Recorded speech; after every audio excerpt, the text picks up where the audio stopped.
all before kickoff. That's FanDuel.com/SCORE. Must be 21 and older and present in Illinois. Opt-in required. Bonus issued as non-withdrawable profit boost tokens. Restrictions apply, including any token expiration and max wager amount. See terms at sportsbook.fanduel.com. If you have a gambling problem, call 1-800-GAMBLER.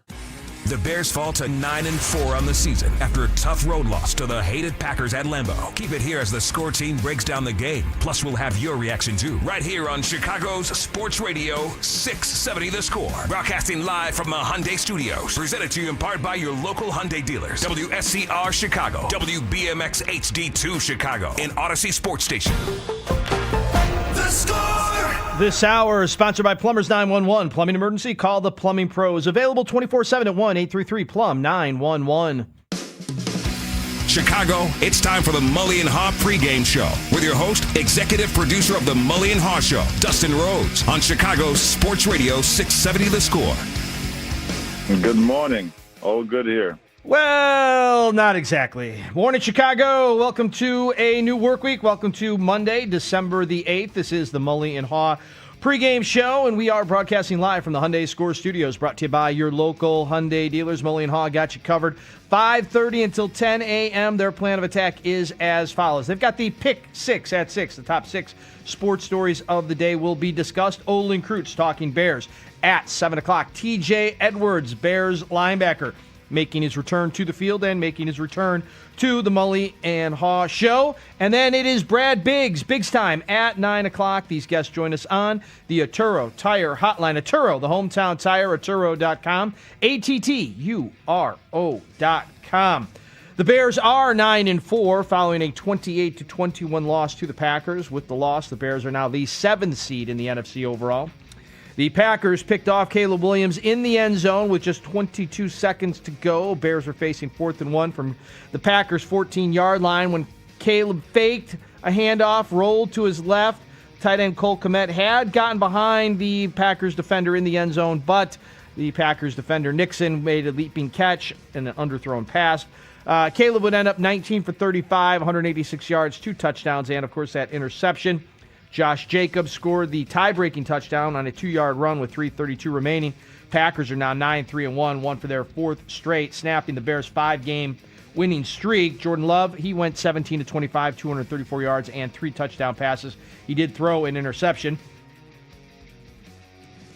2 of the TD passes went to Christian Watson. 1 went to Bo Melton, and 1 interception, of course, to C.J. Gardner-Johnson. After getting outscored 14-3 and outgained 207 yards to 71 in the first half, the Bears rallied to tie it with 2 touchdowns and a field goal on its first 3 possessions of the second half.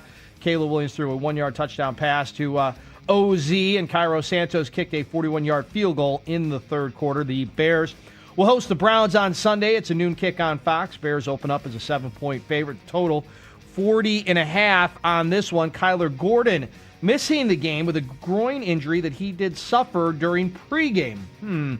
Bears-Packers, Week 16.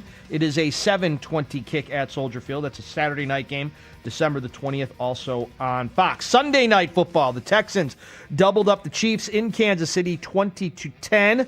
The Commanders were shut out by the Vikings, 31-0. Steelers 27-22 winners at the Ravens to take the lead in the AFC North. Colts lost to the Jaguars 36-19. The Colts also losing quarterback Daniel Jones with a Achilles injury. The Jaguars are the top spot in the AFC South. Monday Night Football tonight right here on The Score. Coverage beginning at 6:30 as Week 14 of the NFL will wrap. The Eagles will be at the Chiefs. The Bulls are 9-14. They have lost 7 in a row to extend the longest active losing streak in the association. Bulls falling to the Warriors Sunday at the UC, 123-91. Josh Giddey scored 18 points. Matas Buzelis added 16 for the Bulls, who shot 36% from the field and were out rebounded 51-38. There was no Steph Curry in this one. Jimmy Butler had 19 points. Bulls at the Hornets on Friday.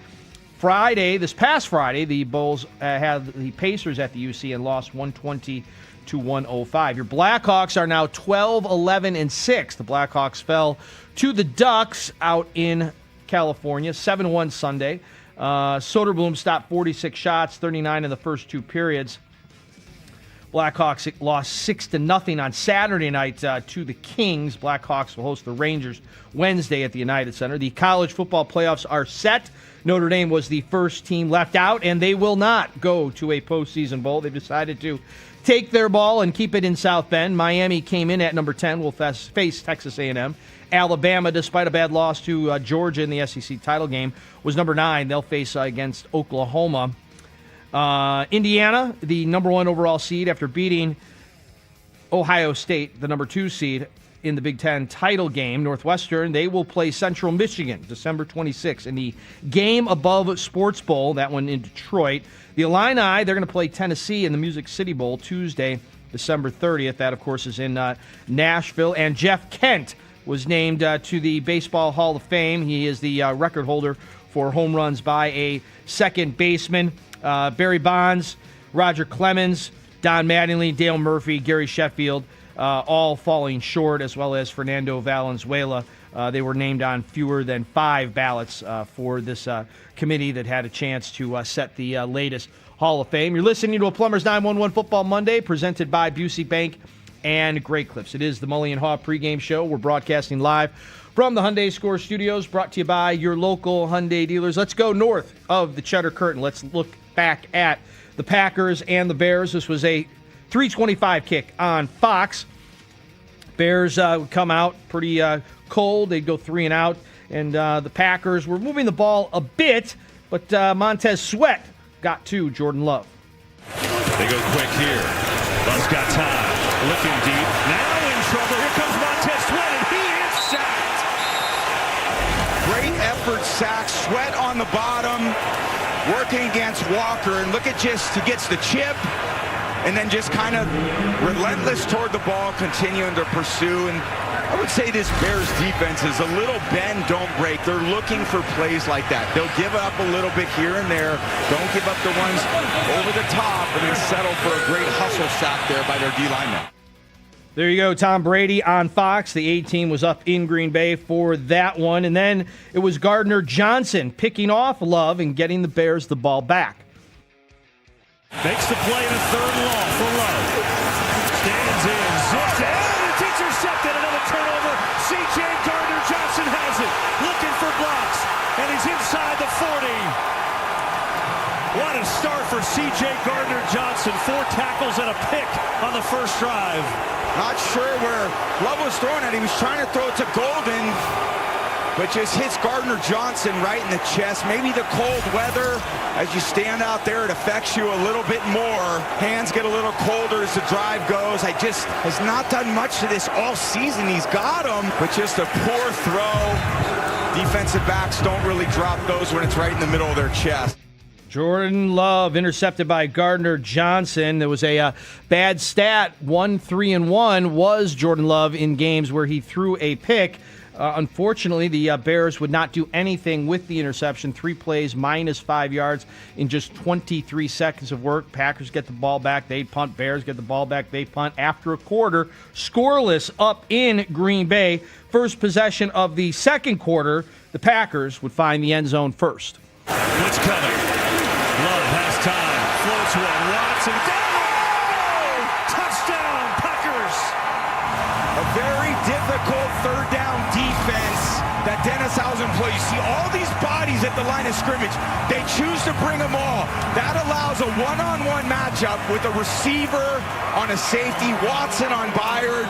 Not a great matchup for Byard. You see Watson's speed. He's just able to run away from him. Love recognized it, put enough air on that football for Watson to run underneath it.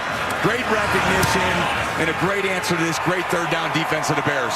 Christian Watson finding the end zone, and the Bears are trailing 7-0 on the next possession. The Bears get a couple of nice runs, but then they face 4th and 1, and they went for it. 4th and 1. It's a fake. Williams going to race through it. There's the speed from Caleb Williams, and he picks it up. Well, we told you how fast he is, and they made that one look easy getting around Rashawn Gary. And Rashawn Gary he's one of the faster defensive ends on the field. He gets caught up a little bit inside, but you see he takes that angle. He goes, oh, God, I can't catch him. And Caleb just continues to accelerate. He's made a lot of plays like this in the second half of games. the more I've watched them to realize his legs are really weapons. So if they don't turn the ball over, they run it. And they use his legs in kind of these crucial situations like that fourth down one. They're very dangerous offense. That's how it sounded on Fox. We thank them for the use of the audio during this pregame show as we recap the Bears' loss to the Packers. The Bears would get a nice run from Kyle Monungai, but then the Bears would get maybe a little too cute. A little flip inside. Look out! Oh, what a play that was by Brooks. Carl Brooks saw the trickery, blew up DJ Moore. Yeah, lucky DJ Moore didn't fumble that. It happened so quickly, just trying to run a little end-around pitch. And Brooks sees DJ Moore, almost does knock it off him, just surprises him so quickly, trying to get a little misdirection. But that timing was a little bit off. Brooks penetrates into the backfield and no chance for Moore. Brooks, who blocked a field goal to beat the Bears last year in Chicago. That was big. Loss of 6. DJ Moore blowing up, loss of 6. You heard it there on Fox. So the Bears would have to settle for a Cairo Santos 33-yard field goal attempt. As Cairo Santos now will come on to attempt the field goal. 33 yards for him. Get the Bears on the board. And this kick is up and true. So the Bears' long drive, they settle for 3, but they're on the scoreboard here in Green Bay. 7-3, Packers. 14 plays, 59 yards, 8 minutes and 5 seconds of game clock eaten up by the Bears on that one. Packers ball next. They'd need just 36 seconds to find the end zone. Matthew Golden checks in at wide receiver. He's missed the last 3 games. The speedy rookie, Love, loading up, going deep, down the field, has a man, it's caught! Touchdown, Bo Melton and the Pack! Just an absolute mix-up in coverage, it's zone. And here's Melton in the slot. It's a kind of a variation of cover 2, but there's nobody on the back half of the field. And that's where Melton gets to. Love feels it. Enough time in the pocket with the pressure for Love to sit on his back foot and drop a dime right before half. There you go. Right before the half, Packers would go into the halftime break with a 14-3 lead. They would get the ball first, but the Bears defense steps up 3 plays, minus 11 yards. Packers only have the ball for 1 minute and 4 seconds. So it's Bears ball, and Green Bay was charged with an offensive holding call. The Bears declined that, so it was 3 and out. Later on, when the Bears got the ball back, the Bears quarterback would find his tight ends. Bears just 1 of 7 on 3rd down. Here's Williams looking to change that, and he does with a strike over the middle to Loveland, one of his best throws of the day, and that'll keep the drive moving. A lot of bodies up in there at the line of scrimmage. They bail out, and one of the areas that exposed, you see, with Walker on this blitz, then Loveland kind of just replaces him. Easy throw and catch. Sometimes it's just a little risk reward. You want to bait the blitz, and as soon as the ball snaps, they all turn and run out. That's where you get some of those voids in those zones, and good job by Caleb finding it. Williams on the fake, looking deep, not there, in trouble, runs away again, and now rifles one deep, and it's caught! A dart to Cole Kmet on the run, and a beauty! First of all, how does he get out of that? He's in the pocket, then he escapes, looks downfield, and fires an absolute perfect throw to Kmet on McDuffie. But he's got Williams coming off the left side of the screen. Watch this. He's got his arms on him, and then he accelerates. Enough presence to keep his eyes up the field and make a perfect throw. 26 yards to Kmet and a laser beam. Laser beam, perfect throw. Thanks to Fox for the use of that audio. The Bears would end up putting the ball in the end zone to get the game a little bit closer. They're going quick. Yeah, don't get that defense is a little worn down after the long drive. Don't give him a chance to breathe. Go right back at it again. Play fake. Williams looking, throwing. It is caught. Touchdown! Oh, Olave Zacchaeus!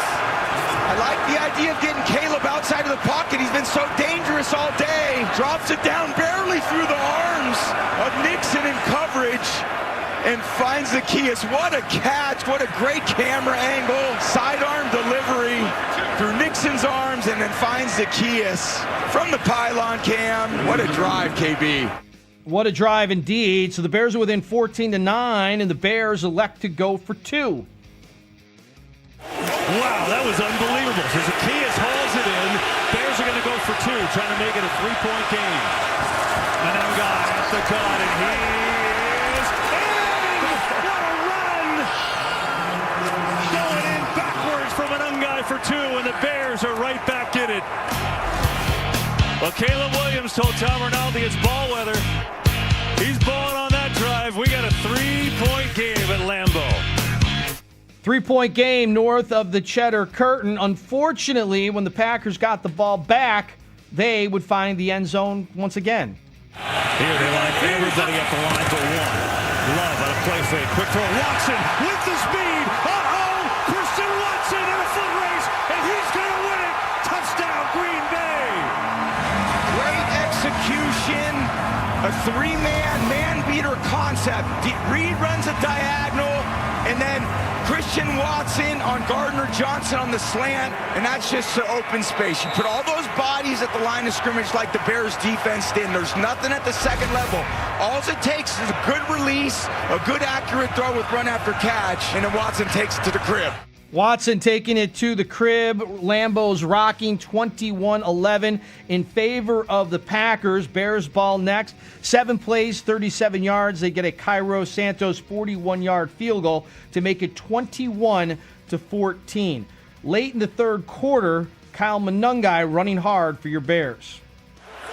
3rd and 1. Packers look a little confused. Manungai takes advantage in a big way for Manungai up to the 35.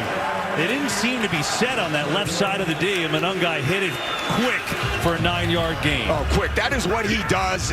He does not hesitate at all.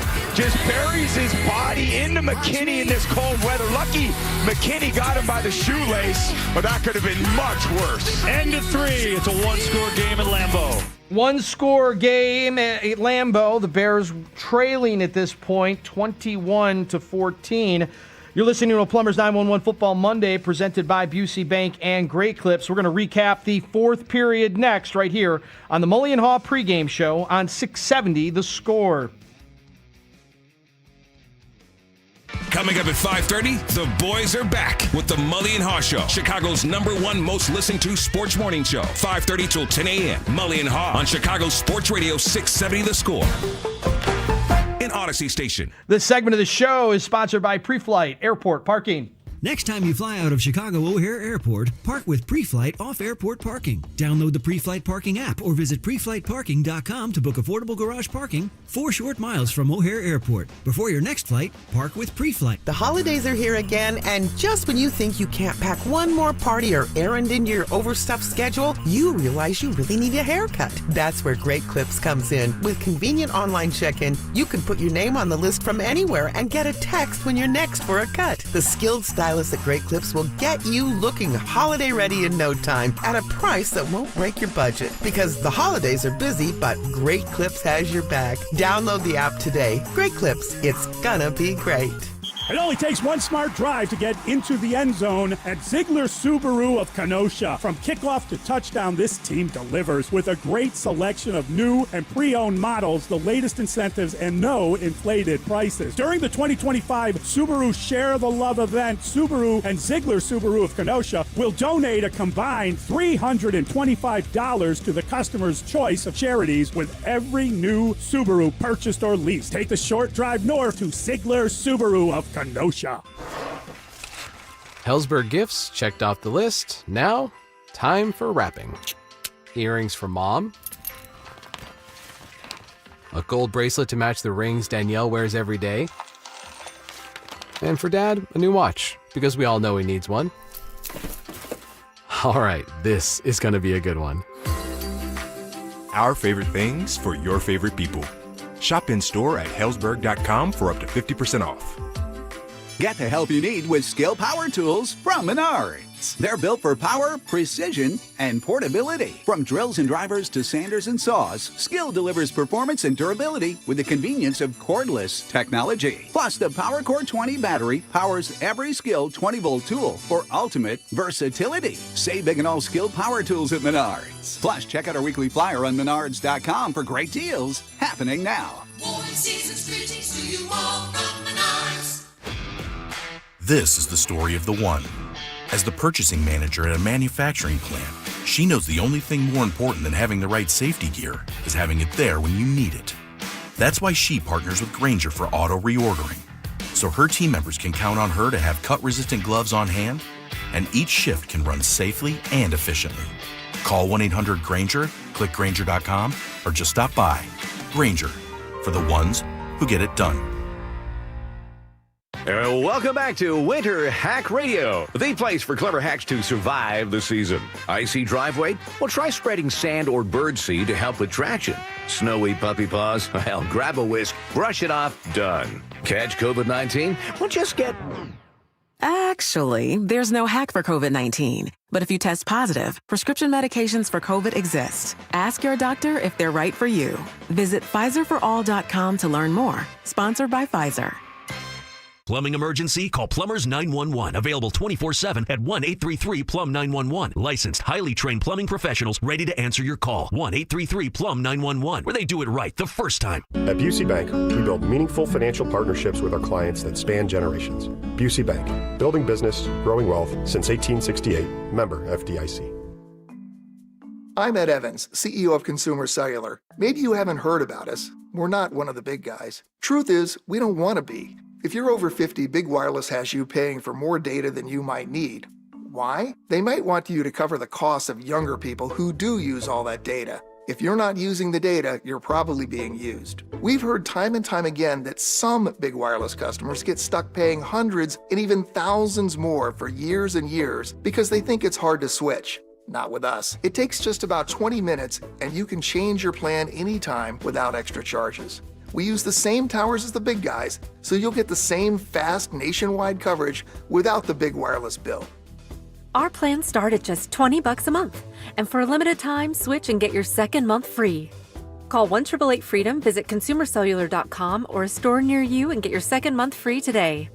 Plans include $5 credit for auto pay and e-billing. See site for additional details. Hey, it's Spiegs. What if buying and servicing a luxury car was as effortless as driving one? At Genesis of Algonquin, it is. They've redesigned the experience around you. Need service? They'll pick up your vehicle and return it when service is complete. During the Genesis Signature Event, save up to $10,000 off select models, or qualified buyers get 0% financing. Complete the entire process online, from selection to financing. They also offer free delivery of your new Genesis directly to you. This is a new standard of luxury. Experience the difference at Genesis of Algonquin. Visit genesisofalgonquin.com. Plumbing emergency? Plumbers 911 helps you connect with a fully licensed plumbing contractor who can help with any plumbing issue at any time. Their professional plumbers are highly trained, background checked, and insured. They can address and resolve emergencies, including leak detection, water heaters, sump pumps, repiping, and more. Plumbers 911 phones are open 24/7 at 1-833-PLUM-911. Dial 1-833-PLUM-911. Plumbers 911, where they do it right the first time. It's time for Christmas at Cantini. A time for laughter and joy. A time for cherished moments by coming together with the ones you love. Be awed by twinkling lights. Feel the thrill of gliding on ice. And enjoy the cozy warmth of s'mores by the fire. Cherish the moments together this holiday season at Christmas at Cantini. Get your tickets at Cantini.org. Sponsored by the Robert R. McCormick Foundation. Winter is coming, Chicago. Atturo Tire is your hometown tire and knows this climate. Check out their new all-weather tires at your local independent Atturo Tire dealer. To learn more, visit Atturo.com and find performance within reach. You're listening to the Mully and Haugh pregame show. Coming up in 60 seconds. And coming up at 5:30, it's Mully and Haugh on 670 The Score. This holiday, more couples than ever are getting engaged, and Rasny Jewelers makes choosing the perfect ring personal, easy, and meaningful. At Rasny Jewelers, it's the same family for 75 years. That's a powerful statement that few can make. When you come into our stores, we'll sit down and talk about exactly what you're looking for. We'll start by exploring different diamonds, looking at different shapes, seeing what looks good, and then we'll design the perfect ring from there. Whether you already have a vision in mind or you're starting from the very beginning, we got guide you through the process step by step. We have rings that are ready to go, and you can walk out the door and you can propose to your loved one right away. Visiting Rasny Jewelers, you're going to get that wow factor from beginning to end, covering all the details necessary to make Christmas morning unbelievable. So this holiday, trust Chicago's family-owned jeweler, Rasny Jewelers, suburban Addison, Highland Park, Hinsdale, Chicago Oak Street, and Rasny.com. Welcome back to the Mully and Haugh pregame show on 670 The Score. Morning, Chicago. Welcome back to work. It's a new work week. It is the Monday. It is the 8th day of the month, and you're listening to a Plumbers 911 Football Monday presented by Busey Bank and Great Clips. Mully and Haugh with you in about 4 minutes. They'll broadcast live from the Hyundai Score Studios, brought to you by your local Hyundai dealers. We've got Olin Kreutz at 7. We've got TJ Edwards at 8. We've got Biggs Time at 9. Those guests join Mully and Haugh on the Arturo Tire Hotline. Arturo, the hometown tire, Arturo.com, ATTURO.com. So after 3 periods at Lambeau Field, the Bears were trailing the Packers 21-14. Kyle Monungai still running hard for your Bears to start the fourth quarter. It's a 1st and 10 on the 35. They're going to give it to Monungai again, straight up the gut. And this run game, which only had 48 yards the entire first half, now up around that number here in the second half. They're starting to pick up some steam. Yeah, just man-to-man blocking right there. Nothing fancy. A little bit north and south for Monungai, which he likes. And he hit that thing hard, getting them 9 yards on first down. It's almost like this Packers D's knows they just want to run it, but they just keep chipping away. They can't get them in these must-pass situations. That's how it sounded on Fox. We thank them for the use of that audio. Later on the drive, Caleb Williams would find Luther Burden III. 3rd and 8. Quick hitter inside. It's Burden looking for blocks. Has some. Sneaks through, and Burden's got a 1st and goal. A quick hitter to Luther Burden, and the Bears knocking on the door. Wow, so well executed. All of a sudden, Micah Parsons over here on the right is like, all right, now finally it's my time to rush. Oh, no, it's a screen. Now he's out of the play. That's like a breather play for a coordinator and a quarterback. It's like, oh, I don't have to design some killer 3rd down scheme. Let's just throw a slip screen out there. And when they work, man, those feel so good. Yes, 1st and goal for the Bears. And Caleb Williams would find Colston Loveland in the back of the end zone. 3rd and goal. Theo Bennett in alignment in motion. He gets cut. Williams floats it the other way. It's caught for a touchdown. Colston Loveland. Wow, great play design by Ben Johnson. Freeing up Loveland. Wide open in the early part of the end zone. Watch Loveland. He's over here. He slipped inside of the tackle. Well, of course nobody's going to cover him. They don't even see him. Now he sneaks out the back door. Komet kind of takes the coverage to the back of the end zone. Nobody there. 17 plays, 83 yards, 8 minutes and 32 seconds off the clock, and we are even 21-21 in Green Bay. Unfortunately, the Packers would answer a couple of really big runs by Josh Jacobs, and the Packers would go up 28-21. Bears would still have a chance. We've seen them come from behind before. Here it was, Caleb Williams hitting Duvernay for a 24-yard pass and catch. Williams senses, steps away, looking, fires, caught! Inside the 25! Oh my goodness, Devin Duvernay. It's his 2nd catch of the entire year. Incredible. Buying time again, escaping to his right. He's done this all day. Finds Duvernay down the field. McKinney in pursuit. This is all the way on the backside of this play. He's got a post, and then he just flattens it out and runs away from McKinney, setting up a position for Caleb to get a little leverage and make a great throw. Cardiac Caleb and the Bears down 7, but looking to tie it up one more time. 2-minute warning. 2-minute warning. Unfortunately, the Cardiac Bears and Caleb Williams would throw an interception on 4th down, and Green Bay would seal the win. And it all comes down to this 4th and 1. On the fake. Williams looking, throwing, it is intercepted! Keyshawn Nixon and the Packers will win it! You gotta believe they were gonna give Caleb a chance to run it. The bootleg to the left. Komet gets behind him. And Caleb, not enough on that ball. Nixon recovering in coverage on Komet, underthrown. And Nixon makes the game-saving play in their own end zone. What a game. Halfly fired up. Great defense. And it's not a sixth game-winning fourth-quarter comeback for this Bears team. They showed a lot of fight today, KB. That was a valiant effort. Hell of a football game. A lot of times it comes down, like I said, one guy's going to make it, one guy's not going to make it. Today was a Packers day. Today, which was now yesterday, was the Packers Day up at Lambeau Field. The final 28-21 in favor of the Packers. The Bears are 9-4, and with that loss, the Bears go from the top seed in the NFC all the way to the 7th seed in the NFC overall. The Bears are going to take on the Browns next Sunday. The game's on Fox. It's a noon kick, and the Bears are a 7-point favorite. The total 40.5. It's 5:30 on a back-to-work Monday. It's time for Mully and Haugh right now on 670 The Score. Yeah, we're done. Wake up! Wake up! Mike Mulligan, David Haugh. I think that this is a really uphill climb trying to find the right result for the Bears. Unfortunately, I think they're playing a team that's better than them. What's coming? Love has time. Floats one. Watson. Touchdown, Packers. Love loading up. Going deep. Down the field. Has a man. It's caught. Touchdown, Bo Melton and the Pack. Stakes are high.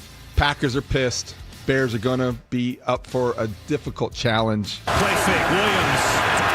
Looking, throwing. It is caught. Touchdown. Oh, Olave Zacchaeus. Wow, that was unbelievable. So Zacchaeus hauls it in. Bears are going to go for two, trying to make it a 3-point game. And a guy at the gun, and he is in. What a run. Theo Bennett in alignment in motion. He gets cut. Williams floats it the other way. It's caught for a touchdown. Colston Loveland. I don't see them beating the Packers at Lambeau. They're good enough to win this game at home, and I'm going with the Packers. 3rd and goal. It is Jacobs plowing up the middle. Josh Jacobs is in. Touchdown, Packers. And it all comes down to this 4th and 1. On the fake. Williams looking, throwing. It is intercepted. Keyshawn Nixon and the Packers will win it. Start your mornings with Mully and Haugh, 5:30 till 10 a.m. on 670 The Score. Happy Bears Monday. And the Packers still suck. Let's go. Mully and Haugh, Chicago Sports Radio, 670 The Score. Well.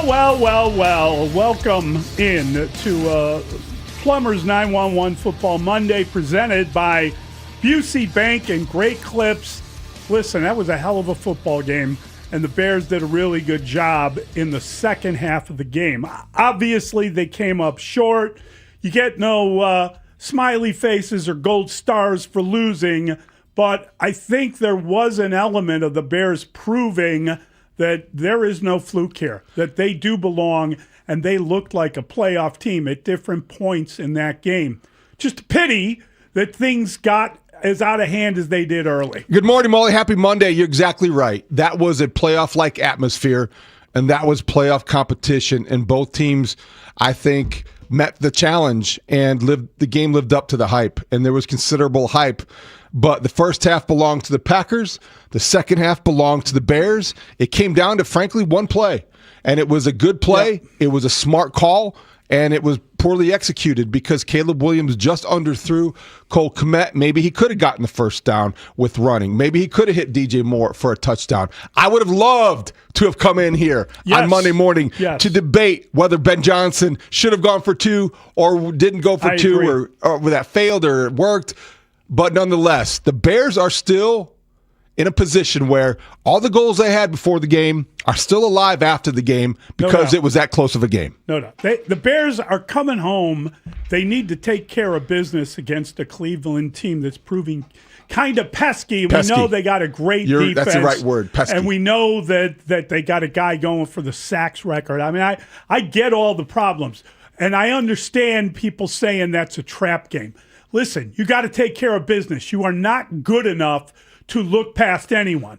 But I do believe that on a Saturday night at Soldier Field, they got a chance to get a hold of the division yet again. That's the impression they left, because you look at the Packers, you're going to play them twice. Yes. Did you really think you're going to sweep them? Probably not. No. You're good enough to not get swept too. Yeah, you so are. If you're going to split this series, you want this to go the way it could still go. You want to come close in Lambeau, maybe fall short, but win on the lakefront at home, closer to the playoffs. And I think when you look at the Bears' schedule, you don't take the Browns lightly. You mentioned Myles Garrett, 20 sacks. Shedeur Sanders, over 300 yards passing. First rookie to do that this year. So that's not a game that is going to be as easy as it appears, but you are the Bears, and you feel very good about your ability to recover from a poor first half, be resilient, have that resolve, and bring that into the final 4 games of the season.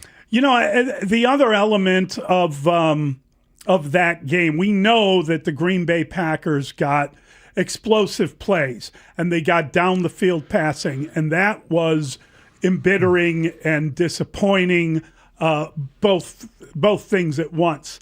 But I would say that had the Bears handled the kickoff better, that set the Packers up at the end of the half, that was a really they clearly, in my opinion, were going for the dirty kickoff. So you got a field goal kicker who just kicks a field goal. We saw Kyle Monangai crack a guy's helmet on a play. That was unbelievable. So when he kicked that ball like it midway through it, soccer style, is what it looked like, I thought the laces were going to blow off the ball. Let's go back to one play at a time, because I know the Monangai thing was outstanding. Well, I'm just using it as an example of explosion. It's a very good point for a very key series, and we don't want to gloss over what happened at the end of the first half. Yes. So that was the ball game right there, Mully. 7 points you lost. When you have a one-score game and you can't take any series for granted, when Santos messed up the kickoff, whatever you want to call it, the dirty kickoff. They call it a dirty kickoff. All right, so they get the ball at the 40. At the 40. Remember Ben Johnson with the soliloquy on hidden yardage and all the things we talk about? Right there. Their special teams right there. You're starting at the 40. And then you go, if you're the Packers, it takes you 4 plays to go 60 yards because you've got a breakdown, a meltdown in the secondary. I don't know what they were thinking back there. I agree. But Bo Melton is not the guy you think is going to beat you, but he beat you. Jaquan Brisker thought that Kevin Byard was taking the other half. Kevin Byard thought he was getting help from Jalen Johnson. Jaquan Brisker said, well, somebody's going to help me there, right? No. Jordan Love exploits the mistake, and it was a key mistake at the wrong time. Touchdown, Packers, 45 yards. That you go into halftime. Yes. Now you're down 14-3. As Wayne Larrivee might say, that to the Bears was the dagger. Yeah. That was a really, and again, I mean, how many times do we talk about field position? How many times do we talk about the importance of being able to kick the ball off and make sure you're not bringing people to the 40-yard line? I've got to tell you, that series, more than any other of the day, was the most disappointing outcome because of the way they didn't seem to be mentally prepared on special teams. Agree. And defensively. And so, and the other thing is that the Packers, at the end of the first half, you knew they were getting the ball to start the third quarter. Exactly. It was a 2-for-1 for Green Bay. Yes. So you should have had the heightened awareness, maybe played a little bit. I even think they were in the right defense. They just didn't have the right concentration. Yeah, but that really, I mean, I was so miffed at that. And as I said, it was a really cold day up there. It got down to 9. I think it was Thank you, Tom Brady. 13 at that point. But what frosted me more than anything was when you have to kick off and there's like a minute and a half left or something. It's the end of the quarter. It's the end of the half, excuse me. What are you doing? What are you doing getting cute on me? When they kicked off the cutesy cutes. There was a minute 14 left. This is my point. A minute 14. That game was lost in the final minute 14 of the first half. You brought them to half field because you can almost accept. You don't ever want to accept anything, but you can almost understand how Christian Watson can get loose and make big plays, right? Yes, no question. You can almost understand Romeo Doubs making a big play. You can almost understand all of these things. Josh Jacobs beats you. Okay, thank you. Go home. But Bo Melton is not the guy that's supposed to break this game open. No, he's not. And Jordan Love found him, and he threw that patented fadeaway jumper. Yeah. Have you ever seen a guy complete as many deep balls by leaning in the wrong direction? It's so unorthodox, but it's so effective. It was really interesting because on the pregame show we had this discussion basically about who was the better quarterback. And we did that during the week, and we did that in the pregame. And it surprised me that Olin, and we'll talk to Olin at 7, was so adamant about Ben Johnson being the better athlete, better arm, and the better runner, and just the better. Caleb Williams? What did I say? Ben Johnson. Oh, my God. But Ben Johnson helping Caleb Williams become that guy. Caleb. So he was adamant about that? The better athlete. And then his response to it was, who's a better quarterback than Caleb Williams that you've seen with the Bears? And he asked the very wondrous question of whether Caleb is better than Jay Cutler, because Jay Cutler had all these unbelievable physical skills, physical ability as a thrower, but he also was so prone to interceptions, and you just didn't know what to expect from him in the way that we're coming around on Caleb Williams. By the end of the game, sure, Caleb Williams was over. It was like he had like a 76 passer rating to 120 for Love. It's a fun conversation. It was a really interesting conversation. Big picture question. Broadly, my first reaction would be that physical skills, they have similar tools. They're very gifted in both ways. They have an elite arm talent. Jay probably has a stronger arm. Caleb Williams probably can do more off platform, those kind of throws. I think both guys were sneaky good runners. Caleb Williams probably a little faster, but Jay Cutler a little bit more rugged.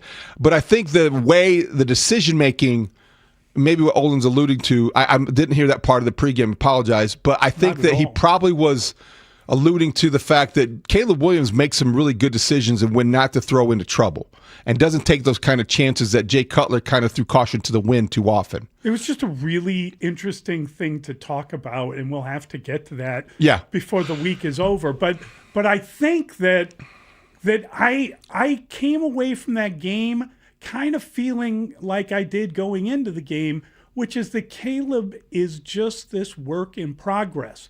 And you got to keep that in mind. And I get it. You had that opportunity at the end of the game, and I couldn't believe how many people were contacting me saying, should he have run there? No, he would not. He didn't have the angle. He didn't have the angle. I don't think he had the angle. He didn't have the outside. I'd love the call, though. The linebacker was coming up. Yeah.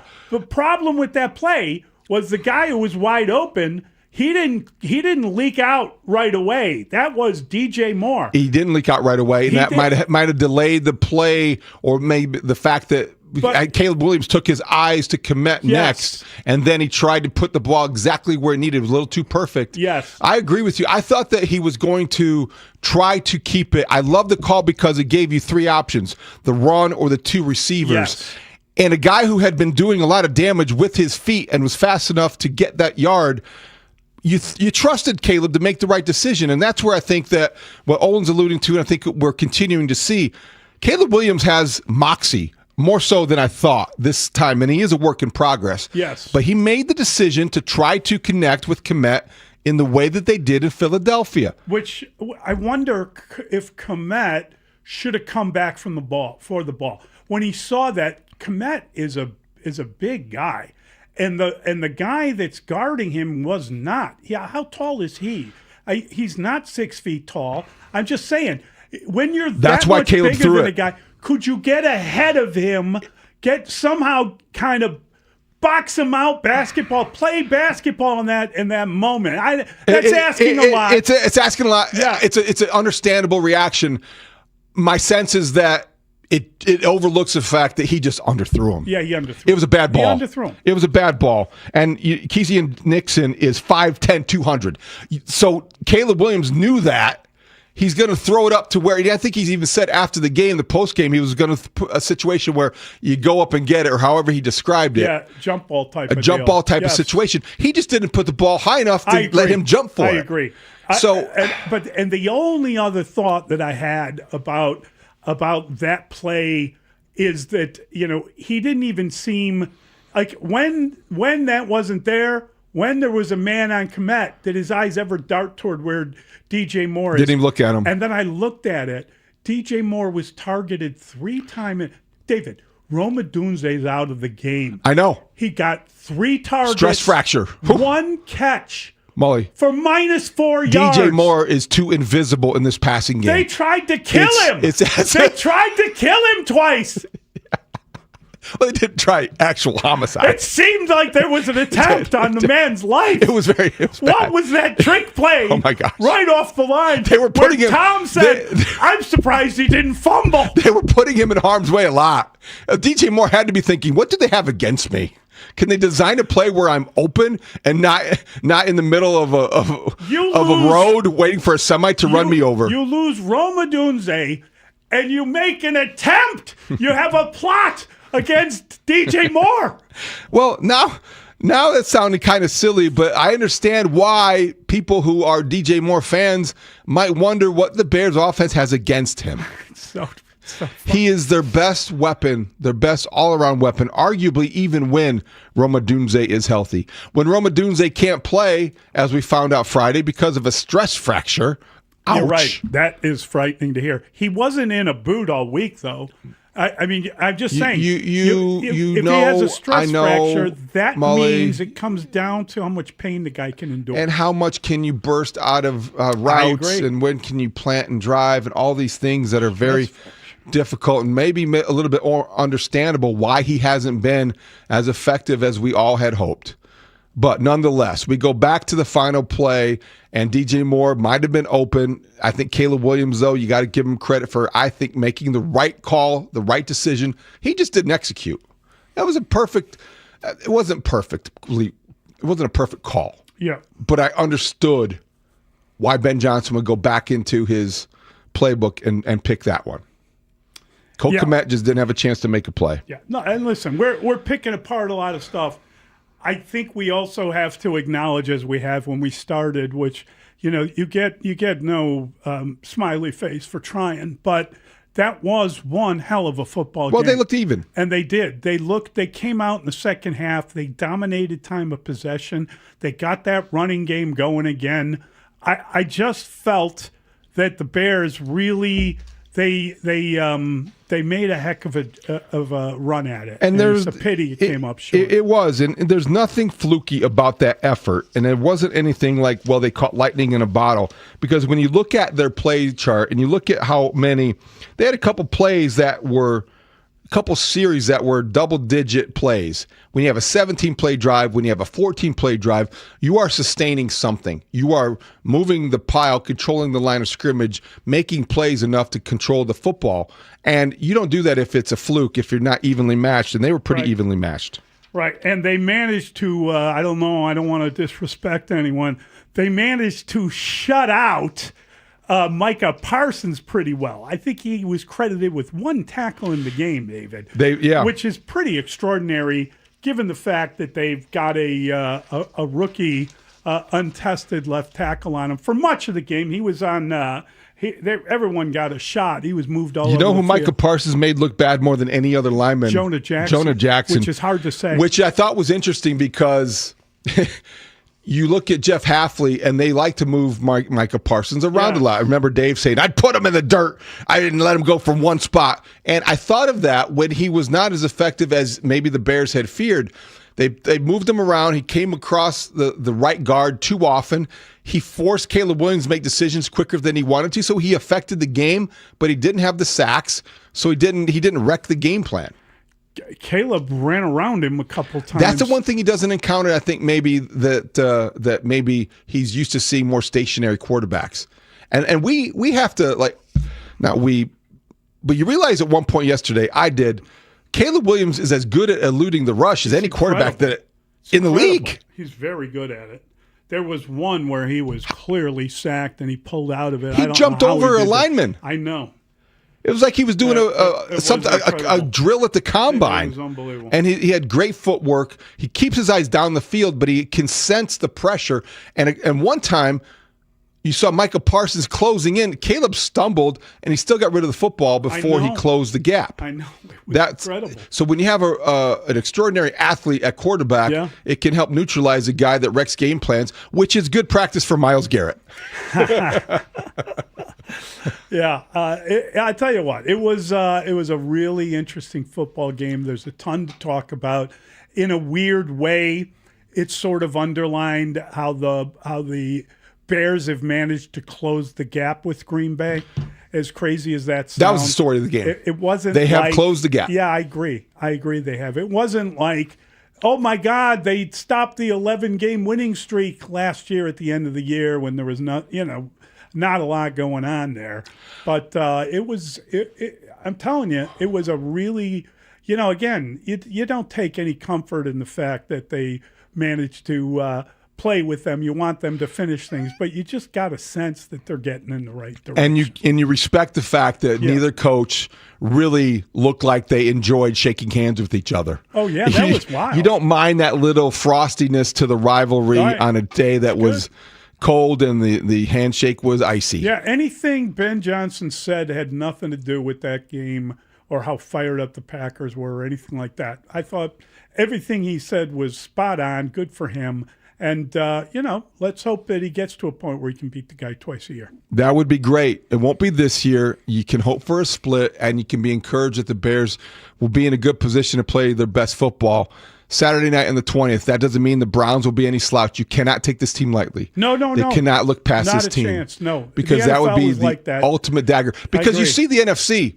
The NFC is so close. The Bears started the day on the top. They lose a game by one play, and they're at 7th seed. It's unbelievable. They go from number 1 to number 7 in one. Crazy day in the NFL. It was tremendous viewing from the Bills-Bengals game. That was nuts with the snow and the comeback. Yes. Joe Burrow and the back-to-back interceptions. Goodness sakes. Yep. To everything else that happened in the division. How about the Vikings with the shutout of the Commanders? A year later, Jaden Daniels looks... How about Jaden Daniels going down with another injury? He looks very fragile. He hurt his elbow again, didn't he? Almost as injury-prone as Kyler Gordon. Is that his third injury? Wow, Kyler Gordon. How does that happen? You know how it happens? It happens because it's like 3 degrees out or 13 degrees out, and you somehow, with a guy that has a groin injury, didn't get that done before he hit the field. I cannot tell you how miffed I was about that, because there's a little bit of malfeasance with something like that. It's a roster spot too. And a really it's a problem. We'll see how bad it is moving forward, but that didn't look good. And we will get to talk to TJ Edwards again today because he played. I'd like to know what he thought when he saw that. He had 4 tackles my next? But I'm just saying, he had a hand injury. We know that, but he had a hamstring. The hamstring was the one that kept him off the field. And we're going to ask him in about those that. conditions, you and do wonder what do you do extra in conditions like that? Right. Because that is a difficult thing for anyone to play with any kind of muscle injury. And unfortunately, Kyler Gordon, this has been his season. It has been a year where you have seen him try to play and get hurt again and try to play and now get hurt again. That is really difficult to stomach for a guy that you're giving a lot of money to because you need him. Yes, there's no question about it. That was what you wondered about the weather's role in yesterday's game. I thought the weather was way too much a source of conversation or mention, though, in the Fox booth. Yeah, Tom talked too much. Oh my gosh, it was like we're watching the Weather Channel. Yeah, we got all starring Tom Brady. He got all his secrets of how he managed the weather, and that's great. You got to keep that hand warm. That's great. Did you know that it gets that cold in Wisconsin in December? I actually got a text from a friend of mine who was like, "Tell that guy to shut whatever." Rudely telling him. How would you tell him? I wouldn't.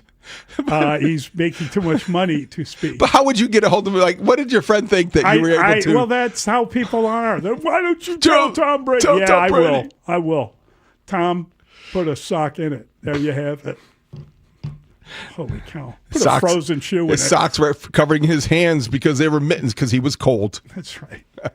You know it's cold when a man peels off his socks in the booth. Yes. or there's something else going on. Interesting day, fascinating weekend. Bulls, Blackhawks didn't show up. Notre Dame in the news. We'll get to it all. Gosh, a lot to get to. We'll go over it all. We've got the Pick Six next. It's Mully and Haugh on the Score. The Bears are now 9-4 on the season after losing to the hated Packers at the frozen tundra of Lambeau Field. Williams looking, throwing, it is intercepted! Keyshawn Nixon of the Packers will win! Stick around as all of our shows and Bears experts dissect the game from every angle and take you inside the locker room. Plus, we'll look ahead to their next matchup when they return to Soldier Field to host the Browns here on Chicago's Sports Radio 670 The Score. Always live on the free Odyssey and iHeart Radio apps. Get ready, Blackhawks fans. The Hawks hit home ice December 10th. That's Wednesday, 6:30 in an Original Six Centennial matchup versus the New York Rangers. Then Saturday the 13th, 7 o'clock, Chris Chelios bobblehead night. 8,000 fans can snag an exclusive bobblehead of Chelly. Both games feature Vienna Beef Toy Drive. Bring an unwrapped toy to Gate 3 or Gate 6 to help local kids this holiday season. All toy proceeds will benefit Marilek St. Vincent and Breakthrough Urban Ministries in the Chicago area. Tickets at blackhawks.com/tickets. Pros don't just show up. They prove how it's done with precision and without shortcuts. Makita tools are built the same way, with a dedication to lasting quality, trusted performance, and results that reward your effort year after year. When the job calls for the best, call on Makita. Built to be the best. Available at the Home Depot. At LendSeek, we know running a business takes heart, hustle, and sometimes a little help. That's why we stand with you with our exclusive AI lending platform, connecting you to over 100 funders. If you've been in business for at least 2 years with a minimum annual revenue of $500,000, you can get up to $1 million in funding in as fast as 24 hours. No collateral, no prepayment penalties, no red tape. Apply today with no cost or obligation at lendseek.com. That's LENDSEEK.com. This holiday season, Rasny Jewelers is proud to offer something extraordinary. Origin by De Beers Group, a natural diamond experience built on transparency, traceability, and purpose. Natural diamonds build schools. Natural diamonds build hospitals. It builds the infrastructure that is needed in these countries to take them to their next level of economic benefits. With Origin Diamonds, you can follow your diamond story from the moment it's discovered to the moment it becomes a part of your life. Along with Rasny's 75-year legacy, they hand-select each diamond, ensuring beauty, responsibility, and value. At Rasny's, we are transparent. Whether you're making a diamond purchase in January or you're making it in May or a week before Christmas, it's the best possible price every day in the store. This holiday, give a diamond with meaning. Discover Origin Diamonds at Rasny Jewelers, suburban Addison, Highland Park, Hinsdale, Chicago Oak Street, and Rasny.com. Pain has a way of stealing the moments that matter most, especially during the holidays. It's not just your knees, your back, or your shoulder. It's time with family and friends. But 2026, that could all change when your body remembers how to heal. Dr. Ashley Caravelli and her team at QC Kinetics here in Chicago believe relief doesn't have to come from surgery or pain pills. They use your body's own natural healing abilities to repair and restore what's been lost. It's your body's comeback story, powered by the very cells that built you in the first place. It's time to take that first step, literally, to walk and dance and enjoy the holidays without pain. With QC Kinetics, healing is within reach, easy with weekend appointments. Schedule your free consultation. Now's a great time to use your HSA and FSA for treatments. Call 312-847-4347. That's 312-847-4347. QC Kinetics, 312-847-4347. Xfinity is the network you can rely on. Like a close friend who never lies. The friend who will tell you that new haircut, it's not great. Friends make sure friends get good haircuts. And Xfinity makes sure you get a good deal on Wi-Fi. Xfinity gives you reliable fiber-powered Wi-Fi at our best price. This holiday season through December 21st, get gig speed Wi-Fi for just $50 a month for 5 whole years. No strings, no commitments. Just super fast, reliable gig speed Wi-Fi with our best equipment and unlimited data included. Save yourself from questionable decisions and save over Verizon and AT&T. Xfinity. Imagine that. Restrictions apply. Requires paperless billing and auto pay with stored bank account. Taxes and fees extra. Xfinity Internet powered by fiber and connected to premises by coaxial cable. Actual speeds vary. Chicago's Sports Morning Show with Mully and Haugh will be back in 60 seconds on The Score. It's a classic odor tale. You fried fish for dinner, cleaned up, but the smell is still in the house. And the neighbors are coming over for game night. They're on their way. And then you spray Febreze Air Mist. Febreze Air starts working instantly to fight even your toughest odors, so you go from fish to fresh like that. Now all you have to worry about is Pam cheating at charades. Breathe happy, Febreze, la la la la la. Hey, it's Brian Balding here. Pros don't just show up. They prove how it's done. Makita tools at the Home Depot are built with precision. Without shortcuts, Makita delivers results that reward hard work. Year after year, designed for the toughest jobs. It's a choice for pros who invest in performance, not just tools. When the job calls for the best, call on Makita. Built to be the best, available at the Home Depot. How pros get more done. The Bears fall to 9-4 on the season after a tough road loss to the hated Packers at Lambeau. Keep it here as the Score team breaks down the game. Plus, we'll have your reaction too, right here on Chicago's Sports Radio 670 The Score. Broadcasting live from the Hyundai Studios. Presented to you in part by your local Hyundai dealers. WSCR Chicago, WBMX HD2 Chicago, and Odyssey Sports Station. The Score! Scoreboard update. Score Update Studio brought to you by AlmostFreeTeeth.com, because confidence should never cost a fortune. From first place to seventh place, that's where the Bears are after a 28-21 loss to the Packers at Lambeau Field. Your Bears are 9-4 overall, and the Bears will take on the Browns Sunday. It's a noon kick on Fox. Bears open as a 7-point favorite. The total in this one, 40.5. Sunday Night Football saw the Texans double up the Chiefs 20-10. Monday Night Football wraps up Week 14. You'll hear it here on The Score. Eagles at the Chargers. That coverage begins at 6:30. 7 in a row for the Bulls in the loss column. They are now 9-14, losing to the Warriors 123-91. Josh Giddey did have 18 points. Jimmy Butler had 19 points for the Warriors. Bulls at the Hornets on Friday. Blackhawks 12-11-6, happy to get out of California, falling to the Ducks 7-1 on Sunday. They're back at the United Center Wednesday when they will host the Rangers. The college football playoffs are set. Notre Dame is out. Miami got in as the 10 seed. Will take on Texas A&M. Alabama gets in as the 9 seed. They will take on Oklahoma. Northwestern will play Central Michigan in the Game Above Sports Bowl. That is in Detroit on December the 26th. The Illini play Tennessee in the Music City Bowl Tuesday, December the 30th. The Hour is sponsored by Plumbers 911. Plumbing emergency? Call the Plumbing Pros. Available 24/7 at 1-833-PLUM-911.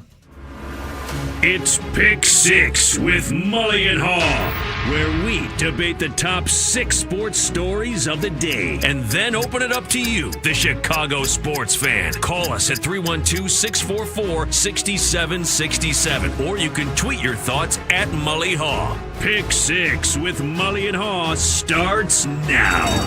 What was your takeaway on the Bears' 28-21 loss at Green Bay? How much better were they in the second half? Do you believe they were going to win on that drive at the end of the game?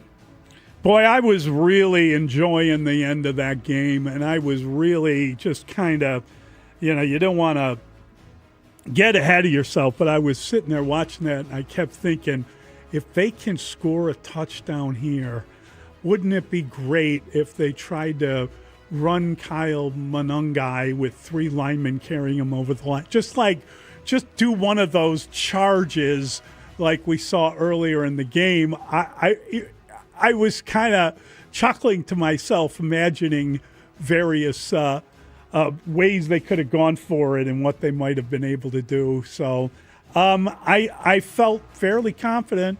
They moved the ball pretty well.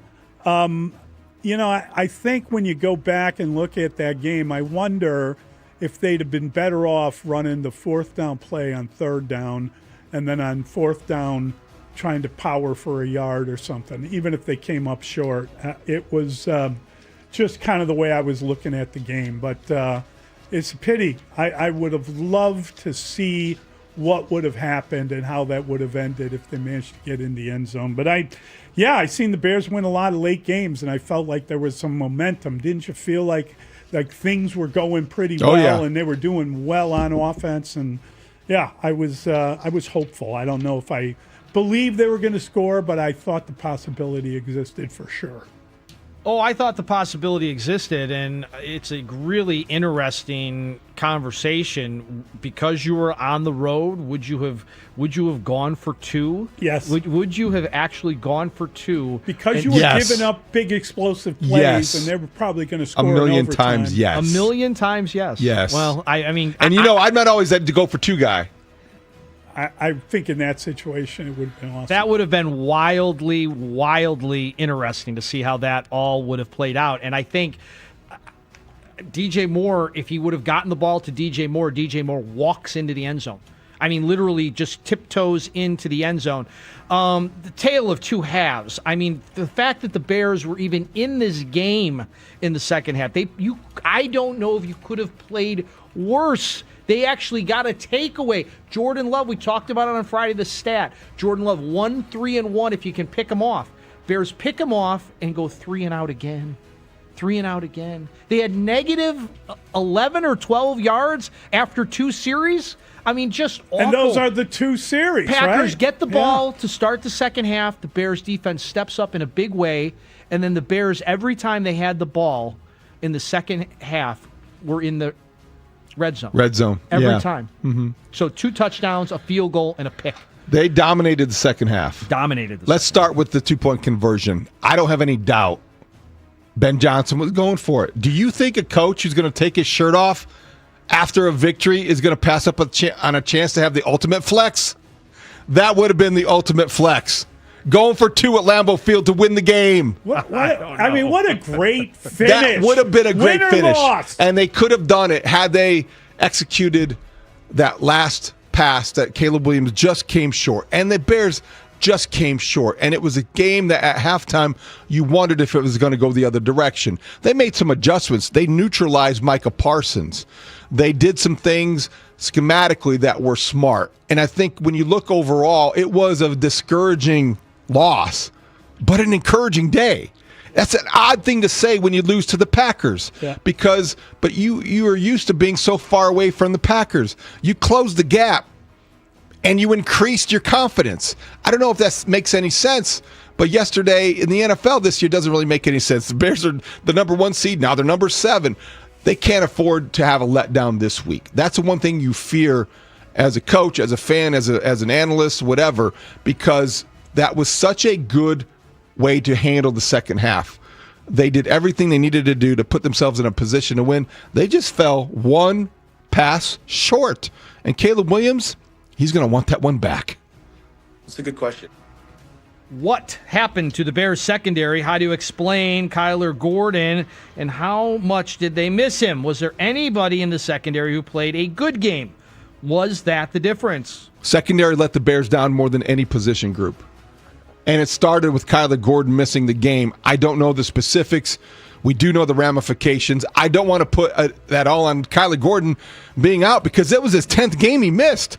They're more used to playing without him than with him. So I don't think that is an excuse for why the secondary had a long day. They were facing a quarterback that's in the MVP conversation and a receiving core that might be as deep and talented as they're going to face. Christian Watson is a problem. And he did make plays, and he has a way of getting open and going up and getting the ball because he has a quarterback that gives him that opportunity. The back foot fadeaway long deep ball is something that Jordan Love has mastered. It's, dare I say, Jordan-esque. And this is a guy that he had a good day, and you give him respect. Yeah. But the Bears secondary, they let everyone down. Whether it was at the end of the first half, by having poor communication leading to the Bo Melton touchdown, or throughout the day. C.J. Gardner-Johnson had a takeaway. He led the team in tackles. I guess he had a good day. Everyone else kind of was like, meh.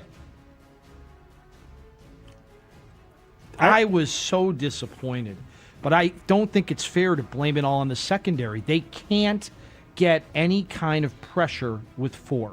So when they thought they needed to bring the extra pressure, all of a sudden, defensive backs, secondary guys are on an island. And the big plays that happened yesterday were done on the blitz because they were trying so desperately to get some heat on the quarterback for the Packers. So Did you see what he was against the blitz? Did you see what Jordan Love was against the blitz? Killed it. 9 for 12, 171 yards, passer rating 156. So again, to my point, if you could get any pressure on with your front 4, you wouldn't have to do that. So I'm actually more disappointed as a group with the front 4 than I am with the back 4. I don't understand Kyler Gordon. I don't get it. I just, Spider-Man, and I do ballet, and I can do flips, and be at the game, okay? Just can you play a game? And Jalen Johnson is still not 100%. Yes, he's not 100%. I agree with that. He's not 100%. The worst play was the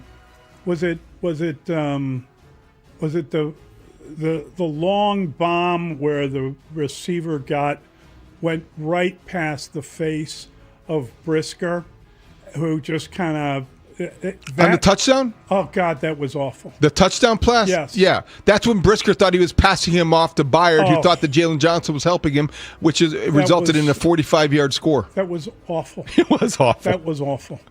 I also think that if you go back and watch the game, which I have to do, that Chauncey Gardner-Johnson didn't have a great game. I think he got the ball thrown to him one time, and he caught it. That was great to get that interception. But all in all, I didn't think he was covering very well in that game. I didn't think they did a great job. I think they lost a lot of man-on-man matchups. I think that's what we're talking about. We're talking about the fact that the Bears were blitzing and leaving guys to guard a receiver, and they had guys that couldn't do it. It was all over the secondary, frankly, and that was a tough part of that game. The fact that the Packers got how many explosives, man? They all those touchdowns were kind of explosive plays. The worst one might have been the one over the middle, the Amon-Ra St. Brown touchdown that Christian Watson caught. Was just, you kind of thought you might see that from the Bears at some point this year, and to watch the Packers turn it on them was embittering. You know me, and it's a great question for a guy like me. That is the voice of Olin Kreutz. He joins us at 7 a.m. How would you evaluate Caleb Williams' day? What did you think of the final play where he threw the interception that was intended for Cole Kmet? Yeah, I guarantee you he wanted that one back. I understand what the thinking was, and the idea was to, if he had a little more air under it, it could have gotten over the defender, and it would have been a touchdown. Hard to make that assessment at this point. I think that he was trying to throw a 50-50 ball, and it got intercepted. He didn't have a choice. He was rolling out, and he had to turn and throw it up, and it was short. He just threw the ball short. And it's a pity that happened, but I would say that he definitely would want that one back. And again, I don't know what the if you're running and you think, this guy's cutting up and I don't have the angle to get the first down, are you thinking, okay, I see a guy down there and it's kind of a 50-50 pass? Did you even bother looking down to whether or not number two, if you knew that was one of the options on the play, whether you looked at that early and it looked like there was nothing there, or the fact that he leaked out a little bit late? I think you're absolutely right, Dustin. If they had thrown the ball to him, he'd have walked in. It seemed like he was wide open, and it seemed like it's just a pity that wasn't a part of the quarterback's thinking, and I don't think it's fair to, it's a run pass option. The run's not there. You got to pass the ball. I mean, it just, you'd love to have that one back because the throw wasn't perfect on it. I heard what you guys said in the first segment. I respect what you guys say and think about football in a big way. I would like to get another version of the tape. I don't know how I personally would get access. We hear all the bigger people talk about the all 22 all the time. The all 22. I think Caleb could have gotten the first down. David, I know you said the angle wasn't right for him to get it. I'd like to watch that again. I'd like to see it again. He didn't have the sideline. The linebacker was coming at 56. It's a gamble. He might have. And I don't think the pass, the Kmet was open for about a second. But I think the ball would have had to been thrown like as a laser beam. It was a tick late, though. He was late. He had way too much air underneath it. Yes. I mean, we could argue that maybe Kmet could have fought for the ball a little bit harder, but I think he was going the wrong direction, right? His momentum was carrying him deep into the end zone, right? And DJ, the end of the day, DJ Moore was wide open. I mean, wide open. He was wide open, and that would have been the better read. And I think Caleb Williams was influenced by the fact that he had success a previous week against the same matchup in the same situation, rolling the same way. It was the same play. And in that moment, he hit Cole Kmet against the Eagles, against the Packers. He underthrew him. Simple as that. Could he have made the first down? Okay, we can have that debate. We can catch the all 22. I think instinctively you are thinking you got a wide open tight end. You just have to put it there. And I think he left it short. DJ Moore would have been a better option. And I think when they watched the tape today, if they haven't already watched it last night a dozen times, it's in the loop in his head. He missed the open receiver that would have maybe put them in a position to win the football game. Overall, Caleb Williams in the second half redeemed himself. I feel like he can leave Lambeau Field for the second time feeling like he made some progress. Last year, he got a victory, the first one he ever did at Lambeau. Yesterday, he showed he's had some moxie. He came back, and that does matter. A lot of other things, he missed receivers, and you want him to have a higher than a 76.6 passer rating. You want him to not miss on these easy throws early. How did he complete that pass to Zacchaeus? I don't know. Was that, honest to God, that was one of the more amazing. Also a good catch. It was an unbelievable Great catch and throw. It was a sidearm throw, went right between the hands of the defender. It was unbelievable that they scored. Offense is in good hands with Caleb Williams. Understand there's a lot of growth he continues to have to make, but yesterday he just had one regrettable throw. I don't know. That's a tricky question. There's DJ Moore. And how do you explain DJ Moore just getting 3 targets and 1 catch for -4 yards on a day when Rome Odunze misses a game with a stress fracture? Is that what he has in the foot? Yeah. How long will Rome be sidelined? Could the Bears have won with Rome available? They're going to say the right things and hope for everything to go well. Stress fractures for receivers. They run to get open. I mean, I'll play along. I'll nod my head and like, yeah, it sounds positive. It does. It sounds positive. He's got a stress fracture in his foot. I don't know how you get open that way. It's the NFL. They did miss him, I think. They missed him because he is Caleb Williams' favorite receiver, and you can't change that in an afternoon. DJ Moore clearly isn't, for reasons that are inexplicable. But we'll find out maybe one day. I don't know if we know today. DJ Moore, I don't know how you end up with only 1 catch and you lose -4 yards. And how many times was he targeted? How many times? 3 times? 3 times. 3 times? How is he targeted? I don't understand the offense on a day where you have 1 receiver shy, that you don't go to your highest paid, most impactful wide receiver. But it does speak to this big picture. I don't think Ben Johnson's crazy about this receiving core, and I think if there's one position where they're going to start the overhaul in the offseason, it would be there.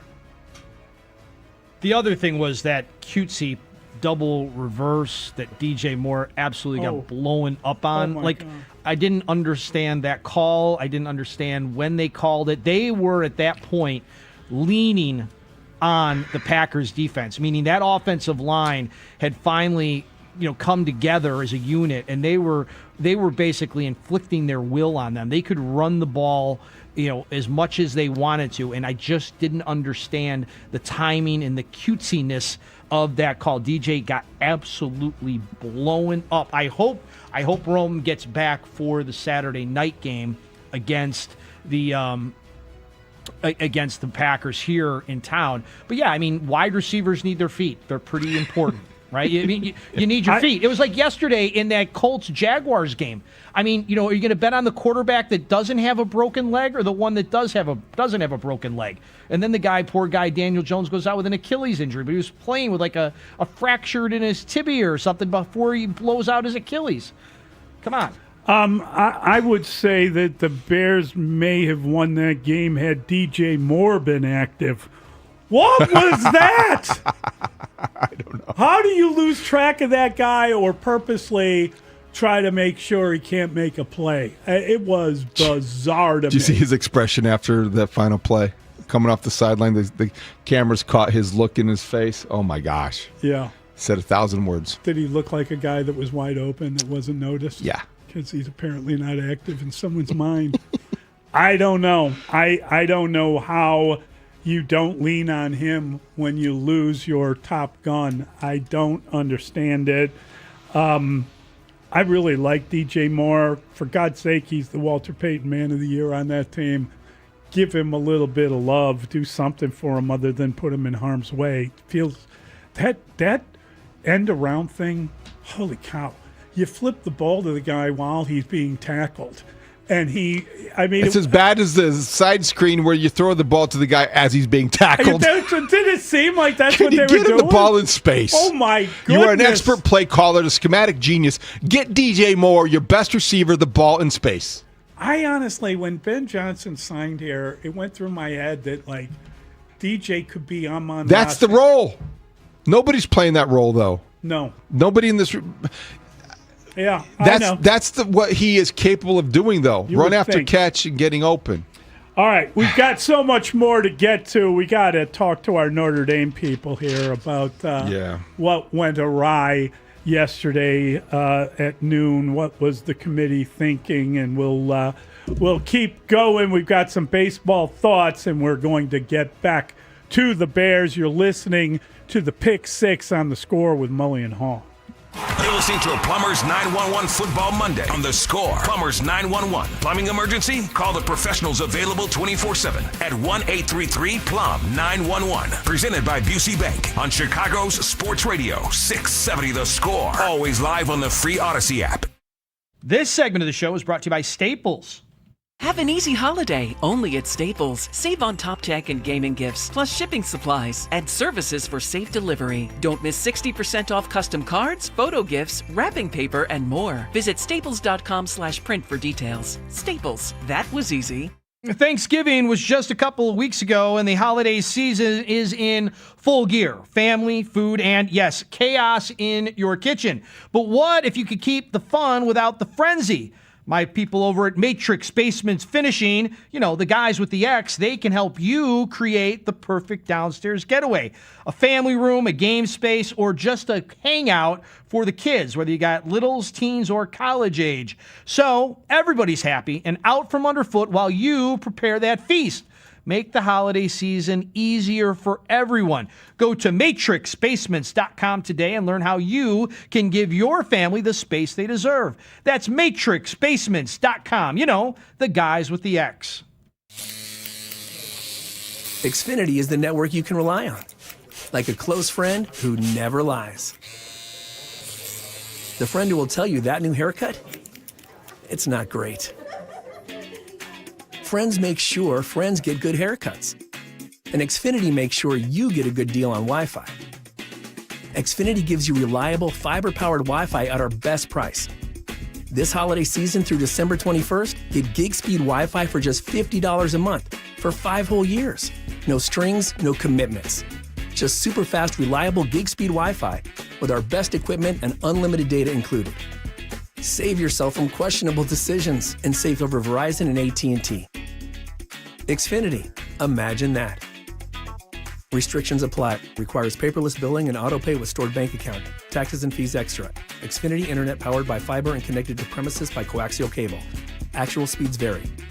This is for all of my listeners who are struggling with hair loss. I'm sure you've tried the lotions, pills, creams, and potions. With so many options and doctors out there, who are you going to trust? What's really going to grow your hair back? The Advanced FUE from Advanced Hair is an incredible breakthrough. Receding hairline, thinning hair, bald spots.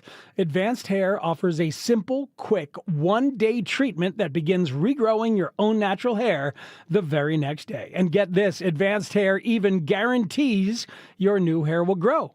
It works for men and women across all ages, and Advanced Hair comes highly guaranteed to everyone.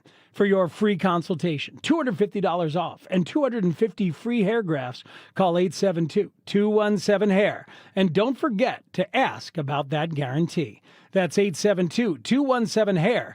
Or for the incredible before and afters, visit advancedhair.com. Plumbing emergency? Call Plumbers 911. Available 24/7 at 1-833-PLUM-911. Licensed, highly trained plumbing professionals ready to answer your call. 1-833-PLUM-911, where they do it right the first time. At Busey Bank, we provide sound advice and vast resources that ensure a personalized approach to your legacy. Busey Bank, building business, growing wealth since 1868. Member FDIC. Do you have 3 ex-wives and your current trophy wife wants a life insurance policy 3 times the size of the policies you had to purchase for your previous mistakes? If so, you need to call Big Lou at Term Provider, 800-830-4914. Big Lou is intimately familiar with your problems, and if you're 50 or 60 years old and in reasonably good health, a $1 million policy should only cost about $100 to $200 per month. Big Lou may have a solution for your previous policies as well. You may even save enough money to lighten the load on your new $1 million policy. Remember, call Big Lou. He's like you, except he's only on number 2. Call Term Provider at 800-830-4914. That's 800-830-4914. For $1 million in term life insurance that you can live with, call Big Lou at 800-830-4914 or biglou.com. That's 800-830-4914 or biglou.com.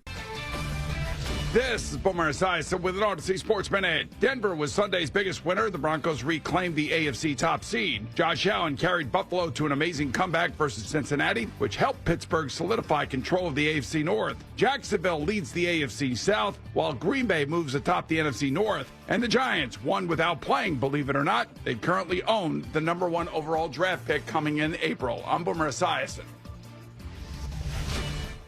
You're listening to Mully and Haugh. Back in 60 seconds on The Score. This is the story of the one. As the purchasing manager at a manufacturing plant, she knows the only thing more important than having the right safety gear is having it there when you need it.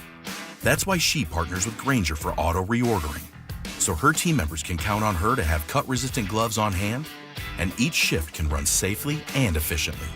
Call 1-800-GRAINGER, click Grainger.com, or just stop by. Grainger, for the ones who get it done.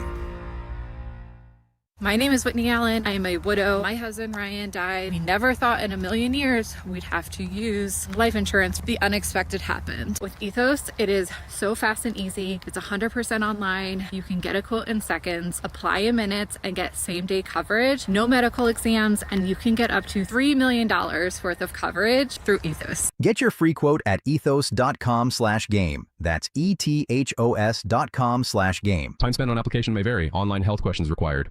This segment of the show brought to you by AlmostFreeTeeth.com, because confidence should never cost a fortune. Welcome back to Pick 6 with Mully and Haugh on 670 The Score and the Odyssey and iHeartRadio app. I'm not talking necessarily about a pick 6 or something like that. That's the voice of Brad Biggs. Biggs time, 9 a.m. on Monday with Mully and Haugh. How satisfied or dissatisfied were you with the college football playoff field, which included Miami and a 3-loss Alabama team over Notre Dame? And what did you think of Notre Dame deciding not to play in a bowl game?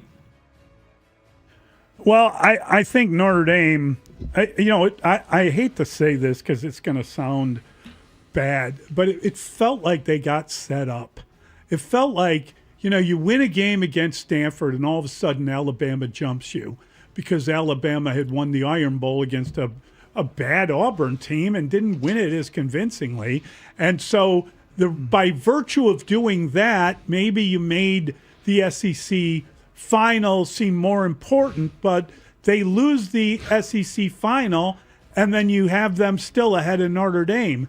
And then you go into your meeting, and because you got Miami and Notre Dame next to each other, because you've dropped Notre Dame, then you choose Miami over Notre Dame.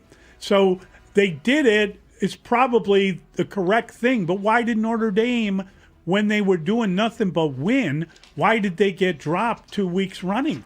You can't explain that to me. It didn't make any sense. So it felt kind of like a setup.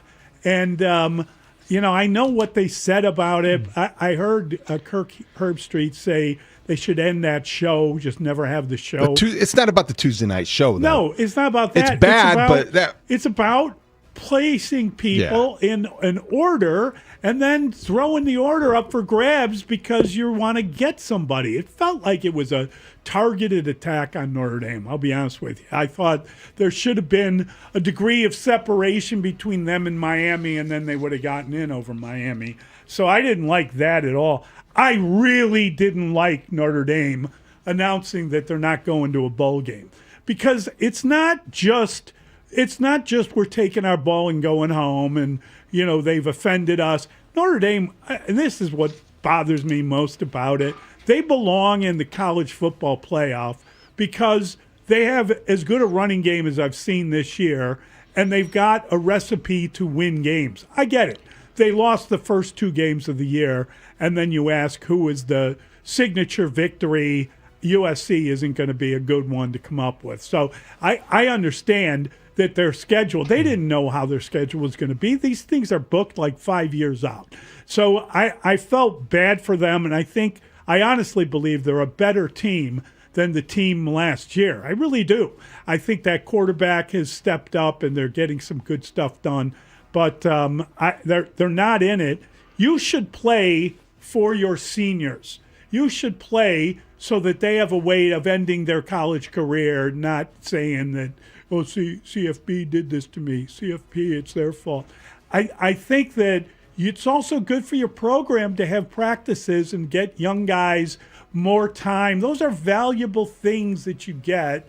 They should have played. They shouldn't just end their season. They should have played another game and then, showed everybody if that's what they wanted to do, that they belonged in it. I feel like it was a bad response, but I guess it's understandable. I understand a lot of people are miffed about it. I don't understand how they have fallen as far as they did after beating Stanford by a doubled up score. It was crazy.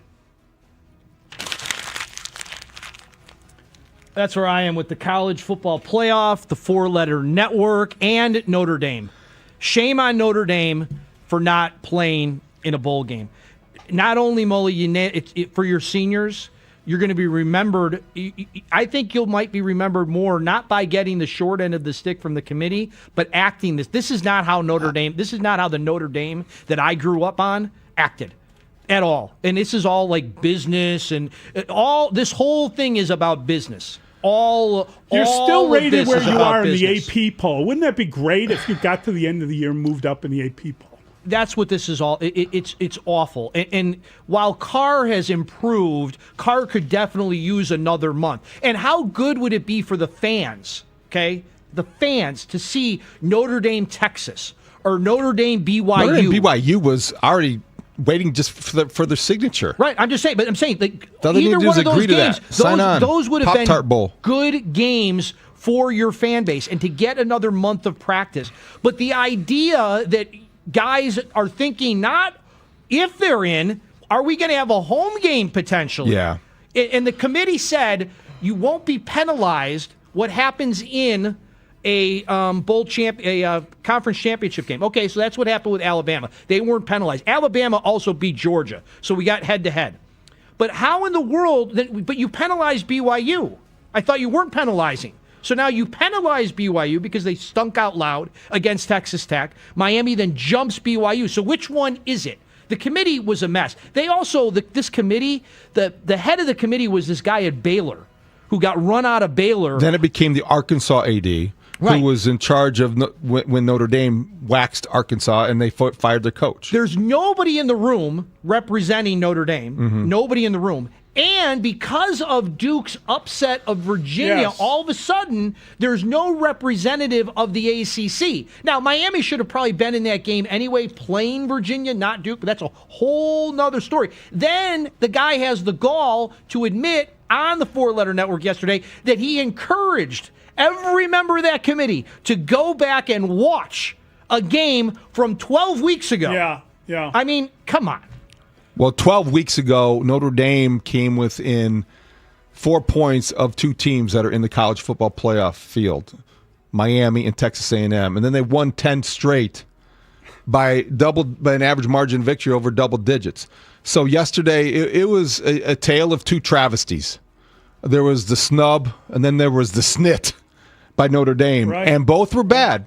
Miami did not belong instead of Notre Dame. I think they belonged with Notre Dame. Alabama's the one that really bothers me. 3 losses. They get waxed in the SEC championship game, and then they have advocates in the room that Notre Dame doesn't have, and there were a lot of people in that room that I think, frankly, wanted to punish them for their independence.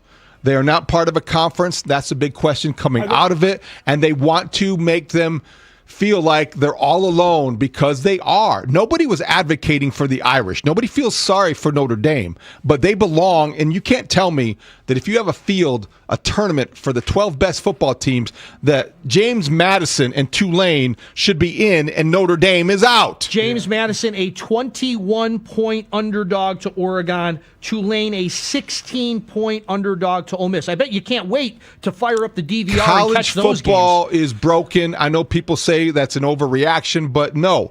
You look at everything about it. I love the sport, but it is flawed right now. Yesterday, the latest example. Now, as for Notre Dame, shame on Notre Dame. You're exactly right, Dustin. Well put from your perspective as a lifelong fan of the Irish. This was an emotional decision. This was the kind of decision that you try to make sure your student athletes don't make. This is a new athletic director, and it showed. They have no business. I know the players voted. You don't let the players vote. You have the players play. You want to win the national title in 2026? You get better in December of 2025. Exactly right. Player development is a thing. Yes. You think David Braun's pissed off about going to a bowl game with 6 victories and his Northwestern team? How about Brett Bielema? You think he's upset about playing the Music City Bowl or wherever they're playing in their bowl game? The coaches love to practice. Notre Dame just said, we're done. We're checking out because you know what? Our feelings are hurt. Get over it. Yep. Get to practice. That's Nonsense. Right. All right. Great stuff. You know, this is a Jed question more than a Crane question. Well, Crane was on Saturday morning with David and Bruce taking questions. And what was your reaction to Crane Kenny's explanation of the disparity between the Cubs' revenue and payroll, a number used against the Cubs by national media? Kenny said it is inaccurate. Every team gives about 48% of their revenue to the league, large markets and small, and then the league returns to each of the 30 teams in equal amounts. So if you're a large market, you obviously get back less than you put in, and you are a net payor. If you're a small market, you get back a lot more than you put in, and you're a net payee. And we're one of the largest payors in baseball. So when you see the gross revenue line, that's before revenue sharing. Your I'm reaction? not saying one is right, one is wrong. I'm just saying when you look at gross revenue numbers before revenue sharing, before CapEx, before property taxes, before amusement, all that, you're not really seeing a real picture about what's available. A lot there. Your reaction? Well, we'll get to a lot to it later when we talk about it more. But overall, Crane answered the question. He has the numbers. He believes what he believes. I think that the way that he ended the interview, we appreciate him coming on and being transparent, at least addressing it. Then he talked about having organizational urgency. We'll find out. We'll find out how aggressive the Cubs are. The winter meetings are in Florida this week. Bruce Levine is down there. We'll talk to him throughout the course of the week, and we'll find out if the Cubs are in on these players or just finishing second. That's what fans want to see. They want to see activity. They want to see growth and progress, and they want to see the Cubs use some of those revenues to buy players. And I think that is, look, he's deep in the weeds with his payroll. He had an opportunity to address it, and I think that's all you can ask because he did show up to address it. So there's still going to be some questions, though, until the Cubs really make a big, bold move. Well, I appreciate Crane coming on. David, I think you did a great job getting to the heart of the matter, what fans wanted to hear right away. And Crane said, thanks for the softball, David, right off the bat. So that was very, very fun. Crane explained it very well. And again, I joke around, Mully, you and I talk about this quite a bit on the air and off the air. And he didn't use it this time, but he has used it in the past. Do you know how expensive concrete is? You know, and the other part of it is that they are one of, was it 5 teams, David, or 4 teams, maybe even that own their own stadium? They own it. Everybody else rents it, which means they also, as the owners, have to pay the taxes. And I'm sure lots of people listening, getting property tax bills in the mail, know how expensive the taxes are. So that's another part of this that you have to come in to understanding. But David, you mentioned it in your answer, urgency. Okay, I'm willing to give them the off season to see how really urgent they are. Your turn, Cubs. Yeah, I got to be honest with you. I wasn't overwhelmed by his answer. I like Crane, and I like that he came on to talk about it. I also think, but then tell me the numbers. If you're saying the numbers are inaccurate and you have to pay for this and pay for that, I would still like to know what the numbers are. And I think there's a reason that nobody wants to tell you the numbers, because I think that there is a vast discrepancy between the amount of revenue they have coming in and the amount of money they are spending on the team. I really do. I think that it's a vast revenue that comes in, and there is limited revenue going out. And I think they need to increase it. And I think that they're trying to stay as close as they can from getting into the luxury tax. And even if they were to get into the luxury tax, they want to do it in the most minimal way possible. And whenever we hear they have X amount of dollars and they're going to spend all this, it's never more than they have to spend. Do you know what I'm saying? Like, I just think it's easy to kind of call it inaccurate. Okay, well, what are the accurate numbers? Tell us exactly what, and no one's ever going to do that. They don't want that out there, and they don't, baseball doesn't want that out there. But I think that there is a vast, there's a vast difference between an inaccurate number, sure, and them not, and this still being an extraordinary fair difference. enough. I also think if they sign Alex Bregman, a lot of these questions and reactions will be muted. Well, again, if they finish second for him, we'll bring this up again. No, exactly. But I think that's what makes this a big week and a big off season, because this is out there. You're right. He needed to address it. Now, frankly, they need to respond in a way that reflects organizational urgency. Totally agree with you. All right, we've got the extra point next. We're getting back to the Bears. We'll do so right after a quick break. It's Mully and Haugh with the Pick Six on the Score. The Bears lose, but they're still 9-4. Williams looking, throwing, and intercepting! The Packers will win it! I'm Lawrence from the Spiegel and Holmes show, afternoons 2 to 6. Stick around as all of our shows and Bears experts dissect this tough loss from every angle. They're going to take you inside the locker room. Plus, we'll look ahead to the next matchup against the Browns in Shador over at Soldier Field. Here on Chicago Sports Radio 670 The Score, always live on the free Odyssey and iHeartRadio apps. Brad Evans here to help you beat the books with the BetMGM Network. Chargers RB Omarion Hampton is back. Slated return to the starting lineup Monday versus Philly. It's unknown exactly how many touches he'll receive. However, against a slumping Eagles run D, he's in position to inflict damage. I'm on Omarion Hampton to score a touchdown at plus 185. Bet smarter, beat the books. Download the BetMGM app today. My name is Whitney Allen. I am a widow. My husband, Ryan, died. We never thought in a million years we'd have to use life insurance. The unexpected happened. With Ethos, it is so fast and easy. It's 100% online. You can get a quote in seconds, apply in minutes, and get same-day coverage. No medical exams, and you can get up to $3 million worth of coverage through Ethos. Get your free quote at ethos.com/game. That's ETHOS.com/game. Time spent on application may vary. Online health questions required. Listen up, football fans. You won't want to miss this. Right now, new Bet365 customers bet $5 and get $150 in bonus bets, win or lose. So you could turn that $150 into something bigger when you bet on money line, spread, totals, player props. $150 in bonus bets when new customers bet $5. I know where I'm going to bet from now on. Download the app today and see why it's never ordinary at Bet365.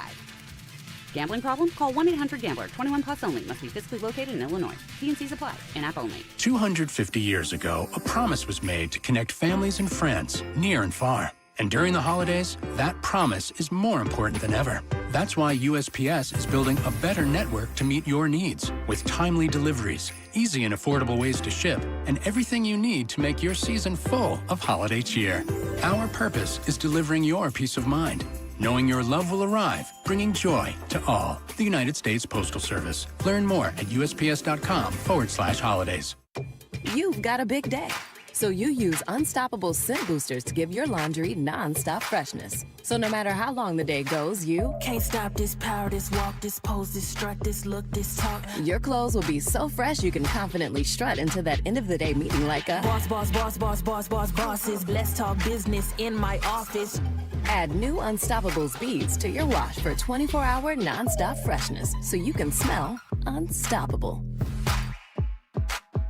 Becoming a truck driver doesn't have to be complicated. At Schneider, we make it easy to get your commercial driver's license and start your new career. With our CDL apprenticeship training, you'll get paid to become a truck driver in just 5 to 6 weeks and have a Schneider driving job waiting for you when you've completed the program. Plus, during training, Schneider will provide transportation, lodging, and meals at no cost to you. Ready to get your career on the road? Learn more and apply today at SchneiderJobs.com. That's SchneiderJobs.com. No matter what kind of business you run, finding a bank that supports your success can make all the difference. I'm Jeff Boundy, president of Cornerstone National Bank and Trust Company. We're a bank that invests in relationships with our customers for the long haul. Customers like Marty Nixon from Norman Mechanical would agree. I'm Marty Nixon from Norman Mechanical.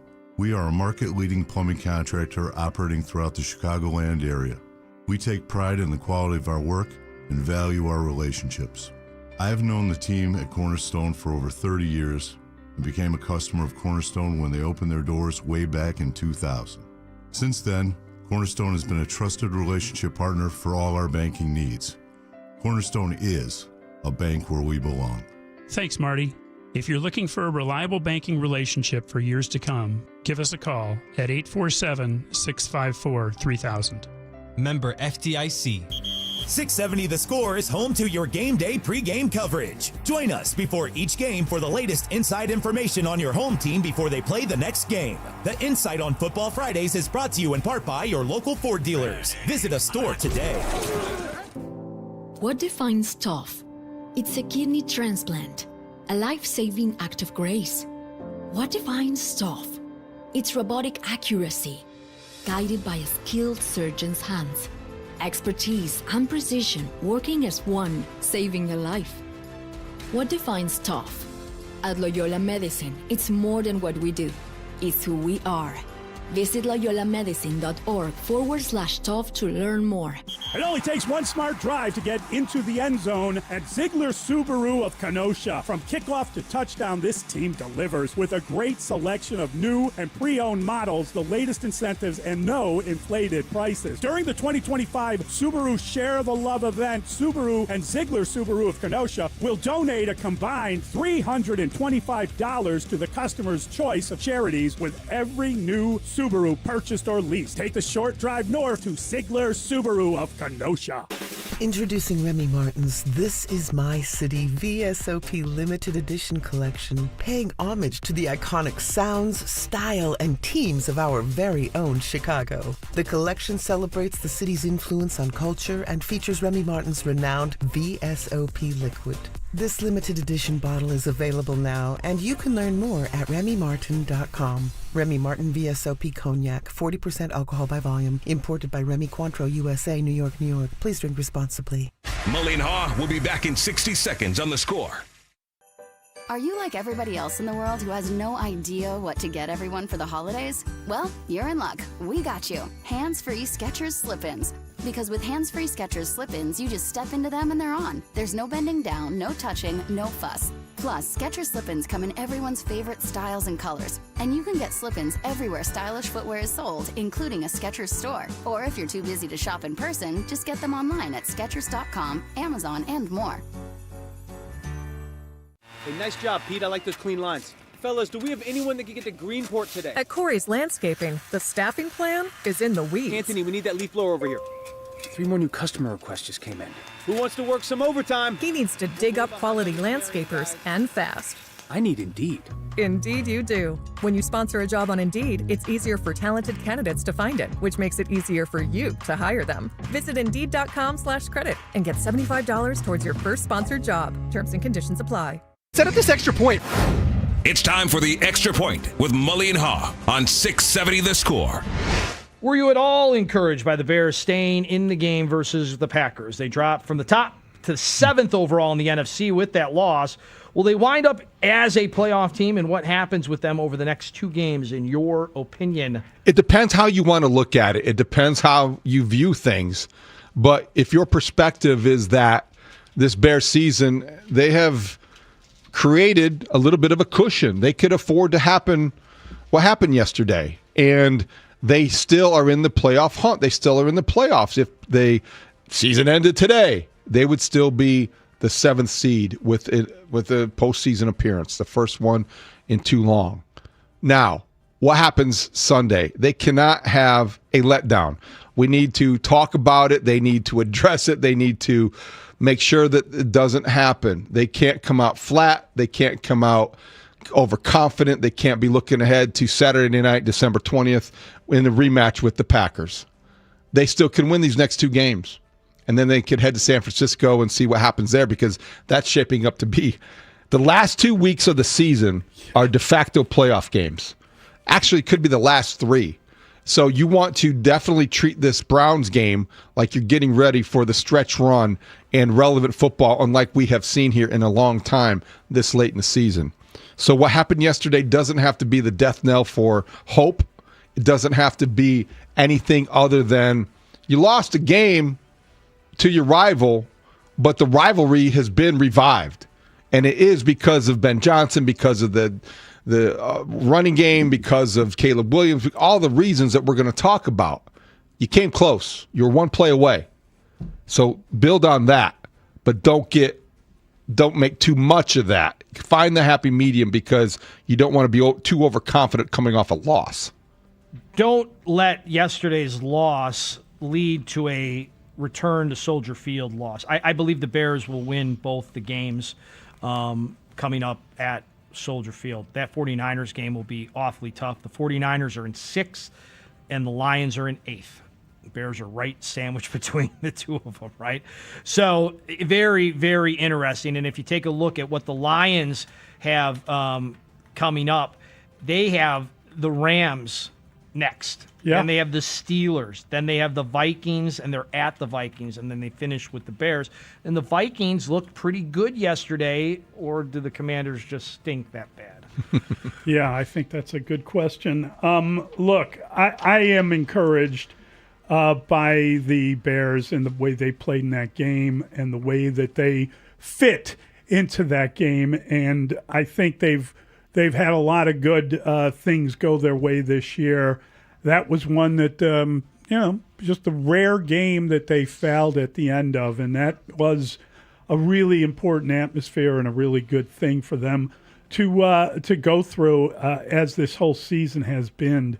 I do believe they'll wind up as a playoff team, but I think they've got to win these next 2 games to do so. I really think it's that important, and we'll see what happens moving on from there. But I mean, this is not college football. This is not high school.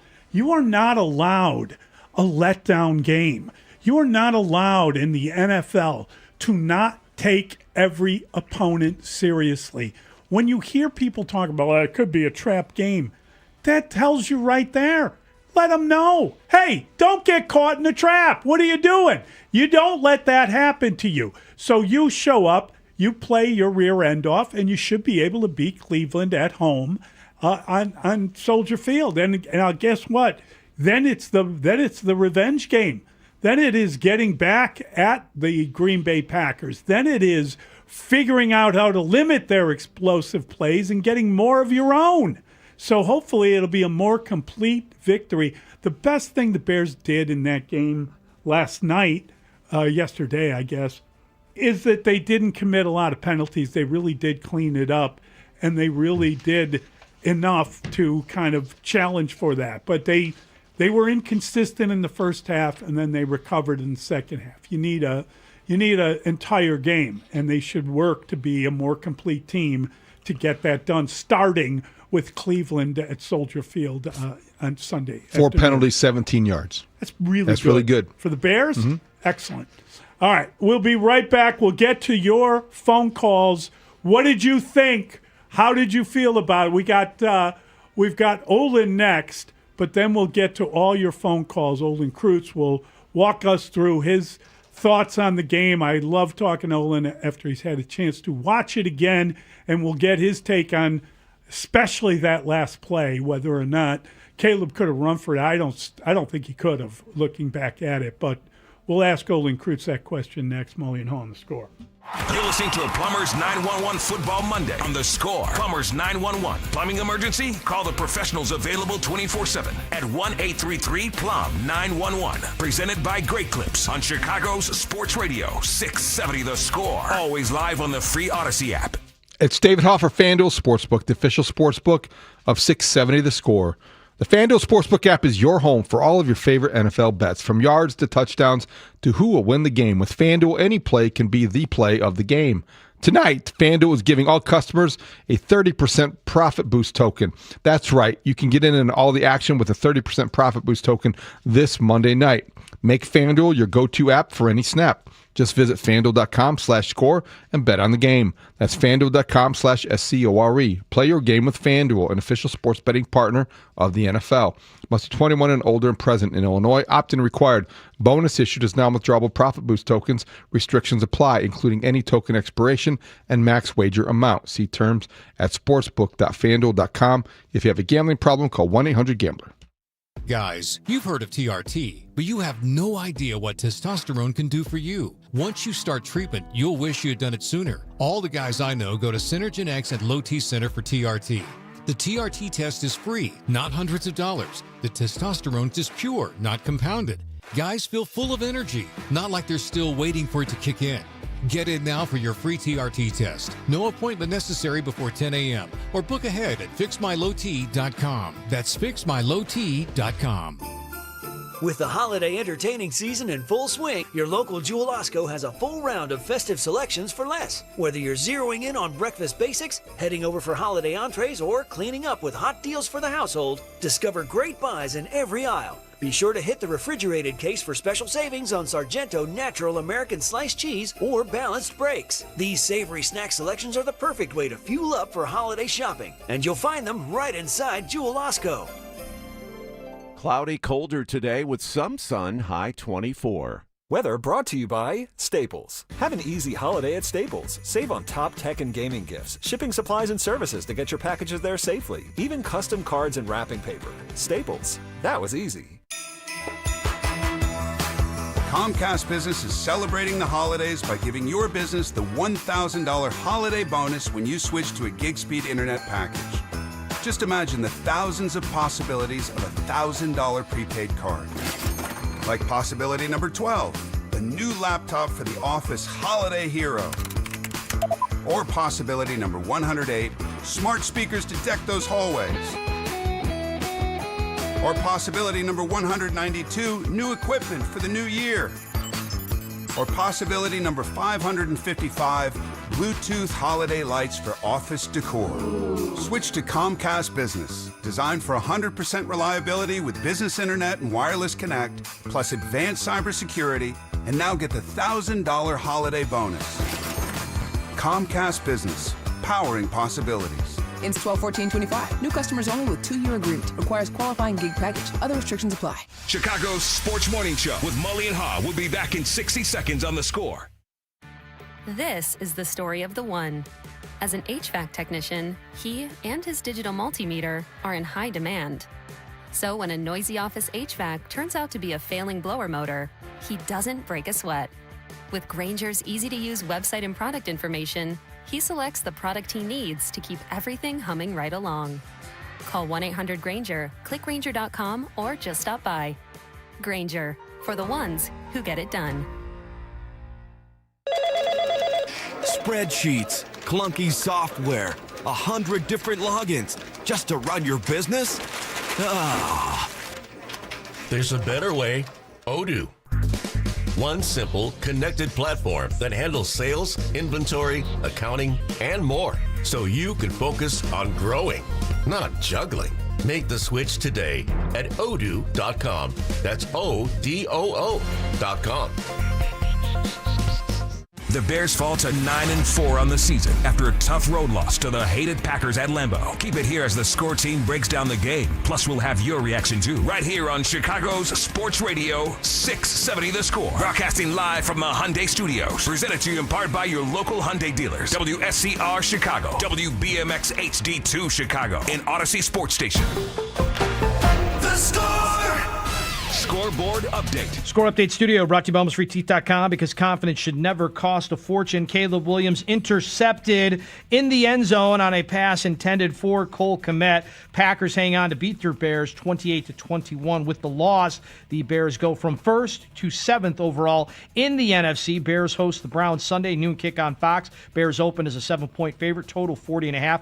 Olin Kreutz next with more on the Bears-Packers game. Monday Night Football tonight on The Score to wrap up week number 14. Coverage beginning at 6:30. The Eagles are at the Chargers. Sunday Night Football saw the Texans double up the Chiefs 20-10 in Kansas City. Your Bulls have lost 7 in a row. Last night it was 123-91 against the Warriors. Bulls off until Friday. They're going to be at Charlotte taking on the Hornets. Blackhawks glad to get out of L.A. They're 12-11-6, falling to the Ducks 7-1 on Sunday. They're home to the Rangers on Wednesday. The college football playoff is set. Notre Dame the first team out, and they will not go bowling. This hour brought to you by Menards. Save big money at Menards in our segment with Olin Kreutz. Sponsored by Plumbers 911. Plumbing emergency, call the Plumbing Pros. Available 24/7 at 833-PLUM-911. Olin Kreutz, Score football analyst. Bias towards offensive line. By that I mean find you an excuse of why an offensive lineman missed the block or why their job is hard. Chicago Bears legend, 6-time Pro Bowl center. You talk about one of the greatest leaders I've ever been around. From football to the weight room to life. Now he's in radio and he has the same passion. Olin Kreutz, every week with Mully and Haugh. He probably doesn't like you, but he loves to talk Bears with Mully and Haugh. Mully and Haugh, Chicago Sports Radio 670 The Score. Always a delight to talk to Olin Kreutz, and he joins us now on the Atturo Tire Hotline. Atturo, your hometown tire, Atturo.com. We want to welcome in Olin, but we want to welcome in anyone watching us on CHSN. We appreciate your viewership. Welcome to the program. Olin, good morning. How you doing? Good morning, guys. Doing good. Tough loss up there for the Chicago Bears versus the Green Bay Packers, especially rewatching the film this morning. They're right there, except for Packers make a bunch of big plays on third down and late in the first half, and the Bears have a chance there late in the game after fighting their way back into the football game, battling back, tying it up there on the road, and obviously the defense gives up the touchdown, and we missed that last play. But the Chicago Bears, I'm sure, watching the film this morning, know how close they were. Really, you don't want this, obviously, to carry into this week. Olin, I think you played long enough in this rivalry. We're such at the heart of it that I don't want to insult you with this question, because I think you look at it differently than the rest of us, perhaps. But there are no moral victories in a rivalry like this. But the concept of an acceptable loss, how do you look at it? The Bears had an encouraging day on a discouraging effort. They lost, but they also closed the gap. Are there positives that come out of this, or do you just look at it, well, you know what, it is the Packers, and you hate to lose to your dreaded rival? Yeah, like you said, I played against the Packers as a Chicago Bear 27 times, and we all remember the last loss, which really sucked. But when you're asking me that question, I look at it from 2 points of views, right? I look at it from when I was a player and I was in the locker room, and you don't want there's no moral victories like you're talking about. It's just like, okay, man, like we got to find a way to win that damn football game, right? Like we're right there. We can make the plays. Our number one pick in the draft has the football in his hands. He has 3 or 4 different options. I want to see him make that play no matter what everyone's screaming about. The throw to Cole Kmet was probably there. The run might have been there, and DJ Moore was there, right, coming across on it. I mean, every former backup quarterback in the world broke down the play on Twitter after the game. So you can go on Twitter and check that out if you want. But then there's the analyst side, David, which we do now, right? And there's the side of like, we know how bad the Bears have been over the last 4 or 5 years. We know how far the Packers were ahead of us last year, even though the Bears beat them and lost by 1. We're talking about overall. Go up there against Green Bay, 9-3, leading the NFC, playing the Packers, and then have the ball in your quarterback hands at the end of the game to win the football game with the secondary with a lot of injuries. And we know what we're looking at, and we know where this organization is trying to go to. If we talked about last night on the post-game show, it's nice not to have to, this late in the year, not to have to talk about culture, right? And they got to change the culture up there and who's the coach going to be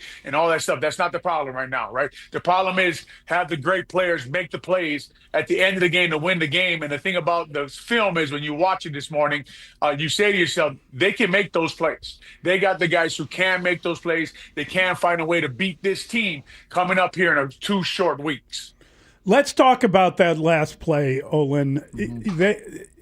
You think he could have made it running? It didn't look like there was enough. It looked like the linebacker was coming up, and it didn't look like there was a lot of space toward the sideline. And would that be him going at a guy and somehow shifting around him, deking him out? I mean, how would that have worked had he chosen to run?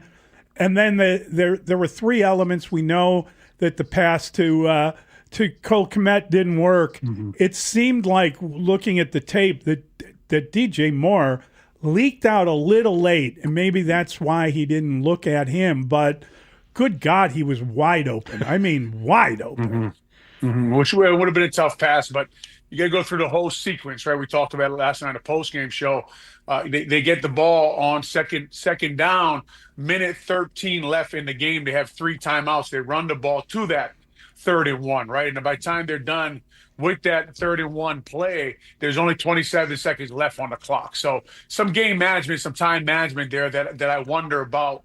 All of a sudden, okay, now it's 4th and 1. We only have 27 seconds. Is that the reason why you throw the ball? Is that the reason why Caleb feels like he should take a shot at the end zone, which is all not true. It's just in the moment of the game, does Caleb feel that way, right? With, okay, there's only 27 seconds left now on the clock. Now, if you ask me about that, we called that, I don't know what they call it, was slipper boot left, right? And the running back slips out into the flat.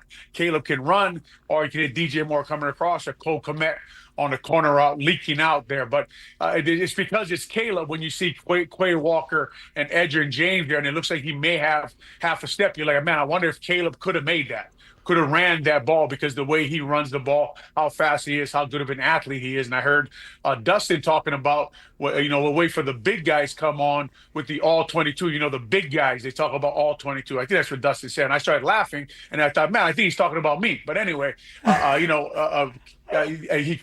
might have been able to make that run with how strong he is, how he runs the ball, Mully. But obviously, there's 2 really good linebackers right there chasing him down. Obviously, DJ Moore comes open late, but someone is chasing Caleb from behind, and he has to have to flip his hips and make a great throw with his arm, which you guys saw the throw he had to Zacchaeus, which if you want to watch something, Dustin, I know Dustin's listening to this for all 22, watch that throw. It's unbelievable in all 22.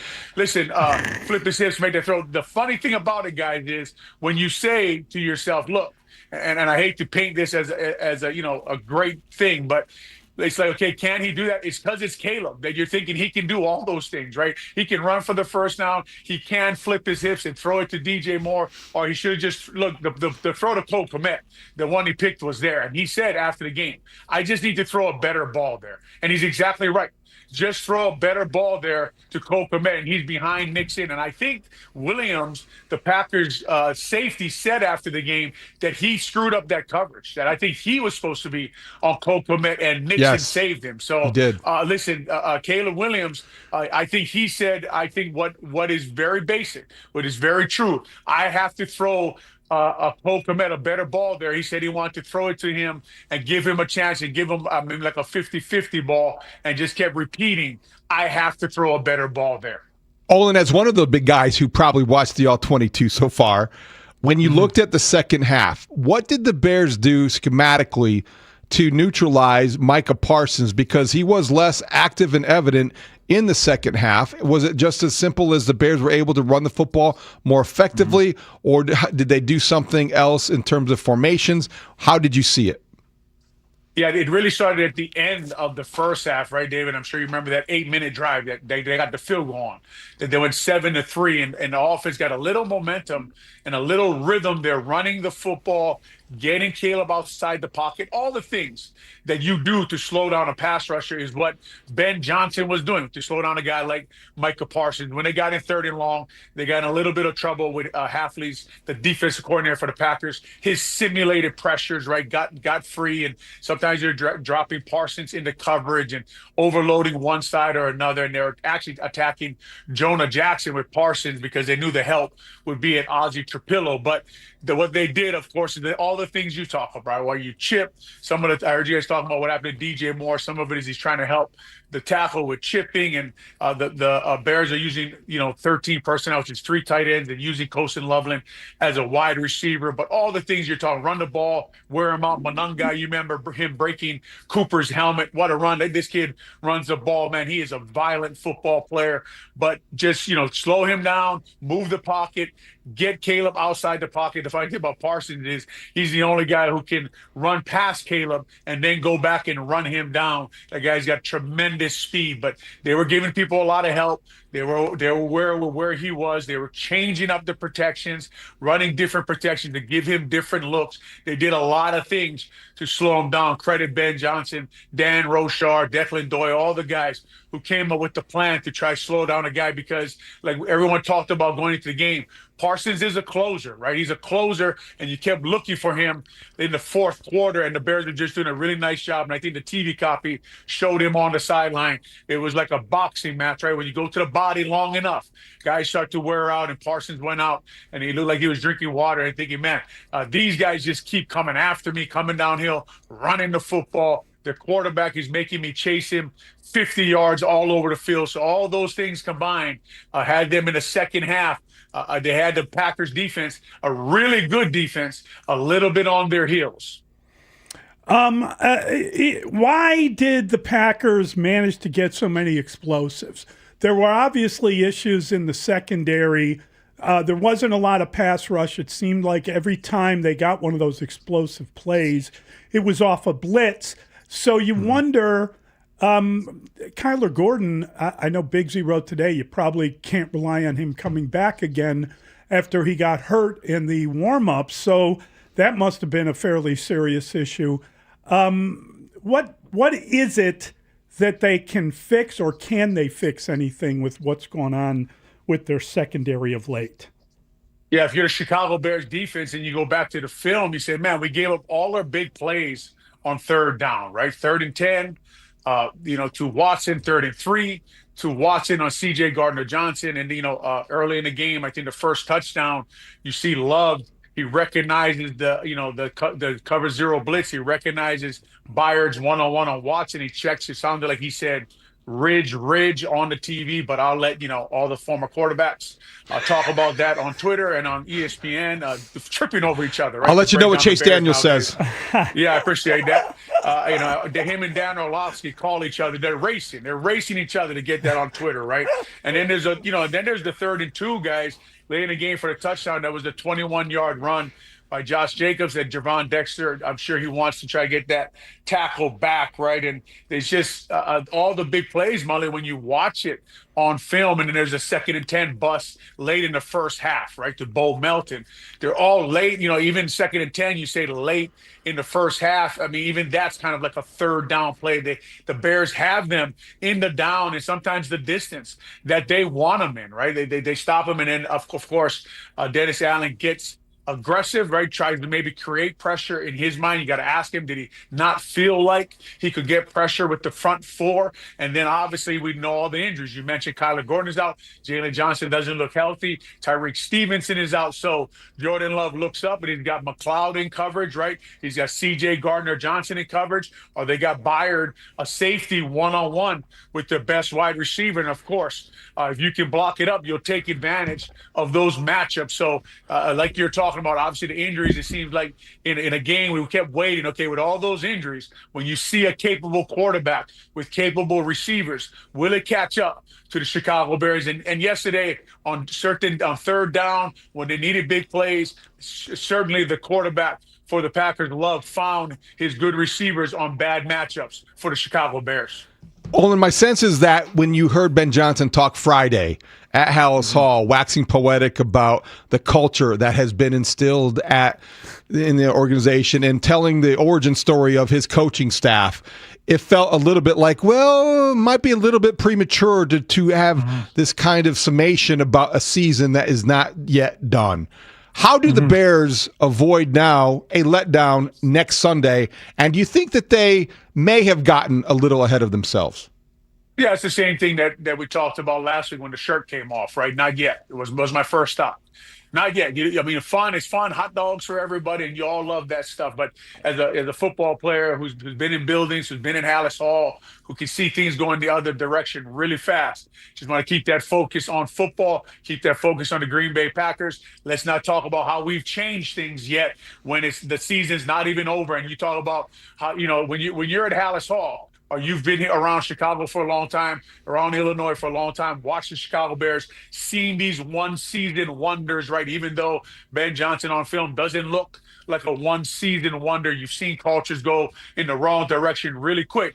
Come talk to me about that after 5 or 8 years, right? Get to about 5 or 8 years down the line where you're constantly winning, going to the playoffs, competing every year. Because if you look at all the years the Chicago Bears have had, and we've studied the history, right? 2018, 2001, 2005, 2006. What usually follows is a lot of injuries the next year, right? The culture starts to deteriorate a little bit. Every year is its own season, and you just kind of want to keep the focus on, look, man, we got to go up there. We got to beat Green Bay. We got to go in the right direction. We got to keep this thing moving. And like you're saying, David, when you're hearing those things, when you see the T-shirt come off, when you see all that stuff, and that's not why they lost. But I'm like you. I start to think to myself, whoa, not yet. Not yet. We're not there yet. Although you guys it does look better on film. These guys are playing this year, but I'd rather hear him saying that at the podium after his 8th season when he's been to the playoffs maybe 6 out of 8 times.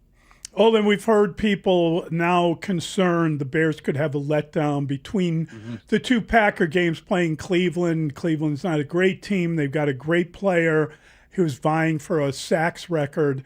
But I don't think that's allowed in the NFL. When I hear that kind of thing, I just think, and I'm not saying it can't happen, but I'm saying that that's not allowed. And whether it's coaches, other players, whoever has to grab everyone by the scruff of the neck and let them know, not allowed. You just can't do it.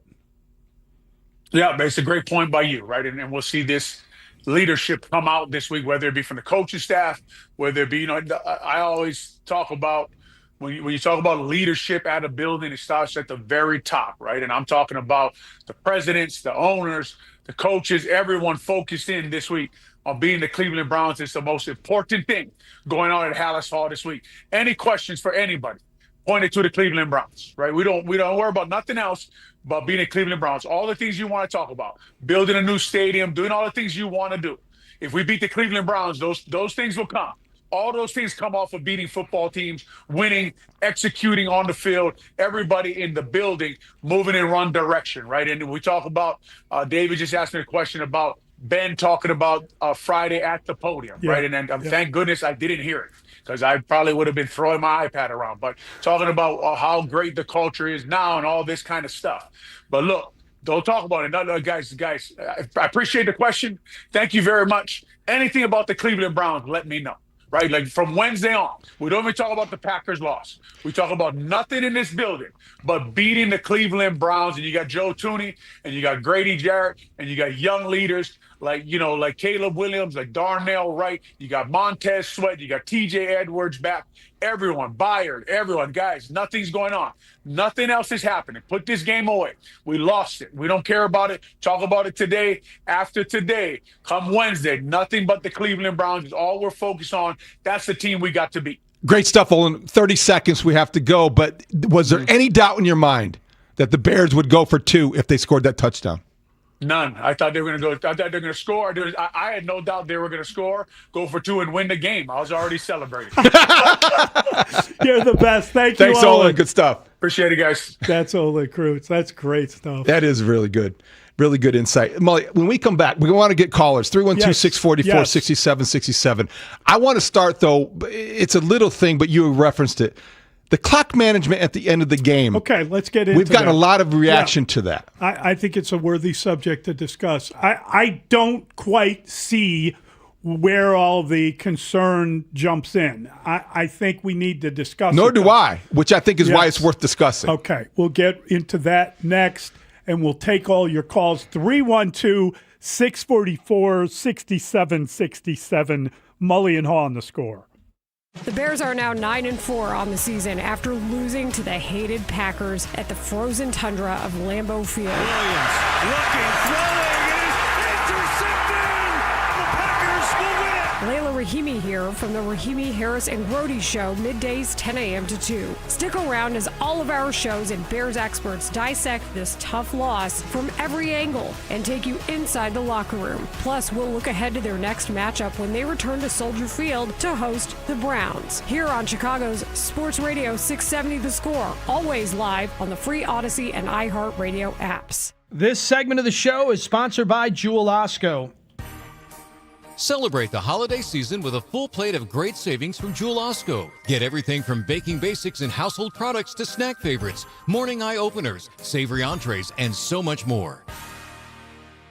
All right, take a deep breath and imagine this, a brand new finished basement your family can enjoy right now, and you don't pay a dime till 2028. Yep, with Matrix Basement Finishing, you can lock in your 2025 pricing today and enjoy your dream basement years before you ever make a single payment. Whether you're looking for a home gym, a game room, a theater, a man cave, make your home bigger, better, and more fun. The place to be without the wait. Go to matrixbasements.com today. You know, Matrix, the guys with the X, because your dream space shouldn't have to wait until 2028. Matrixbasements.com. At Uline, they know firsthand the road to success is an uphill climb. Uline started in the family basement, and through hard work is now North America's most trusted shipping and industrial supplier. They get what it means to have the support of reliable, hardworking partners. So they keep 41,000 items ready to ship.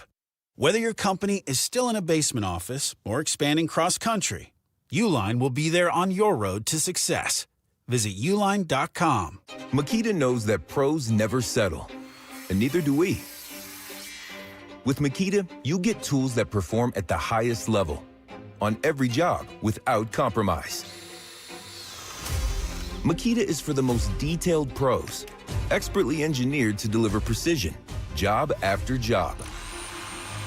When your work calls for the best, call on Makita. Makita, built to be the best.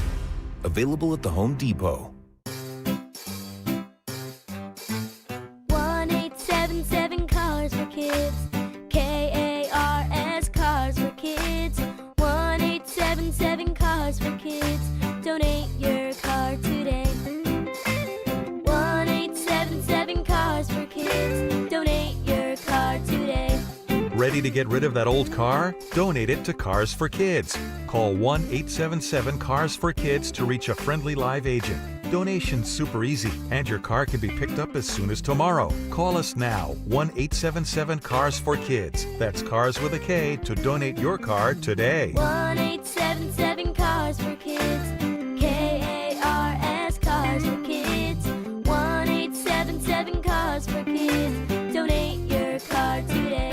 Hurry! It's your last chance to donate for 2025. Last chance! Donate now for a 2025 tax deduction. Busey Bank, building business, growing wealth since 1868. Proud to be the official bank of the Fighting Illini.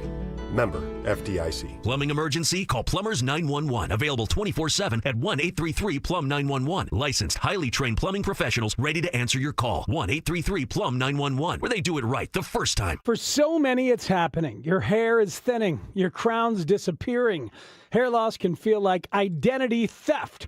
Well, there's good news. It's an incredible yet simple one-day treatment that starts regrowing your own natural hair the very next day. And it's guaranteed to grow for life.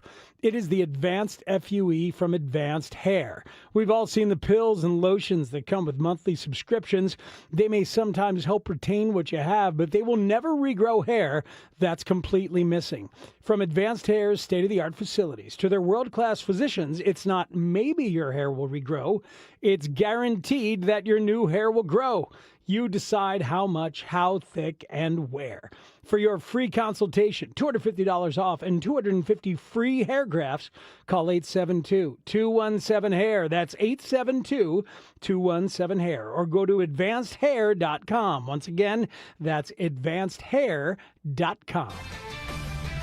This is Boomer Esiason with an Odyssey Sports Minute. Google me. Kirk Cignetti once famously told critics who weren't aware of his accomplishments. Cignetti doesn't have to be Kurt anymore. As the architect of Indiana's remarkable 2-year turnaround and as coach of the newly crowned Big Ten champions, he's on the verge of becoming a household name. His 13-0 Hoosiers are among the favorites to win the national championship. What a season thus far. I'm Boomer Esiason. You're listening to Mully and Haugh. Back in 60 seconds on The Score. It's the season to come together over your holiday favorites at Starbucks. Warm up with a creamy caramel brulee latte. Get festive with an iced gingerbread chai. Or share a velvety peppermint mocha. Together is the best place to be at Starbucks. Allstate knows your home means everything to you, and you'll do anything to protect it. But not just with any protection. You want insurance that'll be there for you and your family when you need it most. And that's what Allstate's been doing for over 60 years. So check Allstate first for home insurance you can rely on. You're in good hands with Allstate. Savings vary. Coverage subject to terms, qualifications, and availability. Allstate Vehicle and Property Insurance Company and affiliates, Northbrook, Illinois. The holidays are back at Starbucks, so share the season with a peppermint mocha. Starbucks signature espresso, velvety mocha, and cool peppermint notes, topped with whipped cream and dark chocolate curls. Together is the best place to be at Starbucks. In the last play, what was your hope on that play call and what was your vantage point of how it unfolded there? Yeah, I mean, we had a lot of options there. I don't know exactly who's going to pop necessarily, but between the options that we have and then Caleb using his legs was hopeful we could find a way to get a yard there. Mully and Haugh, Chicago Sports Radio 670 The Score. That, of course, is the voice of Ben Johnson explaining in the postgame about the play call on 4th and 1 that from the 14 went from the 14-yard line, and unfortunately the ball was intercepted. It was the last play of the game. Bootleg, rolling left, same play that worked against the Eagles, ended up in a touchdown. You had Caleb Williams could have done one of three things. Could have kept the ball and gotten the first down. I don't think he had the angle. We can debate that. I think Dustin makes a good point. Number 2, we could have hit DJ Moore. Some people say would have walked in the end zone. Well, I mean, do you think he could have walked in the end zone? I think it is. He was wide open. Wide open. Okay, I don't know if he walks in the end zone. I don't think it matters. You know, what everyone seems to be forgetting is what there were 27 seconds left, whatever that was. Let's say he catches the ball in the middle of the field and gets hit. Okay. They had 2 timeouts. They have 2 timeouts left. They had 2 timeouts. He throws the interception. It's the end of the game, not the end of the season. But you're right. He had 2 timeouts left. People have been complaining via text and I know. Twitter about clock management. I didn't but Mully, get that at all. They ran the ball because there was a lot of time left. Let's look at the play-by-play. They didn't want to leave another bad kickoff get you to midfield. Now right? let's go back up for a second. Remember, we both lamented the last drive of the first half. Yes. The Bears let down. Jordan Love needed, no time at all. In the final minute, they score a 45-yard touchdown. So the Bears did not want to give him the ball back. And they lost the game by 7. Just so you know. 2-minute warning. They have the ball at the 23-yard line. It's looking pretty good. They're driving. There's a fourth play of the drive. Hand off to Monungai. 6 yards, boom. Running play. They hand off to Monungai. 3 yards, boom. They get to the 17. Or they go from the 17 to the 14. There's 35 seconds left. They let the clock run down on purpose. On purpose. Because they don't want to give the ball back to Jordan Love because you know what will happen? He'll beat you.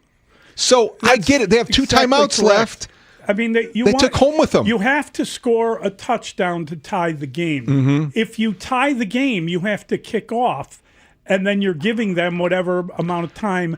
They were trying to finish the game on that drive. They were trying to have the last snap be the touchdown. And that won the game. That made perfect sense to me. Me too. I thought there was tons of time they had. Remember, they started that with 3 timeouts. He called one after the third run. It was after the third run. The Bears called their first timeout. There's no gain for Monungai on 3rd and 1. Yes. It's set up 4th and 1. They call a timeout. They said, let's go to that Eagles play. Let's try that. And then the Packers called another timeout after that to say, we think they're going to run the Eagles play, or whatever they said. Right. But nonetheless, they still had 2 left. They could have run the ball. Not worried about the clock expiring. They could have thrown the ball in the middle of the field, wherever they wanted. They had 2 timeouts left.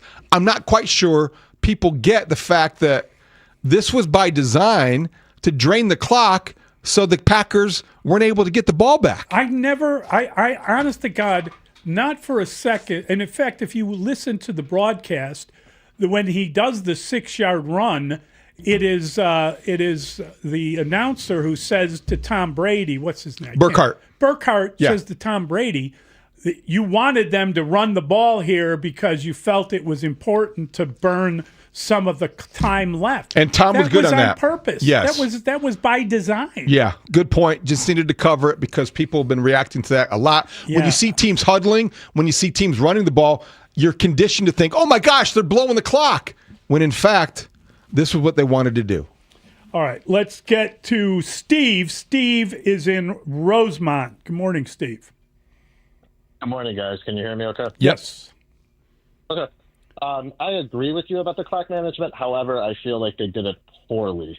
I felt like there could have been some more urgency. But the reason I called was mainly to complain about some of the players in the Bears secondary, as well as number 48 was DeMarco Jackson. Yes. It's really cold outside. Arm tackles aren't going to do it. And the same goes for Jalen Johnson. On that 3rd and 1, late in the game in the 4th quarter, Josh Jacobs ran right by him. Stopped. Yeah. They had Josh Jacobs stopped, and Jalen Johnson just puts an arm on him, thinking that's going to bring him down. But what happened to Jaquan Brisker? Did he forget how to jump?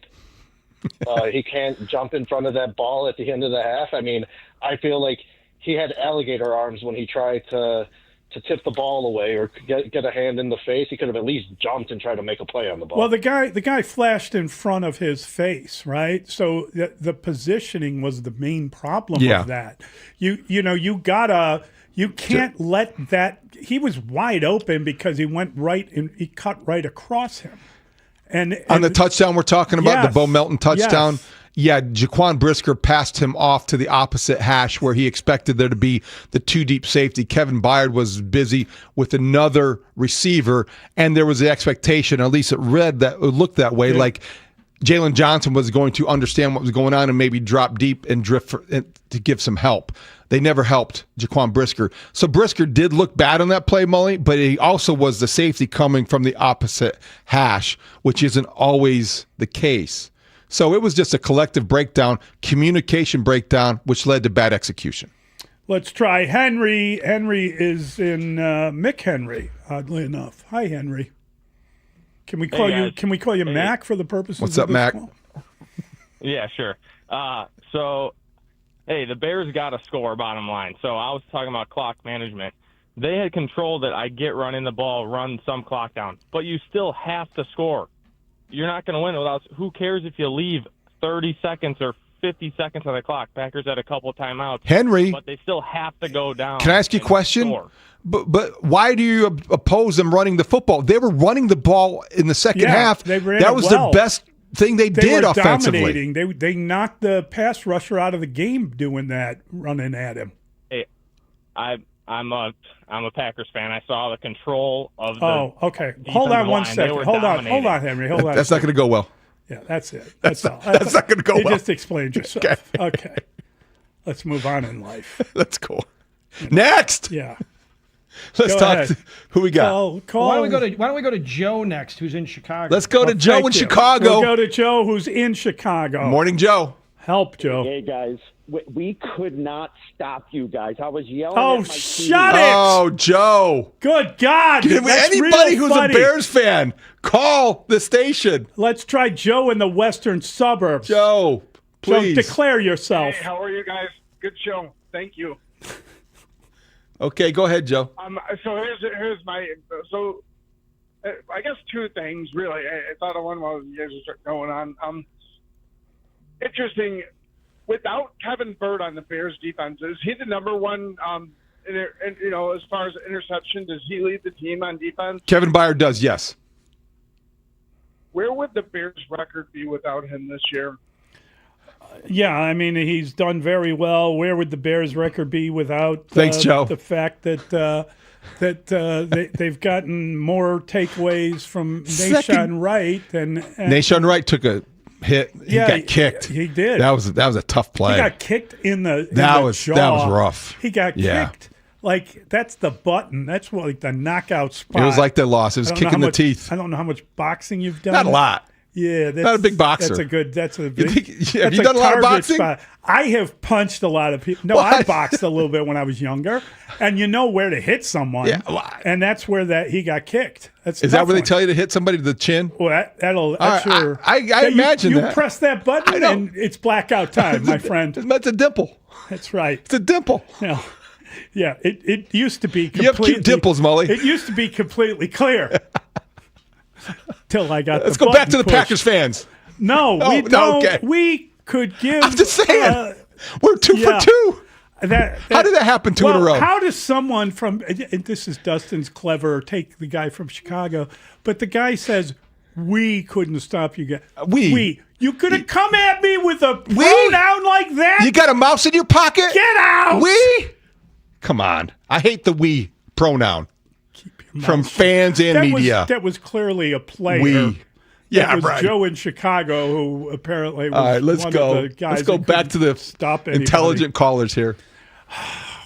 We got some good calls. All right, lined all up. right. Let's go. Let's go with Dan. He's on the Odyssey app. Hey, Dan. Hey, guys. Hey, you guys are coming to Cleveland. We got to beat these Browns, man. And if that defense doesn't tighten up, Shadur Sanders is going to pick them apart. He just put 340 up this weekend. Yeah. Yeah, he's a real. He outplayed the number 1 overall pick in the Shadur draft. Sanders had a good day. He did. He played well for himself. Miles Garrett has 20 sacks. And they lost anyway. They did. Bonnie is in the western suburbs. Hey, Bonnie. Thank you, Bonnie. Bonnie? Bonnie, are you there? Bonnie, if you're not there, put Clyde on. Let's try Jerry. He's on 180, I-80, excuse me. Good morning, Jerry. Hey, I'm just surprised that we went away from the run. We're the best running team. It seemed like at the start of the game, we didn't do as much running. At the end, we have the best running team in the NFL. We keep the ball in Caleb's hands. He misses Moore, who's also and tries to force it, like he did on the one touchdown pass that the guy made a magnificent grab on. I just don't understand why going against something that we're the best at and also relying on a guy that completes 50% of his passes. And the last thing about it is it seems like I'm just surprised that some of the play calling yesterday. Hang up. Jared, thanks for the phone call. Mully, I think he's referring to the fourth down call, obviously. Yeah. On the third down, they did run Kyle Monungai, and he was stopped for no gain. Yeah. I think that may have influenced the fourth down call. And Ole made a really interesting point, too, about Caleb Williams. Because he is Caleb Williams, and he has done the magic act. Yes. He has put on the Superman cape. Yes. You think in that position, rolling left, throwing right, maybe getting the first down with his feet, that he's capable of doing any one of the three options. Yes. You trust your quarterback. I'm okay with that. It didn't work. You went down trying to score. I don't have a problem with them not running the ball up the middle and having a play with three options, run or pass. I wonder, and I said this before, I wonder if the clock management issue of the idea that you wanted to score in the last play, I wonder, had you run that play on third down, if it would have been more successful or if things would have been a little Now, bit that's different. a really good question and probably would have been a better time, frankly, because third down, the Packers, you had just run twice in a row. Maybe they were gearing up for you to run a third time in a row, and you did, and they stopped you. So maybe in retrospect, it's easy to second guess. It is a Monday morning quarterback time. Oh, yeah. It's Monday morning, and we are second guessing. That would have been a better time for that play. Yeah, that's all. And then, then if you had to run on fourth down, everyone knows this is the play of the game, and we got to get this done, and blah, blah, blah. Blah, blah, blah. All right. We will get back to the phone lines, please. If you want to talk about Green Bay, just call somebody. And call Sparky. Call Milwaukee. Call, I don't know. Do they have a radio station in Green Bay? In the actual Yes, they the subdivision that is Green Bay? Feel free. Give them a ring. But leave us be, for God's sake. 312-644-6767. It's Mully and Haugh on The Score. You're listening to a Plumbers 911 Football Monday on The Score. Plumbers 911. Plumbing emergency? Call the professionals available 24/7 at 1-833-PLUM-911. Presented by Busey Bank on Chicago's Sports Radio 670 The Score. Always live on the free Odyssey app. Pain has a way of stealing all the great moments that matter most, especially during the holidays. It's not just your knees, your back, your shoulder. It's that time with family and friends. But 2026, that could all change when your body remembers how to heal. It just needs a little help finding the way back. Dr. Ashley Caravelli and her team at QC Kinetics here in Chicago believe relief doesn't have to come from surgery or pain pills. They use your body's own natural healing abilities to repair and restore what's been lost, helping you move, live, and feel like yourself again. It's your body's comeback story, powered by the very cells that built you in the first place. No surgery, no pain pills, no long recovery. It's time for you to take that first step, literally, to walk, hike, dance, enjoy the holidays. Life without pain, life without any hesitation. With QC Kinetics, healing is within reach. It's easy with weekend appointments. Scheduled your free consultation, and now's a great time to use your HSA and FSA for treatments. Call 312-847-4347. That's 312-847-4347. QC Kinetics, 312-847-4347. At Patrick, we believe in the joy of giving and a promise. Enjoy 0% APR financing for up to 60 months on select 2025 models. Taking care of you every day. That's the Patrick promise. Hey, Chicago, Wild Fork is helping you fight inflationary food prices. How about this? You can enjoy organic 85% ground beef for $5.60 a pound when you buy two. New York pork chops, $2.98 a pound. Brazilian beef ribeye steaks, how about $8.98 a pound? Salmon fillets, $5.99 a pound. Or my favorite, the Argentina red shrimp, $5.99 a pound. Visit a location today, or you can get it delivered. And for new customers, they're offering 3 months free. Shop Wild Fork. Shop smart. Spend less. Bet365 is paying out before the final whistle. Check out Bet365's unrivaled early payout offer. When you bet on a team to win and they take a 17-point lead, you get paid no matter the final score. Forget the final whistle and start counting that cash. Hold up. You get early payout on parlays, too. Download the app and see why it's never ordinary at Bet365. Gambling problem? Call 1-800-GAMBLER. 21 plus only. Must be physically located in Illinois. T&Cs apply.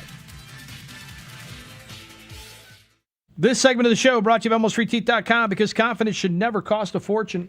Guys, you've heard of TRT, but you have no idea what testosterone can do for you. Once you start treatment, you'll wish you had done it sooner. All the guys I know go to Synergen X at Low T Center for TRT. The TRT test is free, not hundreds of dollars. The testosterone is pure, not compounded. Guys feel full of energy, not like they're still waiting for it to kick in.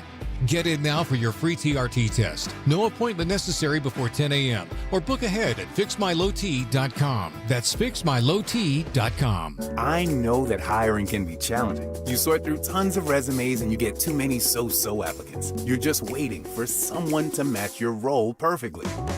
Well, now there's a place where you can meet them fast. ZipRecruiter. Need to hire right away. Start your search for strong candidates. The right fit awaits. Build your team, build it sooner. Meet your match on ZipRecruiter. Just head to ZipRecruiter.com/free right now to try it for free. And you're on your way to meeting your match. 4 out of 5 employers who post on ZipRecruiter get a quality candidate within the first day. So try it now. Go to ZipRecruiter.com/free. Once again, that's ZipRecruiter.com/free. Meet your match on ZipRecruiter. Try it free. Bank of America is the nation's leading business lender. And we're ready to help with your next goal here in Chicago. That's why we have over 3,700 local business specialists across the country. Because with the right team, your business and community prosper. What would you like the power to do? Learn more at bankofamerica.com/local business. Bank of America, official bank of FIFA World Cup 2026. Bank of America Corporation, all rights reserved. Mully and Haugh will be back in 60 seconds on The Score. This is the story of the one. As the purchasing manager at a manufacturing plant, she knows the only thing more important than having the right safety gear is having it there when you need it. That's why she partners with Grainger for auto reordering, so her team members can count on her to have cut-resistant gloves on hand, and each shift can run safely and efficiently. Call 1-800-GRAINGER, click Grainger.com, or just stop by. Grainger, for the ones who get it done. Oh, how's that flu, babe? Did you take DayQuil Intense Flu yet? Nah, I got this. Ugh, okay, I don't got this. You stay on the couch, and I'll grab the DayQuil. Undo your flu symptoms with DayQuil Intense Flu. DayQuil Intense Flu provides powerful relief of your flu symptoms. I'm ready for that to-do list. Wow, you do got this. DayQuil Intense Flu. The daytime coughing, aching, fever, under your flu, medicine. Use as directed, keep out of reach of children. You or Ben say anything to each other, or was it just a blow-by handshake? Oh, it's just, I think, quick handshake. I mean, we'll see him again in 2 weeks, so. It's not often where a head coach will call out another one. Any extra satisfaction with this? No, absolutely not. It was just, I mean, it's Packers-Bears. It's a great rivalry. And certainly with what was at stake in regards to positioning in the NFC North, I mean, that's the only thing that matters. Mully and Haugh, Chicago Sports Radio 670. The Score. That is the voice of Matt Lafleur. I think they should have gone fist bump rather than handshake. Translates to the flower. The flower, if you're a francophile. And I've been accused of calling him the flower, like I think he's some fragile plant. Yeah, well, I think that's the intent of your it is mockery. not. I'm merely Let's be honest translating about for it. you. You can translate all you want. Mansoor. My interpretation is you are calling him weak, fragile, able to wilt. I think it's what flowers do. For the flower to bloom in the cold of Green Bay is quite a compliment. Take some strength. and he had some strength yesterday. That was funny after the game. They It had was the just quickest a little handshake. brief handshake. It was the fastest handshake known to It humankind. was Belichickian. It was like Bill Belichick. Yeah. They didn't stop and chat. No, they didn't. They were literally running Well, they have past to play in each 2 other. weeks. They have to keep that They distance. shook hands, and the flower, if I may call him that, his name is Le Fleur, he patted him on the arm or shoulder or something. Did he? Yeah, So he that's gave nice. him a little secondary, you know. That's the way it should be in a rivalry, right? I like it. I don't think creative tension. I don't like them like meeting up at a Marquette basketball No, I know. game. Well, So that accidentally. was better. Whatever. Accidentally. Whatever. Let's get back to the phone lines. Yes. Let's start. I'm trying to get people that have waited patiently. Let's try. Is it David on the road? David, good morning. David? Hey, David. Hey, good morning, guys. First and foremost, I am a huge fan of you guys. You guys are the best in Chicago sports. Really appreciate you guys. I just want to say, we really need to lean off the criticism of Caleb Williams. He's an elite quarterback. We're going to see the truth next year. I think in the offseason, he's going to fix all these issues, accuracy and completion percentage.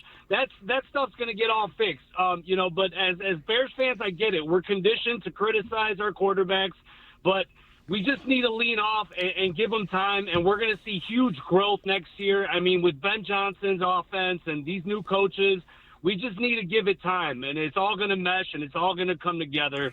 I'm a huge fan, guys. Love you guys. Have a great day. Thanks, Thank you, David. David. Bless you. I would just say this about his evaluation of Caleb Williams. Don't look to next year already.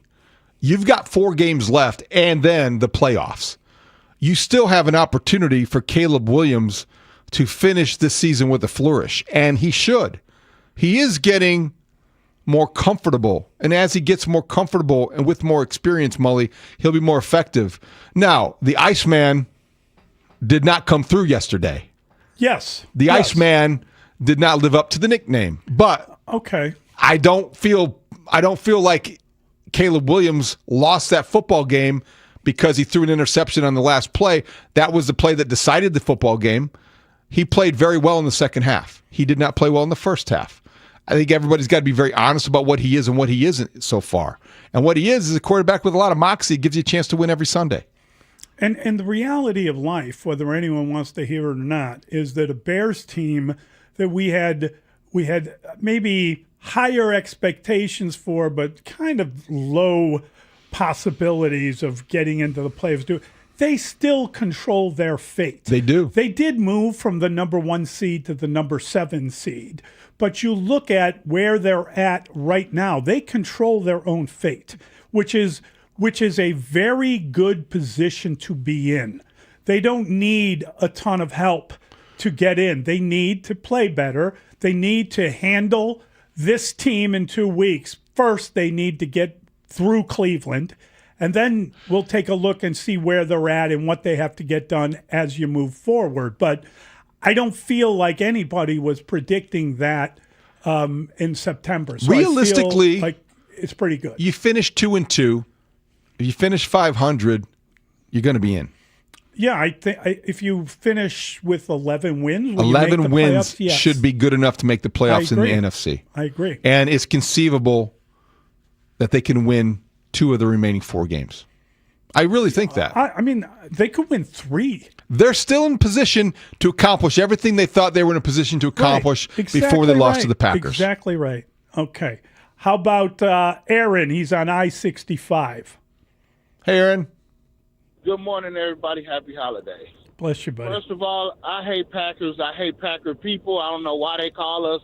I'm sorry y'all had to go through that. Second, that second half, man. We go through hell. As mad as I am that we lost, that second half, man, I saw a quarterback on the team that I'm rooting for, who I've been rooting for 44 years, make throws that I've only ever seen done against us.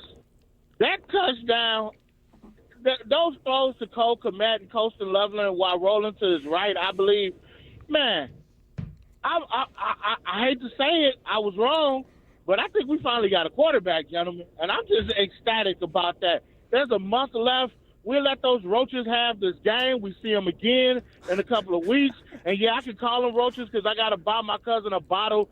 She was born in Milwaukee. I forgive the rest of the family for moving up there. But other than that, man, we see him again in 2 weeks. We lost. He had that first down. If you'd have ran for it, you got to get it. But I'm not too upset about it. You know, I think we're going to get him on Soldier Field, and that's where I want him at anyway. Thanks, Aaron. Thank you, Aaron. Good Great phone call. Yeah. I find it really interesting just thinking about the Bears and where they're at and hearing a call like that, where they're at with Caleb Williams, where he was a year ago, etc. It's because he made 2 throws that you don't typically see from any quarterback. Yeah. Just the special ones. One to Cole Kmet on the sideline when he was lofted it perfectly.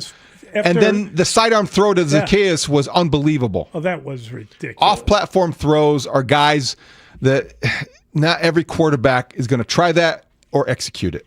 All right, we've got T.J. Edwards next. We're going to talk to the Bears linebacker. At least that's what I'm told. We'll do that next. It's Mully and Haugh on The Score.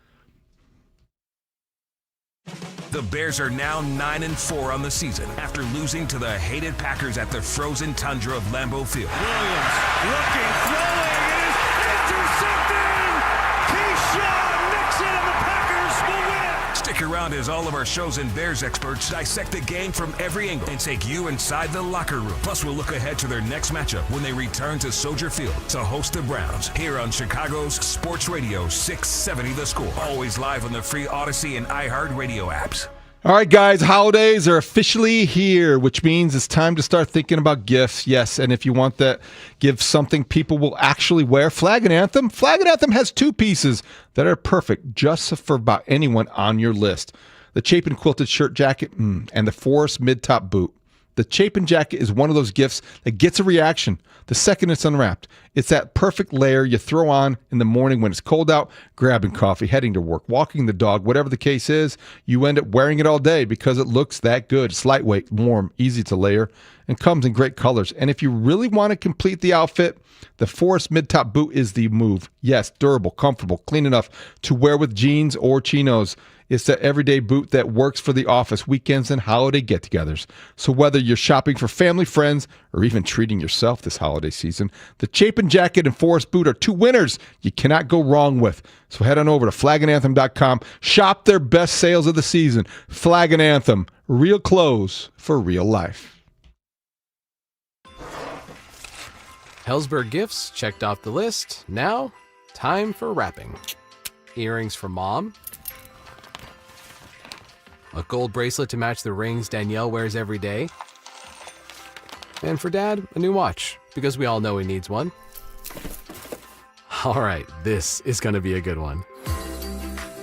Our favorite things for your favorite people. Shop in store at Helzberg.com for up to 50% off. Hey, it's Spiegs. You waiting for a new Hyundai? Your wait is over. Scott Levy's Rosen Hyundai is clearing models during the Hyundai Getaway Sales event. Get rebates up to $11,000 or 0% financing for 72 months on select vehicles. These offers won't last. Don't miss your chance to save big. Stop by Rosen Hyundai of Kenosha on Highway 50 at I-94 or Rosen Hyundai of Algonquin, 10 minutes south of I-90 on Randall Road. Rosen Hyundai, where you always save a fistful of dollars. Find your ride at buyrosen.com. Financing to qualified buyers. Introducing Remy Martin's This Is My City VSOP Limited Edition Collection, paying homage to the iconic sounds, style, and teams of our very own Chicago. The collection celebrates the city's influence on culture and features Remy Martin's renowned VSOP liquid. This limited edition bottle is available now, and you can learn more at RemyMartin.com. Remy Martin VSOP Cognac, 40% alcohol by volume, imported by Remy Cointreau, USA, New York, New York. Please drink responsibly. Hey, everybody, it's Spiegs. FanDuel Sportsbook is the official sportsbook of 670 The Score. The FanDuel Sportsbook app is your home for all your favorite NFL bets, from yards to touchdowns to who's going to win. With FanDuel, any play can be the play of the game. Tonight, FanDuel is going to give all customers a 30% profit boost token. That's right. You can get in on the action with a 30% PBT for this Monday night's game. Monday Night Football, more fun, especially when you hit with a PBT. So make FanDuel your go-to app for any snap.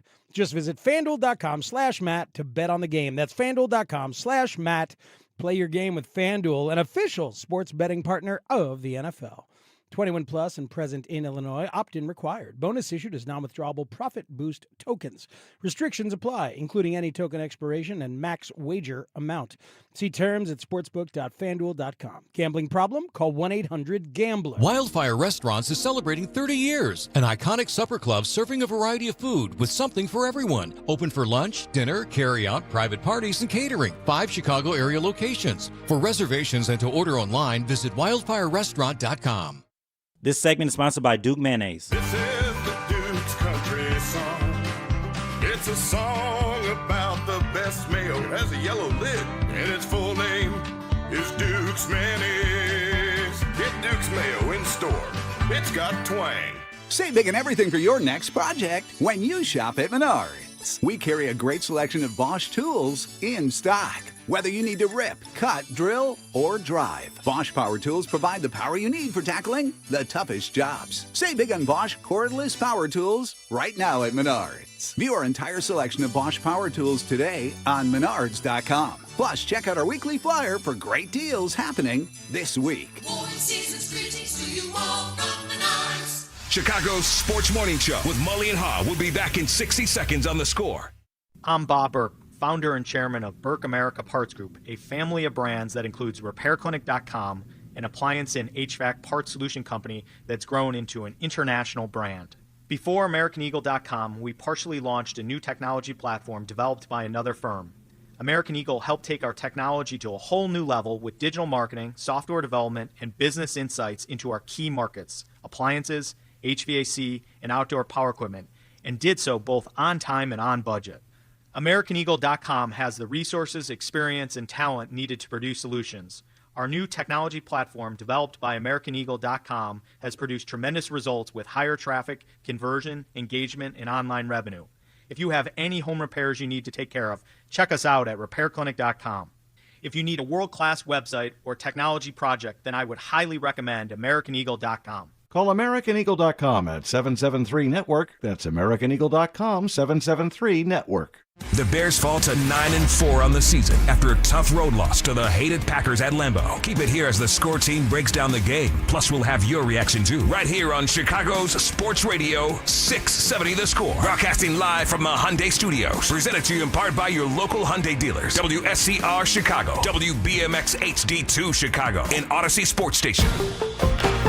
The Score! Scoreboard update. Score Update Studio brought to you by AlmostFreeTeeth.com, because confidence should never cost a fortune. From 1st to 7th, that's where the Bears find themselves after a 28-21 loss in Green Bay to the Packers. The Bears will host the Browns Sunday. It's a noon kick on Fox. Bears open as a 7-point favorite. The total in this one, 40.5. Sunday Night Football saw the Texans double up the Chiefs 20-10. Monday Night Football wraps up Week 14 right here on The Score. Coverage beginning at 6:30. The Eagles are at the Chargers. Your Bulls have lost 7 in a row. The latest, a 123-91 loss to the Warriors at the United Center last night. Blackhawks glad to get out of L.A. They're now 12-11-6. They fell to the Ducks 7-1 on Sunday. They've got the Rangers out on the west side on Wednesday. The hour, it's brought to you by Plumbers 911. Plumbing emergency, call the Plumbing Pros. Available 24/7 at 1-833-PLUM-911. And the segment with TJ Edwards, sponsored by Plumbers 911. Plumbing emergency, call the Plumbing Pros. Available 24/7 at 1-833-PLUM-911. They get TJ Edwards back. TJ Edwards, linebacker for the Chicago Bears. Well played by the Chicago defense as TJ Edwards came over, and he was not alone. Hometown kid. Local guy made good. I know quite a bit about the history and all the great players that have been here before. You know, so many great linebackers that have played. I met Urlacher in his rookie year like a meet and greet or something like that, and that was special for me and my friends. And then Devin Hester, that first kick return in the Super Bowl will always stick out to me. But family nights and things like that growing up, and been in the stands a lot at Soldier, so it's pretty special for sure. TJ Edwards with Mully and Haugh. Oh man, can't wait for this conversation. On 670 The Score. Mully and Haugh, Chicago Sports Radio 670 The Score. Shout out to everyone watching on CHSN. We appreciate your support. Nice hat. I'm always wearing You're always colors, sporting the right? colors. Am I not? That's me. Company guy. That's how I've always been. Gotta like that. And we are delighted to welcome in TJ Edwards. He joins us now on the Atturo Tire Hotline. Atturo, your hometown tire, Atturo.com. TJ, good morning. How you feeling? Good morning, guys. How we doing, man? Well, we were worried about you. I mean, you had been out since November 4th, I believe it was. So, when we ask how you feeling, I think it's not about whether the loss got to you, whether the end of the game got to you. I thought you guys played a pretty solid game, but just physically, after not playing for a while, how do you feel this morning? Is it different when you're actually in a game, when you're playing in that cold? How do you feel after getting back on the field and getting back to your work? Yeah, honestly, I feel good. Just getting back out there. I think it took me a second to kind of get going, but man, it felt good just to be out there with the guys, and honestly, just a little disappointed with how it turned out, but body wise, it helped that it was just cold as could be out there. My legs were numb, so I didn't feel anything. I was good to go, man. Big picture, what do you do with a loss like that? It comes to your rival. Obviously, the stakes were high, and at the same time, the way you guys played in the second half had to be somewhat encouraging. You get another shot at them in 2 weeks, and you're still right in the thick of the playoff hunt. So disappointment, yes, but you also saw some encouraging signs. Overall, how do you view it? Yeah. Again, I thought you got to tip your cap to them. I thought they played a good game through and through. I think we started a little slow, and they made a couple more plays than we did against good teams, and that's kind of how it goes. But kind of like you said, man, not discouraged whatsoever. We're going to get back in there today and kind of see what happened, what we liked and didn't like, and then kind of fix it and move on, and we're on to Cleveland. Just wondering, when you guys are in the pregame warm-ups and you see a guy like Kyler Gordon go down with I guess he re-injured the groin injury that he had. That is so unfortunate, and I suppose in a way almost predictable, given soft tissue injuries and the cold and needing to stretch everything out.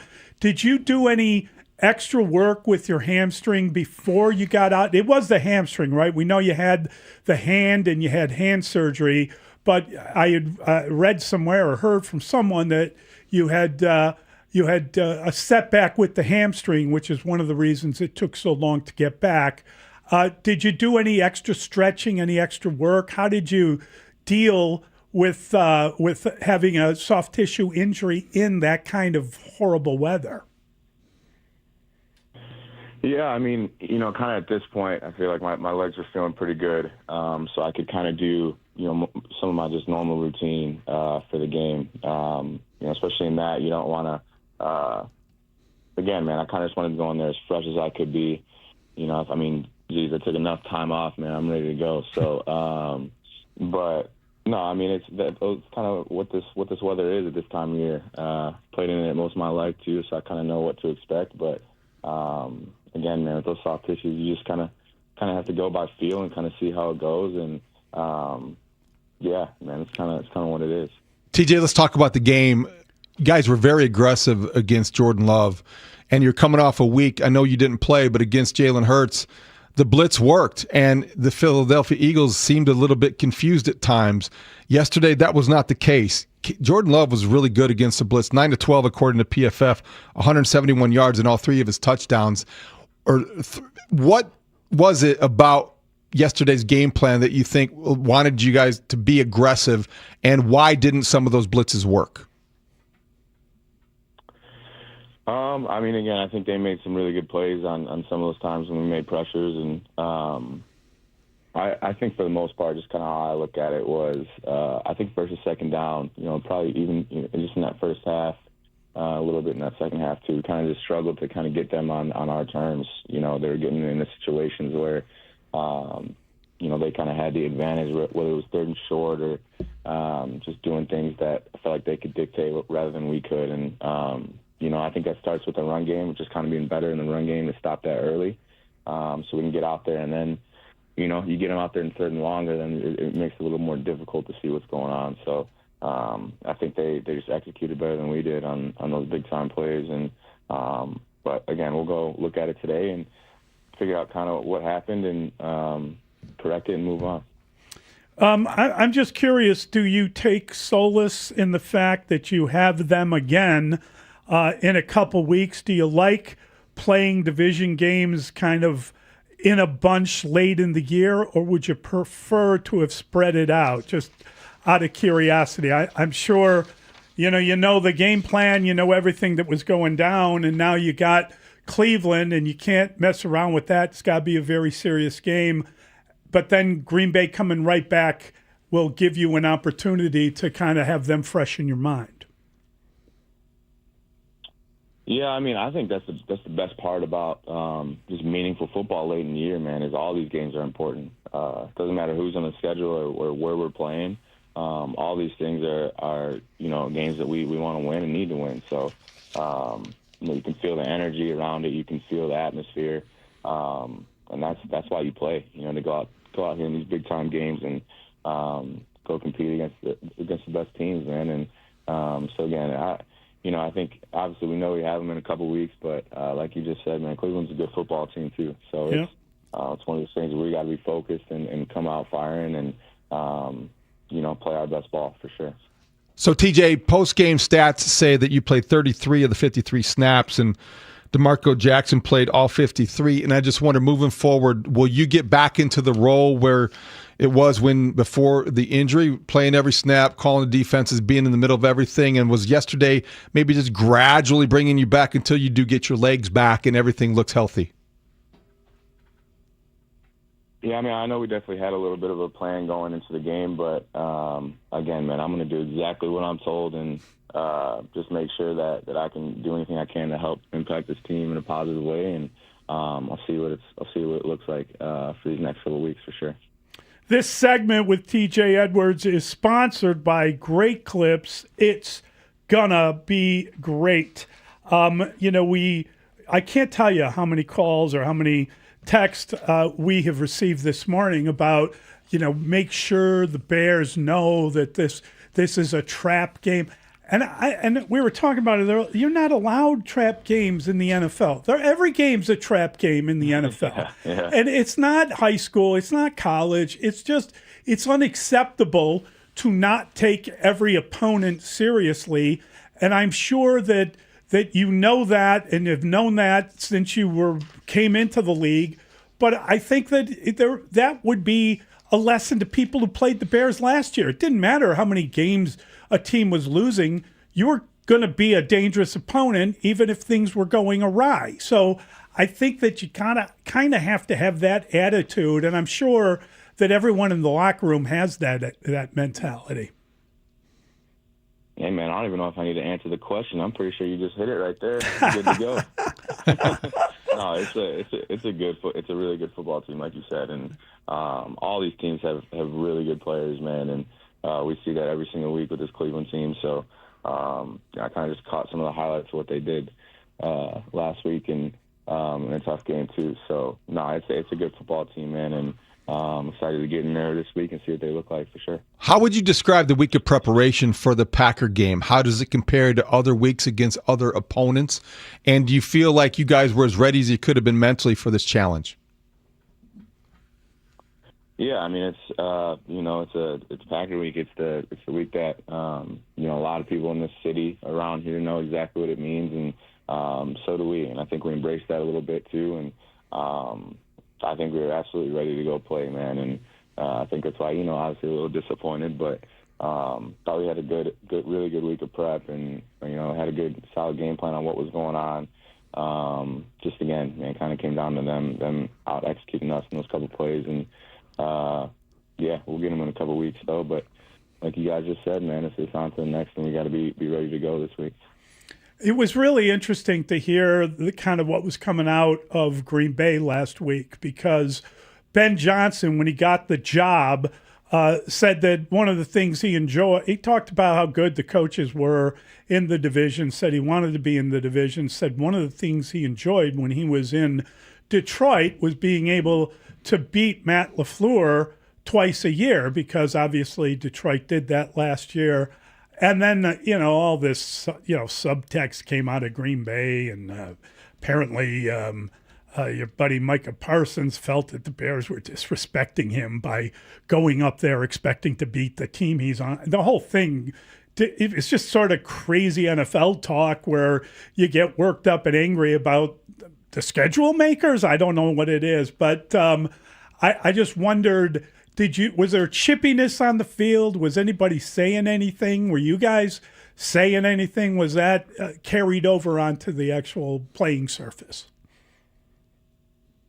I don't know. I think just because, man, the importance of the game, right? And, both teams, want to win and playing hard, and obviously, it being the game that it is. But, I think, again, it's one of those games where you know what the atmosphere is going to be like. You know what you're walking into. And that's kind of why you play. Like I said before, man, those big-time games, and you got to put everything on the line. So, I think all the media and all that stuff, man, I think that's why we enjoy Coach, just because he's a competitor, man, and he wants to win just like we do. So they got us this time, but like I said, we'll go back to work this week and see him for sure. How challenging is it to play linebacker in the NFL and tackle a guy like Josh Jacobs with a broken hand?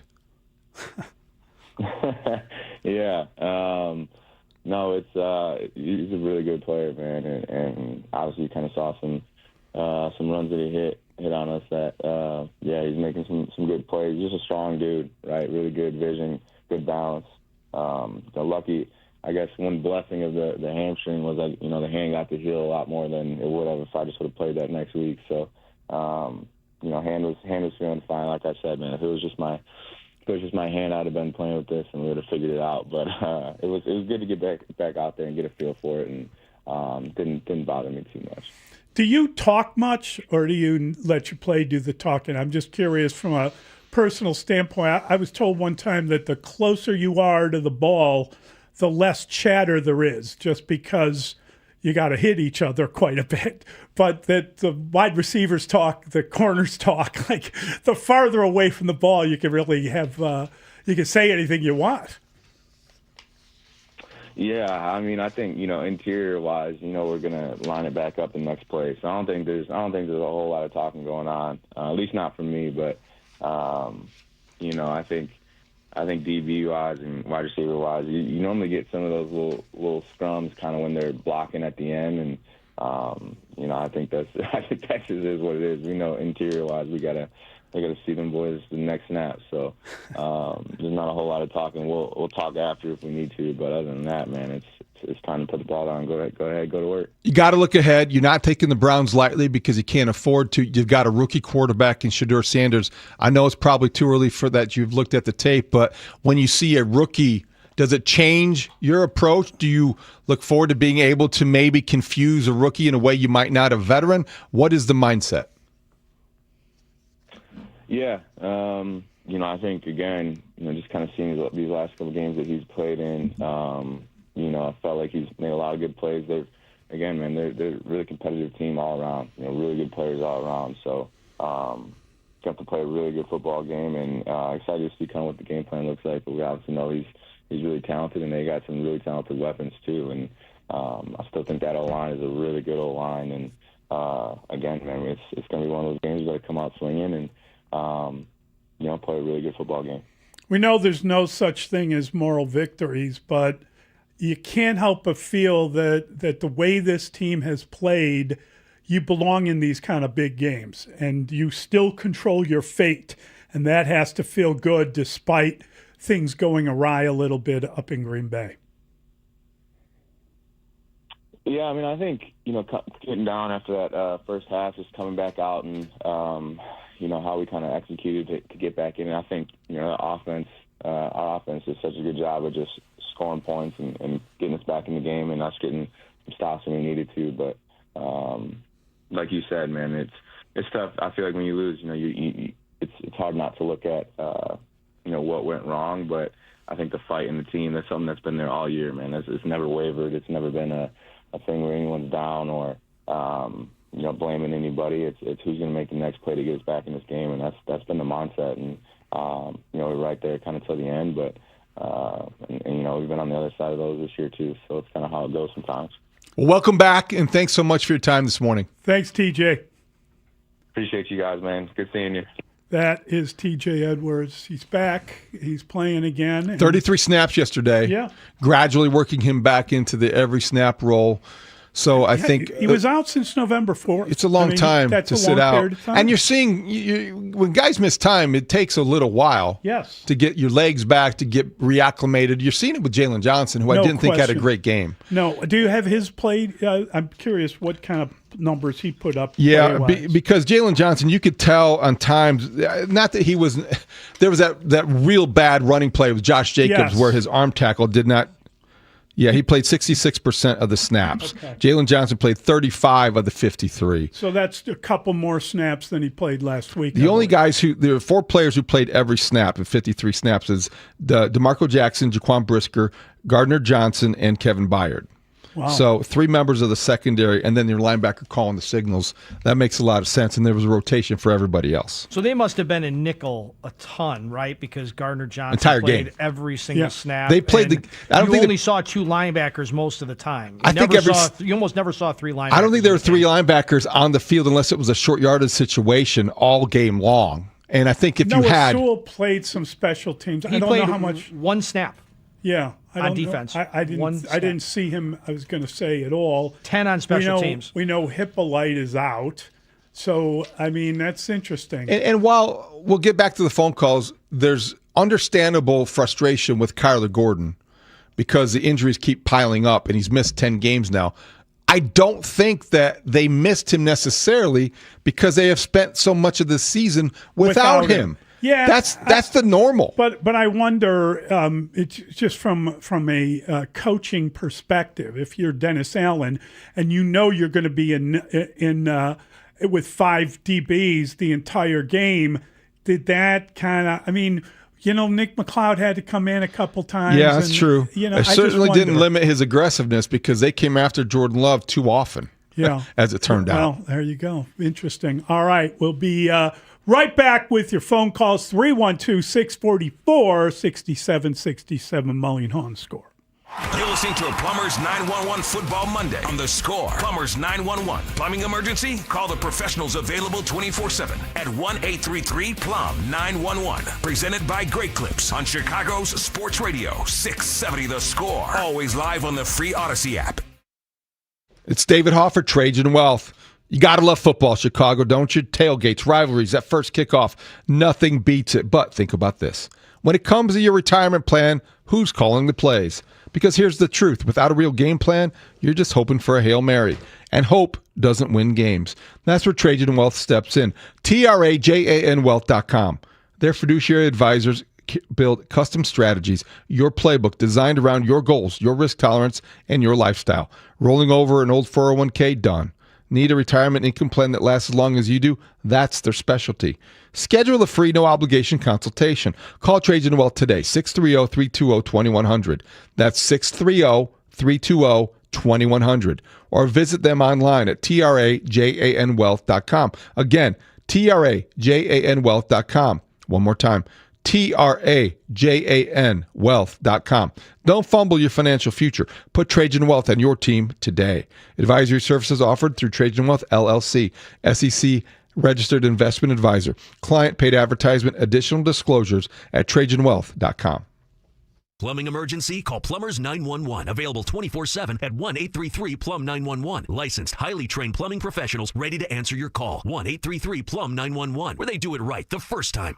It's time for the Chevy Drives Chicago Bears Rundown. The oldest rivalry in football shaped up to be an epic showdown in Green Bay, and it was another nail-biter. The Bears were playing from behind all game, but came back midway in the fourth quarter with an impressive 17-play, 83-yard drive that ended with a 1-yard TD pass to tight end Colston Loveland and tied the game 21-21. But Green Bay took the ball with 8 minutes left, marching down to yet another touchdown. The Bears put up an impressive final drive, but on 4th and 1 and 22 seconds on the clock, Caleb Williams was picked off by Green Bay in the end zone. It was a close game, but the Bears fall to Green Bay 28-21.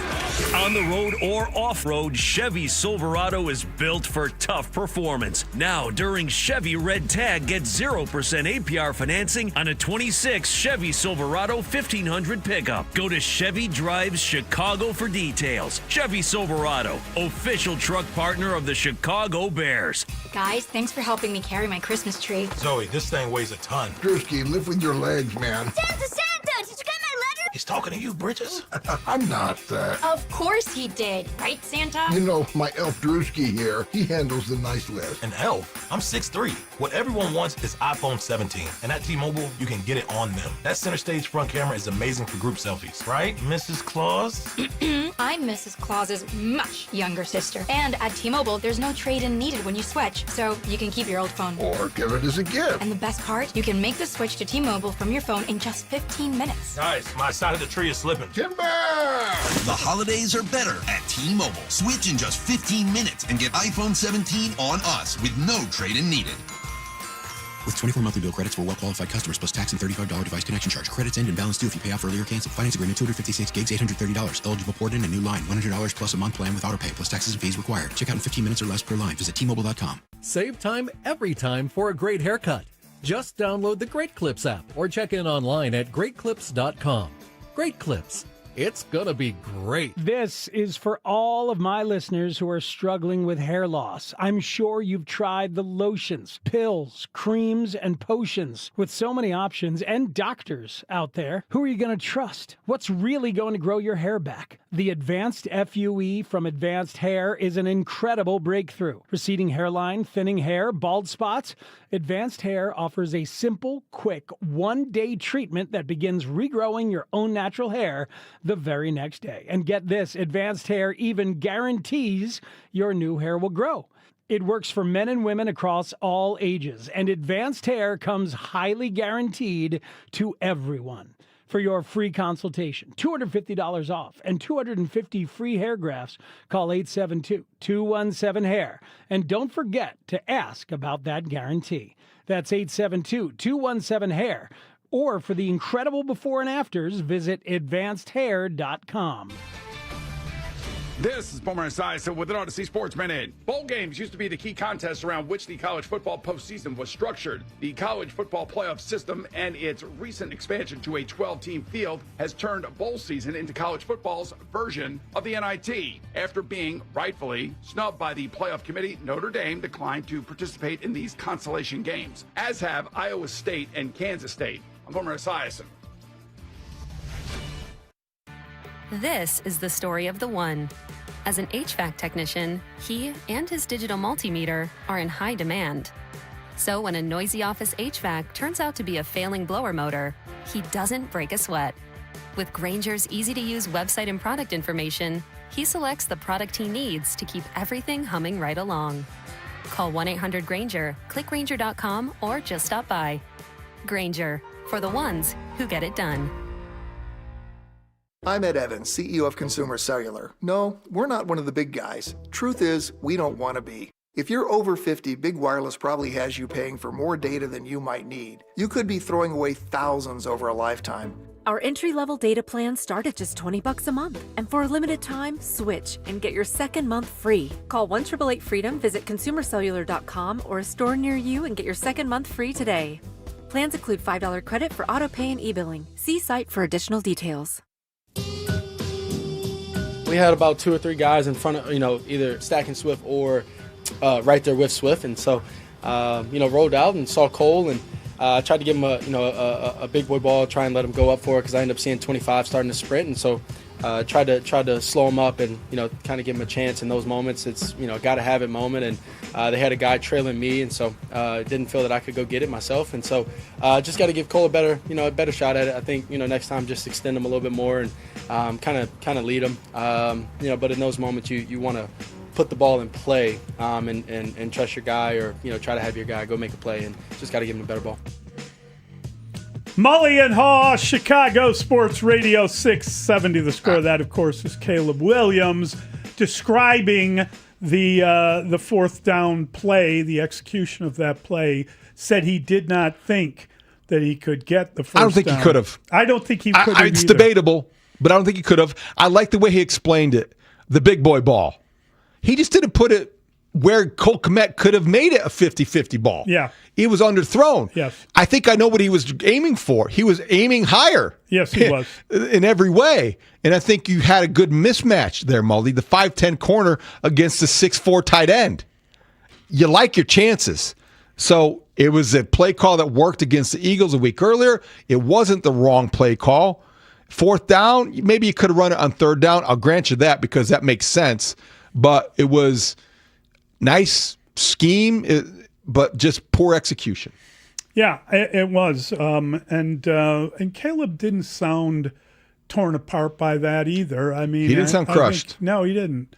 And I think it was a pretty good game, especially the second half, especially given how far behind they had fallen. They came back. They did come back, David. In tough tied environment. That game. Yes. And it felt like they were not in the football game in the first half. It felt worse than it was. It felt like they were down a couple of scores. It felt like the Packers could have been leading by much more than I agree. 14-3. And I felt like at that point in time, the Bears could hang around. You might think something could happen. And they nearly pulled it off. When they went for two to make it 14-11, I have to acknowledge, I wondered about them going for two. I don't know that you go for two until you need to go for two, but it worked.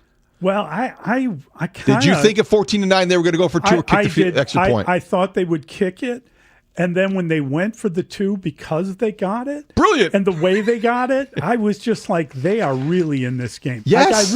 Yes! I think it fueled them to be able to do that, and it felt honestly like they were the better team in the second half. It really did. And then, unfortunately, they gave up another explosive play. It was just tough. The 2-point conversion classic? You had Monungai with his second effort, and then you had Tooney and Drew Dahlman. I told you, that was my dream. It was the rugby scrum. For the end of the game. That would have been Tom great. said something about the All Blacks will love that or something. Maybe it was an earlier play, but that was super cool to see the offensive lineman, taking the guy that never stops churning his legs. Talk about a tush push. You got to love that. You got pushing more than his tush. Yeah, he's pushing everything. All right, let's get back to our callers, 312-644-6767. We'll start with Alonzo. He's in the city. Hey, Alonzo. Hey, Alonzo. Doesn't matter how loud you yell. If he's not there, he's not going to answer. Sorry. Let's try Charles. Trying to wake him up. He's on the Odyssey app. Charles? You made me jump. Hey, Charles. Hey, buddy. How we doing today, boys? Good. I got drunk again and vowed for the 20th time this season I'm not watching the Bears ever again. But we all know I'll be back. Hey, shout out John Harps, Curtis Lecky. How we doing today? All right, Caleb, mediocre at best. He can't put a full game together to save his life. Last play, I don't think he runs for a first down, but he has DJ wide open. Big miss. I don't think and thanks for calling. Thanks for the shout out to your buddies. Thanks for boozing up a little bit. You make all sorts of vows you never keep. I do think that Caleb, if you heard him break down that play, he had, in his mind, he had DeAndre Swift, and he had himself running for it, and then he had the pass into the end zone. I don't know that he even mentioned DJ Moore or even saw DJ Moore. And if you think about it, if you watch that play, DJ Moore leaks out late. It was a little late, and he would have had to have led him perfectly. Yes. And maybe even taken a little more touch. But I do think it was exacerbated by the fact that the camera cut away to DJ Moore immediately and showed the disgust on his face. Yes. Maybe his disappointment in losing and all the things. Well, I but mean, there was it was the plot against DJ. It was definitely. Are we honest about that? You wondered what was going through his mind. He caught one of 3 passes. You're without your best, your most frequently targeted wide receiver. I don't know that he's their best wide receiver, but Rome Odunze is the guy that Caleb is thrown to more than anyone else. He's their best wide receiver, Mully. He's their most accomplished wide receiver. We're going to have to go over that, and I wish Clay Harbor were here right now because he would probably tell you that they target him a lot, but they don't complete a lot of passes. I know. He would have the numbers at his disposal. I understand that, but I also think that when Caleb doesn't reference DJ Moore as one of those options, it tells you about his state of mind because it's not top of mind. No, it's not. He's not in Caleb's, and he's not in the play callers. And like I said, you threw 3 passes his way. You're without your lead dog, the guy you've thrown most to. And so you throw 3 passes to DJ Moore, who is your highest paid receiver. He's your Walter Payton Man of the Year. You're not getting a lot of return on that investment right now. No, you're not. And the times they got him the ball, they nearly got him killed. I mean, there was a reverse where the ball was put in his arms as he was being blown mugged. up. And you heard Tom Brady say it was miraculous he didn't fumble. And then the one pass he caught was for -4 yards as he was getting tackled. More lateral than pass, and they were going backward. So I think it's super weird that we didn't see more of DJ Moore, and can't answer the reason why. Let's try our guy John. He's in Joliet. Hey, John. Hey, good morning, guys. Now, forgive me, Bear fans, for what I'm about to say. But me as a Bear fan, and I'm sitting in that chair or the bar stool or whatever watching this game go on, it's easiest for us to make those decisions when we can sit there and observe it and watch the replays. Yes. But put yourself in that position when you got to make that decision with guys right in your face, and I think that would be a different decision. I am disappointed in the way the game ended, but this is what I'm going to think about it. Last year at this time, we had no idea where the hell this team was going. This year, at least we're seeing improvement. And yes, Caleb's not always throwing it on the dime, but how the hell he made some of those passes complete, I'm good with it, and I'm ready to move on to the Browns. Thanks, to go, John. That's a good call. I think it's the right way to look at it. Absolutely. There were some high-risk, high-reward completions, and there were some misses, and the accuracy remains an issue. But you can't dwell on that. You just have to hope he improves. And yesterday was a bad first half and an encouraging second half. Todd is listening on the Odyssey app. Hey, Todd. How y'all doing this morning? Good. Hey, listen, number one, we put ourselves in a position to win that game. You're talking to the greatest Bears fan ever. Me and Walter Payton's birthday, same day. Now, listen, our huddle. Did you see the way we were in that huddle? I mean, those heads right there, people were paying attention to Caleb Williams when he got in that huddle. Good observation. Remember, Walter Payton used to make them hold hands.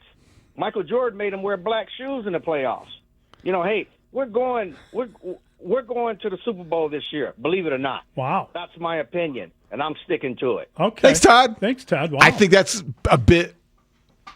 It's a reach. It's a bit ambitious, overly ambitious. It might be a bit of a reach, but the point being, if you believed that before the game, nothing you saw during the game dissuaded you, because the Bears have every reason to believe all the goals are still on the board. They came back in that game, and they made a game of it, okay? Yeah. And there were times in the game where I didn't think that was going to happen, and I thought their second half was very impressive, and it kind of spread the word that they were... Sets up a great matchup in 2 weeks. It totally sets We up have the Browns to talk about, and they can't take them lightly, but that Saturday night game at Soldier Field is going to be as electric of an atmosphere as we have seen for any regular season game at Soldier Field in a long time.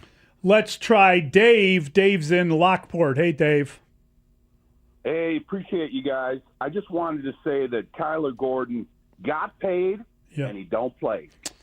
Well, and then also I wanted a shout out to Grady. Who? Great man. I mean, that's a bust free agent. Grady Jarrett. Both cases, injuries have limited their effectiveness. Kyler Gordon is chronically injured. Grady Jarrett has had a slow start to this season, and he is 31 years old, and he hasn't been the guy they thought he would be. He was in the middle of a couple piles yesterday. Let's see his play time. Grady Jarrett played 39 snaps. So he played a lot. He played more than half the snaps, and you would like to notice him more. I will not disagree with that. I mean, that's just a downer. That's just a downer. Kyler Gordon is it's a downer for Kyler Gordon. A bad year. Yeah, it's going to be. You're going to chalk it up. Those injuries all year. There are people like that. And I'm not saying that he's dogging it in any way. He used to be suffering from a lot of these kind of soft tissue injuries, but they never really impacted his playing time, not to the degree it has this year. But the reality is that he's been hurt all year. And the reality is suffered an injury, he's been hurt and then he injured. got hurt again. And then he came back and he's hurt again. I stopped short of agreeing with the caller's implication that he got paid and that makes him less likely to return. Yeah, exactly. I think he has been just a victim of circumstance. He's had one soft tissue injury after another, and there could be a conclusion that that's because one leads to another. But I would I don't know. They need to study it. I think it's worth wondering if he is still suffering from the same injury that he had. He had a groin injury. It did not heal. He hurt it again. He had the groin injury. I appreciate him coming back. Well, yes, you do appreciate that kind of toughness if it is that, Mully. But it seems like it never healed. If Clay Harbor were here, he would ask the question because we've talked about it at length.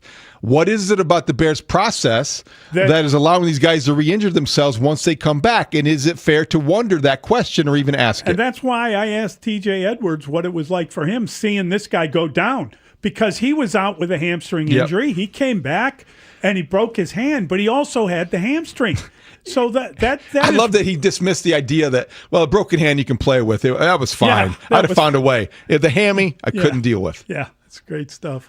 All right, we got to take a quick timeout. We'll be right back with all your calls. 312-644-6767. Mully and Haugh on the Score. The Bears lose, but they're still 9-4. Williams looking, throwing, it is intercepted! The Packers will win! I'm Lawrence from the Spiegel and Holmes Show, afternoons 2 to 6. Stick around as all of our shows and Bears experts dissect this tough loss from every angle. They're going to take you inside the locker room. Plus, we'll look ahead to the next matchup against the Browns in Shador over at Soldier Field. Here on Chicago Sports Radio 670 The Score, always live on the free Odyssey and iHeartRadio apps. This segment of the show brought to you by AlmostFreeTeeth.com, because confidence should never cost a fortune. Guys, you've heard of TRT, but you have no idea what testosterone can do for you. Once you start treatment, you'll wish you had done it sooner. All the guys I know go to Synergen X at Low T Center for TRT. The TRT test is free, not hundreds of dollars. The testosterone is pure, not compounded. Guys feel full of energy, not like they're still waiting for it to kick in. Get in now for your free TRT test. No appointment necessary before 10 a.m. or book ahead at fixmylowt.com. That's fixmylowt.com.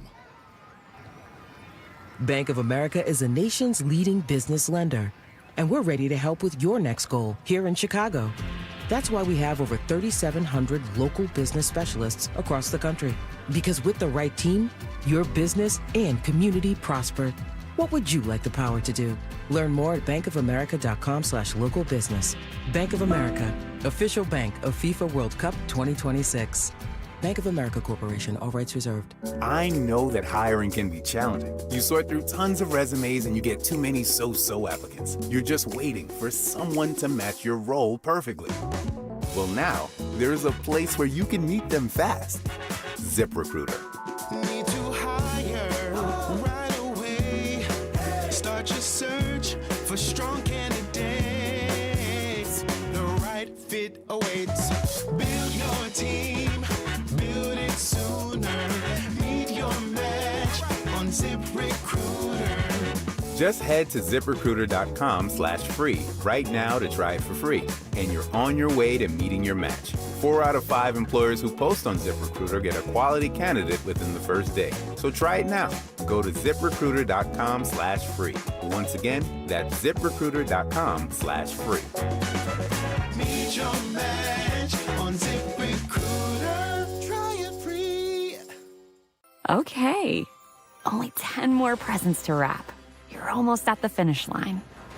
But first...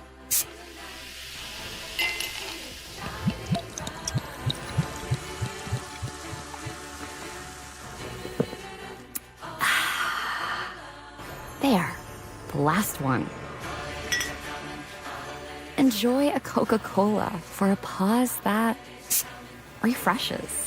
Kohl's Customer Appreciation Event is here, right in time for the gift exchange. Even though everyone pretends gifting isn't a competition, it kinda is. At Kohl's, save on gifts everyone will fight over. From sweaters and flannels to air fryers, toaster ovens, and more. Because deep down, the gift exchange isn't just about giving. It's also about winning. Shop Kohl's and save on top gifts now. Select styles, some exclusions apply. Offers end December 14th. See store or Kohls.com for details. The holidays are fast approaching. Have you thought about corporate gifts for your best customers and clients? If you're in charge of selecting the gifts your company sends out, listen up. This year, really wow your customers with a gift from Second City Prime Steak and Seafood. Hi, I'm Layla Rahimi, and I want you to know that Second City Prime Steak and Seafood is based right here in Chicagoland and only source the top 2% of USDA prime steak. This isn't the same steak you find in the warehouse clubs or grocery chains. This is the best of the best. Filet mignon, Japanese and Australian Wagyu, bone-in ribeye, and more. When you call Second City Prime, you will work directly with the owners, Chris and Susie. They will work within your budget per gift and craft the perfect package that will arrive on your client's doorsteps. They ship nationwide and will include a personal handwritten note with each gift. This year, make a mouth-watering impression with your holiday gifts and support a local business at the same time. Contact owners Chris and Susie at secondcityprime.com. That's second, SECOND, cityprime.com. The best way is right off the expressway at the new Toyota on Edens. During Toyotathon, get year-end savings on hundreds of new Toyotas. And every Saturday, any Toyota oil change is just $29.95. Come see why the best way is right off the Edens Expressway at Toyota on Edens or ToyotaOnEdens.com. When you're betting and find yourself constantly thinking about gambling and you're losing more money than you have, are you really winning? If you're spending too much time with the slots or you can't stop betting on sports and you find yourself feeling overwhelmed, maybe lying, and probably losing more money than you can afford to lose, you're not alone and you can get help. It's available 24/7 and it's confidential. When your betting has gotten out of hand, call 1-800-GAMBLER or visit www.areyoureallywinning.com. Sponsored by the Illinois Department of Human Services. Mully and Haugh will be back in 60 seconds on The Score. This is the story of the one. As an HVAC technician, he and his digital multimeter are in high demand. So when a noisy office HVAC turns out to be a failing blower motor, he doesn't break a sweat. With Grainger's easy-to-use website and product information, he selects the product he needs to keep everything humming right along. Call 1-800-GRAINGER, click Grainger.com, or just stop by. Grainger, for the ones who get it done. Hi, I'm Maria, salon owner. You know the jingle. Now discover the facts about Ozempic, a GLP-1. There's only one FDA-approved Ozempic, made by Novo Nordisk. Learn about the real thing. Talk to your healthcare professional today. Call 1-833-OZEMPIC or visit Ozempic.com to view the medication guide and to learn more about Ozempic. Semaglutide injection 0.5, 1, and 2 milligrams.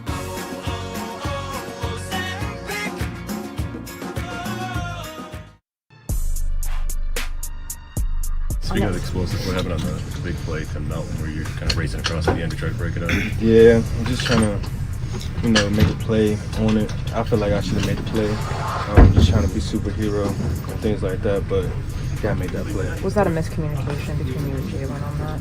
I'm not gonna say anything. I should have made the play. Mully and Haugh, Chicago Sports Radio 670 The Score. That is from the post-game locker room. That's Jaquan Brisker explaining how the big touchdown occurred.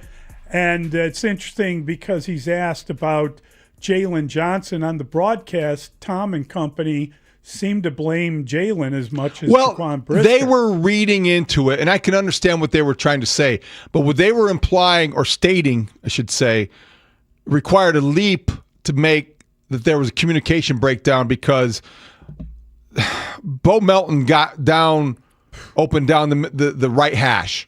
And Jaquan Brisker was responsible for half field coverage, and he began play on the left hash.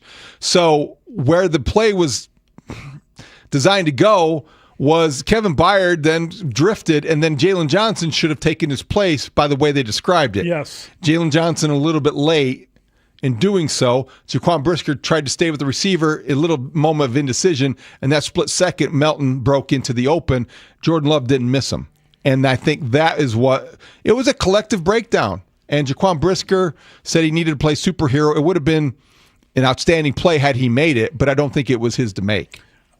Someone should have asked him, like, what kind of superhero? Could he have been that guy from the Fantastic Four that could stretch his arm out and catch the pass? You know, Mr. whatever his name Can you imagine that follow-up question? Excuse me. Which superhero? Would Thor's hammer have worked on that play? I don't think he was in the mood to entertain those kinds of questions. No. I also think it's funny that he would not address the Jalen Johnson question because that, I'm not going to say that doesn't mean that's not right. Well, I applaud him for that because Jaquan Brisker's not necessarily shy in saying anything and everything, but he did stop short of throwing a teammate under the bus. So I applaud that in Jaquan Brisker, even though he is a guy who does talk a lot. He does talk a lot. And there's nothing wrong with a guy talking a lot other than sometimes. Well, just to agree before we go back to the phone lines. That was a miserable, awful, impactful series. Mm-hmm. It began with the dirty kickoff that was bad for the Bears because it gave the Packers the ball at the 40. There was 90 seconds or less to go in the half.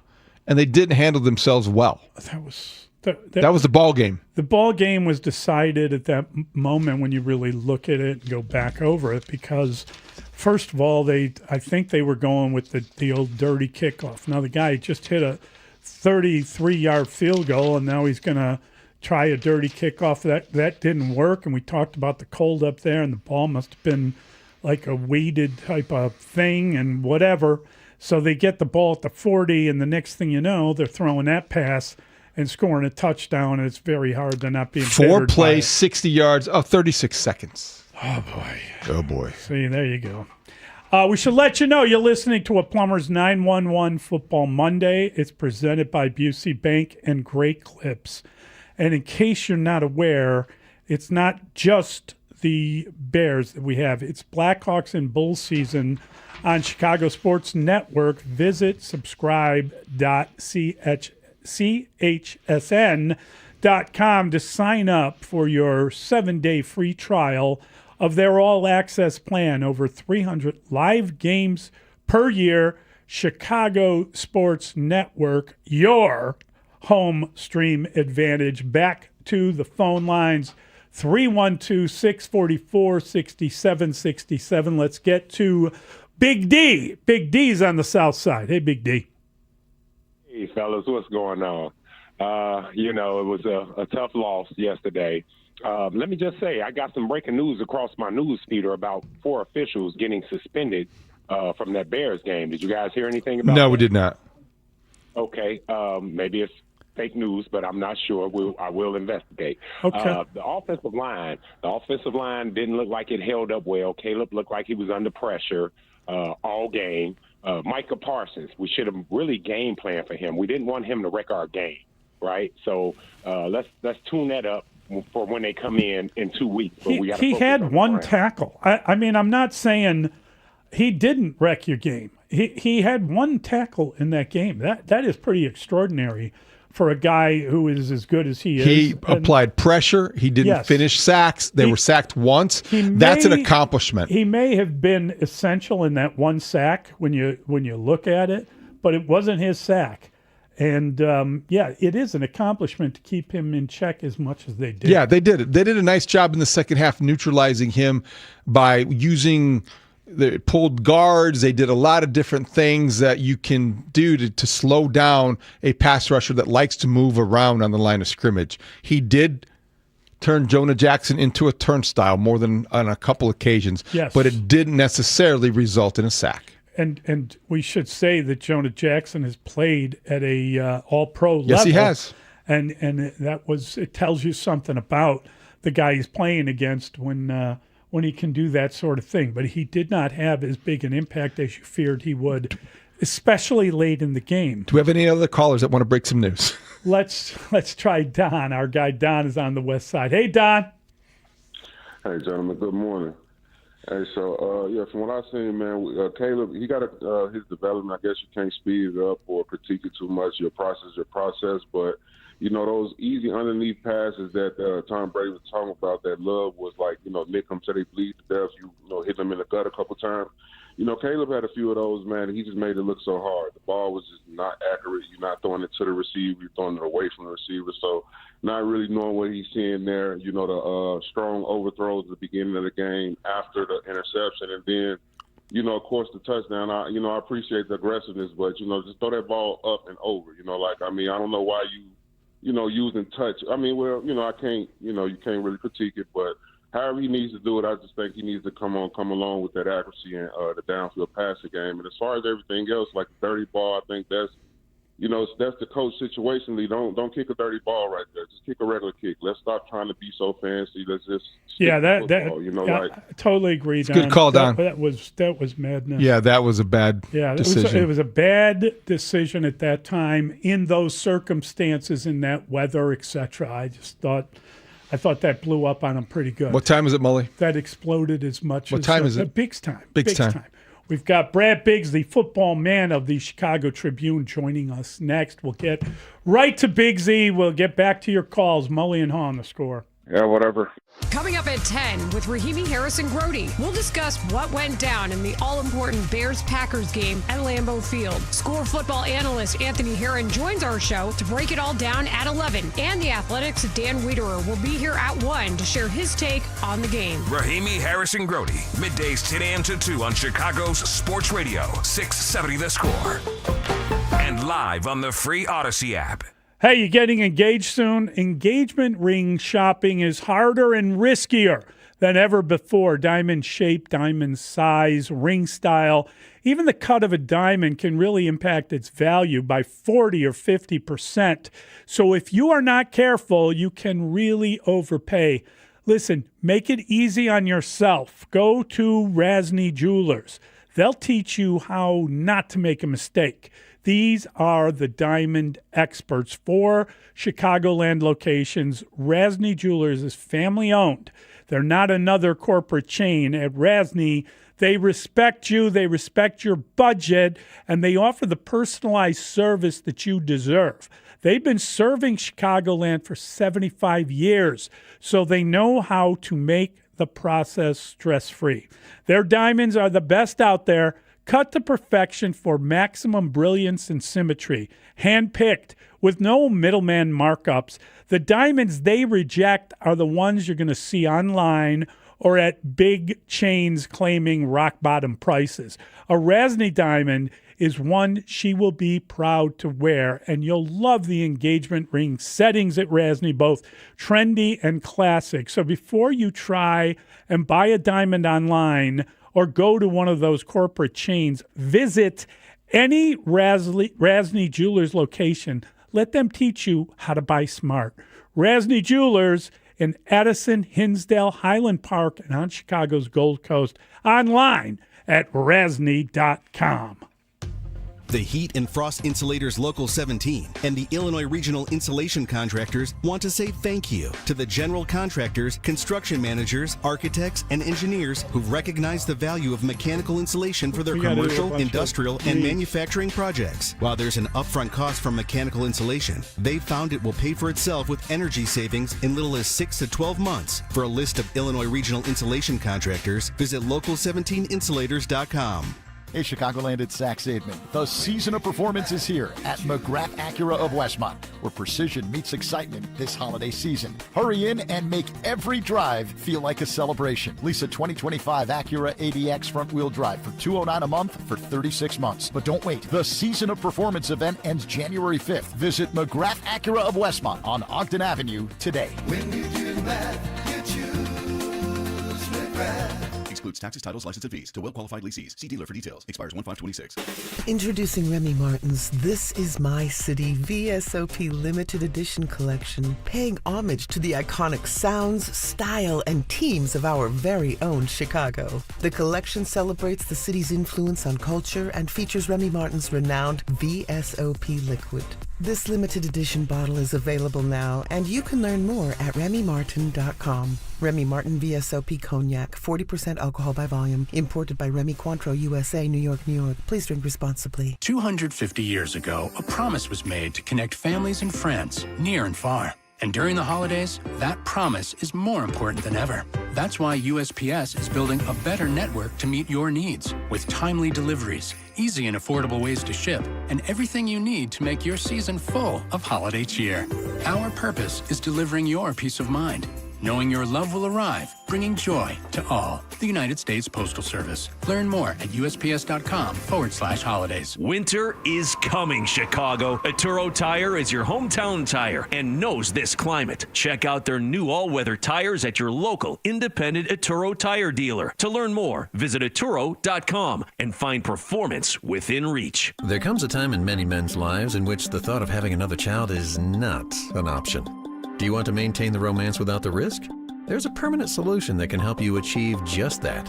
Consider a vasectomy. Ooh, I don't know about that. I heard it could be painful. Yeah, not only that, I heard it was expensive. These statements may be true for many men, but not the men who choose vasectomy clinics of Chicago. First of all, our procedures are covered by most insurance plans and flex spending accounts.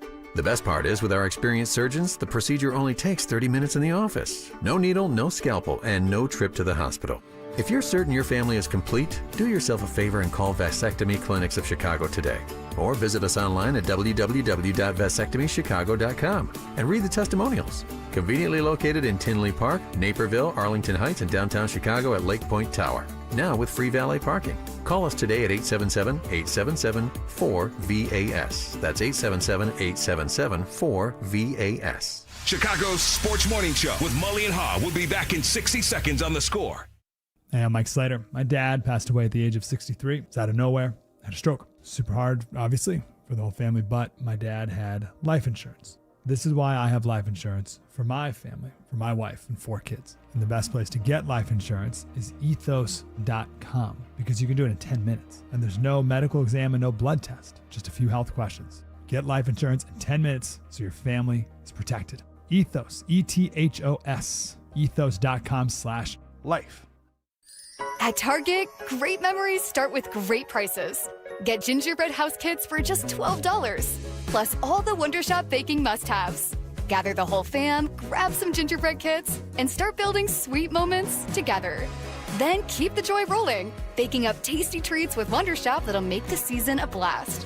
Make unforgettable memories with incredible prices on gingerbread kits and Wondershop baking essentials.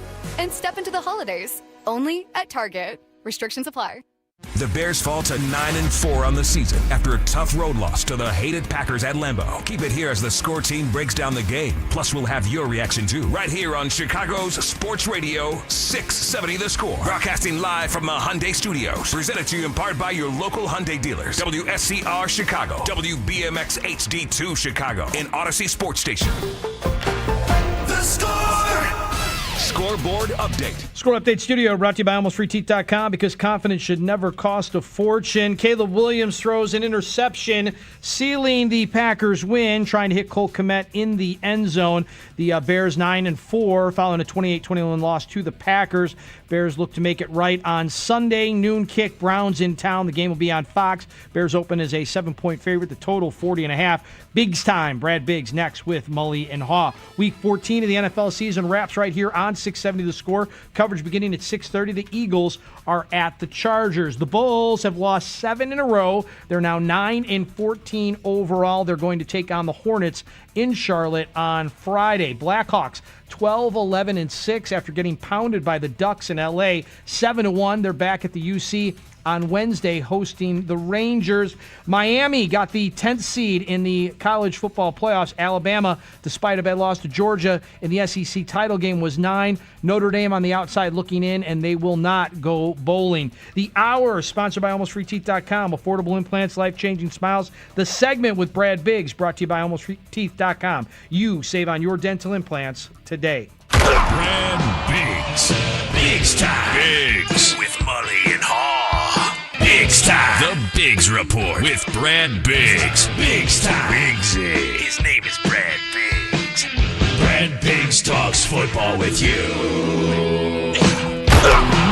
Mully and Haugh, Chicago Sports Radio 670 The Score.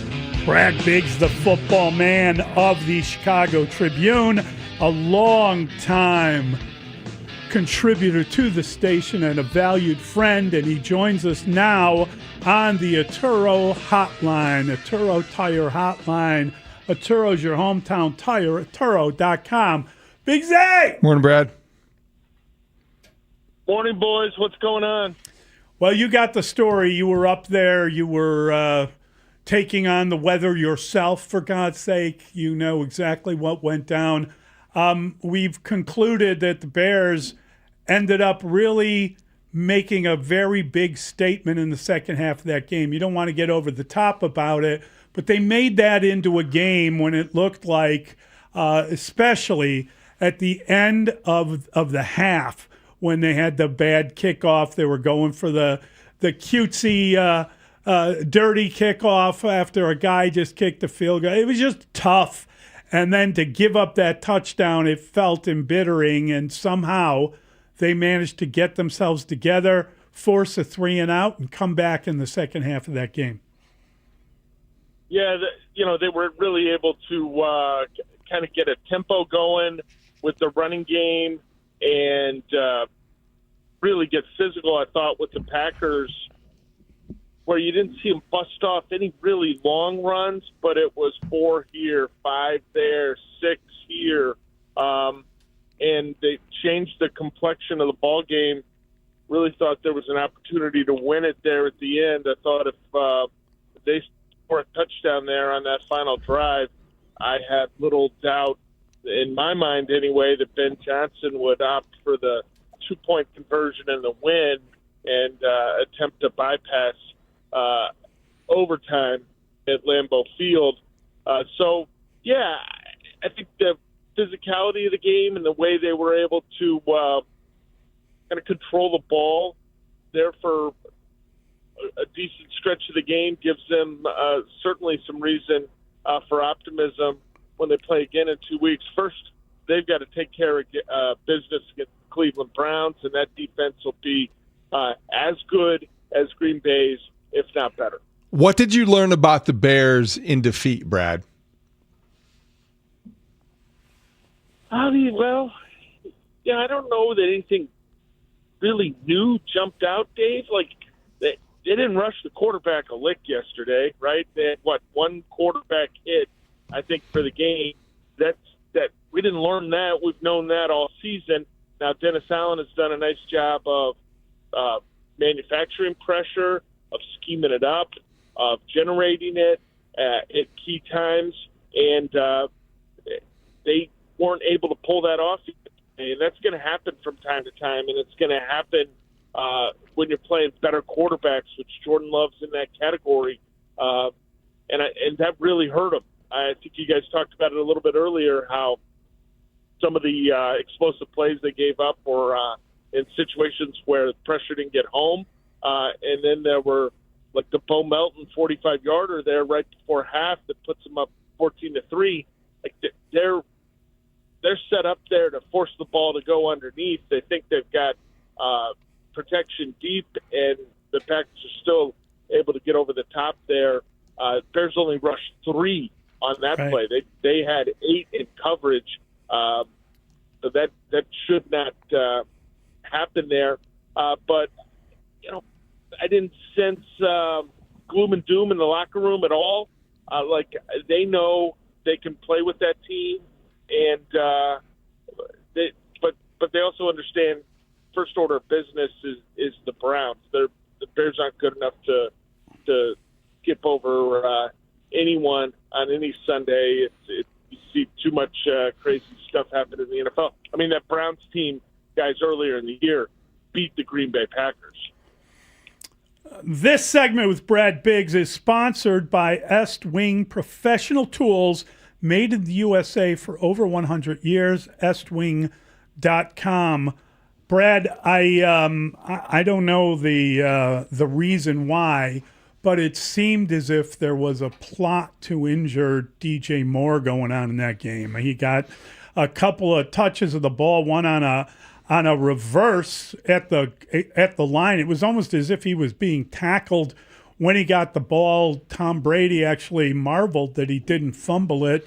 And then he was targeted 3 times. They completed 1 pass for -4 yards. Again, he was already being wrapped up and dropped when the ball was delivered. I don't understand how, with Rome Odunze out, he wasn't featured in the game plan. And the very fact that even on that last play, I mean, he leaked out late. I understand that.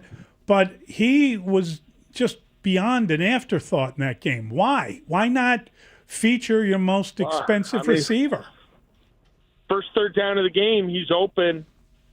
Caleb throws for him, and he would have needed, like you're not talking about a step ladder. You got to grab the ladder that you need to use to get out on top of the garage. The throw was that high, and so you're looking for him right there, and that moves the chains if that throws on the money.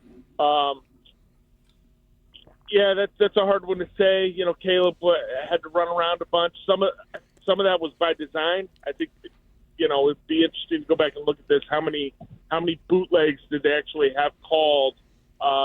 Which was just trying to keep him out of harm's way, maybe reduce the reads a little bit as well. But, yeah, DJ should be a bigger part of the offense, and that's something I'm sure they want to address. But there were some throws to him that could have, should have been made, and they weren't. And I think that's probably frustration for everyone in terms of that final play where he leaks out late. Like that's a really tricky throw, I think, for Caleb. Yes. With his momentum carrying him the other way. And the other thing I think is as open as DJ appears, that he's going to have to find a way to put some mustard on that pass, or that window is going to close quickly. But the Packers just completely blew that play. They're triple teaming DeAndre Swift, so he's really not an option there. You get what you're trying to accomplish there. You have confused the Packers. You've got a drop covered. Nobody goes with the tight end Komet. I heard you guys talk to Olin 7 o'clock hour about the possibility of Caleb running that. I think if he's decisive immediately that I'm going to run for this, I think he probably gets there. There's gonna be a collision, but I think he probably wins that foot race. So that's an option. And then, as you mentioned, Swift, a good throw to Komet, a quicker throw to Komet, because again he was not covered. Deshaun Nixon was supposed to cover DJ on the play, and he dropped him when DJ was sort of meandering through the backfield. Is a touchdown, and then we're talking about the choice that Ben Johnson made afterward, which I think most people probably figure would have been the 2-point conversion.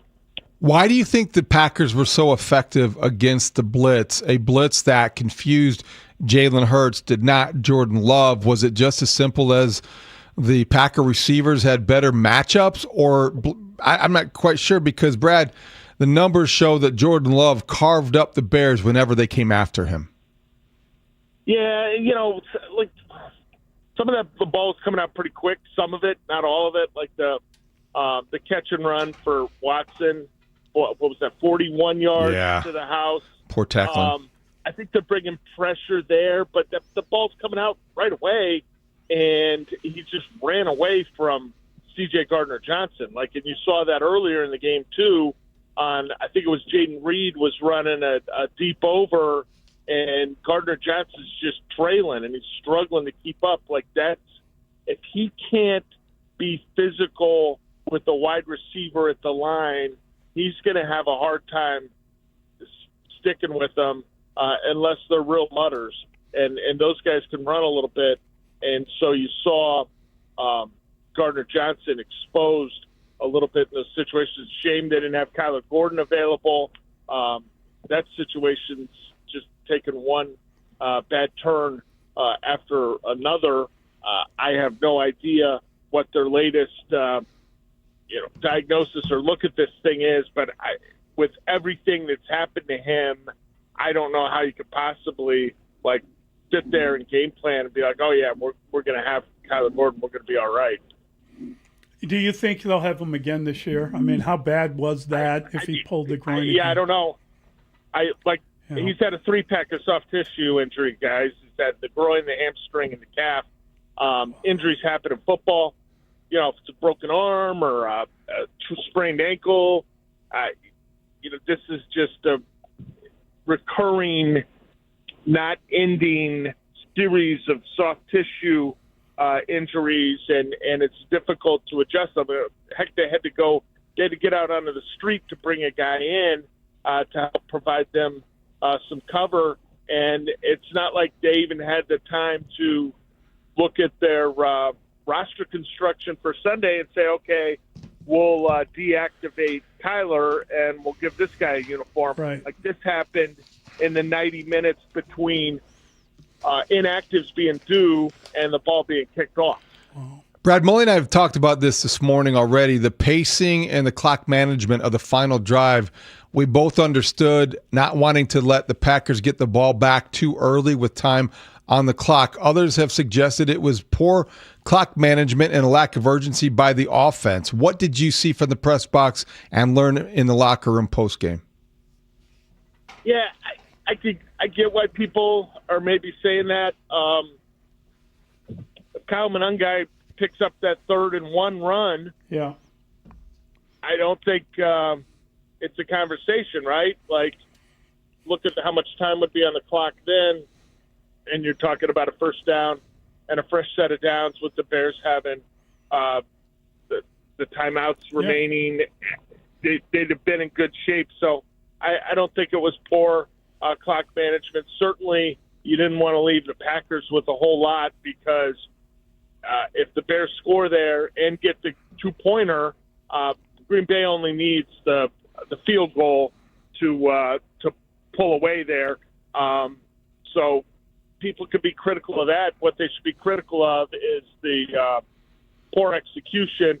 Monangai being stopped on 3rd and 1, and then the pass to Capet. Packers will even tell you, we screwed that up. He was wide open. I wonder, Brad, the Loveland touchdown catch. That was a very interesting play where they put the offensive tackle, Benedict. the backup tackle, Theo Benedict, in motion.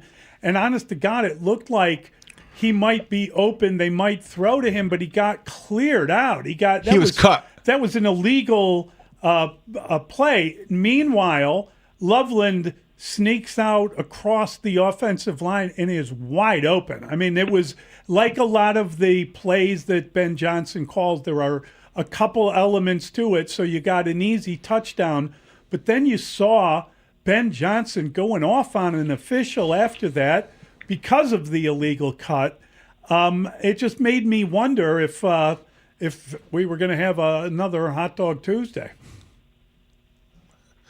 Well, yeah, I don't know that we need to hand out any more free hot dog products, but Yeah, Benedette was the number one read there, and he got chopped down like a tree in the forest. But you saw him athletic and moving there. Like, better be careful trying to chop a guy like that down, because if you miss a little bit, like his kneecap catches your helmet, it might be good night. But that's the beauty of a lot of these play calls that Ben has. It's like, well, it's supposed to go here, but then we've got this option, and yes, you can consider this, and then we can potentially have this, depending on what happens. And one of them is an uncovered guy who's certainly more experienced at catching the ball than Benedette. You've got an easy touchdown on. I think that was okay. That was first down. It was 3rd and 1. It was third and goal from the 1. Yeah.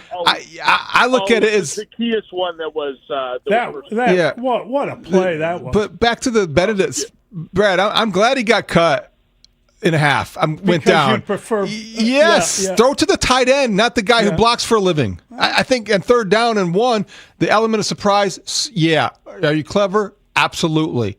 Take the gimme. Throw it to the tight end. It wasn't, Dave.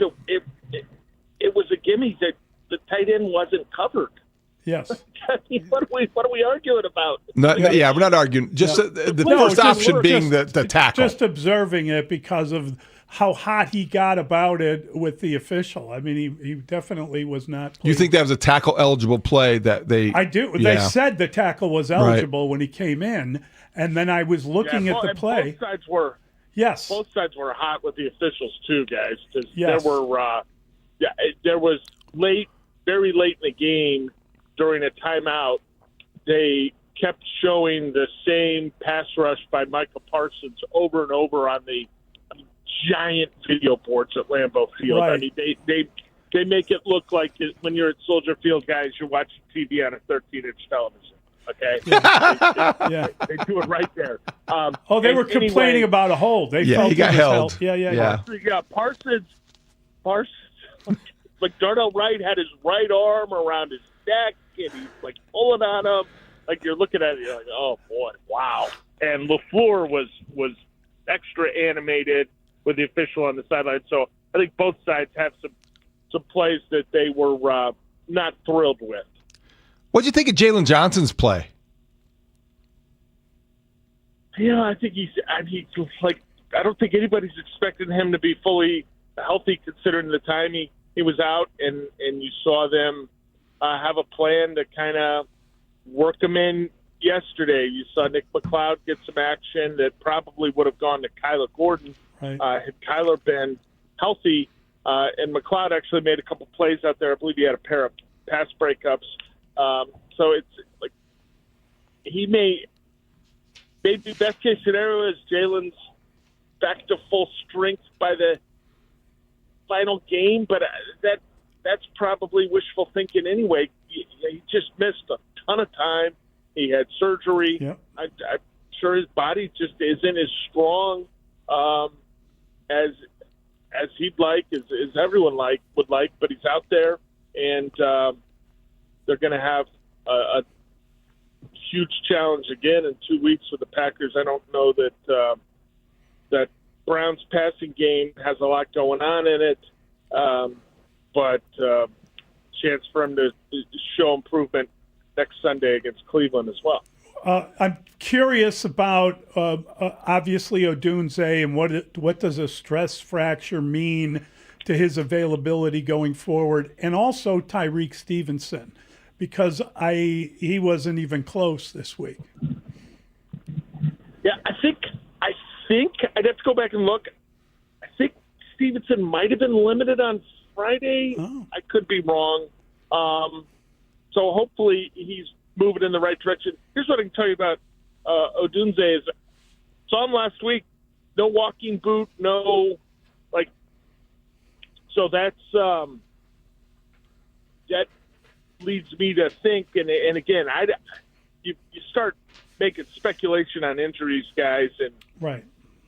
95% of the time you're wrong. Yeah. You're playing darts in the pitch dark, but leads me to believe that It's probably something that's painful when he runs, or even more so maybe when he cuts. And they just need a little time with it. If it was more severe, you would certainly expect him to be outfitted in a walking boot. And he didn't have one when I saw him multiple times last week. Great stuff, Big Z. Great job as always. Appreciate it. Thanks, Brad. Have a great day, guys. You too. That is our guy, Brad Biggs, the football man from the Chicago Tribune. I want to be careful with Jalen Johnson. I have a lot of respect for him coming back, and he certainly is playing through. Got to be a real difficult indoctrination period. You're being introduced back to all of this stuff after having surgery. Yeah, but he's still. I wonder. He's good against the pass and running plays. You're playing 10 on 11. He's not a factor in the run game. He is still coming back from a serious injury, in my opinion, and I think he is still on some kind of a minutes limit or some sort of a play limit, snap count. I get that. I really believe so, and it didn't surprise me that they're better with him than without him. Yeah, I suppose. Yeah, and I think that the idea is as Big Z sort of implies there, he should be better in another month than he is right now, right? I mean, that whether that is... I just think the image of his arm tackle on Josh Jacobs that he ran right through, and it was not... that was tough. He was not as willing of a tackler as you want your cornerback to be. But I get it. But I think that he's one of their better players, and I think that if he can... I mean, he's missed a ton of time. Mm-hmm. And if he can be available to you if you make the playoffs, which we're counting on them making the playoffs. You want him there. Don't you? Yeah, you do. So, I mean, whatever way they got to use him to get him there. But I'm with you. It wasn't as there was some disappointment in a lot of different things with the defense. The secondary had a long day. The secondary was rough. It was rough. But, I mean, part of the problem is you can't leave, you can't leave them man-to-man as often as they did. The Christian blitzes. Watson 41-yard touchdown, when it looked as if C.J. Gardner-Johnson couldn't catch him, and then Kevin Byard kind of tried to catch him, and neither one got the angle. Touchdown Packers. All right, we'll get back to your calls next. 312-644-6767. It's Mully and Haugh on the Score. The Bears are now 9-4 on the season after losing to the hated Packers at the frozen tundra of Lambeau Field. Williams looking, throwing, it is intercepted! The Packers will win it! Layla Rahimi here from the Rahimi, Harris, and Grody Show, middays 10 a.m. to 2. Stick around as all of our shows and Bears experts dissect this tough loss from every angle and take you inside the locker room. Plus, we'll look ahead to their next matchup when they return to Soldier Field to host the Browns. Here on Chicago's Sports Radio 670 The Score, always live on the free Odyssey and iHeartRadio apps. Watch the Blackhawks and Bulls on Chicago Sports Network. Visit chsn.com/radio to sign up for your 7-day free trial of their all-access plan. Over 300 live games per year. Chicago Sports Network, your home stream advantage. Save time every time for a great haircut. Just download the Great Clips app or check in online at greatclips.com. Great Clips. It's gonna be great. This segment of the show brought to you by NutsOnClark.com. Nuts on Clark, Chicago's original popcorn, serving Chicago for over 45 years. Order holiday gifts for your friends, families, events, and corporations from NutsOnClark.com, a 3-generation woman-owned, family-run Chicago business. Plumbing emergency? Call Plumbers 911. Available 24/7 at 1-833-PLUM-911. Licensed, highly trained plumbing professionals ready to answer your call. 1-833-PLUM-911, where they do it right the first time. Estwing, your go-to tools for tough jobs. Trusted around the world for unmatched comfort and durability. These USA-made hammers are built to last. For a century, Estwing has supported American workers, delivering reliable tools to get the job done right. Experience the power of American craftsmanship with Estwing's brand new titanium hammer. This new 14-ounce titanium hammer offers our superior shock reduction grip and all-steel face. Choose the tools the pros use. Estwing, made in the USA for 100 years. Learn more at estwing.com. There are only about 4,300 publicly traded companies on the U.S. stock exchange. But there are an estimated 33 million companies in the U.S. Hi, I'm Jeff Jr., founder of Trajan Wealth. The average investor is missing out on over 99% of the investment opportunity that's happening in this beautiful country until now. True portfolio strength is found beyond the confines of the S&P 500, investing in promising companies before they go public. Private real estate, infrastructure, world-changing technologies. This is called the endowment model. The endowment model has historically outperformed the traditional model of just stocks and bonds. If you're an accredited investor and want more from your investments, it's time to think beyond just stocks and bonds. Call Trajan today, 630-320-2100. That's 630-320-2100.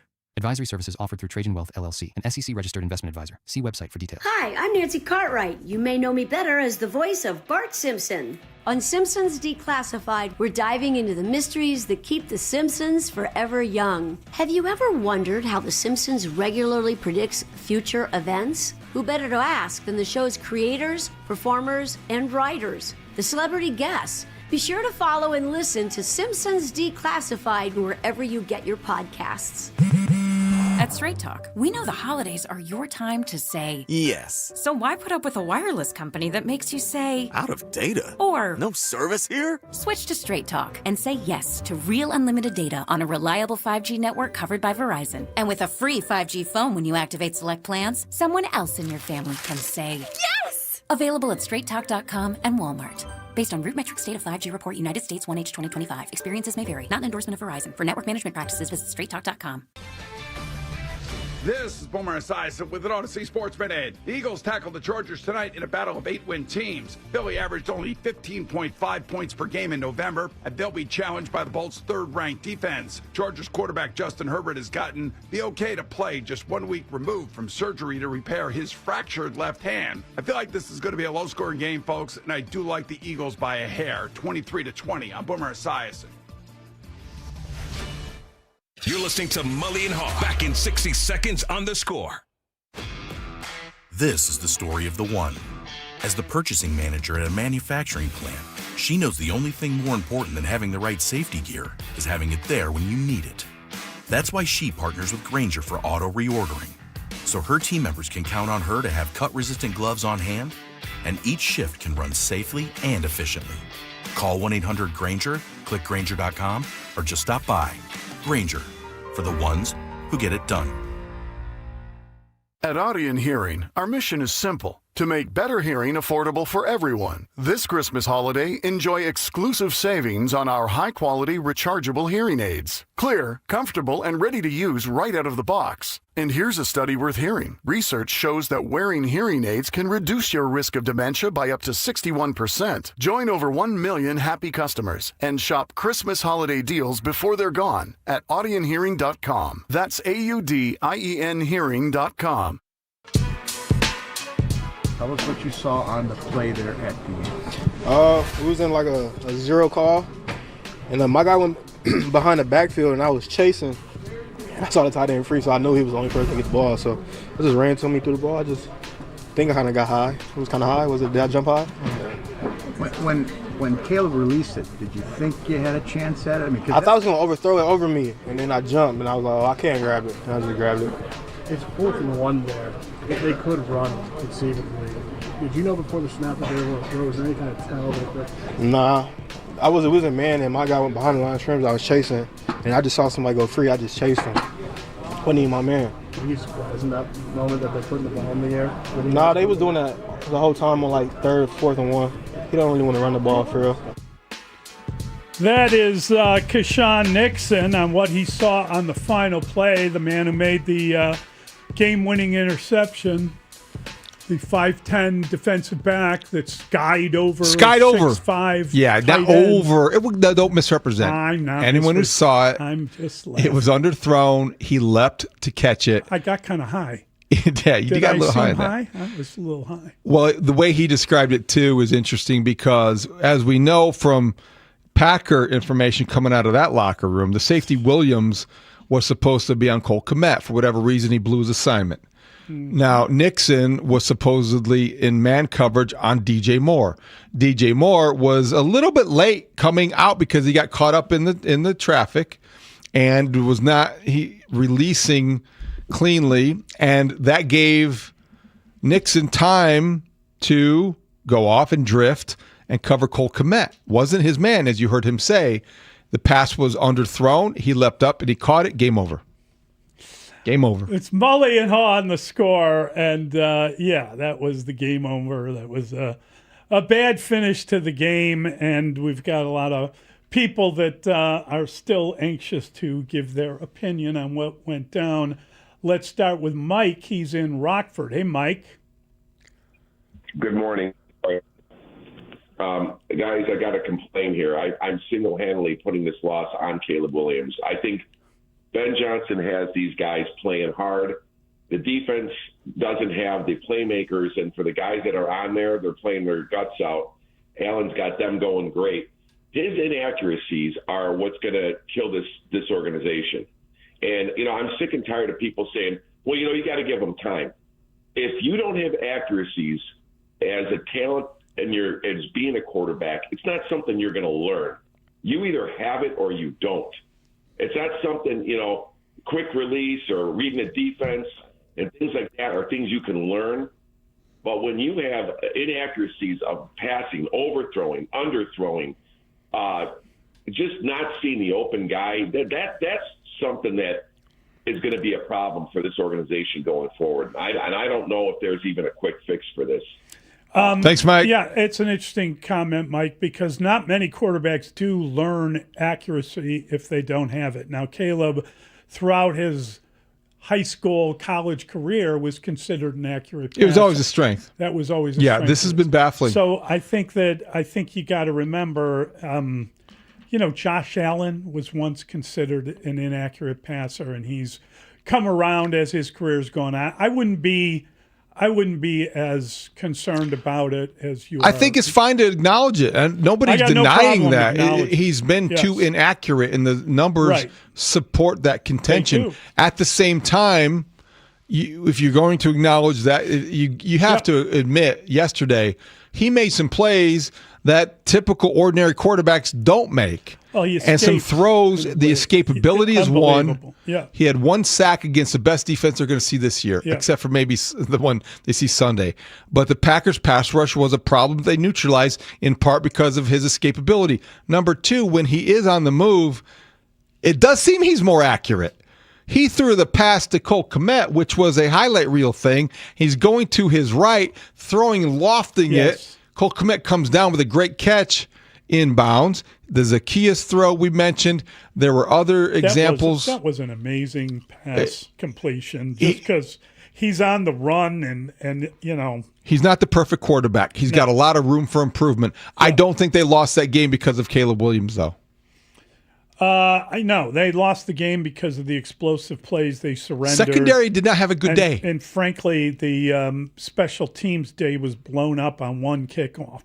And I honestly felt... I hate the new kickoff. I kind of do. I felt that they got too cute. That you're there, it's cold, the guy just kicks a What would you have goal, done? Just and then kick it deep. Kick it. Just kick it deep. Thank you. Kick the Yes.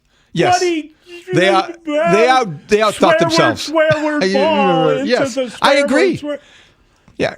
Yeah, I mean, it was just a little Kick too the clever. bleeping ball deep. It was too. Thank you. It was too clever, and that blew up on him. Let's try Perry. He's on the Odyssey app. Hey, Perry. Good morning, guys. Hey, first, hope you both had a nice Thanksgiving and warmest holiday wishes to you and your family. Pleasure. Thank you. Thank you. Hey, good to talk to you guys again. Hey, let's dissect this thing and the Bears in particular. So, I think if you look at the Bears in this season, I think we agree the O-line has been exceptional for the run and pretty solid for the protection. The defense, if I'm not mistaken, are they leading the league in takeaways? And Ben Johnson has said we're winning despite the quarterback play this year.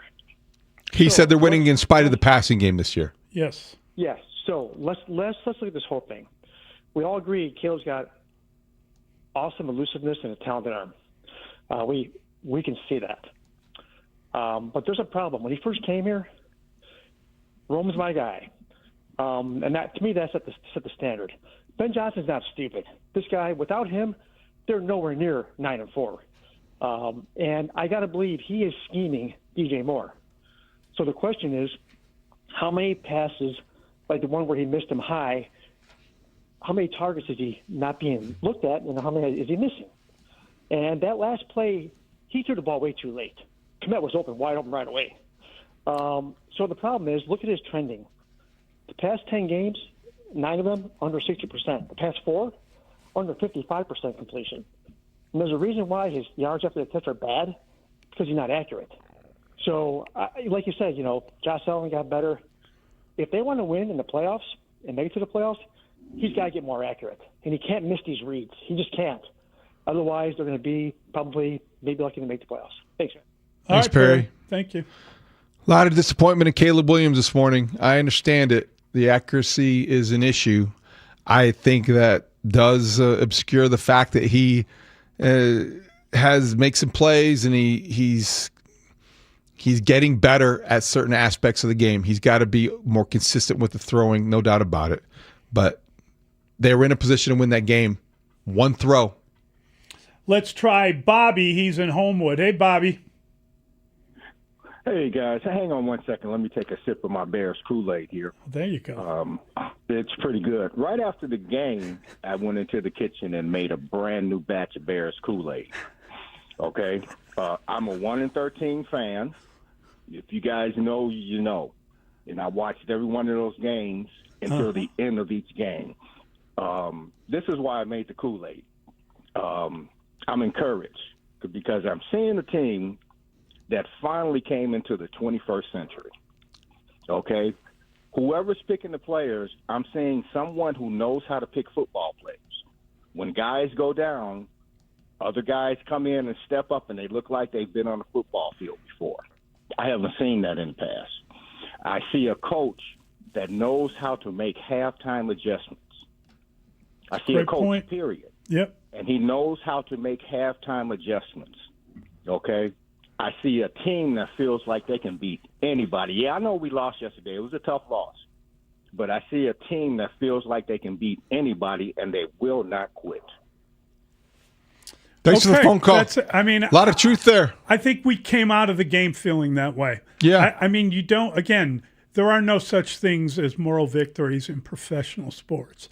But if there were, that would be one of them. This was not a catastrophic loss. No, it was not. There were times that Mully, we both have been in Lambeau Field watching the Bears be dismantled by the Packers and leaving there knowing there would be changes coming, or they were so far away it was going to take years to close the gap. Years. Yesterday was not one of those days. No, it wasn't. And in fact, I would say it was the opposite. Right. They have closed the gap. I would say that you felt after that game that they had closed the gap. They didn't finish it. They didn't finish.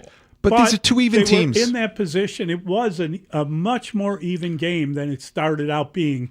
And at halftime, they did make adjustments. They did come back. They did get a 3-and-out and score a touchdown. It was a different feeling than a lot of games. When you zoom out and you look at the big picture of the season, the Bears just completed back-to-back games against two of the best teams in the NFC. Yeah. And they beat one of them, and they came within one play of beating the other. And I felt like they were going to beat the one because it was in disarray.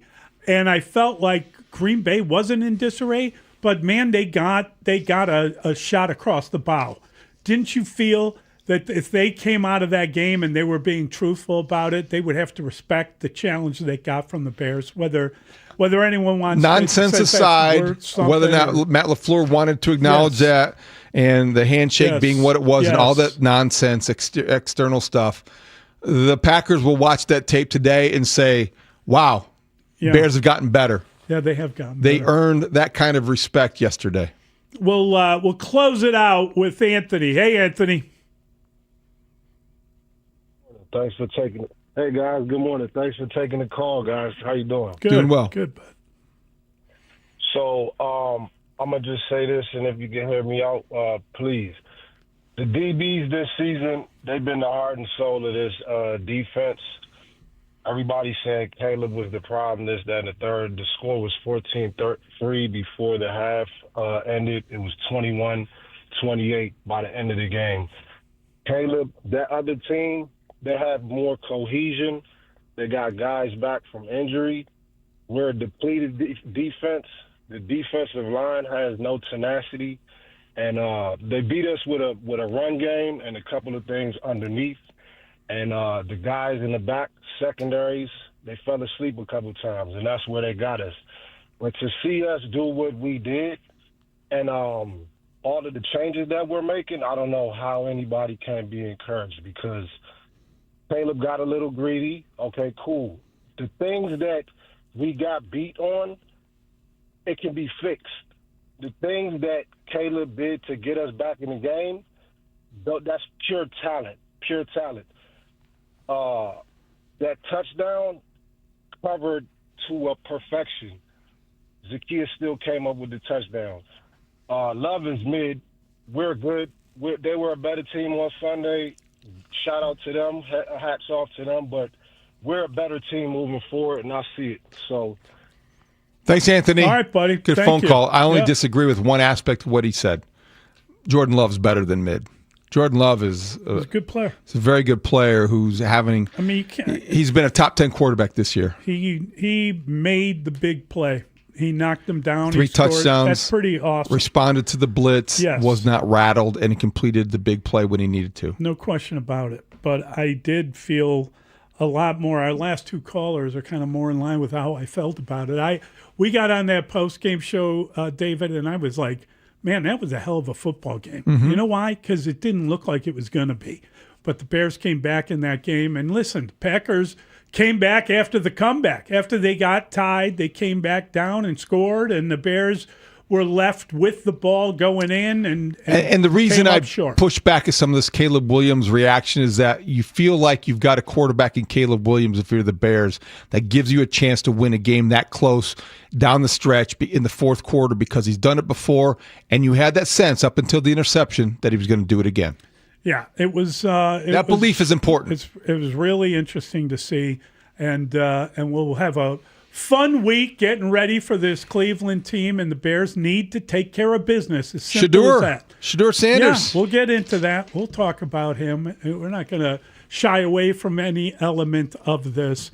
We are looking forward to this and moving forward and seeing what goes down. We'll be back with Layla and with Marshall. Is Grody here too? Yes, and Mark Grody. Wow. Layla, Marshall, and Grody. We got it all. Got them all. All right. We'll talk to him next. Mully and Haugh on the Score.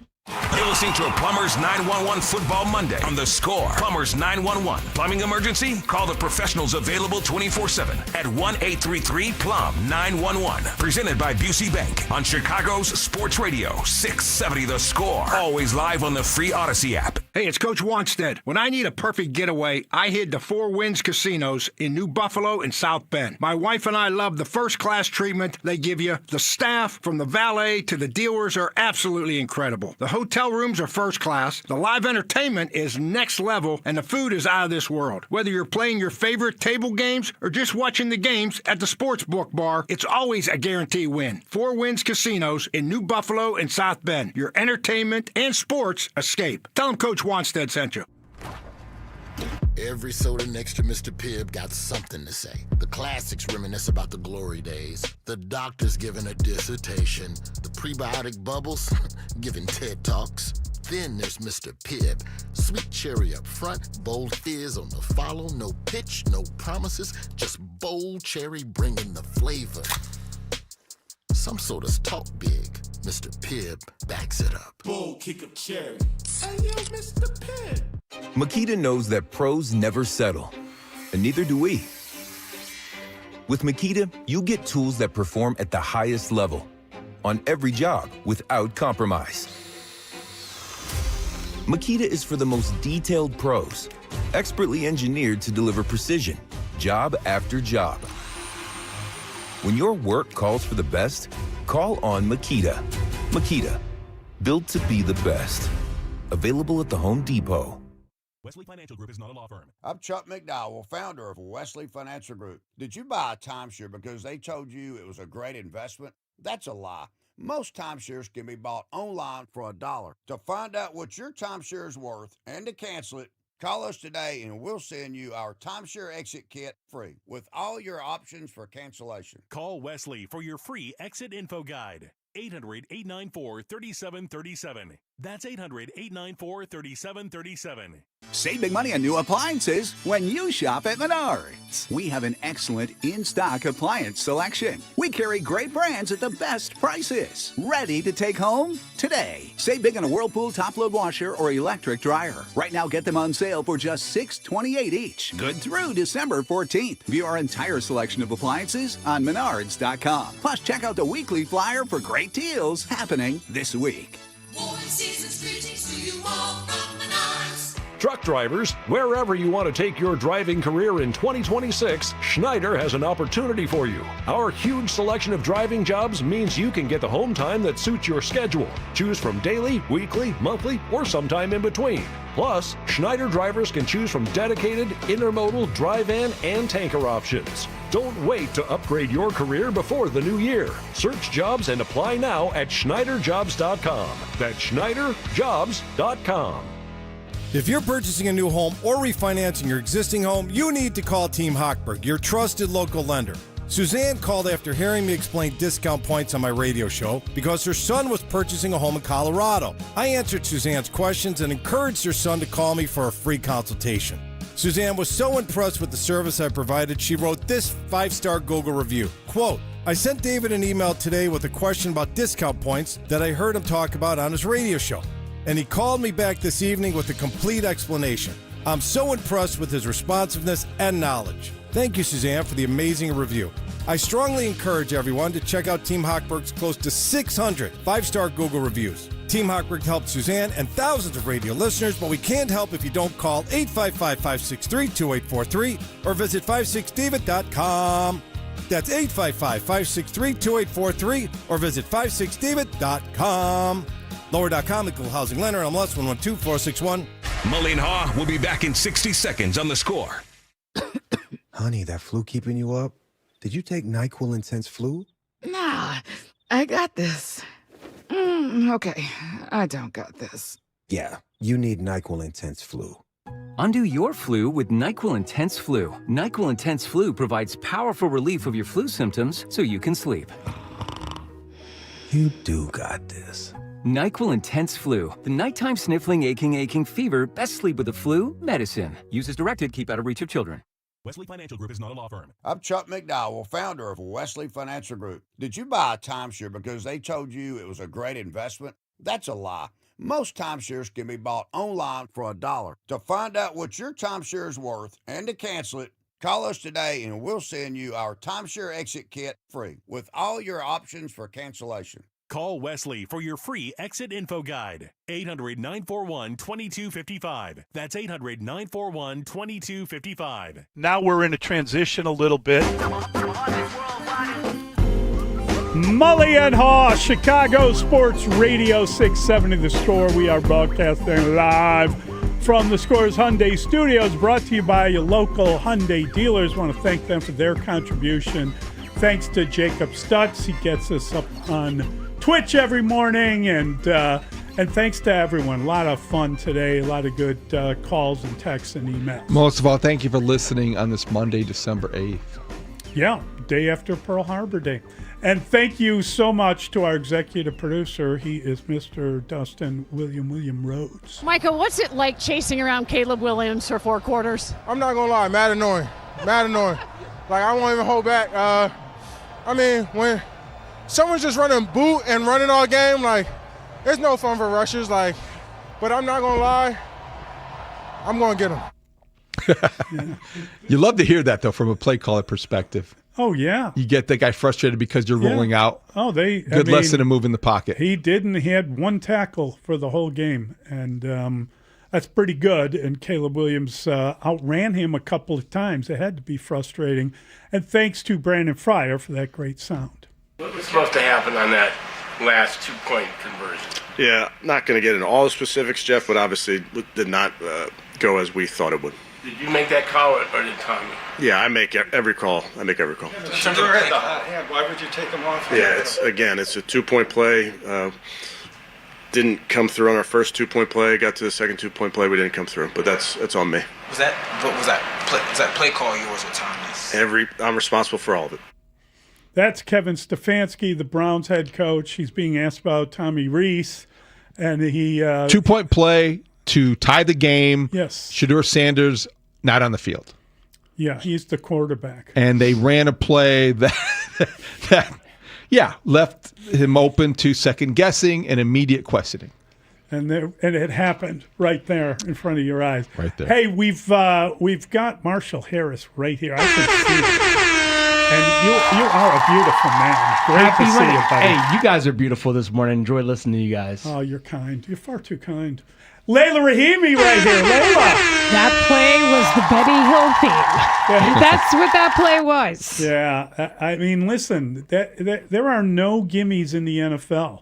So if you want to look at that and say they don't know what they're doing, that's how you lose games. Go get ready and beat that team. Beat them down. There's no such thing as a trap game because every game's a trap. I think we've learned that. It's true. And it's Grody time! You know that, Mark. You know, there are no gimmies in the NFL, but I bet nobody picks the Bears to lose to Cleveland on Sunday at Soldier Field because it's got to be the palate cleanser. They must win that game, and that's going to have to be the theme of this week. That's number 10. That's a good theme. Huge. That's a good theme, Grody. Thanks for establishing it. Thank you. 9:52. I got you, The buddy. bigger issue is that the Cleveland Browns have no interest in winning because they want to get as close to the number 1 pick as possible. Well, so did Tennessee. And you see how he's like, or what? I'll just take Shedeur out of the game. Watch this. Can we pause here for a moment, step away from Bears-Packers to congratulate the Illinois State Redbirds for winning? Yeah, how about What up, Mark Grody? Thank you. Yes. Thank The Fighting you. Grodies. I am moved by that. Yeah, instead of saying Bears today, I will be saying Birds. How many times did you watch that game? Birds means Bears. They say that the inspiration for that victory came from a certain Hall of Fame broadcaster. Right. My voice has been booming in Bloomington Normal and all the surrounding areas in central Illinois. So, yeah, I'll accept some of that. I am a Hall of Famer. I did have a little campaign with them, so I am part of it. It's a we Is situation. Brock Spack going to have you address the team this week? Don't worry about Brock Spack. I'll tell you about Brock Spack tomorrow and what's going to be going on with my motivational speech. ISU too. Fear the bird. Thank you, David, for bringing up Illinois State. That's very kind Big of win. you. But Big win. you can appreciate stuff like that. Yeah, college football was big man. over the weekend. How about Indiana? Oh, Yeah, that's kind of a big deal. How about my Irish? How is Kurt Signetti going to live now that he's number 1? I mean, he always wanted to be. He always expected to be. I just don't know. He won't be. The Google search looks he won't different be now. Upset, will he? What's next for him? He's not going to He's stay in gonna stay Indiana. there. Yeah, Come he'll on. stay. He Please. just signed a massive staying there extension forever. last year. Yeah, like that means a damn thing. Why would Come you on. leave? How No. naive are you guys? Why would you leave when you're already in the best conference with the best team? It makes no sense to leave. Just Mark, keep this building on isn't what a you guy got. on his way up either. This is a guy who is of a certain age who might look at Bloomington as a great place to just stay for a while. Okay. I could see I that hope. happening. I mean, for their sake, I hope so. What But are it the doesn't usually two? work that way. What are the 2 most important conference championships? Big Ten, SEC. Yeah. He just won the Big Ten. What okay? if you could I take thought over? it- What if I- you got offered the Michigan job or the Ohio State job? But You'd be like, nah, I got a good Mark, here in Indiana. he bowed out of the Penn State job to stay at Indiana. Well, I so would did too. everybody. I thought it was the Matt ACC. Campbell. I thought that was the big All title. right, we'll see. game. We'll see what Sigs The does. ACC featuring Cal. Stop. Let him stop and Stanford. smell the roses for a change, can't Mark. go anywhere. Boy, you're Okay. always on to what's next. North Texas am. lost I got- handily to Tulane. Haugh, I That keep was- it moving, I man. saw Tulane was in, and I thought, They went by Friday night. yeah. Haugh, it's like I'm an Famous Uber last driver. words. James on me. Madison is in You the are. college football I got you, playoff. Mark. They should be. They should be. I disagree. I disagree. This isn't about winning the championship. It's about making the three playoffs. fascinating Two different conversations criteria. going on at the same time. Seriously, that's why I stopped. broken. That's what everybody wants to talk about today. James Madison. You know what nobody's talking about? Those Bears. Put up your dukes. Put up your dukes. That's it. So Mark Rohde has a sobering reality for us that he would like to share at the top of our show. I want to go over the last play because I watched it 1,900 times yesterday after the game, so we'll do that at 10:25. We will take your calls at 10:45 and at 12:45. 10:45, 12:45 for your calls. Anthony Herron, 2 segments for us at 11. 5 on it is at noon. At 12:25, we will discuss the Bears' defensive game plan before we take your calls at 12:45. Dan Wiederer joins us at 1. Birds. Have a great show. Birds.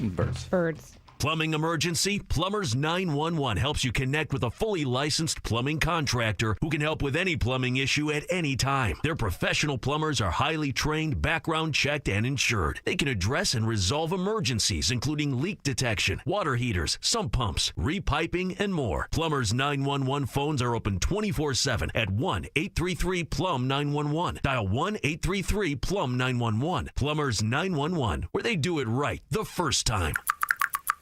More and more Toyota customers are finding out the best way is right off the Edens Expressway at the all-new Toyota on Edens. During Toyotathon, get year-end savings on hundreds of new Toyotas. Plus, Toyota on Edens offers extended service hours, including Saturdays and Uber pickup and drop-off. And every Saturday, all Toyota oil changes are just $29.95. See why the best way is right off the Edens Expressway at Toyota on Edens or ToyotaOnEdens.com.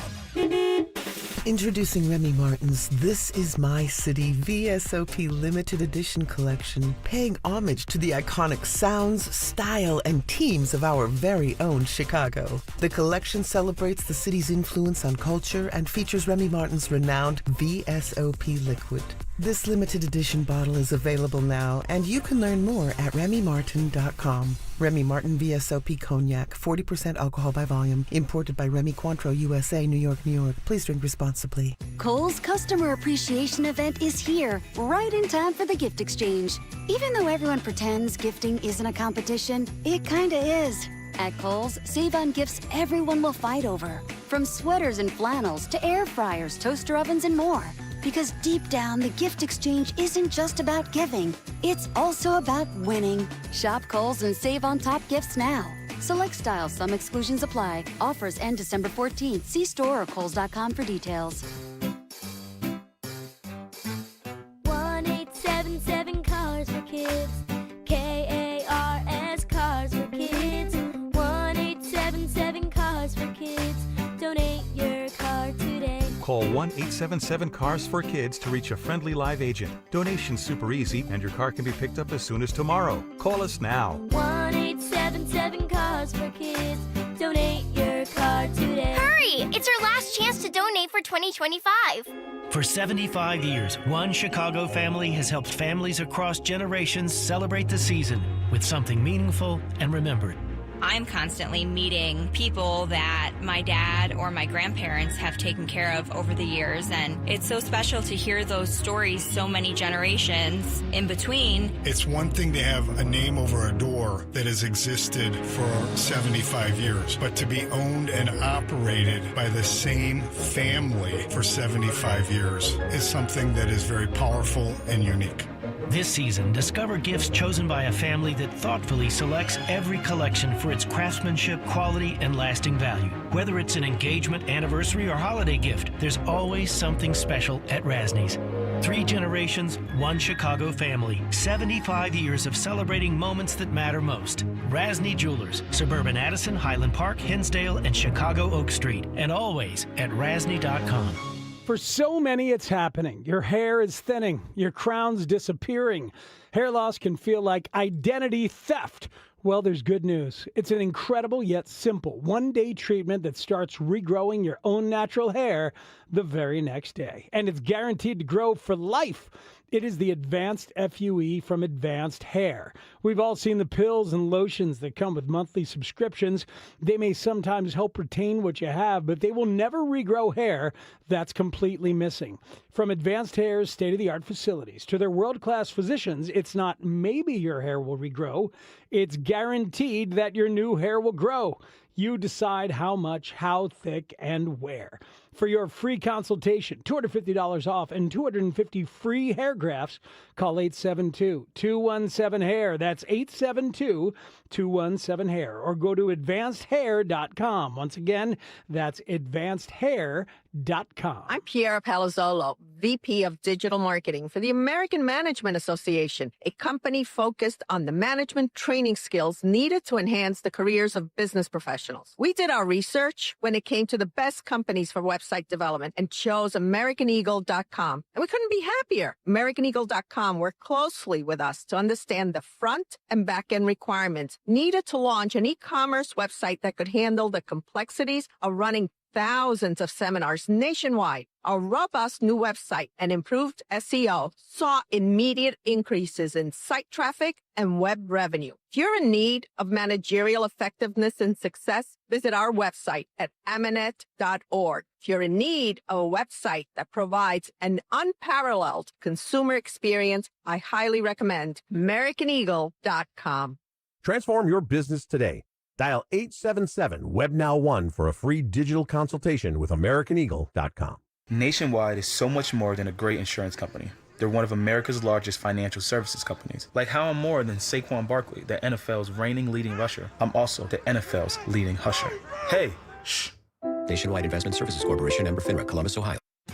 The Bears fall to 9-4 on the season after a tough road loss to the hated Packers at Lambeau. Keep it here as the score team breaks down the game. Plus, we'll have your reaction too, right here on Chicago's Sports Radio 670 The Score. Broadcasting live from the Hyundai Studios. Presented to you in part by your local Hyundai dealers. WSCR Chicago, WBMX HD2 Chicago, and Odyssey Sports Station.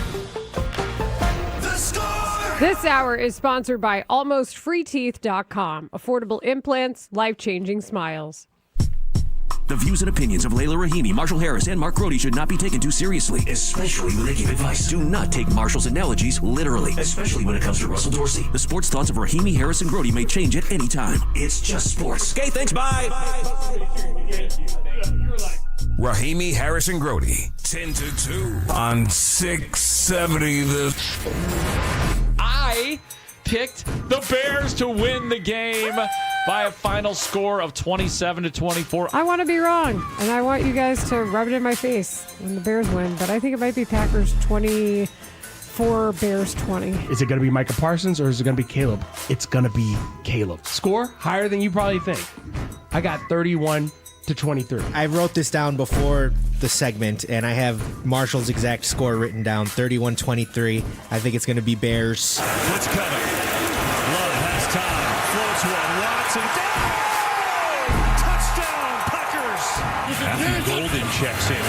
That wide receiver, he's missed the last 3 games. The speedy rookie, Love, loading up, going deep, down the field, has a man, it's caught! Touchdown, Bo Melton, and the Pack! God, please give me patience, because if you give me strength, I'm going to need bail money. Play fake, Williams, looking, throwing, it is caught! Touchdown! Oh, Olave Zacchaeus! 3rd and goal. Theo Bennett in alignment in motion. He gets cut. Williams floats it the other way. It's caught for a touchdown! Posted Loveland! And it all comes down to this 4th and 1. No question about it. I am ready to get hurt again. On the fake. Williams looking, throwing. It is intercepted! Keyshawn Nixon and the Packers will win it! I am dead inside. Layla Rahimi, Marshall Harris, Mark Grody. Middays 10 a.m. to 2 on Chicago Sports Radio 670 The Score. The Score. After 3 years of writing, 1 year of shooting, 4 years of reshooting, and 2 years of editing, I have finally completed my movie, Threat Level Midnight. That was kind of like the game yesterday. Threat Level Midnight. That is you want to know my life in a nutshell? 3 years of writing, 1 year of shooting, 4 years of reshooting, and 2 years of editing. Hey, Michael Scott, if I hear Michael Scott's voice to start my day, to start our radio show, I'm smiling. And thanks for bringing up, what is it, Threat Level Midnight, right? Well, Tyler Buterbaugh technically brought it up. Nice job, Butts. Nice job, buddy. And kind of prophetic. Yeah, and I wanted to be wrong, but something inside of me was just like, you know how it is. Olin says it, like the tape will talk to you, and unfortunately, also like the odds. The odds of the Bears winning 4 straight road games was low. Are we at a panic level of any kind after this? No, but I also think, well, the head coach did warn you that these things that he was concerned about, like, winning in spite of the passing game, not because of it necessarily. Certainly a lot of this stuff reared its ugly head in the first half. This is Rahimi Harrison-Grody on 670 The Score. You just heard Mark Grody. Marshall Harris is here too. I'm Layla Rahimi, and I had high hopes for this game, but at the same time, you have to respect, especially defensively, who the Packers have become. And as they continue to get healthy, you see why that they're a team to be reckoned with. Cool part is you see them in 2 weeks. Lame part is this still came down to one play, even though that wasn't the entirety of the game. I think the biggest thing taking away from this game is that the Bears are absolutely on the NFC elite tier. Like, if you want to take tiers of football and who's good, who's a contender versus, teams that are in the mid or pretenders. They're not a pretender. They're a contender. And even though they lost, that is established. Now, what you can't have if the season's on the line, this was not a playoff game, but in a similar situation, let's say a month plus from now, is a game where you just play an absolutely putrid half of football. And that's what they put out there, a putrid half of football. They played well in the second half. They looked like a Ben Johnson-led team and offense in the second half of the game. But what they did in the first half, that's why they lost this game in my mind. Not because Caleb Williams got picked off on the last offensive play that the Bears had. But you know what? It was at Lambeau. We'll do it again in 2 weeks here in Chicago, and it'll be fun. I promise. It will be highly anticipated. Oh, my God. It's a Saturday night game on December 20th at 7 p.m. It's going to be like Soldier Field is going to get a workout the next 2 weeks. I get that it's going to be hard to truly feel motivated and excited about the 3-10 Cleveland Browns being at Soldier Field, but these are going to be 2 hyped games in the next 2 weeks. And yes, I agree with you, Marshall. The Bears are still at a top tier in the NFC. That didn't change. The Bears are good. I haven't moved off that. The Bears were not embarrassed in that game. It was an impressive comeback. The Bears had a chance to beat the Packers at the end if there were a few inches that were a little bit more exact at the end. So the Bears are good. I'm not taking that away from the Bears. But what I am hearing from a lot of people, including Green Bay Packers players, saying that this is not the same old Bears, that they're seeing a more formidable, legitimate team that had a chance to win. You're hearing Bears fans say that. I'm hearing other people around town say that. It's not the same old Bears. I get it. But I am here to tell you that within the framework of this Bears-Packers game, guess what, everybody? It was the same old Chicago Bears, because seemingly in every Packers game that the Bears lose, and some have been worse than others, there's some sort of explosive Bo Melton-like play, like a 45-yard bomb to who? To Bo Melton. It may as well have been Dontavius Wicks or Jordy Nelson or Jermichael Finley or James Jones. Oh, wow. Fill in your Packers that have burned the Bears through the years, and then the stars like Randall Cobb and Devontae Adams, Greg Gent, Donald Driver, anyone? For my old heads out there, there's always that play against the Packers. There's the Bo Melton play, the Christian Watson play.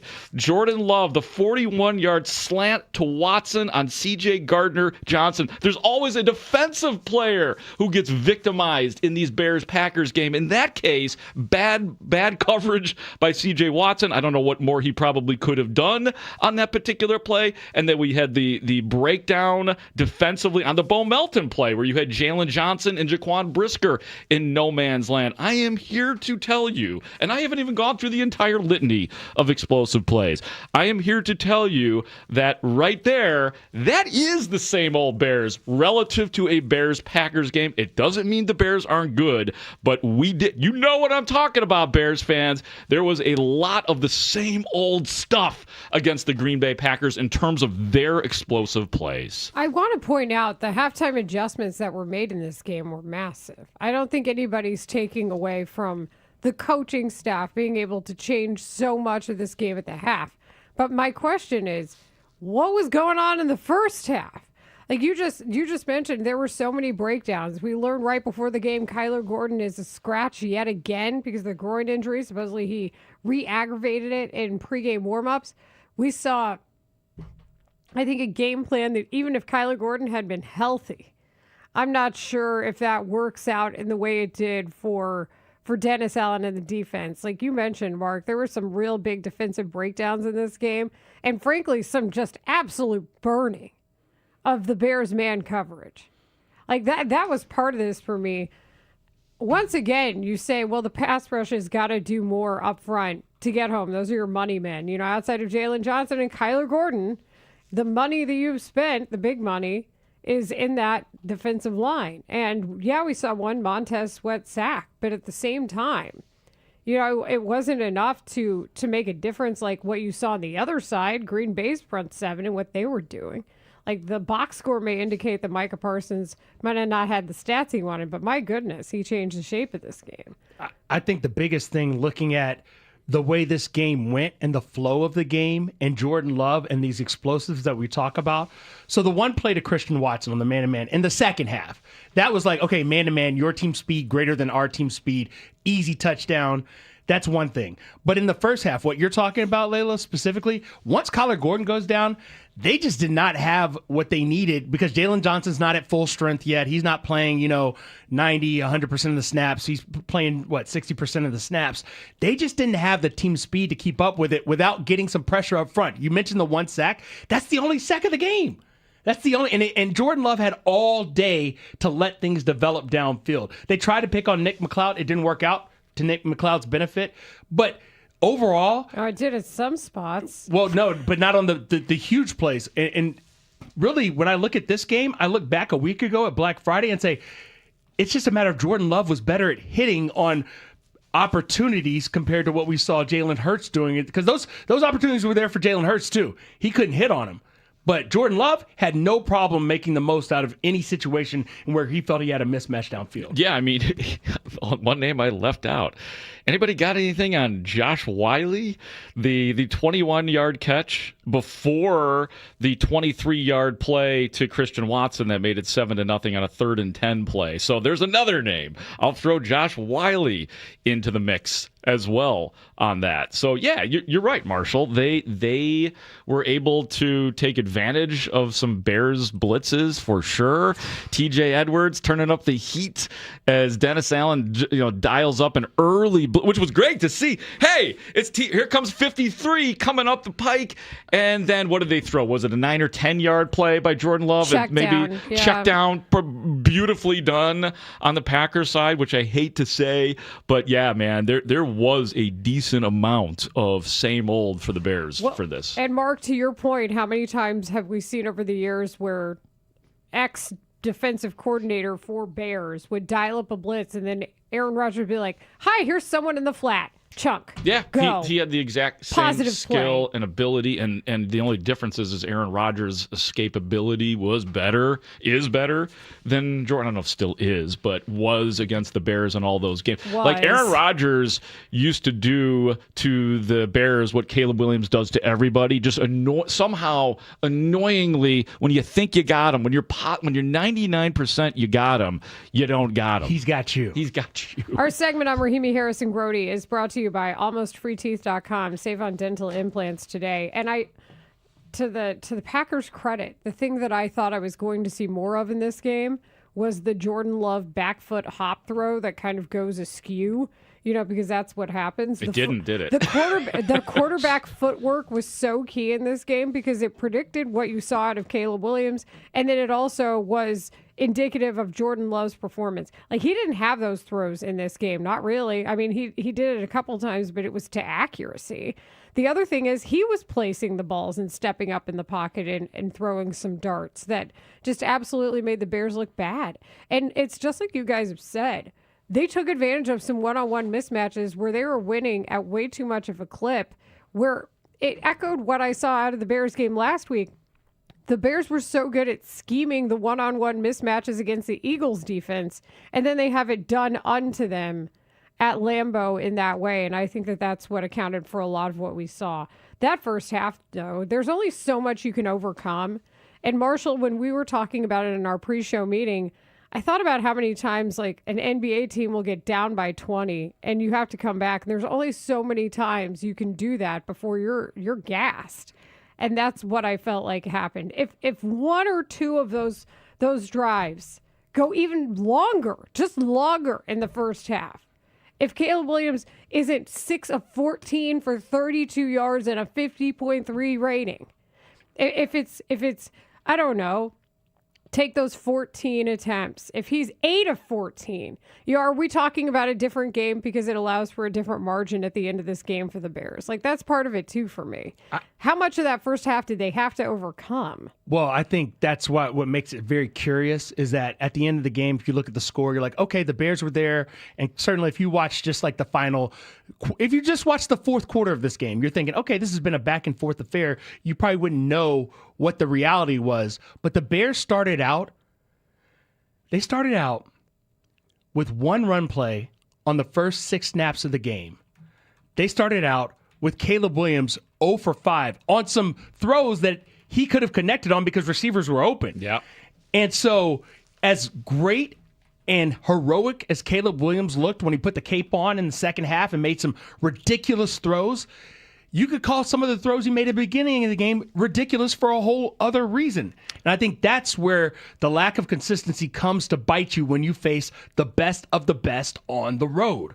I think that there was some of the, of course, somehow, some way within this game where there were missteps by Caleb Williams for sure. You're right. He sailed a couple balls on that first drive. I mean, the Luther Burden. Like first down catches that would have kept the drive going. Yeah. Well, that's what I'm saying. Even 2 more completions. How different does this look? Darnell Wright didn't help matters with creating a 3rd and 15 on your first and drive. That sucks. That's horrible. Pre-snap. To put yourself in that spot on the Bears' first offensive chance in the biggest game of their season. That needs to be circled. But with Caleb, then you had, of course you did, because this is Caleb Williams. I was talking about this on Take the North with Wiederer, that it felt like watching Caleb when we got to watch the entire training camp practices. We get to see all it out. We get to see everything that they're doing. And Caleb Williams, like in so many games, you'd watch him and he would make sloppy plays. He would miss guys. He'd be inaccurate. He'd miss the deep balls. And then all of a sudden, in the third quarter, he makes that absolutely sick play to Cole Kmet down the sideline where he eludes the pressure, dances to the sidelines, flings it to Kmet. He had a similar play to DeAndre Swift last year. So I guess my whole point in bringing this together is we're still seeing throughout the course of a game really good stuff from Caleb Williams and really bad stuff from Caleb Williams throughout the course of the game. That still has to even up for Caleb. That's Mark Grody. Marshall Harris is on this show as well as I am. Layla Rahimi. This is Rahimi Harris and Grody on 670 The Score. Our producers are Ray Diaz, Tyler Buterbaugh, Brandon Fryer helps us out as well. You can text us and call us 312-644-6767. We are on Twitch, twitch.tv/Chicago 670 The Score. Our Twitch mob is chatting it up there right now, talking about the game. Our video team, Connor O'Donnell, Jacob Stutz, and Max Curtis. You are also on YouTube. We were on YouTube last night for the post-game show as well. That is 670 The Score on YouTube. When we broadcast, it is live from the Score's Hyundai Studios, brought to you by your local Hyundai dealers. And breaking news on the Score is brought to you by Wildfire. Join Wildfire Restaurants as they celebrate 30 years of serving delicious food and creating memories. This is unfortunately not a winning edition of a Plumbers 911 Football Monday presented by Busey Bank and Great Clips, but it is one where the Bears yet again almost win. Let's look at that final play that the Bears had offensively, the one that unfortunately ended in an interception. I watched it, I think, about 98 times. I'm not kidding. That's most of what I was doing last night after the game. I heard what the Bears had to say about it too, and the Packers chimed in. So let's examine that final play of the Bears offense that we saw, whether or not it could have been a touchdown, and what went into even getting there. We'll do that next during Rahimi Harris and Grody on The Score. The Bears are now 9-4 on the season after losing to the hated Packers at the frozen tundra of Lambeau Field. Williams looking, throwing, it is intercepted! Keyshawn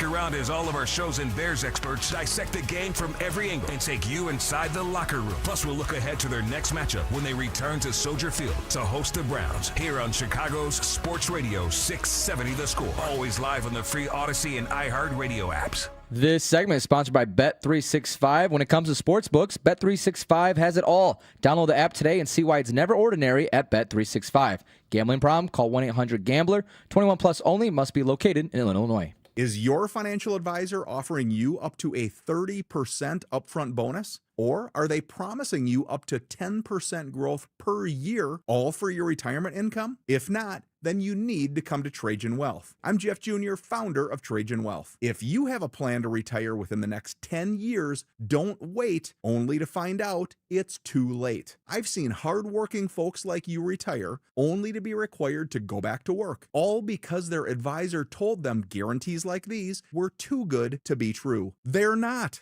That's up to $30,000 upfront or up to $10,000 per year on $100,000, all guaranteed for retirement income. Don't keep working when you're supposed to be retired, and don't let any financial advisor tell you it's too good to be true. Call Trajan today, 630-320-2100. That's 630-320-2100. Annuities not advisory products. DBA Trajan Wealth Insurance Solutions. Additional disclosures at TrajanWealth.com. There comes a time in many men's lives in which the thought of having another child is not an option. Do you want to maintain the romance without the risk? There's a permanent solution that can help you achieve just that. Consider a vasectomy. Ooh, I don't know about that. I heard it could be painful. Yeah, not only that, I heard it was expensive. These statements may be true for many men, but not the men who choose Vasectomy Clinics of Chicago. First of all, our procedures are covered by most insurance plans and flex spending accounts. The best part is, with our experienced surgeons, the procedure only takes 30 minutes in the office. No needle, no scalpel, and no trip to the hospital. If you're certain your family is complete, do yourself a favor and call Vasectomy Clinics of Chicago today. Or visit us online at www.vasectomychicago.com and read the testimonials. Conveniently located in Tinley Park, Naperville, Arlington Heights, and downtown Chicago at Lake Point Tower. Now with free valet parking. Call us today at 877-877-4VAS. That's 877-877-4VAS. Are you looking for a podcast about pro football that doesn't put you to sleep with an avalanche of analytics or insult your fandom with brainless hot takes? Well, hi. I'm Dan Hansis. And I'm Mark Sessler. Oh, hi, Mark. And we're the hosts of Heed the Call, the NFL podcast you've been waiting your whole life for. Heed the Call covers every game, every storyline, everything that matters, and we do it all with a touch of mirth. Football is fun. Why shouldn't your football podcast be the same? Follow and listen to Heed the Call NFL podcast wherever you get your podcasts. Allstate's new home insurance is now better than ever. We're making getting the right home insurance that's right for you super easy with our improved online quoting tool. It explains how each coverage option works for you without the headache. Yep, you can start protecting your home in a matter of minutes. So check Allstate first for home insurance that's better than ever. You're in good hands with Allstate. Savings vary. Coverage subject to terms, qualifications, and availability. Allstate North American Insurance Company and affiliates, Northbrook, Illinois. Presenting Again Fling's love story. Dear love of my life, we were on the 12B bus this morning when I caught a whiff. A scent so fresh, so life-changing, I had to find its source. Alas, I didn't know if you were the woman in the pink freshly washed cardigan or the retired mailman next to me, but I knew one of you was my soulmate. Ah, the scent of Gain Flings. Try Gain Flings with OxyBoost and Febreze. At Busey Bank, we build meaningful financial partnerships with our clients that span generations. Busey Bank, building business, growing wealth since 1868. Member FDIC. Plumbing emergency? Call Plumbers 911. Available 24/7 at 1-833-PLUM-911. Licensed, highly trained plumbing professionals ready to answer your call. 1-833-PLUM-911, where they do it right the first time. This is Maggie Gray with an Odyssey Sports Minute. Notre Dame's season is suddenly over, and look, I'm no Irish apologist, but the College Football Playoff Committee spent weeks ranking the Irish ahead of Miami, only to pull a last-minute flip that crushed their playoff shot. Yeah, so Notre Dame skipping now a bowl invitation feels like sour grapes, but those grapes are going to ferment into big changes next season on and off the field. Mark it. I'm Maggie Gray. We'll be right back with Rahimi, Harris, and Grody on 670 The Score. Here's something most doctors know that most men never talk about. Stress from work, money, and family doesn't disappear at night. It can follow you into the bedroom, and suddenly your mind won't let your body do what it used to do naturally. For moments like that, doctors often look for treatments that help both the brain and the body. That's where Rugiet Ready comes in. Unlike those other popular brands, Rugiet Ready is a next-generation drug that helps prime your brain for arousal and increase blood flow. It uses 3 C ingredients in 1 mint that dissolves under your tongue so it absorbs fast. Most men are ready in about 15 minutes on average. Over 150,000 men have already tried Rugiet. A doctor reviews your health online, and if it's appropriate, the prescription ships discreetly to your door. Visit Rugiet.com/sports to get 15% off your first order. That's RUGIET.com/sports. Individual results may vary. Rugiet Ready is a compounded prescription that is not FDA approved. Visit Rugiet.com for full safety information.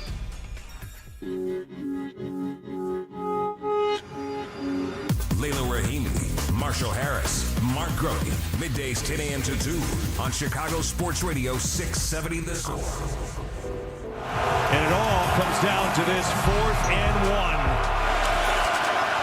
on the fake. Williams looking, throwing, it is intercepted!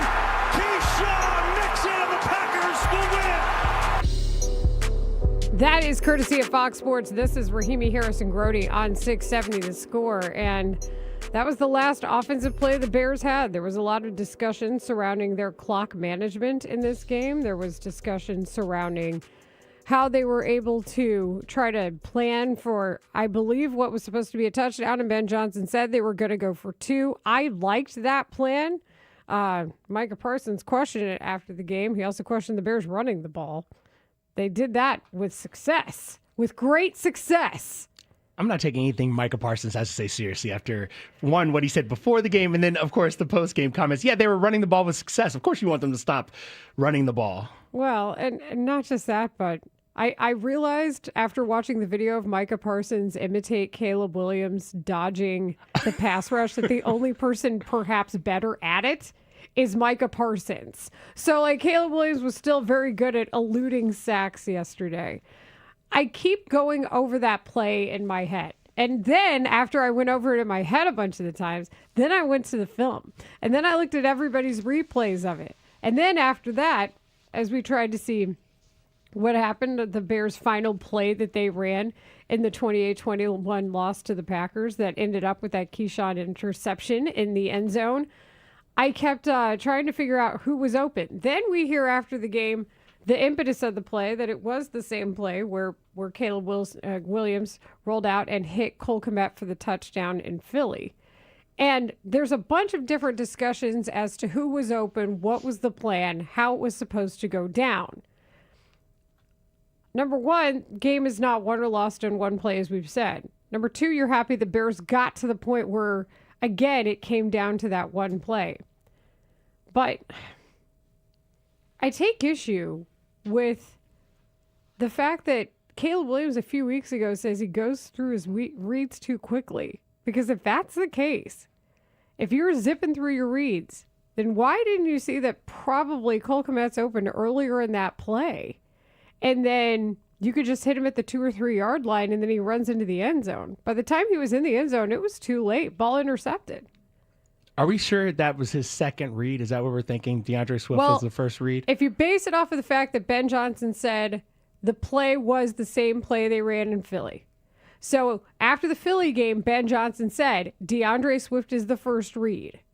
So Swift is still the first read on that play, goes to the same side of the field, all of the things. It makes the most sense from a structural, like the ease of the throw, right? That's the easiest play to make if you're not using your legs. Right, he's the closest one. It's 4th and 1 at the Green Bay 14. He rolls out. He's got enough space to throw to Swift if he wants. As I mentioned, I think Kmet's open at probably the 2 or 3 yard line in progress. I see the gears of Mark Grody's brain turning. Well, it's because Cole Kmet was open right around, as you said, Layla, right around the 3 yard line. It doesn't last long in the NFL. That's the problem. He's open, boom, for 2 seconds or whatever it is, and Caleb just misses it. He did have 2 defenders with bad intentions bearing down on him as he's running towards the sideline.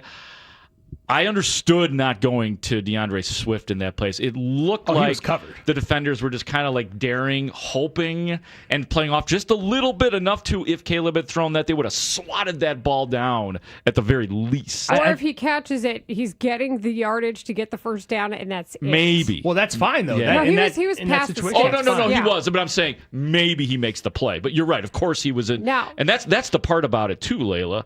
The part where they just need the 1 yard. That's all they needed. And they've had this bread and butter thing going with their offense. If you're the best offensive line in the NFL, as a lot of credible analysts have been saying, or at least in the top 5, just run the football. You got to be able to get that 1 yard right there. I'll do you one better. On the previous down, if you're really the best offensive line in football, you run a quarterback sneak. You don't hand the ball off to Kyle Monangai. Yeah, that you didn't look sneak good. it. Is that the play where the helmet gets chipped? No, that was a different play in the game. But he was stonewalled. But you're 3rd and 1, and you decided to hand the ball off. In that moment, against the Packers front that you've seen all game, theoretically, you know exactly what they're going to do. They're already knowing your game plan. So the seconds that it takes to actually have the handoff instead of just being able to sneak, that time even matters. Does that time translate into yards? They ran that play like they knew it was automatic. And I've said before, this is a team that for whatever reason doesn't run a quarterback sneak automatically. But I don't know why you don't sneak on 3rd and 1, and then you're talking about a different setup on 4th and 1. And even then, we know this team has not had the best history over the course of the season when it comes to being able to convert red zone opportunities and goal to go into touchdowns. Let me ask you guys this question. question. Does that buy you enough time, though, to compress the play to where you're hitting Cole Kmet at a different read, a different time in the read? Do you think, Layla, I'll start with you. Do you think the mentality should have just been from the very beginning to get the one? Like, what did you want? Did you think throwing in the end zone or just getting the 1 yard should have been the priority? Because clearly it wasn't necessarily the priority. I think that I understood what they were doing. They were trying to get the touchdown and then the ultimate 2-point conversion. Get the hell out of there. They were going to win or lose on that one play. I didn't mind that strategy. Okay. All right. So all of that said, I'm like, well, then get the damn yard. Like, why wasn't the sneak the option there on 3rd and 1? To answer that question, I think just get unless it's a wide open Cole Kmet, which it was for a second, but it wasn't when he threw the ball. Let's be very clear. No. It wasn't. They had. That's why DeAndre Swift, in my opinion, was not open, is because they had 3 guys on DeAndre Swift at that point. It was busted coverage. And then, of course, floating the ball gave a chance for an interception because then you have somebody drifting back. I think getting the 1 yard was the move because at that point, when you start the play, there's 27 seconds left. The Bears have 2 timeouts. It's not as urgent as, for a lot of reasons, when I was on social media yesterday, people were acting like the game, they were out of time. They had plenty of time. Get the yard, call the timeout. You still have 1 timeout, and you got a fresh set of downs to get, 5 yards? I thought the time management was excellent. I had no issue with it. I know, and also for everybody bringing up DJ Moore, which I initially thought, too, he was open during the play. It looked like it from above.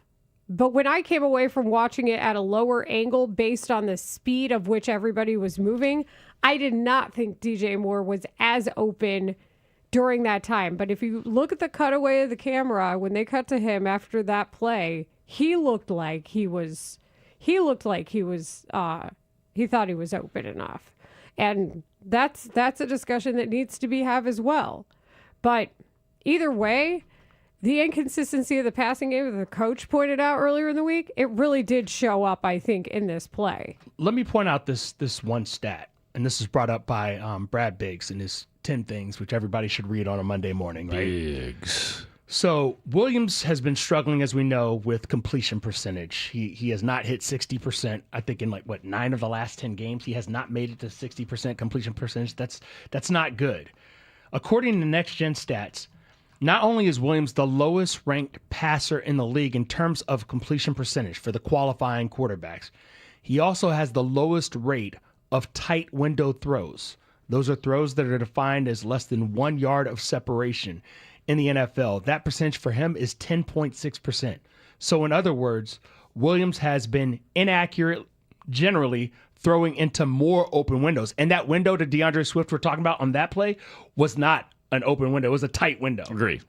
Like, I'm not mad that Caleb did not attempt to throw that. He had a much more open window with Cole Kmet if he throws the ball sooner. He might have gotten it. For instance, the Olamide Zaccheaus touchdown, where he just threads that wasn't open either. Yeah. So and that's a risk right there. So maybe but he could have gotten it to Swift with the game on the line. Absolutely. So it is different, but Caleb is known to complete some of those passes. Well, let's listen to what Caleb Williams had to say after the game about that very play.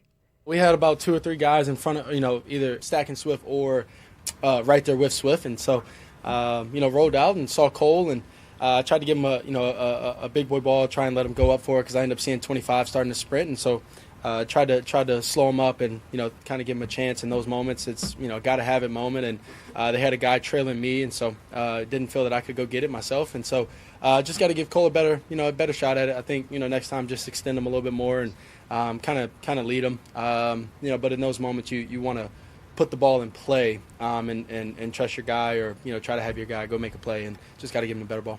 This is Rahimi Harrison-Grody on 670 The Score. That was Caleb Williams talking about the ultimate interception that he threw to Keyshawn Nixon, and who is 25. That's the point is he still ended up picking off the ball.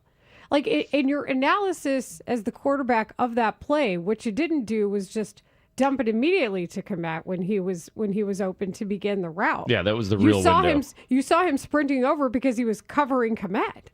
Yeah, he was trying to get back into the play. So Keyshawn Nixon was making up for the fact that there was initially busted coverage on the play. And I like that Caleb recognized what was going on, and that's why he says it just needs to be a better ball. Because basically he's saying, I didn't throw it far enough and high enough and too soft, and I allowed Keyshawn Nixon, who by my own admission, I see closing in on Cole Kmet. My ball wasn't good enough to make the play happen at the end of the game. I'd have to watch it again, too, but... I've watched it so many times. Well, okay, then maybe you can answer the question better than I was able to discern. Could Cole Kmet have done more on that play, even though it was a bad pass and it wasn't a great position? And here's the reason why. Cole Kmet's running backwards as the ball's being thrown. The ball was so underthrown that it was more... His momentum was pushing back too far. His momentum was going to the back boundary. And so when it was released, he's running... Now, he stops and tries to come up, but by then, Keyshawn Nixon's actually kind of backpedaling towards the ball. It's a pretty easy interception for Keyshawn. That's not a high degree of difficulty at all. He made it look like it was an underthrow, and it ended up being a function of a lack of timing. Yeah. That's my issue with it is he's open if you hit him at the beginning of his route, and you could tell based on the end. Couldn't you see the reaction out of Kmet too? I know we talked about the reaction out of DJ, and we'll get to DJ later in our show because I do think that there's a dysfunctional element there in the offense, especially when Roma Dunze's out. DJ Moore should have more than 3 targets. Let's just start with that. So what did Kmet do? Was body language? Or? No, yeah, you could just tell at the end of it. He was pissed? That I don't know if he was upset, but you could just tell that I think he thought he was going to get the ball prior to him hitting the end zone. Yeah. So when he's rolling out to his left, right, and you're thinking, oh, DeAndre Swift, he's covered. DJ Moore, as DJ Moore starts to become open, he's already turned his hips, and he gives kind of a little pump fake, and then he throws it. Instead of pump fake, he probably had time for one, bam, bam. Yeah. He's 1, 2, 3. And on that third one, now Keyshawn's already going back. Caleb Williams is throwing, and Cole Kmet's too close to the boundary at that point. He's running out of room. And that's the biggest difference between this play and against the Eagles. Against the Eagles, he had room to run. He's already in the end zone. Well, and I think that's why I wanted to play the sound of him saying, this is what I was trying to do. Don't do that. It's not that simple, but unfortunately your element of strategy resulted in the interception there. We have more to come here on Rahimi Harrison-Grody on 670 The Score. Coming up next, it's time to take calls. 312-644-6767. You've been texting us as well, so we'll take your calls on this Plumbers 911 Football Monday, presented by Busey Bank and Great Clips. Mully and Haugh, Chicago's #1 most listened to sports morning show, 5:30 till 10 a.m. But what frosted me more than anything, when you have to kick off and there's a minute and a half left or something, it's the end of the half. What are you doing? What are you doing getting cute on me? When they kicked off, the cutesy cute. There was 1:14 left. This is my point. 1:14. That game was lost in the final 1:14 of the first half. You brought them to half field. Mully and Haugh, mornings 5:30 till 10 a.m. on Chicago's Sports Radio 670 The Score. Always live on the free Odyssey app. Hellsberg gifts checked off the list. Now, time for wrapping. Earrings for Mom. A gold bracelet to match the rings Danielle wears every day. And for Dad, a new watch, because we all know he needs one. All right, this is going to be a good one. Our favorite things for your favorite people. Shop in store at Hellsberg.com for up to 50% off. When you're betting and find yourself constantly thinking about gambling and you're losing more money than you have, are you really winning? If you're spending too much time with the slots or you can't stop betting on sports and you find yourself feeling overwhelmed, maybe lying, and probably losing more money than you can afford to lose, you're not alone and you can get help. It's available 24/7 and it's confidential. When your betting has gotten out of hand, call 1-800-GAMBLER or visit www.areyourreallywinning.com. Sponsored by the Illinois Department of Human Services. Makita's built for the pros who show up early, who don't do shortcuts, only precise cuts. With tools built to last, job after job, year after year. Performance that pays off, because when the job calls for the best, you answer.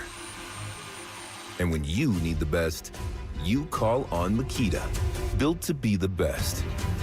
Available at the Home Depot. See website for details. Bills Happen is not a lender and does not make credit decisions. Hey, bills happen! So when you need extra cash fast, go to billshappen.com. Have you been turned down? Are your credit cards maxed out? Do you have bad credit? Go to billshappen.com. You could find a lender and get up to $5,000 cash as early as tomorrow. Billshappen.com is safe, secure, and all online. Just remember, when you need cash, go to billshappen.com. Billshappen.com for the cash you need now. Billshappen.com. Our cousin Danny died at 4 years old from sudden unexpected death and epilepsy or SUDEP. In his loving memory, we started the Danny Did Foundation to protect people living with epilepsy. We help families find the care they need, including seizure alerting devices. If someone you love is impacted by epilepsy, Danny Did can help. Visit DannyDid.org to fill the gaps in your epilepsy care. Because when others can't, Danny can. When others won't, Danny will. And when others don't, Danny does. It's cold out there this winter, and remember, you spent last winter thinking that it was time for new windows. Well, it's good that you waited, because right now, during Window Nation's end of the year sale, you get 50% off, plus you could get 0% interest for 5 years. That's on windows that stop those wintry drafts, seal out moisture, and are so energy efficient, you'll save money on your monthly utility bills. Sale ends soon, so don't miss out on 50% off and 0 interest for 5 years. Visit windownation.com to get started. Tell them Mully and Haugh sent you. For all the planned. Okay, it's on my calendar. See you then. And the unplanned. For your healthiest days. Woo! Nice catch! And the days when you need us most. Oh, let's get you back in bed. It's time to enroll in or switch healthcare coverage. And Blue Cross and Blue Shield of Illinois is here to support you throughout all of life's ups and downs with member benefits like preventive care, plus access to leading doctors, hospitals, and specialists, all within a reliable network that gives you confidence for every part of your wellness journey. So no matter where life takes you, go with a trusted plan that'll help take care of what matters. Open enrollment ends soon. Visit needcoverageil.com or call 800-605-7000 to sign up for health coverage today. You're listening to Rahimi Harrison Grody. Back in 60 seconds on The Score. This is the story of the one. As the purchasing manager at a manufacturing plant, she knows the only thing more important than having the right safety gear is having it there when you need it. That's why she partners with Grainger for auto reordering, so her team members can count on her to have cut-resistant gloves on hand, and each shift can run safely and efficiently. Call 1-800-GRAINGER, click Grainger.com, or just stop by. Grainger, for the ones who get it done. Another app for inventory, one for CRM. Oh, don't forget accounting. Wait, which login was that? Or you could use Odoo, one fully integrated system that does it all without the hassle. Ditch the app overload. Get everything your business needs on one platform. Try Odoo free today at odoo.com. That's ODOO.com. At Patrick, we believe in the joy of giving and a promise. Enjoy 0% APR financing for up to 60 months on select 2025 models. Taking care of you every day. That's the Patrick Promise. Layla Rahimi, Marshall Harris, Mark Grody. Middays 10 a.m. to 2 on Chicago Sports Radio 670 The Score. This is Rahimi Harris and Grody on 670 The Score. We are taking your calls, 312-644-6767. After this Bears loss to the Packers, we go first to Rasan in Las Vegas. Hey, Rasan. How you doing? Good. How are you? Thanks for joining us. Thank you for having me. I am a huge Chicago Bears fan. I'm from the city of Chicago. I listen to you guys. I love you guys. You give great analysts, great feedback on the Bears. So I'm just thankful you guys gave me an audience to speak a little bit. Thank you, Rashad. Appreciate you, man. Go ahead. So I want to just say this. I think that the game yesterday was lost on that 3rd and 1 play when we let Jacobs, when he got touched by 4 Bears players at 21 yards.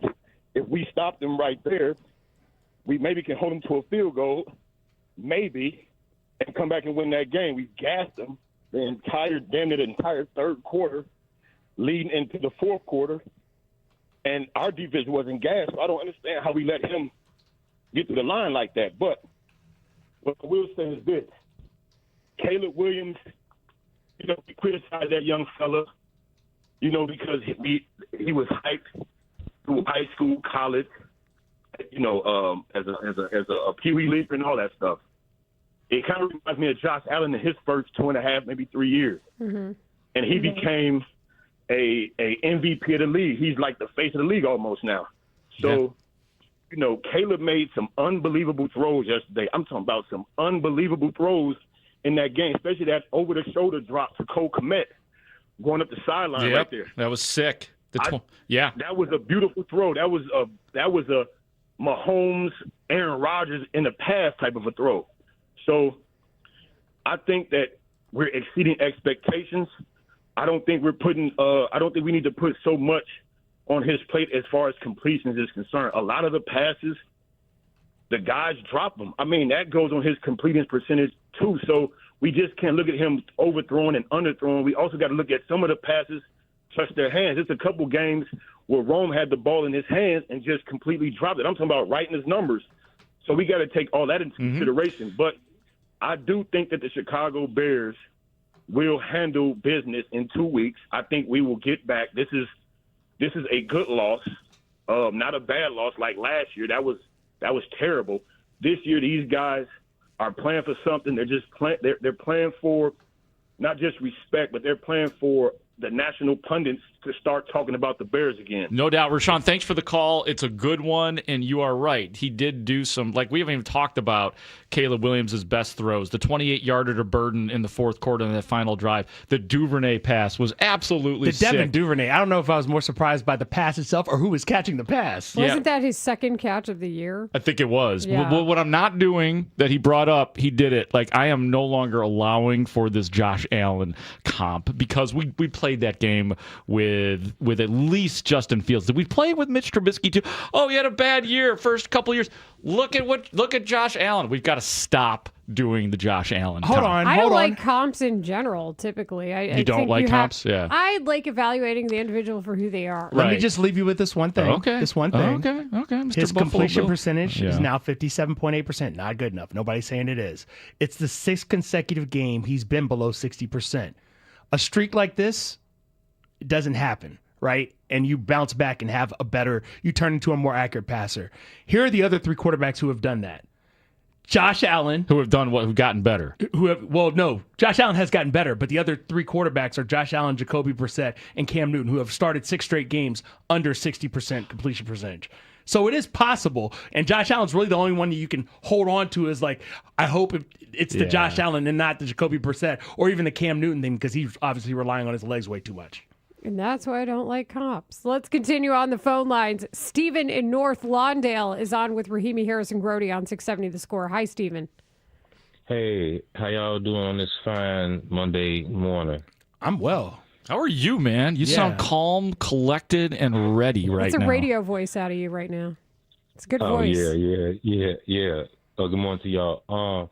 I want to talk about, I think, not y'all platform, like different platforms I watch. I think they have to give Caleb grace because this is his second year and this is first year in Ben Johnson's offense. And I think they give other quarterbacks grace. Like they give Trevor Lawrence grace, and he's been quote unquote just like not good really.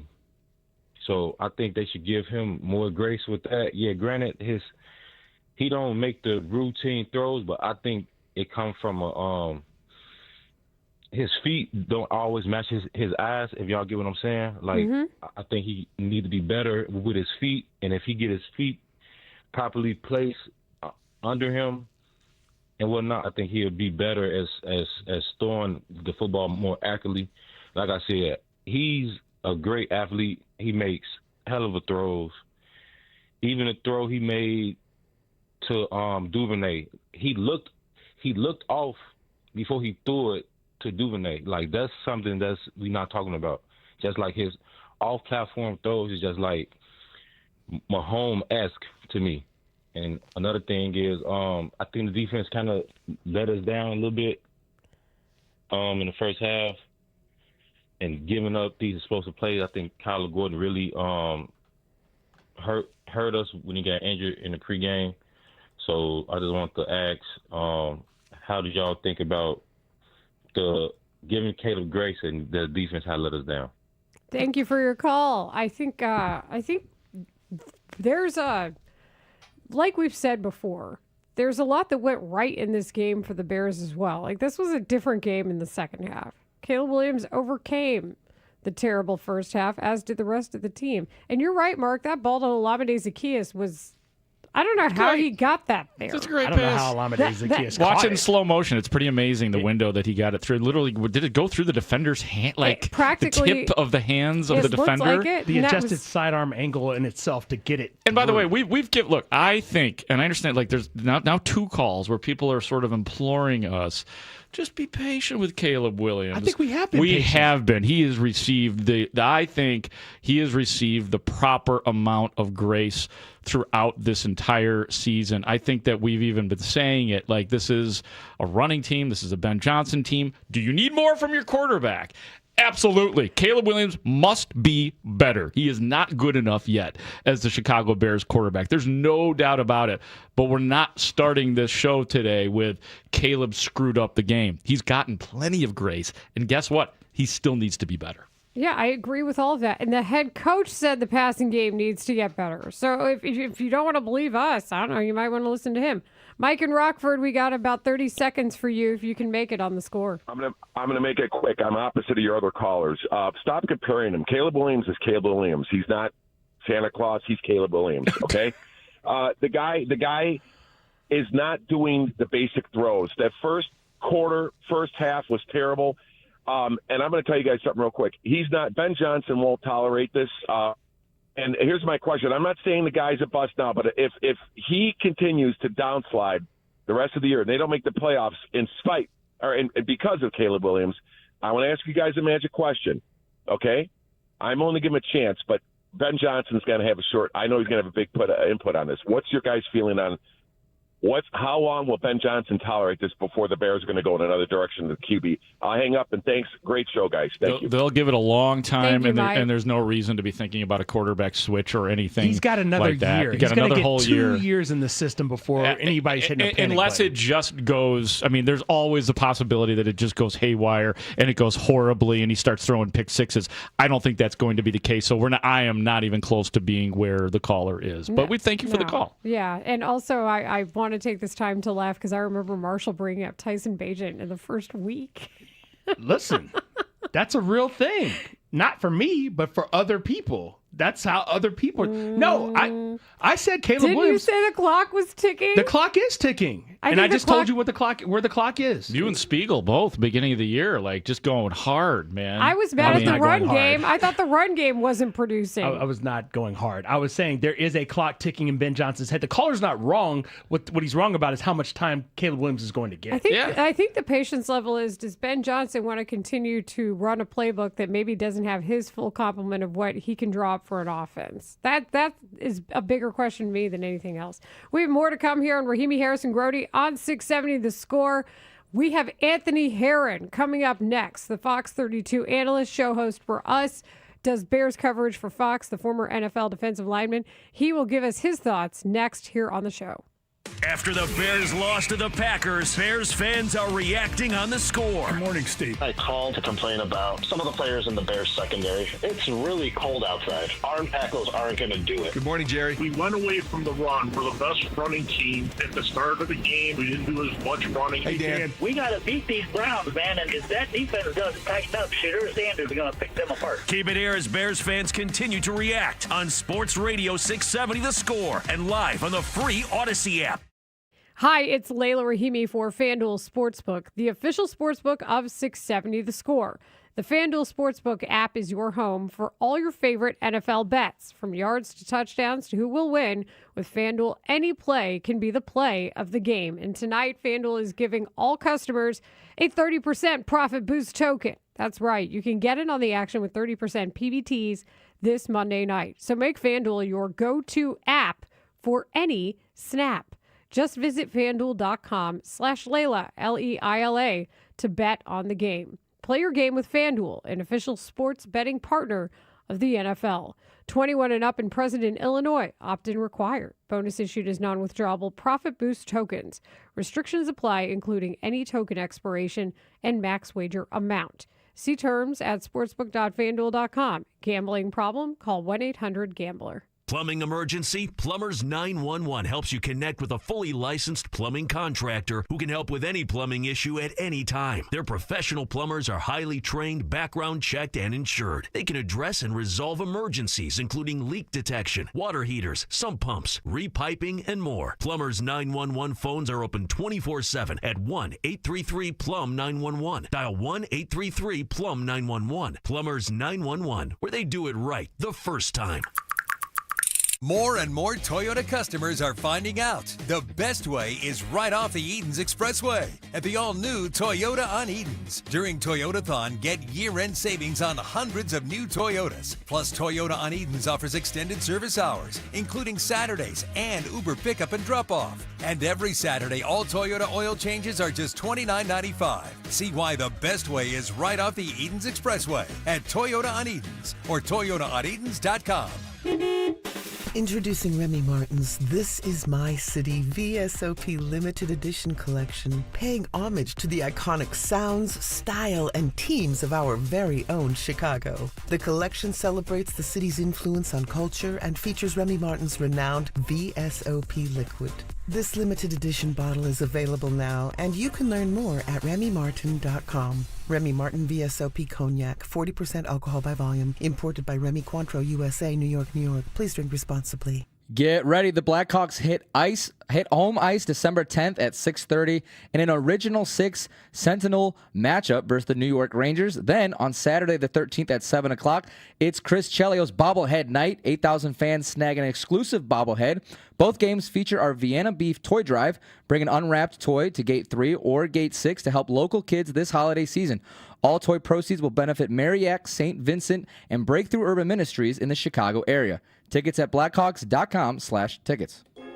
This holiday, more couples than ever are getting engaged, and Rasny Jewelers makes choosing the perfect ring personal, easy, and meaningful. At Rasny Jewelers, it's the same family for 75 years. That's a powerful statement that few can make. When you come into our stores, we'll sit down and talk about exactly what you're looking for. We'll start by exploring different diamonds, looking at different shapes, seeing what looks good, and then we'll design the perfect ring from there. Whether you already have a vision in mind or you're starting from the very beginning, we guide you through the process step by step. We have rings that are ready to go, and you can walk out the door and you can propose to your loved one right away. Visiting Rasny Jewelers, you're going to get that wow factor from beginning to end, covering all the details necessary to make Christmas morning unbelievable. So this holiday, trust Chicago's family-owned jeweler, Rasny Jewelers, suburban Addison, Highland Park, Hinsdale, Chicago Oak Street, and rasny.com.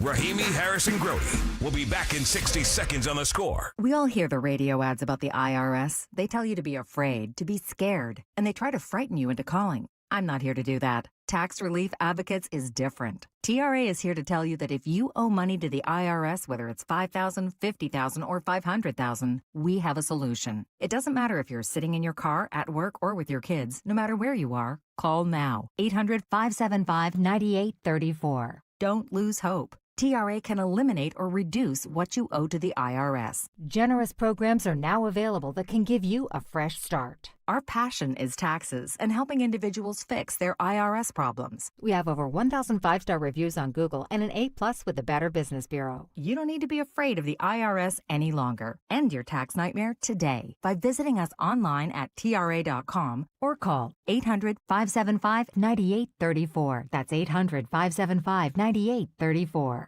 Tax Relief Advocates. Real solutions for real people. Colder this afternoon, some sunshine, high 24. Weather brought to you by Staples. Have an easy holiday at Staples. Save on top tech and gaming gifts, shipping supplies and services to get your packages there safely, even custom cards and wrapping paper. Staples. That was easy. The Bears fall to 9-4 on the season after a tough road loss to the hated Packers at Lambeau. Keep it here as the Score team breaks down the game. Plus, we'll have your reaction too, right here on Chicago's Sports Radio 670 The Score. Broadcasting live from the Hyundai Studios. Presented to you in part by your local Hyundai dealers. WSCR Chicago, WBMX HD2 Chicago, and Odyssey Sports Station. The Score! This hour is sponsored by AlmostFreeTeeth.com. Affordable implants, life-changing smiles. Anthony Herron, Score football analyst. Especially with Roma Dunze out of the lineup. And one of the ways that Ben Johnson loves to attack offensively, he sort of overwhelms the opponent with this cascading array of motions and, sight direction and everything else. They're going quick. Yeah, don't get that defense is a little worn down after the long drive. Don't give them a chance to breathe. Go right back at it again.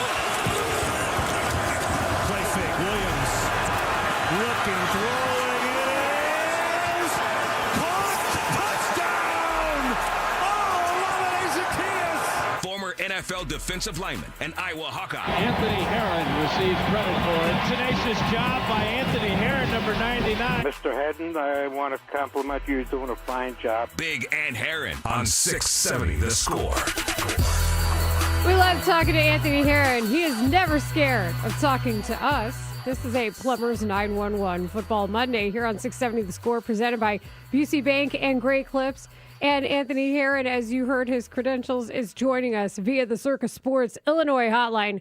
Download the Circa app today. And we'll break down Chicago and Cleveland on the Score's post-game show on Sunday night from 5 to 5:45. But, Ant, as far as this game is concerned, what did stand out to you the most when it came to how this one ended up in favor of the Packers? Well, defensively, Dennis Allen had really done an impressive job of manufacturing pressure on the opposing quarterback without really having a consistent pass rush from his D-line. I mean, that's the most responsible way, let's call it, to get after the opposing quarterback. When you got a down 3, a down 4, a down 5 who can just win one-on-one, who can beat blockers in pass protection and get to the QB, when you have to be able to add additional resources, then you do leave folks on an island. And so the mental pressure that DA has been able to put on folks throughout the season has shown up where he's at times been able to confuse quarterbacks, and you've got the experience of Kevin Byard in the secondary and just playmaking that's been enhanced by Al Harris's coaching on the back end, where a lot of these takeaways have been fantastic and have put the Bears in a really strong position this season. But when you face a veteran quarterback with a quality offensive mind and head coach and play caller, then that's a tough matchup when you're not able to just out-personnel the opponent. Sometimes you just got to be able to whip a block and get to the QB.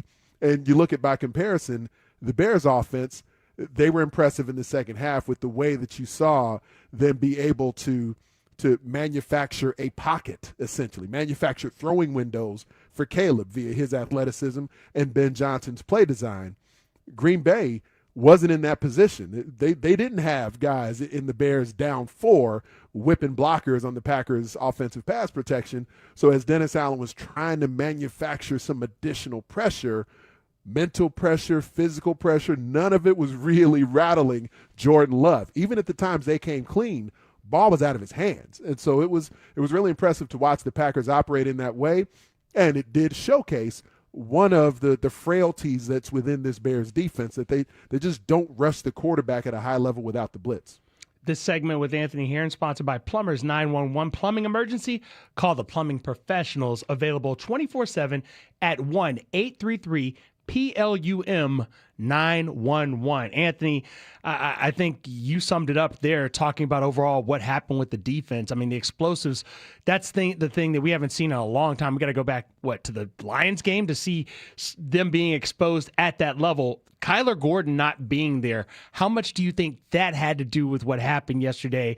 Because I don't think he's playing anytime soon, based on leaving the game in pregame warmups and not being available in the game. Because I'm trying to figure out, how do they correct this? That's the tough part. And, C.D. Deuce, C.D. Gardner-Johnson, he's been really good for the Bears since he's been here. And personality-wise, since he was one of the guys who was viewed as kind of a malcontent before he got here, and Bears slugging him in the face. So it was hard to sort of diagnose early, how's he going to fit into what they've been trying to establish within that locker room, a building sort of principle, a workman-like approach. And it seems like he's fit in really well in that regard. But, yeah, as a football player, there were some matchups, and it wasn't just C.D. Gardner-Johnson. It was also Kevin Byard on the back end. Matt LaFleur did a really effective job of finding matchups, dictating matchups, whether it was Bo Melton, whether it was Christian Watson, them getting Jaden Reed back into the lineup. Yeah. He infuses something to that receiver core in a similar fashion to what Kyler Gordon does for the Bears secondary, because Jaden Reed can do so many different things in their route tree and in their motion package. He's their eye candy. If he was on this Bears offense, he'd be the guy running all over the place in motion if Ben Johnson were utilizing him. So he's capable of a lot of different things in a similar fashion to how Kyler Gordon can do a lot of different things at the third and the second level for the Bears defensively. So having no Gordon and the timing of it matters a lot, folks, because to lose a guy in pregame warmups, a guy who you're planning on dressing amongst the active dress list for the game, to lose him in warmups, now you're just down numbers. Now you don't have as many guys. It impacts kind of the domino effect on special teams and the practice reps, the time in meetings that have been there throughout the week. Yeah, I'm sure everybody got all the mental reps you need, but I would say this game yesterday was as confused at times, as uncertain as we've seen this Bears second and third level look at any point since really early in the season. That's a great way to put it, because on the Bo Melton play, the 45-yarder, Big Ant, and this segment with Anthony Herron is sponsored by Busey Bank. Building business, growing wealth since 1868. Rahimi Harrison Grody on the score. But what did you see there? Were you able to discern Jalen Johnson and Jaquan Brisker on that particular play, where it's Brisker that appears to be in the picture last, but you have Jalen Johnson seemingly more consumed with another receiver and probably should have made the move to Watson? Or to Melton, excuse me. All I've watched so far is the TV copy. I haven't done the all 22 deep dive on the film yet. So I'll certainly go at least partly off of the way Tom Brady was describing it. Just the idea that it definitely looked like the landmark is off there somewhere. The spacing between the safety position and the corner position, where you bring a blitz and Jalen Johnson doesn't end up adding himself to that blitz. Now, why is that?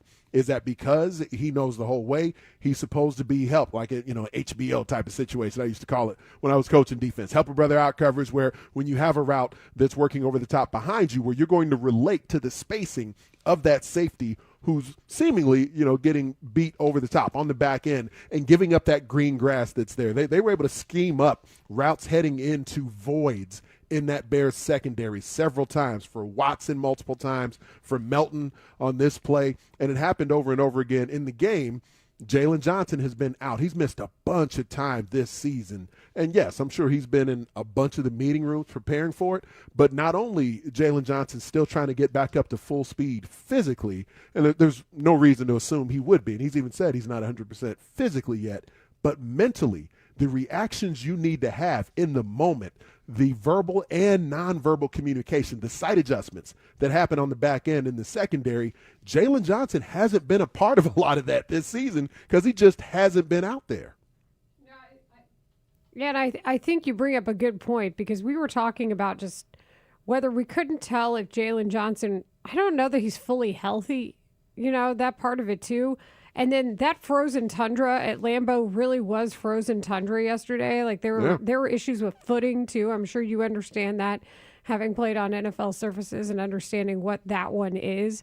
But it just it wasn't the same crispness that we had seen with the secondary. And what's interesting is we knew that the Packers like to spread the ball around a lot. So then that would mean they're going to try to use the one-on-one matchups with the tried and trues to beat you on man and then use the other guys to kind of pick through the zone.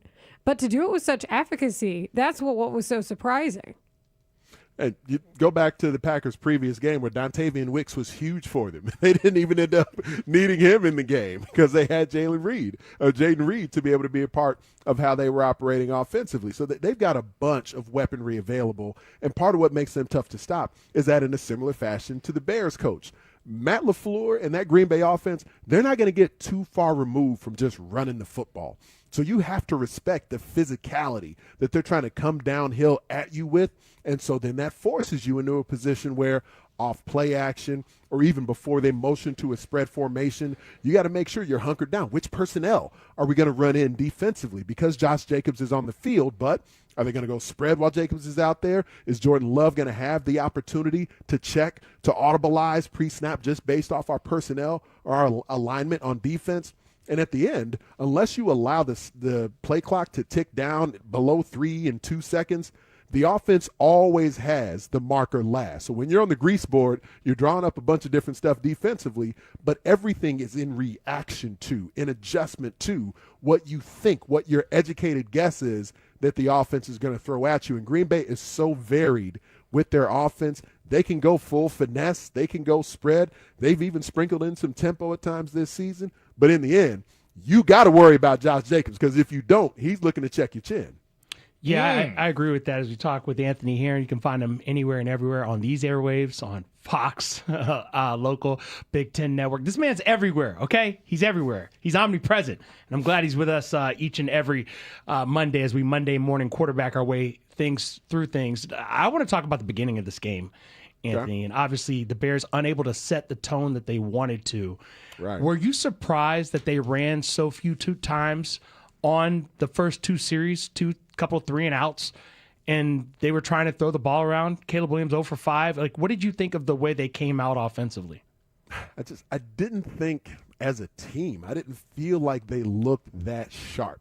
Okay. And so this is where you kind of go into dime store psychologist mode a little bit because there was so much buildup. We were all a part of it, and understandably so, because it's exciting that the Bears were in first place and they're heading to Lambeau and the rivalry means something, and it's fun to discuss it in that way.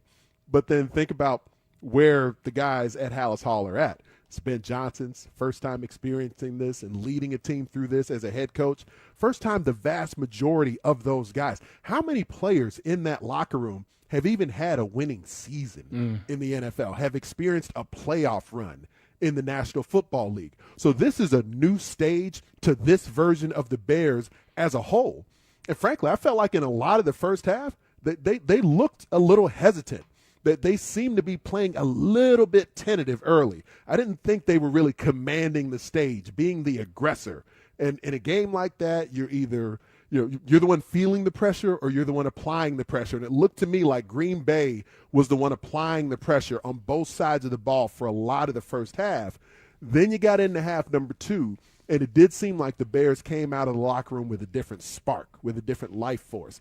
And the defense did what they could. They did force a couple of punts in the second half, but certainly the offense came to life. And I thought a lot of the first half of the game, Marshall, to your point, beyond this schematic, aspect of it, I just didn't feel like the Bears were kind of completely ready and locked in and kind of Clubber Lang style, prediction pain. I didn't think that was the mode they were in to kick the game off.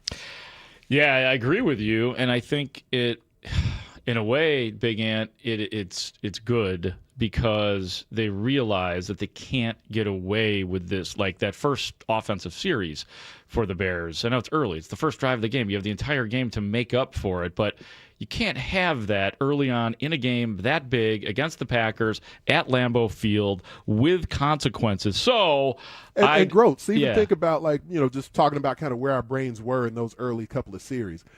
I can't remember the last time I watched the Bears early offensively and just thought, man, there's all these self-inflicted wounds. Like, okay, they're going to leave Darnell Wright one-on-one more than they do anyone else because he's Darnell Wright. Certainly more than they do Ozzie Trapillo. But you get the early holding call on Darnell Wright. That sucks. You get a ball that Colston Loveland, it feels like he would normally haul in that first pass reception opportunity he had from Caleb. He lets that – now, he doesn't let it go through his hands. It's a nice play by the DB. But the ball gets into his body as opposed to Colston Loveland more effectively than probably any other pass catcher is really adept at reaching out and snatching the football. And he wasn't in a tight window where a big collision was incoming because that's normally when a pass catcher is really looking to and being taught to body catch if you got a collision coming right now. Loveland had enough space there. We could have reached out and plucked that with his hands, it seemed to me, but he didn't. Let it get into his body, almost in a more tentative manner. Defender comes in, punches that ball away. Then a snap or two later, you get a false start on Loveland. Like there was sort of, a cascade of mistakes from the Bears that seemingly they've been avoiding those types of things in a lot of the double-digit offensive drives that have been coming up lately. So I'm sorry to cut you off, Gross. No, just it's talking okay. about the mental space early, yeah. And as I'm viewing it, that's what I'm thinking. Like, all right, this just isn't as sharp as we've seen the Bears looking lately. And they learned they can't get away with that. They can't because they have. They have gotten away with that a lot this year, where you don't see a sharp offense, whether it's the receivers or Caleb Williams not being good, because we've all had fun with it. It's been fun. Yeah. Oh, where's Caleb for a half or three? Oh, and then he's all of a sudden good.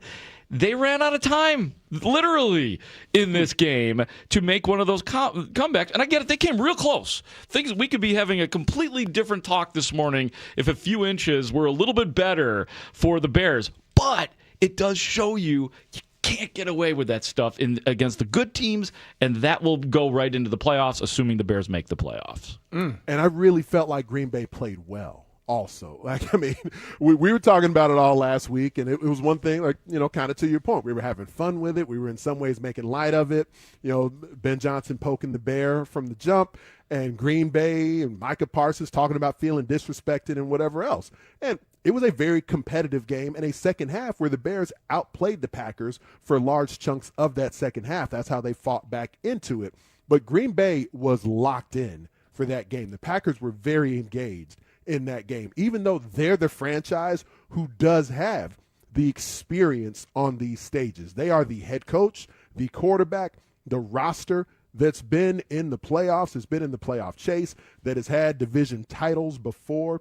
So they know the consistency, the attention to detail that it takes. And it's one thing to talk about it and to sort of know about it. It's a different thing to put yourself consistently in that mental space of preparation to achieve it. And that's what, to me, bulletin board material, it can certainly be overstated, but the impact of it isn't non-existent. And I'm not even here to say that you shouldn't or can't give the opponent bulletin board material. I'm just here to point out that, yes, it can be a factor in things, and it's not as much a factor on game day as it is the other 6 days of the week. Because Green Bay looked like a team that was really very prepared in great detail for what the Bears threw at them. Not only the Bears' defense, where that blitz package that was able to overwhelm Jalen Hurts at times in the previous game, Packers had that blocked up really frequently. And when they didn't, Jordan Love was just floating off his back foot, throwing a little teardrop to a frequently open wide receiver. So they looked locked in on offense and defensively.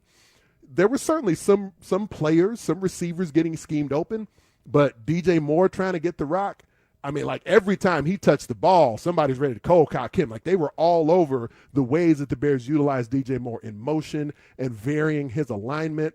And, the second half, I'd say credit to the Bears because I still don't feel like it was a second half where Ben Johnson really took the game over and had Jeff Hafley confused. But you saw Bears offense executing at a really high level, and that's just life in the NFL when two good teams are going at it. So the Bears' offense really came to life in half number 2, but Green Bay's defense still looked more than ready for what the Bears threw at them schematically and with some of the window dressing that Ben Johnson has become so known for. He wasn't able to trick and confuse Green Bay's defense in the same way because they're one of the top defenses in football, so that should have been the expectation coming in. But my point is, Green Bay looked very ready for that stage, very ready for that matchup, and they were locked in schematically on both sides of the ball. That's Anthony Herron. We have another segment with Big Ant coming up next as we continue to evaluate this Bears and Packers game. Oh, the Packers win. I don't like saying it.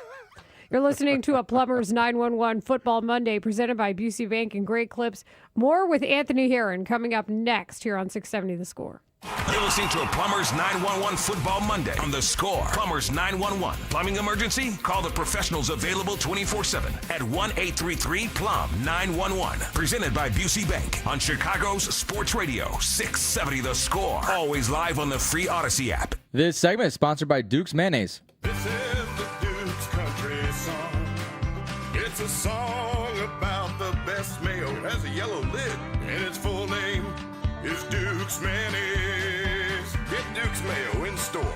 It's got twang. Imagine this, a brand new finished basement your family can enjoy right now, and you don't pay a dime until 2028 with Matrix Basement Finishing. Lock in your 2025 pricing today and enjoy your dream basement years before you even make that first payment. Whether it's a home theater, a gym, game room, make your home bigger, better, and more fun without waiting. Your dream space shouldn't have to wait until 2028. MatrixBasements.com. You know, the guys with the X. What matters to you matters to us.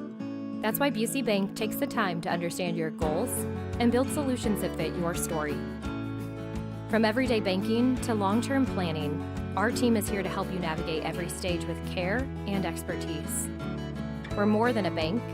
We're your neighbor, your advisor, and your advocate. Busey Bank, building business, growing wealth since 1868. Member FDIC. Hey Chicago, it's David Haugh from The Score here, and you know I'm all about staying connected no matter what, and nobody does it like Verizon. I'm talking about the best 5G in Chicago, and with Verizon, everything just works. Need to check traffic before your commute? Boom, instantly. Trying to snag that impossible dinner reservation? Consider it done. This isn't just fast, it's America's most reliable 5G network, keeping you connected to what matters most. And get this, right now, when you bring your own phone and switch to Verizon on Unlimited Welcome with AutoPay Plus, taxes and fees, you can get a single line for just $50 a month.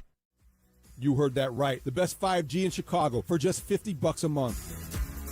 So if you're ready to experience the difference with the best 5G network around, stop by your nearest Chicago Verizon store today. $20 monthly promo credits applied over 36 months with a new line on Unlimited Welcome. In times of congestion, unlimited 5G and 4G LTE may be temporarily slower than other traffic. Domestic data roaming at 2G speeds. Rankings based on Root Metrics Root Score. Report dated 2H2024. Your results may vary. Additional terms apply. There comes a time in many men's lives in which the thought of having another child is not an option. Do you want to maintain the romance without the risk? There's a permanent solution that can help you achieve just that. Consider a vasectomy. Ooh, I don't know about that. I heard it could be painful. Yeah, not only that, I heard it was expensive. These statements may be true for many men, but not the men who choose vasectomy clinics of Chicago. First of all, our procedures are covered by most insurance plans and flex spending accounts. The best part is, with our experienced surgeons, the procedure only takes 30 minutes in the office. No needle, no scalpel, and no trip to the hospital. If you're certain your family is complete, do yourself a favor and call Vasectomy Clinics of Chicago today. Or visit us online at www.vasectomychicago.com and read the testimonials. Conveniently located in Tinley Park, Naperville, Arlington Heights, and downtown Chicago at Lake Point Tower. Now with free valet parking. Call us today at 877-877-4VAS. That's 877-877-4VAS. Hi, I'm Michael from the War and Treaty. You know the jingle. Now discover the facts about Ozempic, a GLP-1. Only Novo Nordisk makes FDA-approved Ozempic. Learn about the real thing. Talk to your healthcare professional today. Call 1-833-OZEMPIC or visit Ozempic.com to view the medication guide and to learn more about Ozempic. Semaglutide injection 0.5 milligram, 1 milligram, and 2 milligrams.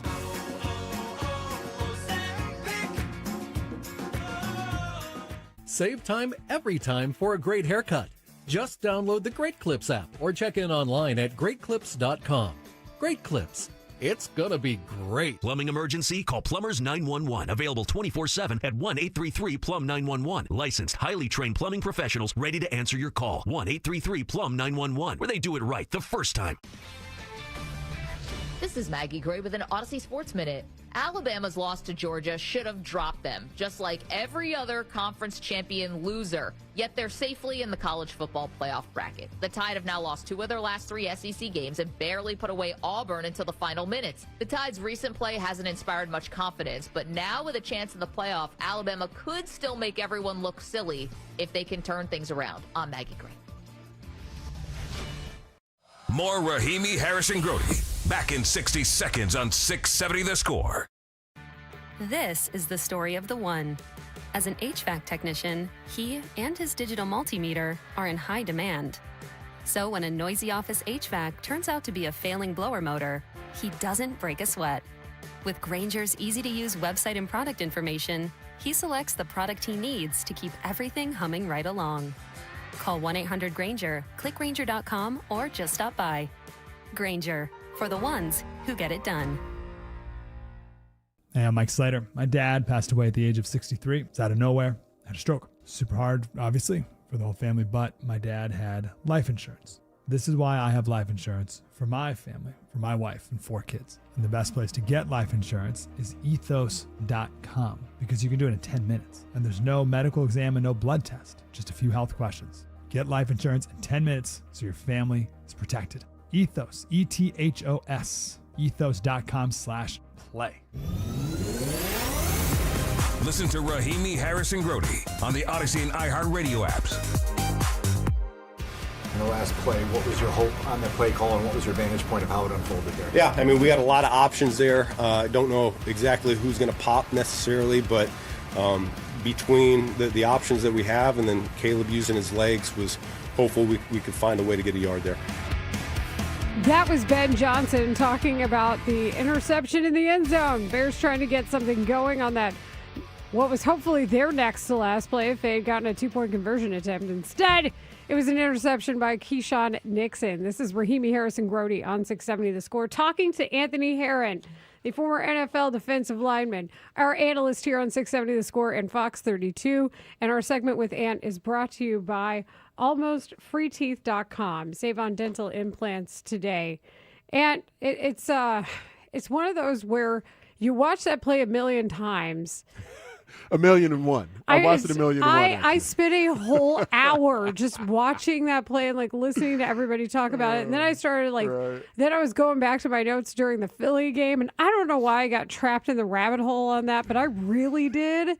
To because the point where I ended up having to rabbit holes are difficult for people your size to get out of. It's like your arms aren't that long. Oh, she's just a baby. The amount of times I use a step stool in a single day, it's so sad. And to just to further illustrate that struggle, I even called Grody because I was like, "Hey, I'm looking at my notes here." You even called Grody? Can you believe that she resorted to calling Grody? I called Grody. I was like, "Hey, are you taping your podcast yet?" He's like, "No," and I'm like, Mark, I've been watching this play. It was a great warm-up for Take the North and a great warm-up for what you have up on Instagram right now. I didn't do one you didn't yet do the because I Insta G? spent too much time watching the. Oh, That's what happens when you don't have a noon game. It I gets- thought you did your time goes Insta. quick. No, it's just I just kept Get out of the listening. rabbit I hole. kept watching and listening. And like, I just wanted to watch and listen. And also, the Texans played the Chiefs last night, so that was. I had a lot of football to get to last night. College So football, anger. There's a lot going on. there was a lot going on, but the point is, like, yes, I was struggling to get out of my teeny rabbit hole, and I was like, oh, maybe I should ask somebody who played. So Play those little pink gears. Hi. just like I keep scratching, but nothing's happening. So that said, like, what do you think about the play? Like, I should have also just texted. I really should have called everybody in my phone. Right, just get some groupthink going on it. It's available. I've gotten the question several times last night, and the play call itself, like, do you have an issue with the play call? Was one question I got several times after the end of the game. I don't have any issue with the play call. I mean, especially on 3rd and 1, they ran the play that I think many of us would have been comfortable with them running on 3rd and 1, or perhaps even 4th and 1 in a different scenario. give the ball to Kyle Monangai. I mean, how much of an energy giver was Kyle Monangai in that game last night? Just the way he was running the rock, the style, the force that he was running the ball with. Yeah, he was getting downhill really well. Now, I think in pure production, DeAndre Swift had a more productive game from a yardage perspective, but the run game was more efficient last night, or, in particular with Kyle Monangai in there. But the juice he added to things, you could feel that within the Bears offense. So that was great. He got it on 3rd and 1 and got stuffed. I mean, it just got lit up in the hole. So, all right, here you go. 4th and 1. What are you going to do? The game is on the line at that point. There's multiple timeouts remaining. So if they do run the ball on 4th and 1, even if they convert, then okay, that's great. But now you're already well under 30 seconds. So you're going to likely burn a timeout or clock it at that point. So you can still score, there's no doubt, but the clock isn't in your favor in the same way. And so I didn't have a problem with getting Caleb on the move, getting him outside the pocket, and giving him those options like the guys played when we were coming out of break there. Could Caleb have taken off and run it? Maybe. Yeah, he's fast. He could lower his shoulder. That's not what the play was definitively designed for. The play is hoping to at least throw for a first down or perhaps throw for a touchdown. And what opened up on the play was the potential for Caleb to throw for a touchdown. Held the ball a beat too long. Cole Kmet was there. Cole Kmet was available. Cole Kmet is not a one-on-one jump ball, rise and grind kind of guy. And so he was open. So if the ball gets out quicker and is more towards that back pylon, then there's a great chance that it's a touchdown. I think my anticipation is if they run the game in that field, if they run that play in that field position again, Caleb will be more prepared to just float the ball out with some anticipation earlier. And so that's a part of the learning process here that we hope for. But could he have gotten the ball to DJ Moore? I saw a lot of that out there. I don't see any way he could have gotten the ball to DJ Moore with as late as DJ becomes a part of the route tree. By the time DJ Moore is even into his route beyond the line of scrimmage, several defenders are bearing down on Caleb, and multiple of them are between Caleb and DJ Moore. The only time DJ Moore actually looks truly open, and this tends to be the case, is like, okay, the ball is out of the quarterback's hand or he's in his throwing motion. Then, you see some of the Twitter folks like, oh, here, DJ's wide open at this point. DJ was not wide open. It was not a quality option to even think about throwing the ball to DJ Moore there. But could Caleb have run it and get it? Possibly. But what he tried to do was, as far as him reading the field, that was the best option. He just, as he said, didn't put a good ball out there. Anthony, it's great to hear you talk about the end of the game situation, because I think, obviously, because it was the last thing the Bears did on offense, that's what we're all going to point to. But I go back to the beginning of this game. I'm just trying to sort this out, because Ben Johnson told us they'd be playing better in December than what we saw at the beginning of the year. That is happening. It's undeniable. The Bears are a better football team today than they were at the beginning of the season. I'll just say pre-bye week. They're better. They're a better team. What, are you saying? Oh, you're waiting for my butt? I think there's a however on the way. Yeah, however, well, no. But Caleb Williams and his development, as far as this season goes, I want to know if it is realistic to believe what's now become a habit in terms of him missing on these, what you would say as a point guard, layup throws, especially at the beginning of the game. Is that correctable between now and the end of the season? And I'm not saying they can't win 2 or 3 games without it being corrected. I'm just saying if they want to advance in the playoffs, that's really what I'm looking at as has to happen. It's possible, but I don't expect we're going to see a drastic uptick in the consistency of Caleb's accuracy between now and the end of the season. Now, through my lens, part of what I anticipate is, because Caleb looks resoundingly more comfortable in this offense now than he did early in the season. Agreed. And the vastness of the playbook that he's had to try and really consume, you can tell he's really grown leaps and bounds in that regard. Just think about the hostility of playing at Lambeau Field, national audience, crowd screaming at you. The Bears were able to vary the snap count against that Packers pass rush. I was really impressed with that, and the wide variety of motions and misdirection within the offense. Caleb has to be able to oversee all of that. I think he's doing that much better now than he did earlier, and showed yesterday he could do it in a hostile road environment while also trying to, switch up the snap count. The Bears didn't seem to me to be going on silent cadence on a consistent basis. So I thought a lot of that was really impressive, just to show mentally where Caleb is at in this offense. Now to get from the mental aspect of it and have some of these things within the route tree turn into muscle memory, that's where I think it becomes more of an issue that more of this to me will be corrected with off-season work.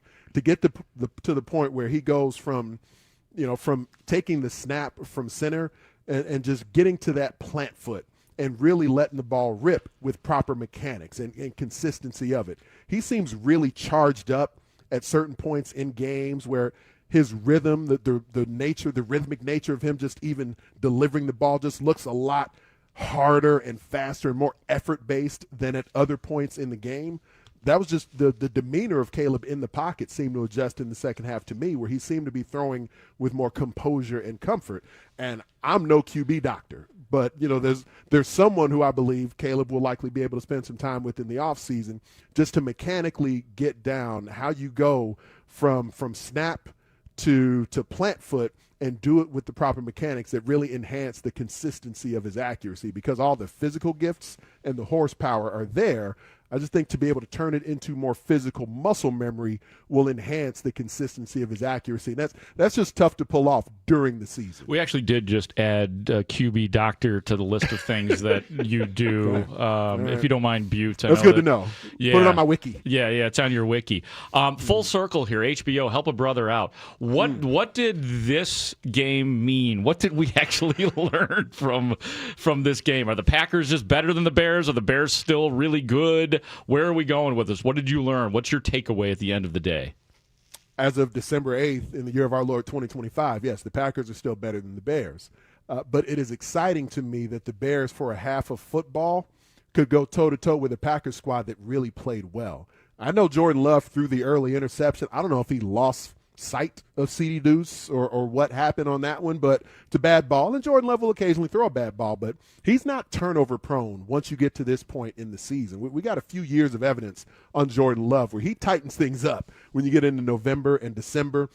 He played really well, extremely composed. You have the comparison between the way Jordan and, few quarterbacks have the pure arm strength of Caleb, but by comparison, where Jordan Love is, he's getting the ball out of his hands. He's got the confidence to just sort of float it into spaces where his pass catches will run under it, whereas Caleb, he's that sort of half a beat late, and he feels like he's got to really gun it to get it in there. And I'd like to see Caleb more consistently grow in that direction. So one quarterback looks more consistently comfortable than the other, and one defense just has some action figures up front, and chief amongst them, Micah Parsons. I don't know what his stats were in the game. He might not have recorded a tackle, but man, did he impact the game on a consistent basis. He did get a tackle. All right, congratulations to Micah Parsons on his $50 million tackle. But, the dude was all over the place, and they really seem to have a focused approach on aligning him in what we used to call a joker alignment, where you have someone who's normally a player with their hand in the dirt, a defensive end type,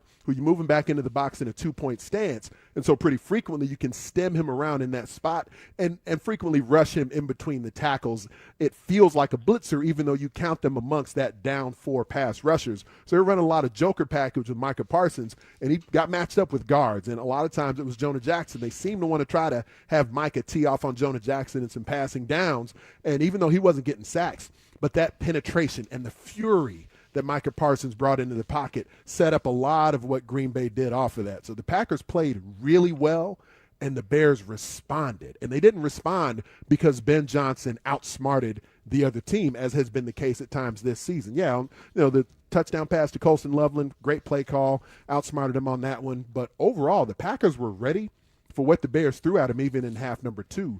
But you saw a Bears squad execute the game at a higher level. That, to me, is a really good sign for what can be to come in December. Agreed. Anthony Herron, thanks so much for joining us as always. So quarterback doctor, that's part of the resume, guys, now? Yep. No, okay. not that one. You can call me a pass rush doctor and a whole lot of other stuff. I can talk the game, but yeah, we got some other QB doctors. Pass rush doctor. He is accepted being called a pass rush doctor. We're the board, yeah. And we already know you're the football guy at the score. He has his PRD, his pass rush doctor. When you guys talk to Tim Jenkins, next time you talk to Tim Jenkins, tomorrow, ask him about sliding head first. first Oh, as yeah. opposed to foot Marshall, first. write that down. Yeah, no, it is Yeah, right. I would Anthony love to hear his thoughts on texted that. it. And texted it to us, so he actually wrote it down for us. Yeah, I've had a few QB guys talk to me about that as something they're beginning to teach at the position. You don't lose yardage and you don't expose yourself to maybe a big hit while you're sliding foot first. I'd like to hear Tim and other QB doctors' thoughts on that. That's a really good call, Anthony. As always, we thank you for your time and congratulations on now That's being our a doctor. PCP referring us to a specialist. Exactly. Man. And Check your Aaron. chin, man. Check your chin. We'll talk to you later. Again, See you, Ant. again, you can listen to Ant on the Scores post-game show after the Chicago and Cleveland game. That is Sunday night this week from 5 to 5:45. Coming up next here on Rahimi Harris and Grody on 670 The Score. I like that we're giving Andrew Billings love.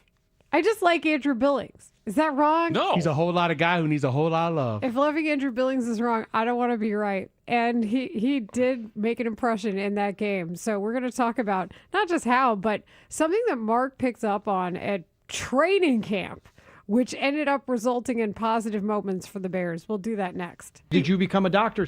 You're listening to a Plumbers 911 Football Monday on The Score. Plumbers 911. Plumbing emergency? Call the professionals available 24/7 at 1-833-PLUM-911. Presented by Busey Bank on Chicago's Sports Radio 670 The Score. Always live on the free Odyssey app. I'm Den Day from the BetMGM Network, here to help you beat the books. I'm taking Devontae Smith over 54.5 receiving yards tonight for the Eagles against the Chargers on Monday Night Football. Smith has been Hurts' favorite target this year, and he's gone over this number in 4 of his last 6 games. The Chargers have a top passing defense, but that's heavily influenced by them not playing offenses nearly as talented as Philadelphia. Take Devontae Smith over 54.5. Bet smarter, beat the books. Download the BetMGM app today. Please gamble responsibly.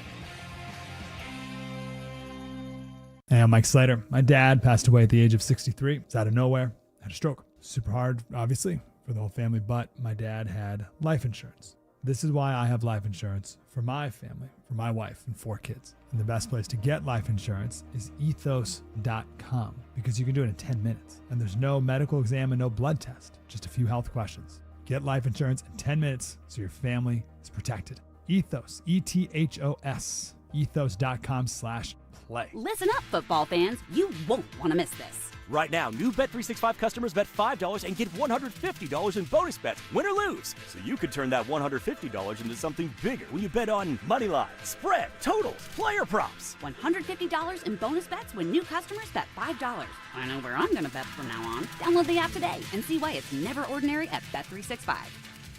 Gambling problem? Call 1-800-GAMBLER. 21 plus only. Must be physically located in Illinois. T&Cs apply. In-app only. 250 years ago, a promise was made to connect families and friends, near and far. And during the holidays, that promise is more important than ever. That's why USPS is building a better network to meet your needs, with timely deliveries, easy and affordable ways to ship, and everything you need to make your season full of holiday cheer.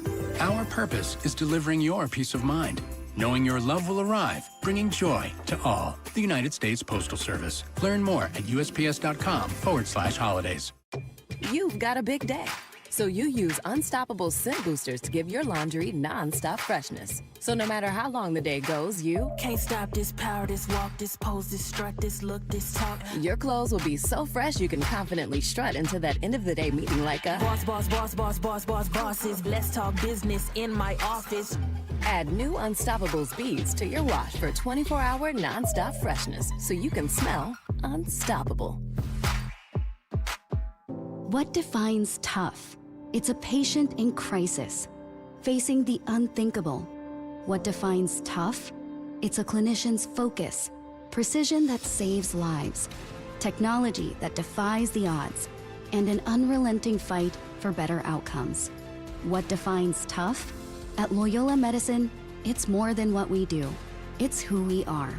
Visit loyolamedicine.org/tough to learn more. If you're having trouble keeping up with your bills, it's time to call Team Hochberg, your trusted local lender, about a fresh start debt consolidation mortgage. Sam, 56, press operator earning $90,000 a year, living in a $300,000 single-family home with a $150,000 mortgage. Despite having equity in his home, Sam missed his January mortgage payment, which dropped his credit score more than 60 points and prevented him from refinancing until February of next year. If Sam called Team Hochberg in December, they could have helped him pay off his debt, avoid missing his mortgage payment, and enhance his credit score. If you're struggling with bills and have equity in your home, call Team Hochberg now, not tomorrow, not next week or next month, at 855-563-2843. Team Hochberg helped thousands of SCORE listeners, but they can't help you if you don't call 855-563-2843 or visit 56david.com. That number again, 855-563-2843, or visit the website you know and love, 56david.com, lower.com, equal housing lender, NMLS number 1124061. 670 The Score is home to your game day pregame coverage. Join us before each game for the latest inside scoop on your home team before they take on their next opponent. Football Fridays is brought to you in part by your local Ford dealers. Visit a store today. We'll be right back with Rahimi, Harris, and Grody on 670 The Score. Guys, thanks for helping me carry my Christmas tree. Zoe, this thing weighs a ton. Drewski, lift with your legs, man. Santa! Did you get my letter? He's talking to you, Bridges. I'm not that. Of course he did. Right, Santa? You know, my elf Drewski here, he handles the nice list. An elf? I'm 6'3". What everyone wants is iPhone 17. And at T-Mobile, you can get it on them. That center stage front camera is amazing for group selfies. Right, Mrs. Claus? I'm Mrs. Claus's much younger sister. And at T-Mobile, there's no trade-in needed when you switch, so you can keep your old phone. Or give it as a gift. And the best part? You can make the switch to T-Mobile from your phone in just 15 minutes. Nice. My side of the tree is slipping. Timber! The holidays are better at T-Mobile. Switch in just 15 minutes and get iPhone 17 on us with no trade-in needed. With 24 monthly bill credits for well-qualified customers plus tax and $35 device connection charge. Credits end and balance due if you pay off early or cancel. Finance agreement 256 gigs, $830. Eligible port in a new line. $100 plus a month plan with auto pay plus taxes and fees required. Check out in 15 minutes or less per line. Visit T-Mobile.com. Rahimi, Harris, and Grody. Middays 10 a.m. to 2 on Chicago Sports Radio 670 The Score. 3rd and goal. It is Jacobs plowing up the middle. Josh Jacobs is in. Touchdown Packers. They played a little more pass defense, a little bit back, and then McLeod is the unblocked player on the top of the screen, and it's McLeod, not a big corner, very physical, going up against one of the most physical backs in the league. Jacobs won't be denied getting his team into the end zone. Move. Get out the way. Unfortunately, on that play, Josh Jacobs got everybody else out the way. And it happened a few times in this game. We haven't even talked about his 21-yard run that bothered me. This is Rahimi, Harris, and Grody on 670 The Score. And that touchdown ensued on a drive where Andrew Billings was up to no good, Mark Grody. That's right. Now, I don't know. Do we have the audio of this entire play, gentlemen? I will just set it up like this. 4:18 to go in the fourth quarter, 21-21. It's 2 plays after the play which Layla just spoke of, the Josh Jacobs 21-yard game where Kevin Byard eventually brings the dude down. That brings us to a 2nd and 4 for Green Bay. Take a listen to this. Jacobs back in. And again, this play's blown dead. The Packers may have moved. Yeah, there was a move call by the Bears defense when they said move. And as soon as they go move, then it sounds like it's a cadence, and then that offensive line gets a little goofed up. Neutral zone infraction. No. Defense, number 94. Throws half the distance to goal. Still second out. We got fooled. The move went the other way. There was the move. Yeah, they made the move call. We also called that bungee. That's the call the defense is making the huddle. We're all going to move at one time like a bungee. And that voice inflection by the linebackers say, move! Sounds like the center's cadence, which screws up the offensive line. Wow. A good tactic by a defense. They just jumped a little far themselves into the neutral zone.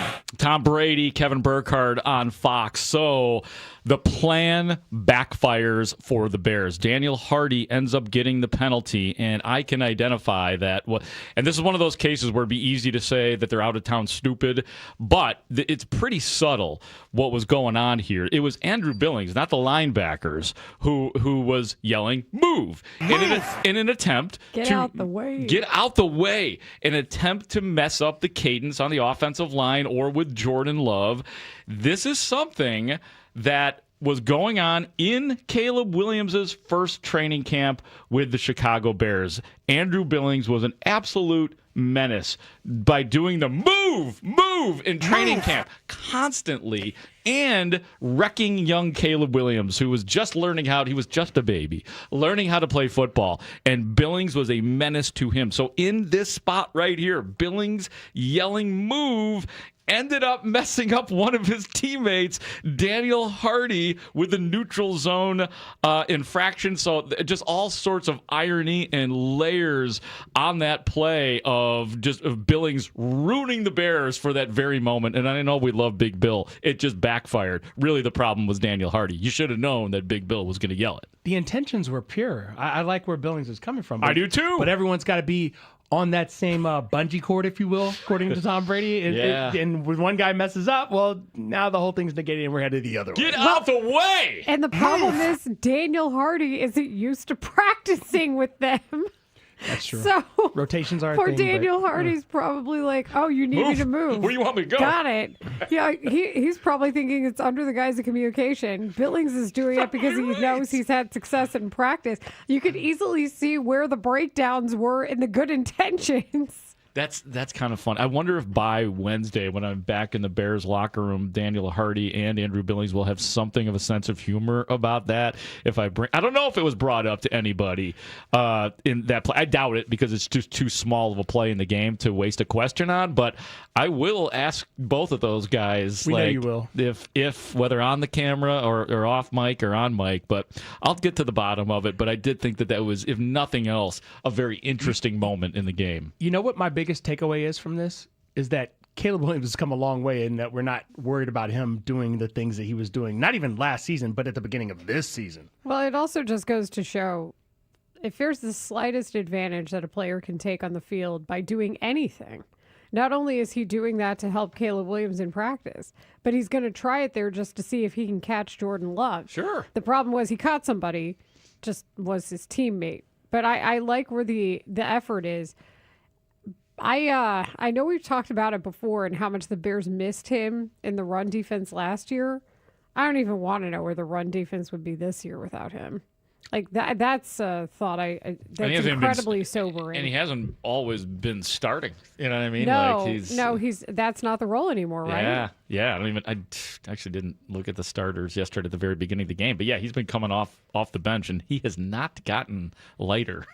Big Bill is Big Bill. There's no doubt about it. He's a big boy. I want to share this note on the note of Big Bill being big on the Packers Radio Network. There was a certain point yesterday as I listened to the first half of the game on that broadcast where play-by-play announcer Wayne Larrivee said that Andrew Billings is as big as a house, and then later on in the second quarter, he got bigger in Wayne Larrivee's mind. He said he's bigger than a house. So in Wayne Larrivee's mind, he's a house. Andrew Billings just kept getting bigger and bigger. Oh my God! Well, and he's an apartment complex. This guy. Touchdown, Packers! Is that your Wayne Larrivee? Kinda. You just growl. That's it. That's really all it comes down. This guy is 900 pounds. Look at him. He couldn't be fatter. Wow. Sounds like a very frantic. He's Green Bay down. Packers He can't even call. get up because he's a house. Wayne Larrivee fat shaming. I mean, kind of. A little bit, yeah. This guy, he's like he had a sandwich. Now look at him. He's obese. I mean, he had 3 tackles, 1 for a loss, so Andrew Billings did make an impact. Also, in my life, I've never seen somebody that big. You're Wayne Larrivee. Wait, if you did that at practice, do you think it would have an effect? If I did it on the sidelines? Look at Billings. He's got to be 2 tons. He would run after you. He would be kindly asked to leave, Mr. Mark Grody would. That would be distracting at practice. Wayne. More arrogance from Matt Nagy. Oh my God, the call. Who looks like he's gaining weight. Fatty. What?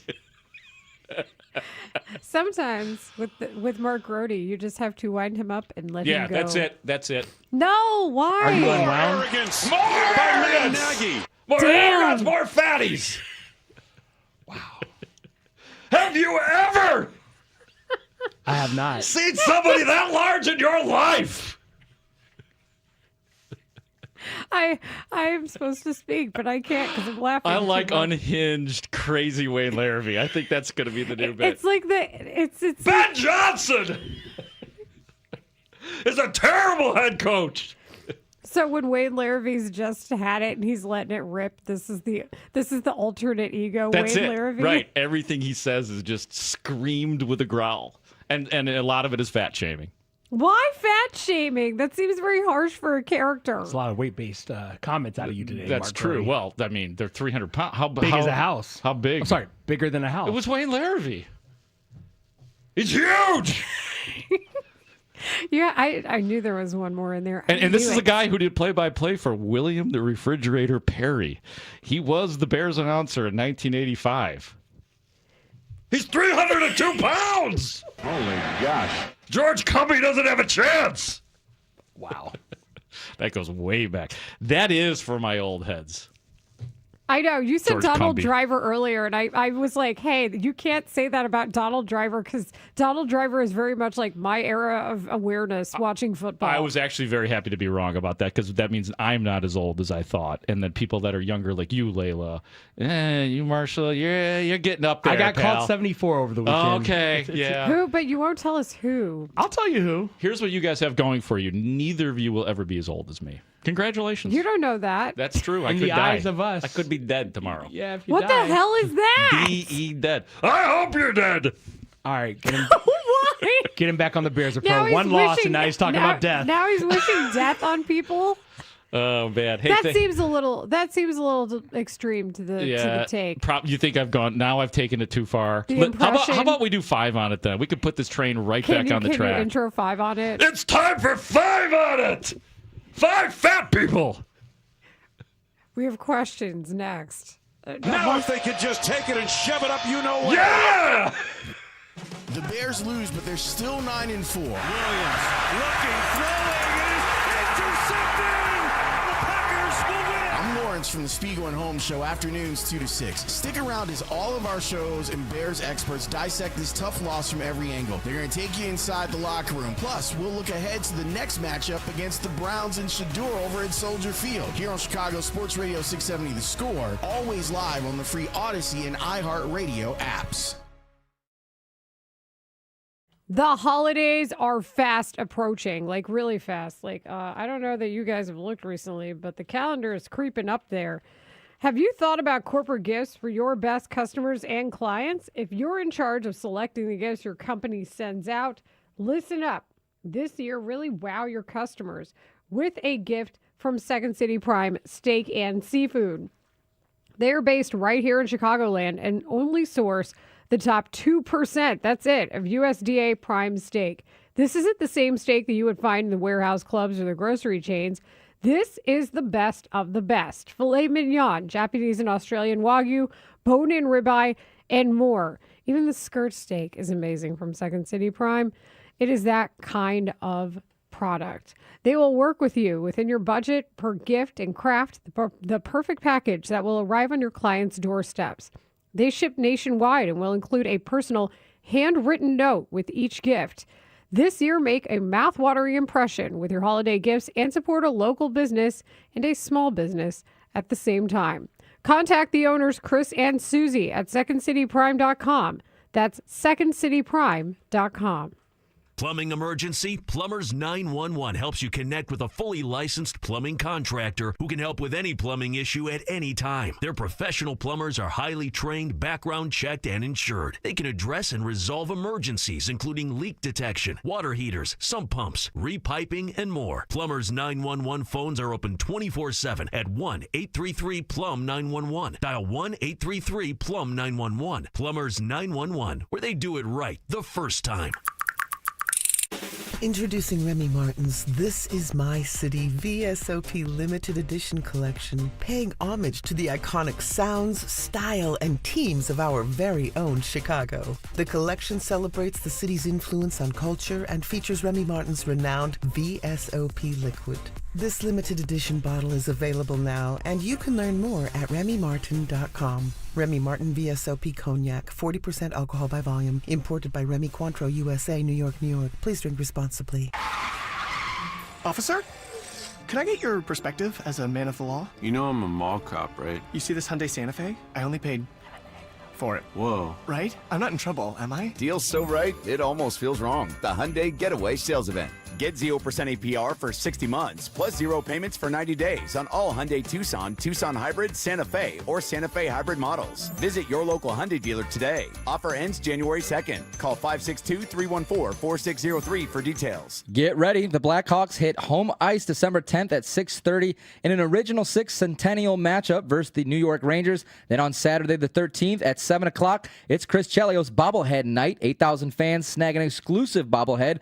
Both games feature our Vienna Beef toy drive. Bring an unwrapped toy to Gate 3 or Gate 6 to help local kids this holiday season. All toy proceeds will benefit Mariac St. Vincent and Breakthrough Urban Ministries in the Chicago area. Tickets at blackhawks.com/tickets. This holiday season, Rasny Jewelers is proud to offer something extraordinary. Origin by De Beers Group, a natural diamond experience built on transparency, traceability, and purpose. Natural diamonds build schools. Natural diamonds build hospitals. It builds the infrastructure that is needed in these countries to take them to their next level of economic benefits. With Origin Diamonds, you can follow your diamond story from the moment it's discovered to the moment it becomes a part of your life. Along with Rasny's 75-year legacy, they hand-select each diamond, ensuring beauty, responsibility, and value. At Rasny's, we are transparent. Whether you're making a diamond purchase in January or you're making it in May or a week before Christmas, it's the best possible price every day in the store. This holiday, give a diamond with meaning. Discover Origin Diamonds at Rasny Jewelers, suburban Addison, Highland Park, Hinsdale, Chicago, Oak Street, and Rasny.com.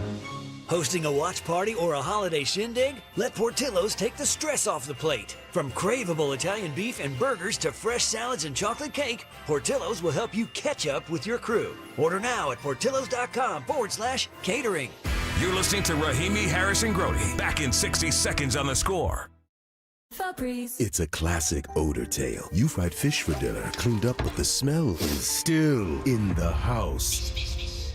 And the neighbors are coming over for game night. They're on their way.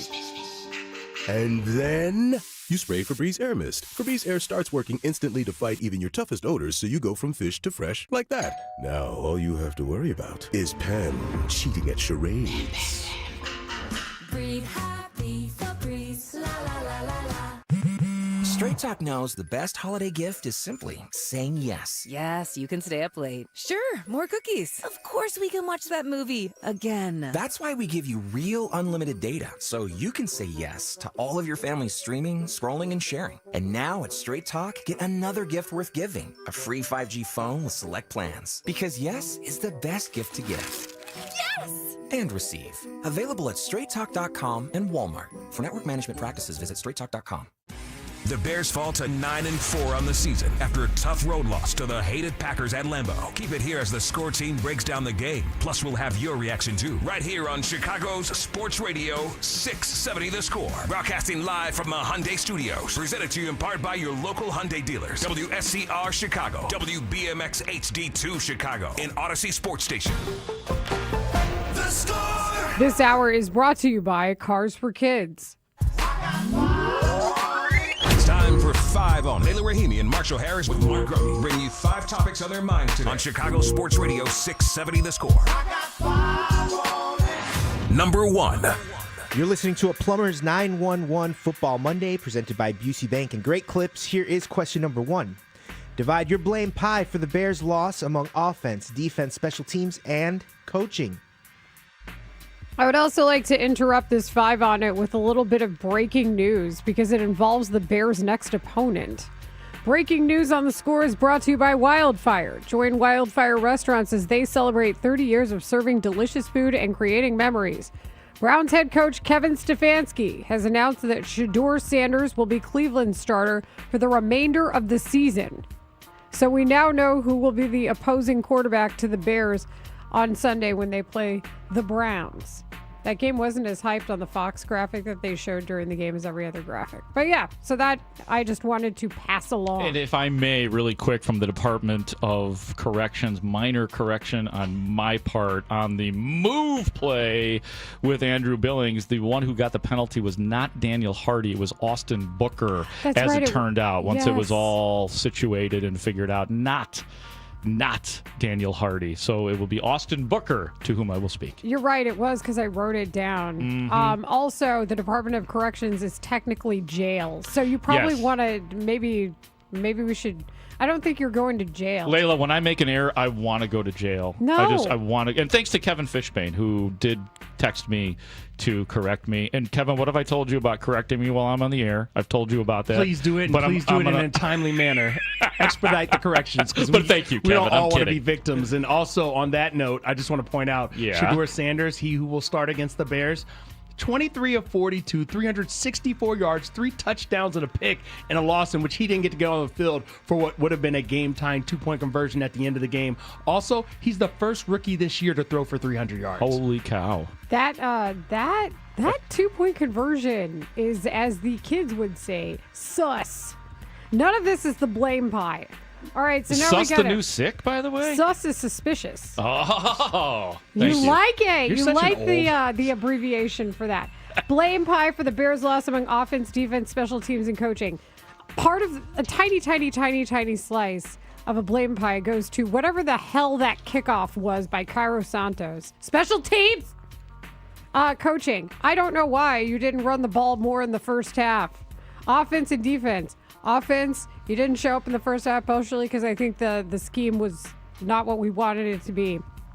So you get 40% of my blame pie. Defense gets 50. Mm-hmm. Because the defensive scheme, it just didn't work. It didn't. Jordan Love ate in man coverage. The zone was soft. I'm not sure what the blitzes or the blitz looks were trying to do other than, unfortunately, leave people more open. So that's kind of where I'm at with this. 50% on the defense for me. The explosives are they're just unacceptable at that rate. You can't endure that many explosive plays and think you're going to win football games on the road specifically. So 50% goes to the defense. I'm going to put 35% on the offense because, yes, what was that in the first half? I agree. But part of that, what was that in the first half, goes on the coaching. So I'm going to get the coaching 13% and then special teams 2%. Because the kicks were made that needed to be made, but yes, the dirty kick was too dirty for their own good. According to Eric in Uptown, Sexy Red even commented, why wasn't Shedeur on the field? Amazing. Sexy Red. You listen to the Sexy Red on B96. Oh, nice. So All right, I was. Brody, you're up. Yeah, no, I actually, speaking of pie, I was in the single section of. Don't get dirty. I was in the single section at our Jewels in the South Loop. You said pie. I was in the single section. That's fair. That's Don't fair. get dirty. I was in the single section. You know what I'm talking about, where they cut up all the individual pieces for those of us. I bet they do. There's a whole route for For you. single people at any grocery store. I There didn't really order any pie. Bow chicka bow wow. So I had a nice slice of blueberry pie from the Jewels. I give, in my blame blueberry pie, I give the defense 60% of What the up, blame. me? Whoa! Yes, 60%. More arrogance from the blame pie. Blame pie is delicious and it'll make you fat. The 45-yard play to Bo Melton, where you just have Jalen Johnson kind of hanging out, Brisker like, look, I can't keep up with this guy. Get him out of here. Obviously that slant from Jordan Love to Watson, C.J. Gardner-Johnson dropping the ball on the coverage. There are too many of these. Even Luke Musgrave, I'm even counting the almost plays that were made. Josh Wiley, Luke too. Musgrave, like brawny arm emoji, caught that catch. Yeah. Hey, do y'all want to tackle Josh Jacobs on 3rd and short? When everyone's behind the line of scrimmage? No, they did not. Nobody wanted to. They just all stared at him at an angle. Are you guys feeling my 60% now? I think you guys are feeling well, my I had 60% 50, so it wasn't right like now. I was... Well, you didn't mention Josh Wiley before, who had the 21-yard catch before the 23-yard catch for Christian Watson. Yeah, once you start going through the game log, man, it starts to add up. It's a little dirty. Yeah, so 30% to the offense. It's for similar reasons to what you guys said. Just like delayed. I think you said that to me last night on the phone, Layla. Was it delayed offense you said? When I called Mark Grody, Yeah. I believe I called it the procrastination offense. Procrastination offense is a great way to characterize them. Can't have that in a huge game at Green Bay if you are a big boy team, if I may. 5% to special teams for a botch kick landing shy of the landing zone, which eventually led to the Bo Melton bomb when they got the ball, so they did the work with it. And then 5% to the coaching. I was mostly pleased with what I saw from the play calling from Ben Johnson. But guess what? Got to get your act together on defense in the first half before you. And I know that great adjustments were made, but you can't have what you had in the first half. What? Number 2. How much, if at all, does the Bears' loss to the Packers lower your belief that they will make the playoffs? All right, maybe they're not winning the division. Yeah, I said it. But I still think they're making the playoffs. This NFC is open. So open that the Bears are now 7th in the NFC standings. I don't care. They're still on the graphic. They're still on the for real graphic, the playoff one. So yeah, I still like their chances. I'm pretty sure if they don't win the division, they're not going to the playoffs, because if they don't beat the Packers, I don't think they're going to the playoffs. The Packers have to go to Denver this week. I feel like they need to be ahead of the Packers to go to the playoffs, because I don't have a lot of faith that they would win a Week 18 everything's on the line game against the Detroit Lions. Really? I don't have a lot of faith. Even at Soldier Field. Two divisions in the league, or two divisions in the NFC, you'll get 2 playoff seeds out of 2, right? And you then mean 2 wild cards out of 2? Yeah. But like the playoff berths, yeah. So I don't know. That Detroit game, though, man, Ben Johnson wants a piece of Dan Campbell. I'm sure he wanted a piece of him the first time. I know, but they weren't ready, were they? They were not ready. What's the question here again? Will the Bears win the playoff? How much, if at all, does the Bears' loss to the Packers lower your belief, Grody, that they will make the playoffs? My belief has not been lowered. Honestly, I still believe they're going to make the playoffs.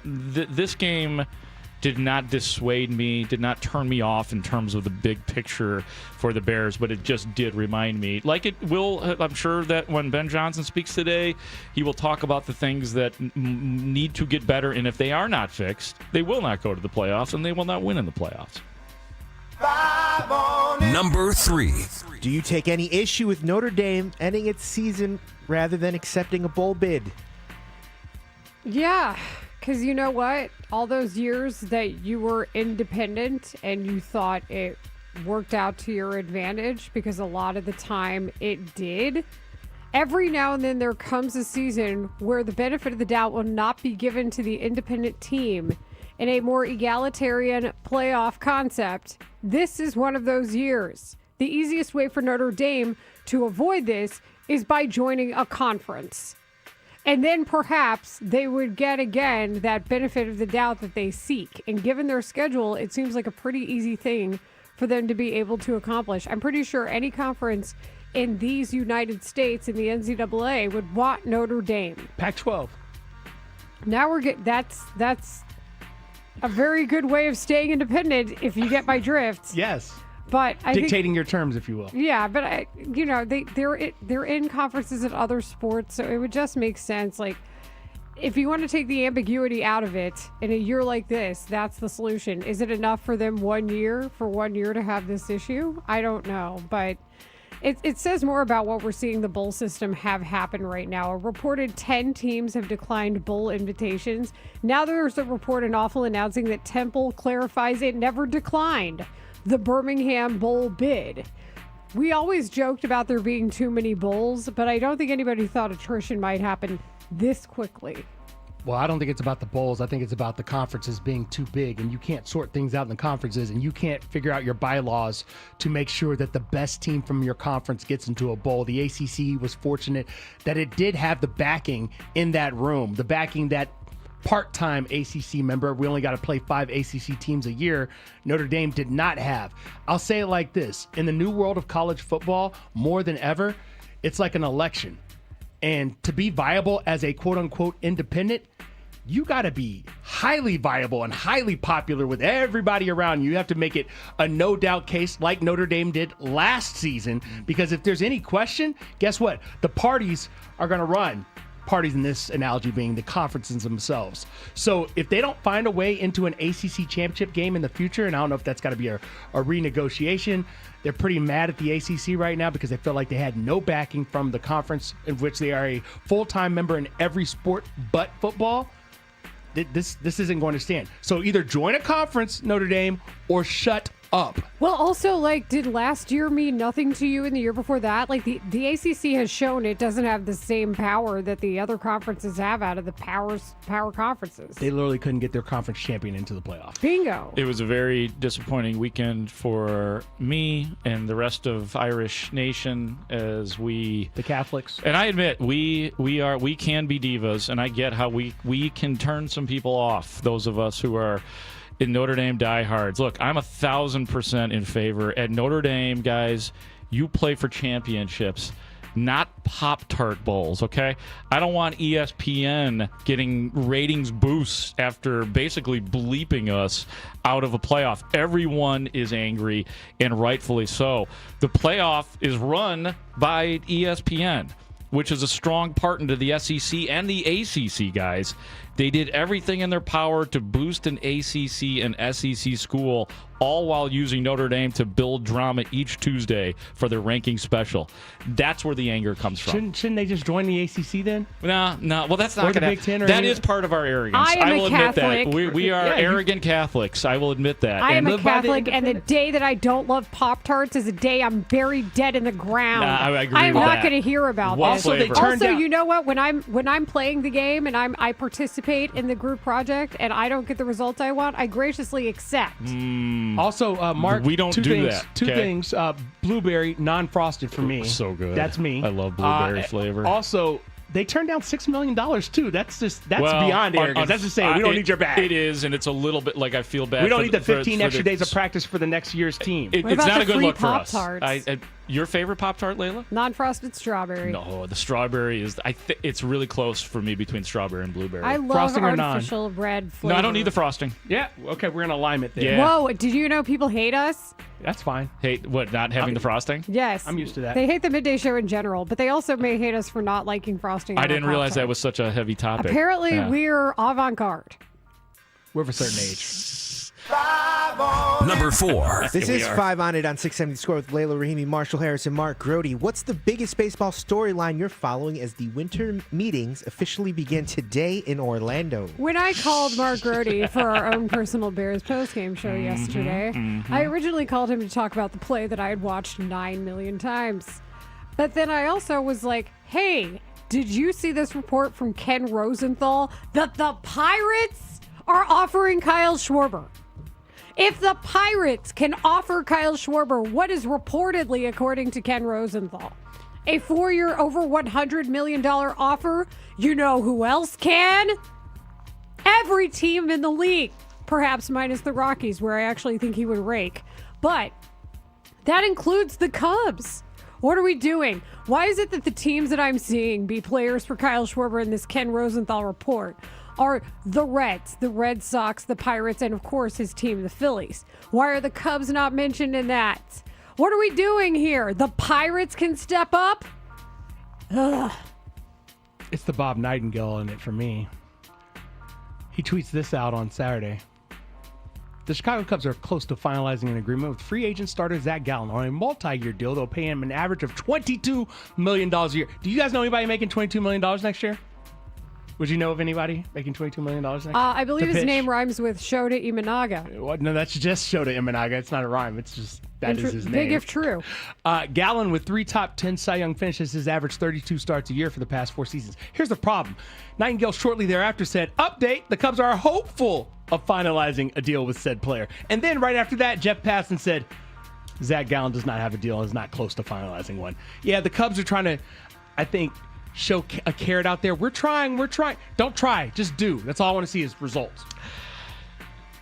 I've always liked Zach Gallen. One of the reasons I like him is because he does look a lot like Kyle Mooney, former SNL cast member, who is just hilarious. But I'm with Layla. Layla did bring the Schwarber thing to my attention, and then I did read up on it. And the fact that the Pirate, I'm actually, one of my reactions was happy for the Pirates, believe it or not, that they are gathering money, the most money they've gathered since like Francisco Liriano signed with the Pirates way back when, but 4 years on $100 million.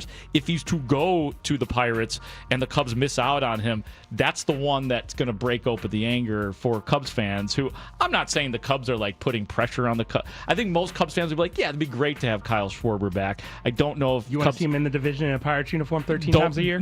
Really don't want to see that, but and I understand what you're saying, but I think it would. And honestly, if I'm Schwarber, I would heavily consider going. Schwarber hit 56 home runs last year and 132 RBIs. Can you imagine what he would do if he had a full year in Cincinnati, considering the sample size? Every time he goes to that ballpark, he just smashes the baseball. Which is why, if he's going to be in the bloody division, sign him to your team.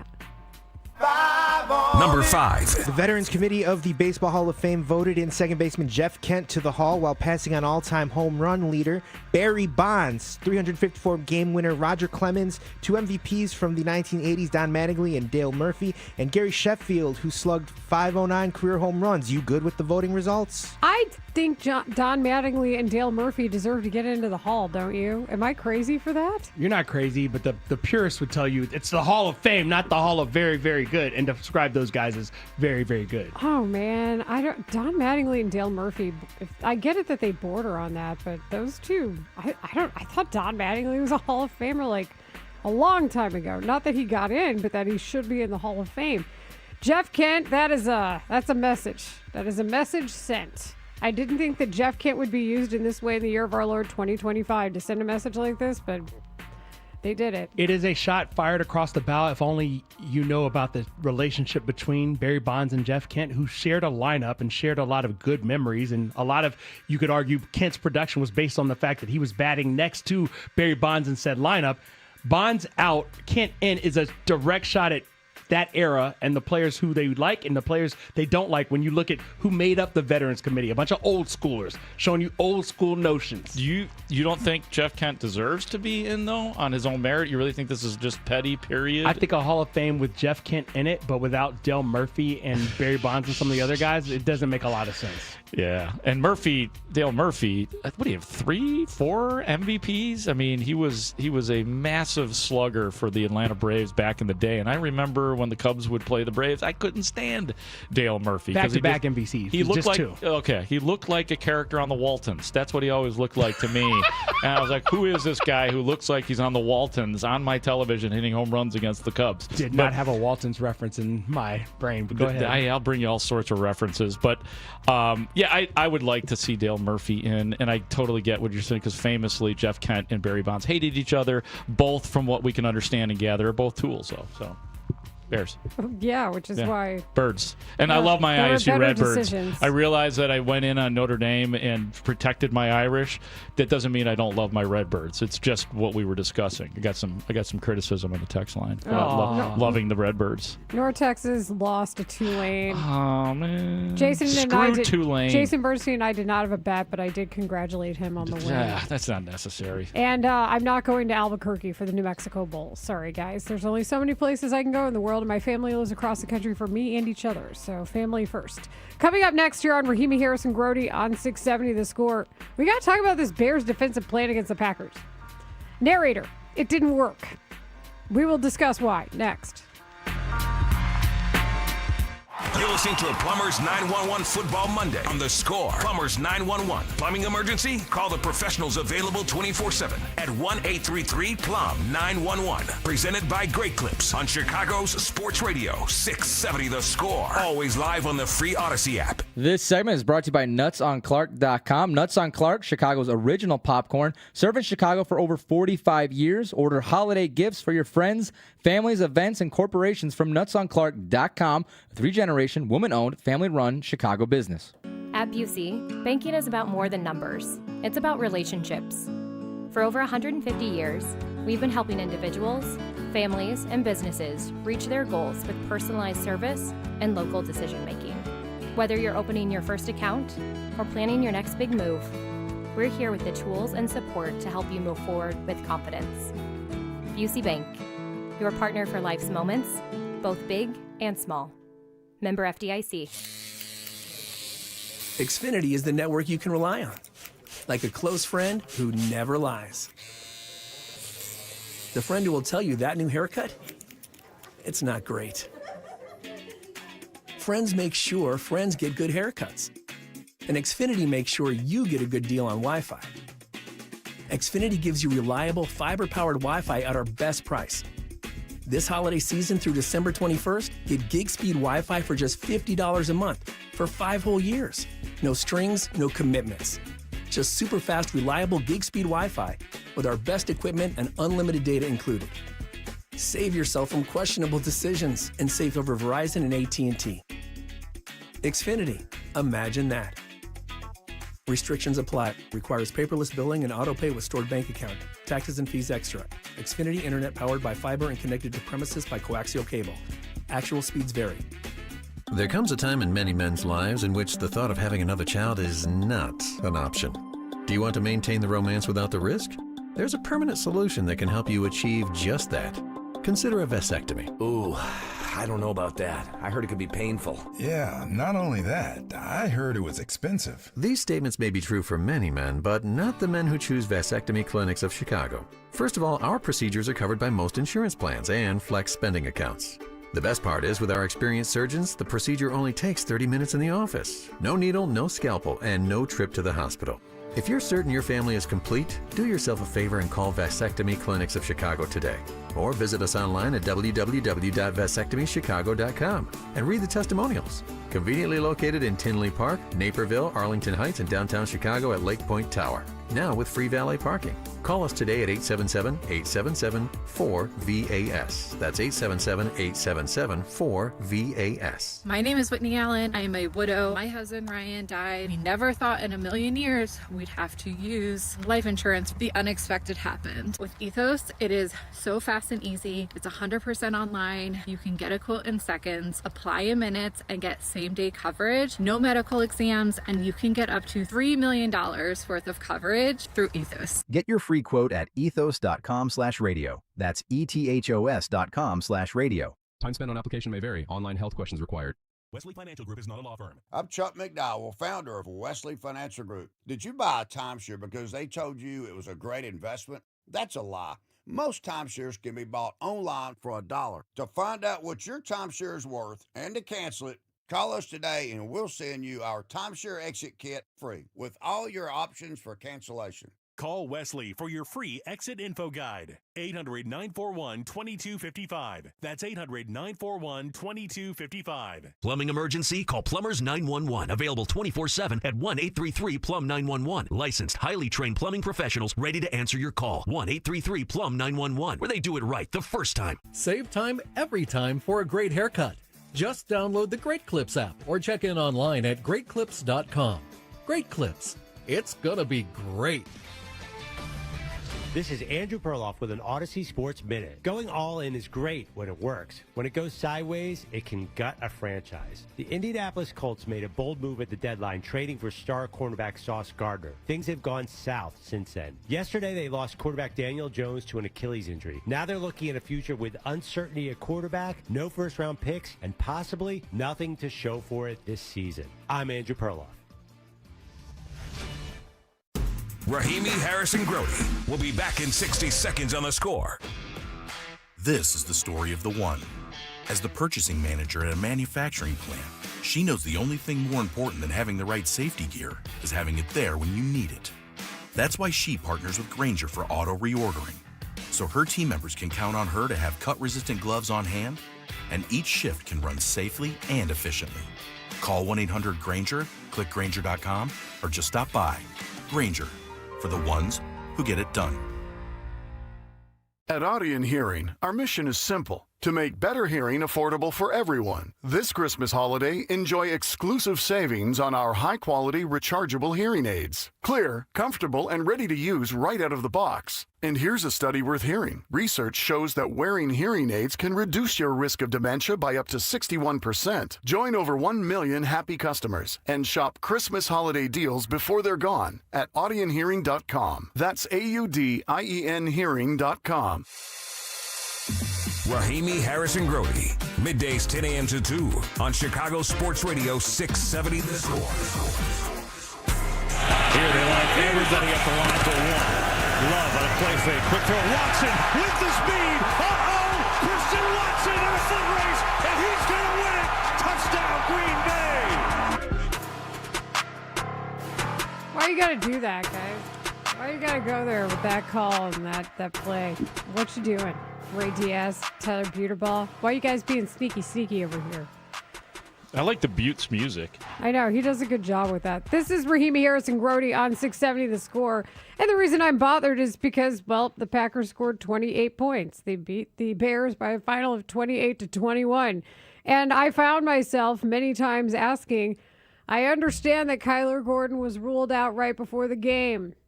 Got injured in pregame warmups, but did that mean that we had to see that catastrophic of a offense or a defensive performance out of this Bears team? No, it's not Kyler Gordon. I mean, of course, it would have been better if Kyler Gordon was in there, but this idea that, oh my God, Kyler Gordon's not here.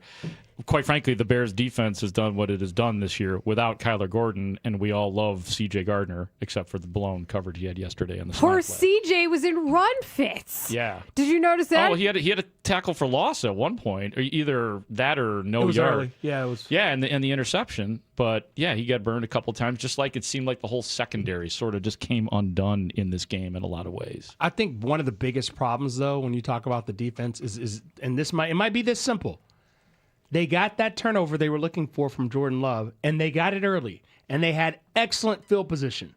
And the Bears offense did absolutely nothing with it. And if you're not going to score any point, you can't even get me a field goal, that's going to be, in the long haul, why the game does not go your way. You have to take advantage when you make your turnovers. I mean, that's it, especially if that's, as we've seen, and let's face it, many times this season, Mark, Marshall, Layla, me, confess to yourself, that there have been times where the Bears defense, you knew that the best way for them to get a stop in a particular series was via a turnover. That was, because they produce them so well, a likely outcome. And then secondly, that was the best way for them to then turn around and march down the field, theoretically get a touchdown, and convert it into points. And when they didn't, especially in this game, it was one of those red flag moments for me where I'm going, oh, this is not going the way that they had hoped, I think, via the game plan. I think one of the big things is to understand in the first half of this game, the Packers were 4 for 7 on third down. One, that means they weren't in a lot of third down situations because they had these explosives that they were scoring touchdowns on that were ending possessions. And then you look overall and understand they were 4 for 7 on third down in the first half. In the second half, they were 4 for 5 on third down situations. Like understand 8 for 12 for the game on third down. That's going to be hard for you to come back from. I also thought that, and it's a great point, like it's really agonizing when your defense forces a turnover, as C.J. Gardner-Johnson did, and you don't take advantage of it. And that problem has popped up early in the season for the Bears. But the Montez Sweat sack was good.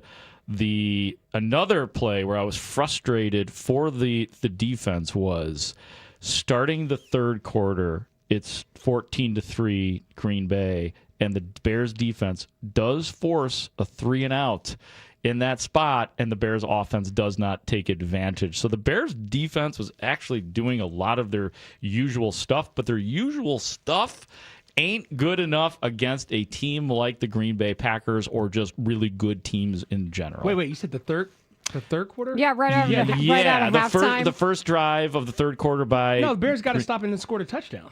Did they score on that next drive? That was the Zacchaeus' diving touchdown with the 2-point conversion to make it 14-11. All right, wrong on that one. No, sorry. It's okay. No, and this is kind of the point. It's like the offense got it together, in my opinion. Now, we can agree or disagree on like what you thought of the offense after halftime. I thought the offense was perfectly fine after halftime. Why do I say that? They had 4 possessions, 3 touchdowns, and a possession that got you all the way inside the 10 and ended with an interception. Well, can we talk about the 17-play drive? We haven't even mentioned that today, have we? That was sick. We should. That we was sick. Should. Because I did some of my own math on that, and I said touchdowns. It went touchdown, field goal, touchdown, and then the last drive was an interception, which they got the ball all the way inside the 10-yard line. No, the 17-play drive was beast mode. Complete beast mode. It tied the game at 21 in the third. On this drive, I counted 10 rushing plays, 6 of 5 yards or more, and Munungai had the back-to-back 9-yarder. So that is one of those things that I love that as the identity for the Bears, these long drives, which they had about a handful of them this year. I don't know why they weren't running the ball more. And I know we wanted to talk about that a little bit more in the 1 o'clock hour, and this was reserved for the defense. But it is one of those games where I think we have to talk about these things hand in hand, because in this scheme, and I think on a good team, you're talking about the offense answering what the defense is going to do for you. But there were just times, I agree, about the explosive plays by the Packers that it was too much to overcome. You can't play like that for a half of football, for example, and expect to be able to redeem yourselves, especially on the road. That's just an unrealistic position. They were so good that they got it down to that final play where they had a chance to score a touchdown and then theoretically get a 2-point conversion. They were that good that they bought themselves enough of those opportunities. But regardless, I think that the thing that I noticed about the Packers offense was that they didn't look fazed at all by some of the looks that Dennis Allen gives up front. We talk all about how Dennis Allen wants a ton of bodies up front, load that front line of scrimmage. You see how he'll put like 7 or 8 men even in that box. And it's aggressive, and then sometimes they'll look like they're showing blitz, and then they move back. Sometimes they go ahead and go forward. But I feel like for every one of those, the Packers had an answer. We just didn't see it. And then the pass rush wasn't producing enough on its own to be able to cause any disruption of the offensive rhythm that Green Bay had put together. I think part of it is when you look at what Jordan Love was able to do at the line of scrimmage, when he was checking out of passing plays and going to the run, the Bears just could not adjust on the fly like the Packers were adjusting on the fly. Like the Packers had the adjustments ready for whatever the Bears were doing on a specific play. They were like, we can throw. If we get the coverage we like, we're going to throw. If we don't, we'll just give it to Josh Jacobs to see if he can lean forward for 3 or 4 or more yards. No sacks again. Or no, excuse me. The 1 sack by Montez Sweat, which was sick. I mean, that was nice. Was it a loss of 14 on the play? Something like that. It was a big sack. Yeah. Because it was like, it went from like 2nd and 3 to 3rd and 17 or 3rd and 14, something like that. Yeah, and when they did put the pressure on, like this was a bad blitz game for Dennis Allen. Let's be honest about it. They got burned on that quite a bit throughout this day. We saw TJ Edwards dialed up at one point in time, and he flings it for 10 or 11 yards on that particular play. It just wasn't working out for the Bears in this game. Sometimes you roll the dice, it comes up snake eyes. Sunday, it came up snake eyes. Well, I mean, the better question is just how are teams going to use that to their advantage for the rest of the season? Like, how are opponents going to see that? And what tells did they pick up on in the Bears defense where they're saying to themselves, no, we're going to beat you this way? And I don't necessarily know that, say, Cleveland has enough offensive firepower to be able to make it happen where they can beat them. But I wonder about the games against the Lions, the next Packers game, and then the 49ers. Yeah, all 3 of those teams that you're talking about outside of Cleveland have established veteran quarterbacks who know that, like, when a blitz comes, this is what we do, when we can check out of things. I think that's the number one concern because it's not a personnel thing. It's a scheme thing, if we're being honest. Now, Jalen Johnson coming back and playing more than the 60-something% of snaps he played this past week, if he does come back, because he didn't look right. He did not look at full He strength. looked slow. And so that's a concern because if he does not come back to what you thought Jalen Johnson would be at the beginning of the season, that's going to be an issue. Because who else is out there? They say they came out of the game no worse for wear, so that means Deshaun Wright's fine. Is that what we're assuming? Because I was like, my first thought was concussion protocol. He got kicked in the head. Like when Ben Johnson said that, I was surprised. Right. How about? I mean, you're right. The Bears in general look slow. A step in this slow. game. Like really, like Kevin Byard, man. I mean, just exposed. And he's a safety. I get it. It was some bad matchups that wasn't supposed to happen, but exposed. C.J. Gardner-Johnson off the line of scrimmage, exposed a little bit. It's like, okay, we're seeing it. We're seeing a step slow day here in the frozen tundra. And by the way, the frozen tundra, that's a pretty well manicured field. I can't really give any excuses for the cold. They got the electric coils underneath that keep it warm. The best it's field not in the really league. Frozen anymore. It's the best field in the league. But it doesn't play as soft and as giving in that temperature as other fields No, you're do. probably right, but they do an extraordinary. Trust me, in my years doing the sidelines, players would always tell me that Green Bay is the best surface to play on, even knowing that they play at Soldier Field. But they shouldn't say stuff like there that. There were guys slipping a lot yesterday. Bears players slipping a ton. Did DJ Moore slip yesterday? Yeah, he had a slip. Yes. They're his feet, I mean, they are his feet. He is responsible for his feet. I love DJ's faith in his Nike cleats, but sometimes it's just a matter of the length of the cleat, Well, we saw them adjusting a bunch of guys' cleats in the middle of the game. You're right. Yeah, absolutely. Yeah, you always see that, the cleat, how easy it is to do, but it's tough to know exactly. They're my feet was like my favorite DJ. They're my line. feet. They're my feet. Come out to Garfield's Beverage Warehouse in Norwich this Thursday from 5:30 to 7. I will be there. And you can register for your chance to win a pair of passes to attend Football After Dark. The next one is with Noah Sewell at Moretti's in Edison Park on December 16th. I am looking forward to the conversation. It is brought to you by Remy Martin VSOP. This is my city. Coming up next, let's get some more phone calls. We didn't have time to get everybody in our 10 and 45 segment, so we'll do it next. 312-644-6767. What did you think of the defense that the Bears had against the Packers? Were you more concerned about the offense, for example? We will talk about it all next. This is Rahimi Harrison-Grody on The Score. The Bears are now 9-4 on the season after losing to the hated Packers at the frozen tundra of Lambeau Field. Williams looking, throwing, it is intercepted! Keyshawn Nixon and the Packers will win! Stick around as all of our shows and Bears experts dissect the game from every angle and take you inside the locker room. Plus, we'll look ahead to their next matchup when they return to Soldier Field to host the Browns here on Chicago's Sports Radio 670 The Score. Always live on the free Odyssey and iHeart Radio apps. Bet365 is paying out before the final whistle. Check out Bet365's unrivaled early payout offer. When you bet on a team to win and they take a 17-point lead, you get paid no matter the final score. Forget the final whistle and start counting that cash. Hold up, you get early payout on parlays too. Download the app and see why it's never ordinary at Bet365. Gambling problem? Call 1-800-GAMBLER. 21 plus only. Must be physically located in Illinois. T&Cs apply. Kohl's Customer Appreciation Event is here, right in time for the gift exchange. Even though everyone pretends gifting isn't a competition, it kinda is. At Kohl's, save on gifts everyone will fight over. From sweaters and flannels to air fryers, toaster ovens, and more. Because deep down, the gift exchange isn't just about giving. It's also about winning. Shop Kohl's and save on top gifts now. Select styles, some exclusions apply. Offers end December 14th. See store or kohls.com for details. I know that hiring can be challenging. You sort through tons of resumes and you get too many so-so applicants. You're just waiting for someone to match your role perfectly. Well, now, there's a place where you can meet them fast. ZipRecruiter. Need to hire right away. Start your search for strong candidates. The right fit awaits. Build your team. Build it sooner. Meet your match on ZipRecruiter. Just head to ZipRecruiter.com/free right now to try it for free. And you're on your way to meeting your match. 4 out of 5 employers who post on ZipRecruiter get a quality candidate within the first day. So try it now. Go to ZipRecruiter.com/free. Once again, that's ZipRecruiter.com/free. Meet your match.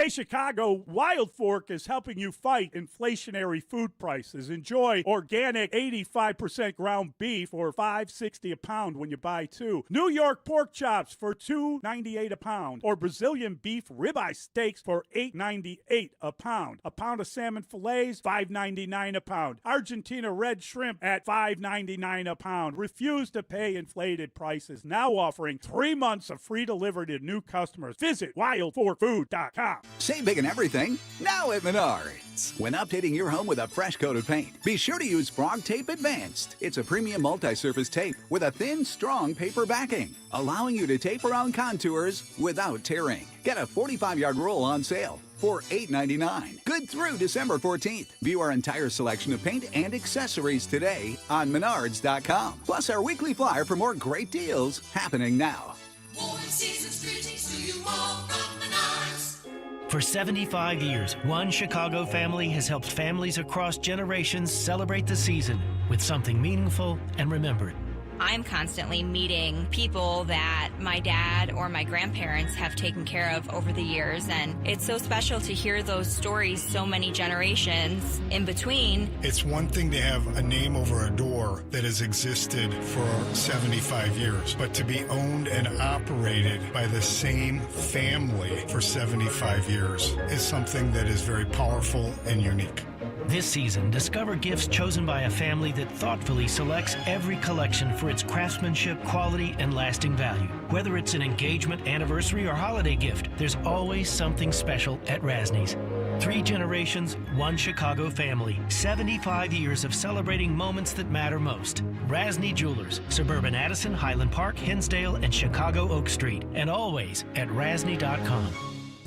670 The Score is home to your game day pregame coverage. Join us before each game for the latest inside information on your home team before they play the next game. The Insight on Football Fridays is brought to you in part by your local Ford dealers. Visit a store today. We want to know, what do you think about the Bears game against the Packers? We had a bunch of calls in our 10 o'clock hour. We couldn't get to them all. Did you call and we didn't get to you? You can call back 312-644-6767. Were you offended by the defense? Were you offended by the offense? Were you not offended at all? Let us know. Rahimi Harrison Grody on 670 The Score. I'm Bob Burke, founder and chairman of Burke America Parts Group, a family of brands that includes RepairClinic.com, an appliance and HVAC parts solution company that's grown into an international brand. Before AmericanEagle.com, we partially launched a new technology platform developed by another firm. American Eagle helped take our technology to a whole new level with digital marketing, software development, and business insights into our key markets, appliances, HVAC, and outdoor power equipment, and did so both on time and on budget. AmericanEagle.com has the resources, experience, and talent needed to produce solutions. Our new technology platform, developed by AmericanEagle.com, has produced tremendous results with higher traffic, conversion, engagement, and online revenue. If you have any home repairs you need to take care of, check us out at RepairClinic.com.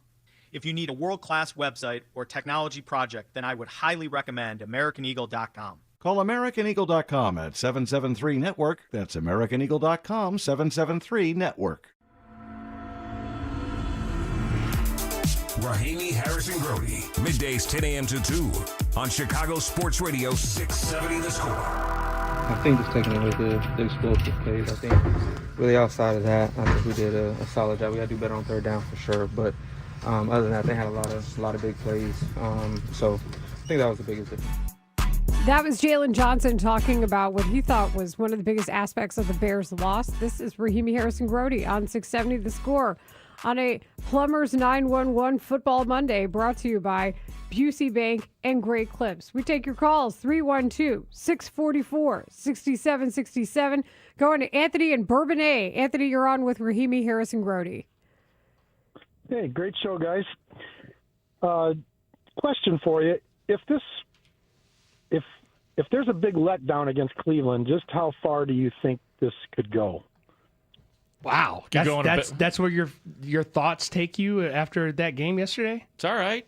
Yeah. I mean, emotionally, coming down off of that, I think there was a lot of emotion in that. And if they stumble against Cleveland, just how far could it go? It could get really bad. It could, if they lose to Cleveland, which they simply cannot do, Yeah, we're looking at potentially a different trajectory and a bumpy, crashy ending to this season, because then all of a sudden it's like a must-win against Green Bay at Soldier Field. Yeah, you've got to win the game against Cleveland if you're hoping to make the playoffs. I think that's a non-negotiable at this point. Ben Johnson touched on it after the game. Remember when he said 9 wins is not going to be enough to get a playoff berth in the NFC? I think that's correct. He mentioned, if you listen carefully to that comment, he said the phrase "a couple," as in 11 wins being the target. And they can still win 11 games if they lose to Cleveland. They're not losing to the Browns. The Browns are out here tanking. If you don't think the Browns are tanking, I don't know what you guys were watching.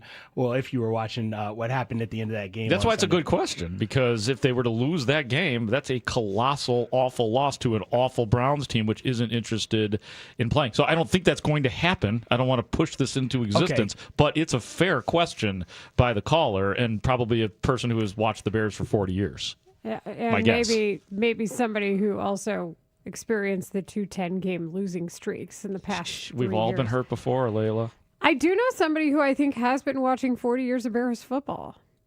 Yeah. Frank in Oak Park. Oh, You're on with Rahimi Harrison-Grody. Yes, and despite that trauma, I think I'm still doing better than fans in Indy and KC. At least we're relatively healthy and have some path to the playoffs. On offense, the team had problems deciphering what the Packer defense was doing and didn't get moving until the second half.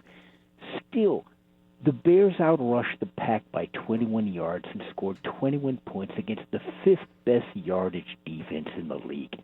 There were also highlight reel passes to Komet and Zacharias for that TD. On defense, problems we knew were there, but raised their ugly heads. When you can't rush with 4, you blitz. On one of those zero formations, Watson was one-on-one with CGJ and cooked him for a 42-yard score. Cooked him. Love was mighty comfy when he unleashed that 45-yard bomb TD to Melton as well. You look at the basic stat sheets and it's more stark. Only 7 teams have earned fewer sacks on defense than the Bears' 24. Of that group, only 3 have a record of 500 or above. Look at the top 7, and only 2 have losing records. Spend the draft capital needed next April to get a highly disruptive tackler end. Then you can make life tough for the Loves, Staffords, and Darnolds you'll need to beat to get back to the Super Bowl. By the way, the guy you face next week, Shedeur, the rookie, can spin a nice deep ball himself if you look at the highlights of that last game against the Titans. And they beat the Packers, so watch out. To be fair, when they beat the Packers, Shedeur was not the quarterback. But I would say he's probably an upgrade over the guy who was. I love that. Frank just ended his call with a warning. Oh, and it sounded ominous.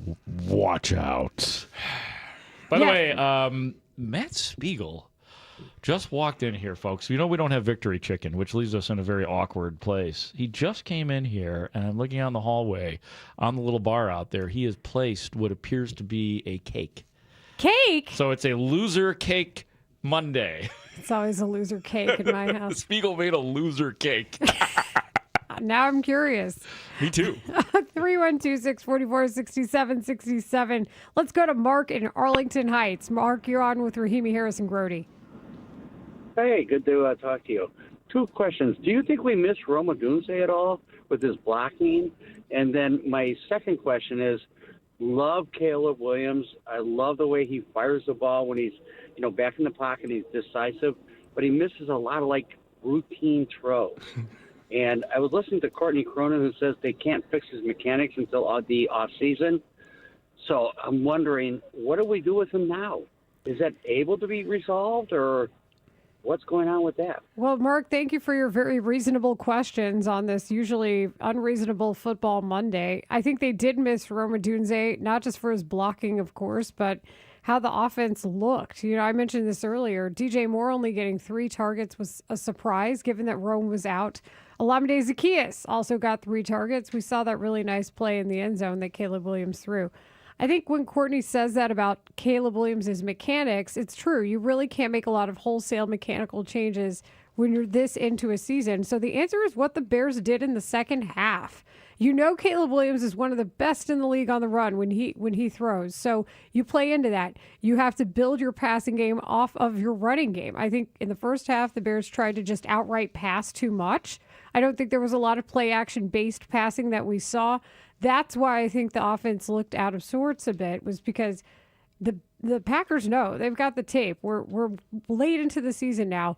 The run game is going to help feed that passing game. So get him on the move. Move the pocket, let him run, and then let him kind of do his thing, because that's where I feel like his body is more comfortable right now, at least at this juncture in time. Well, and then the bigger point, too, about Courtney's comments on it, look, we talked about this early this season, like it's winning over development right now. This is an example of, for people who need examples of, where the development might be stalled a little bit. There are things they're not going to do right now because of, as Layla, as you said, where they are in the season. Not only that, because they are winning. So it's like, to be continued. We're going to roll. We're going to do whatever the hell we have to do to win games, no matter what it means, if it's even at Caleb's development expense during the season. That's a great example of it right there. I think it's pretty obvious that if they want to go far, Caleb's got to be better. Now, as far as fixing the little things he's been talking about that he knows needs to be fixed with the footwork and everything, it is going to take off-season regiment, and right now they don't have time for that, so he's just got to do the best of what he has and hope for the best. Yeah, and I think we even saw maybe a more idealized game plan to begin with in the first half. It didn't work.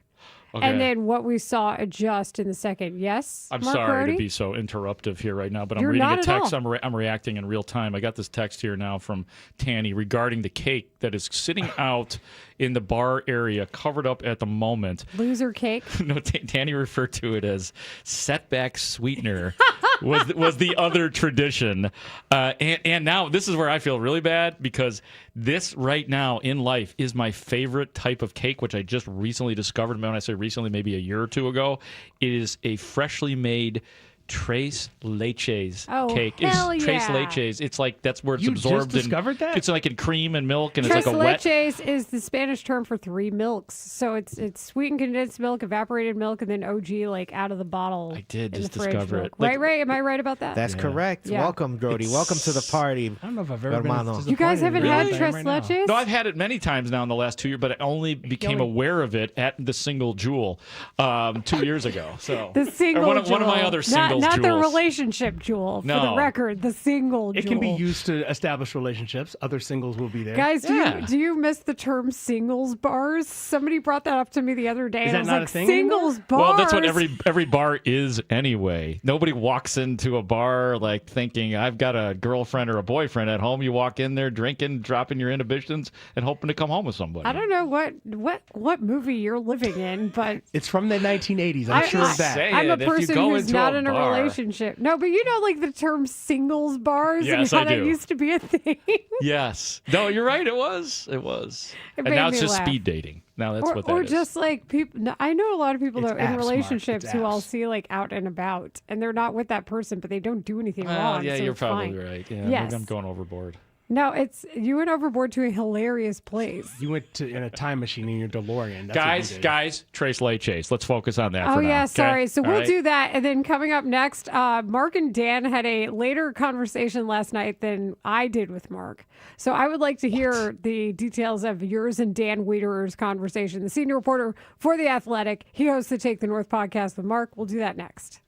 You're listening to a Plumbers 911 Football Monday on The Score. Plumbers 911. Plumbing emergency? Call the professionals available 24/7 at 1-833-PLUM-911. Presented by Busey Bank on Chicago's Sports Radio 670 The Score. Always live on the free Odyssey app. 250 years ago, a promise was made to connect families and friends near and far. And during the holidays, that promise is more important than ever. That's why USPS is building a better network to meet your needs with timely deliveries, easy and affordable ways to ship, and everything you need to make your season full of holiday cheer.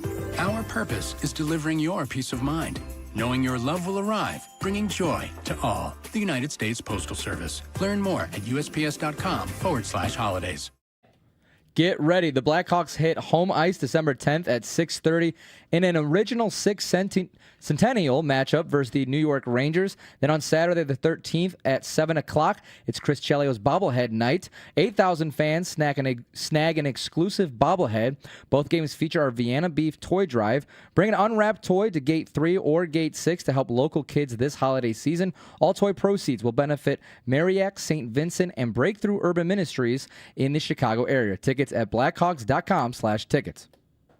$5,000. That's the average amount of money people in the U.S. are now spending on gas in a year. $5,000. That's crazy. If you drive, you have to download Upside, the free app that gives you cash back every time you get gas. That's right. You can earn real cash back with Upside just by buying the gas you're already buying. You can literally start earning cash back today. I use Upside every time I fill up, and I've already made around $200-300. You're putting gas in your car anyway. Why not get real cash back? If you like free money, download Upside. I'm saving the cash I earn from using Upside to help pay for a vacation later this year. Download the free Upside app now to earn cash back every time you buy gas. Use promo code CODE to get an extra 35 cents per gallon on your first tank. You can cash out anytime right to your bank, PayPal, or a gift card for Amazon and other brands. Just download the free Upside app and use promo code CODE for a 35 cents per gallon bonus on your first tank. That's code CODE for a 35 cents per gallon bonus.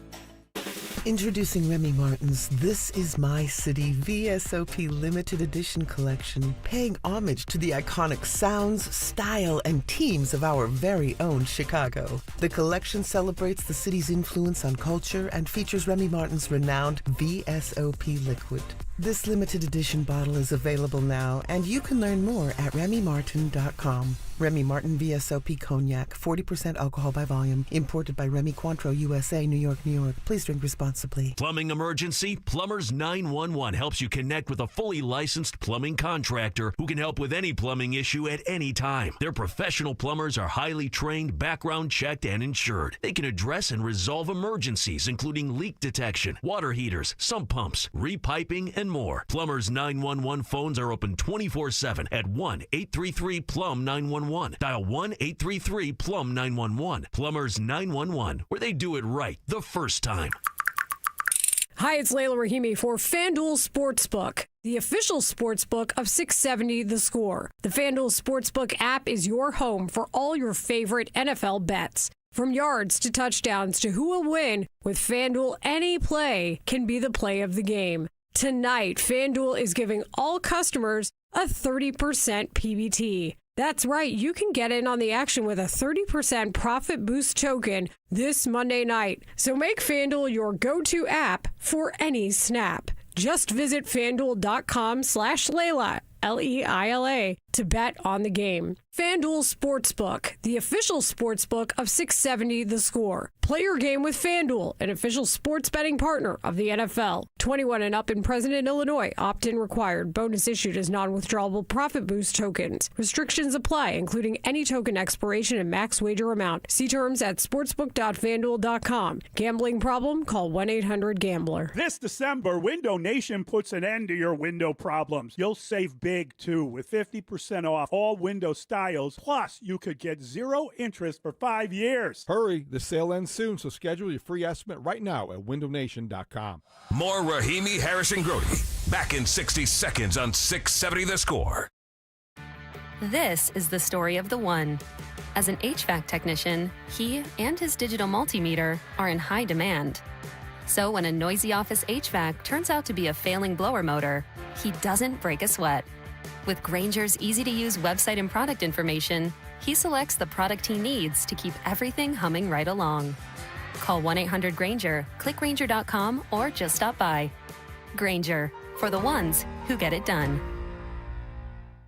Welcome back to Winter Hack Radio, the place for clever hacks to survive the season. Icy driveway? Well, try spreading sand or birdseed to help with traction. Snowy puppy paws? Well, grab a whisk, brush it off, done. Catch COVID-19? Well, just get... Actually, there's no hack for COVID-19. But if you test positive, prescription medications for COVID exist. Ask your doctor if they're right for you. Visit PfizerForAll.com to learn more. Sponsored by Pfizer. The Bears fall to 9-4 on the season after a tough road loss to the hated Packers at Lambeau. Keep it here as the Score team breaks down the game. Plus, we'll have your reaction too, right here on Chicago's Sports Radio 670 The Score. Broadcasting live from the Hyundai Studios. Presented to you in part by your local Hyundai dealers. WSCR Chicago, WBMX HD2 Chicago, and Odyssey Sports Station. The Score! This hour is brought to you by Vasectomy Clinics of Chicago. Dan Wiederer, Bears beat reporter and enterprise writer for the Chicago Tribune. You're going to be relying on a lot of young players, guys that have to materialize into who they thought they were. The Bears are who we thought they were. How many weeks in November and December did we say, just be normal? Yeah. Like, it's okay to lose a game because you were outplayed and you didn't do something crazy at the end. You know, just be normal, and it was not normal. On-air contributor for 670 The Score. We'll mention this mainly because Chicago Tribune writer Dan Wiederer said we would mention this nugget. We'll go first to Dan Wiederer. Go ahead, Dan. Dan Wiederer. Get your track shoes on. On 670 The Score. Do you think the Pope has listened to Take the North? Did we get an answer on that yet, by the way? Has Pope Leo listened to the Take the North podcast? This is Rahimi Harris and Grody on 670 The Score. We are going to our Circa Resort and Casino Hotline, circalasvegas.com, and that is where we talk to Dan Wiederer. He is Mark Grody's Take the North podcast partner. He is the senior writer at The Athletic covering the Bears, and he joins us on Twitch, twitch.tv/Chicago 670 The Score. And Dan, I was the pregame call to you guys' podcast because you recorded so late. So Mark Grody and I had a nice airing of grievances about the Bears game before he got to you. Well, I'll tell you this. I'm only answering questions today from Grody in angry Larrabee voice. So that is a parameter of this here call here. Explosive plays, one after another. Also, we had a texter earlier, Dan, request that Mark Grody order a 10-piece nugget from McDonald's in Wayne Larrabee voice. And supersize it. Kevin Fishman and I were making our way back from Sheboygan this morning.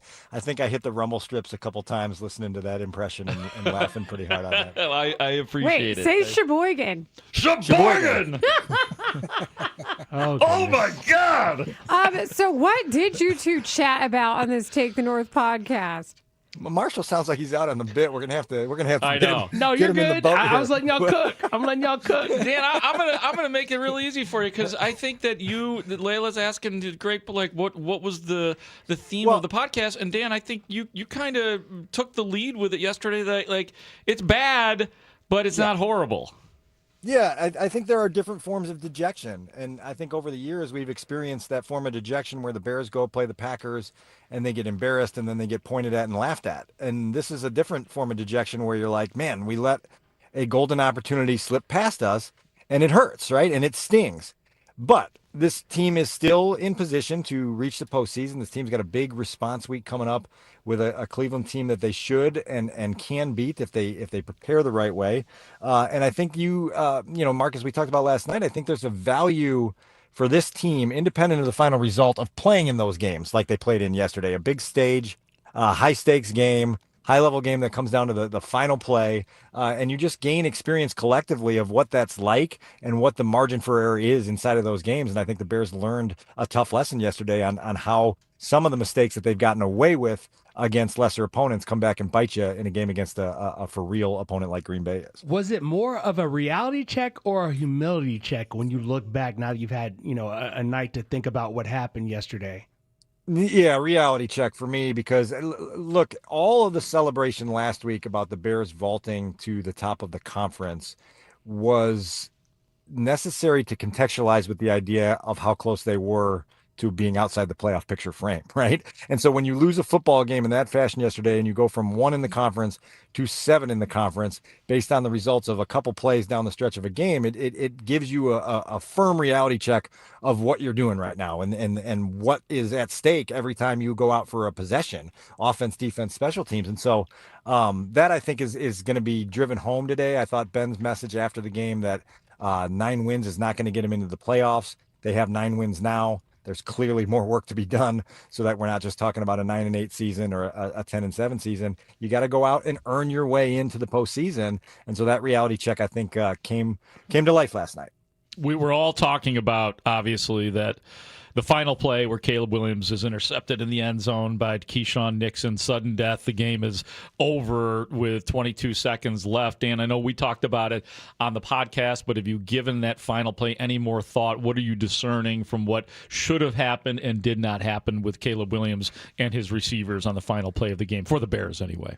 Yeah, I've given it a lot more thought, and I would imagine that Ben and Caleb have sat down today and watched it and gone over it. They had not watched it and gone over it together or even solo when we talked to them in the post-game press conferences last night. And so I'm very curious to hear Ben's day after take on how he saw that play unfold and kind of what his diagnosis and recommendations would be there. In my opinion, Caleb's got an opportunity there to hit Cole Kmet for a touchdown if he's just a little bit quicker, seeing it a little bit quicker, getting the football out, and then throws a football that's a little bit easier for a big tight end to catch against a cornerback against whom he has a legitimate size advantage. And I think it was just a little bit late. I think it floated a little bit long, and it didn't get to the depth that it needed to put yourself in position to make the play. And so look, like if they score there, and Ben Johnson said on the post-game radio interview that he was likely going to go for 2 there.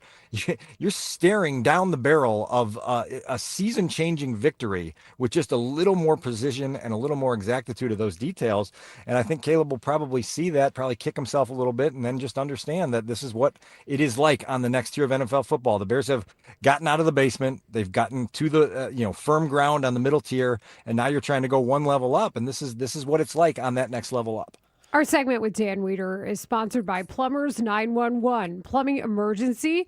During the holidays, there might be one. Call the plumbing professionals available 24/7 at 1-833-PLUM-911. That's always how it is. It's always like somebody's there over might for be an Thanksgiving. accident. It's the way you looked at me like I'm going to have a problem when I get home during the holidays. I just was laughing. No, I like the way she said it with optimism, too. There might be one. Oh, no, because it's always how it is. It's always like people having people over, and then the next, the National Lampoon's Christmas Vacation comes to mind. Oh, yeah. Which is what I was thinking about. But point being, it's sponsored by Plumbers 911. I did like, Dan, how you as a media corps yesterday were using dramatic irony to your advantage, where the audience knows something that one of the members of the cast does not.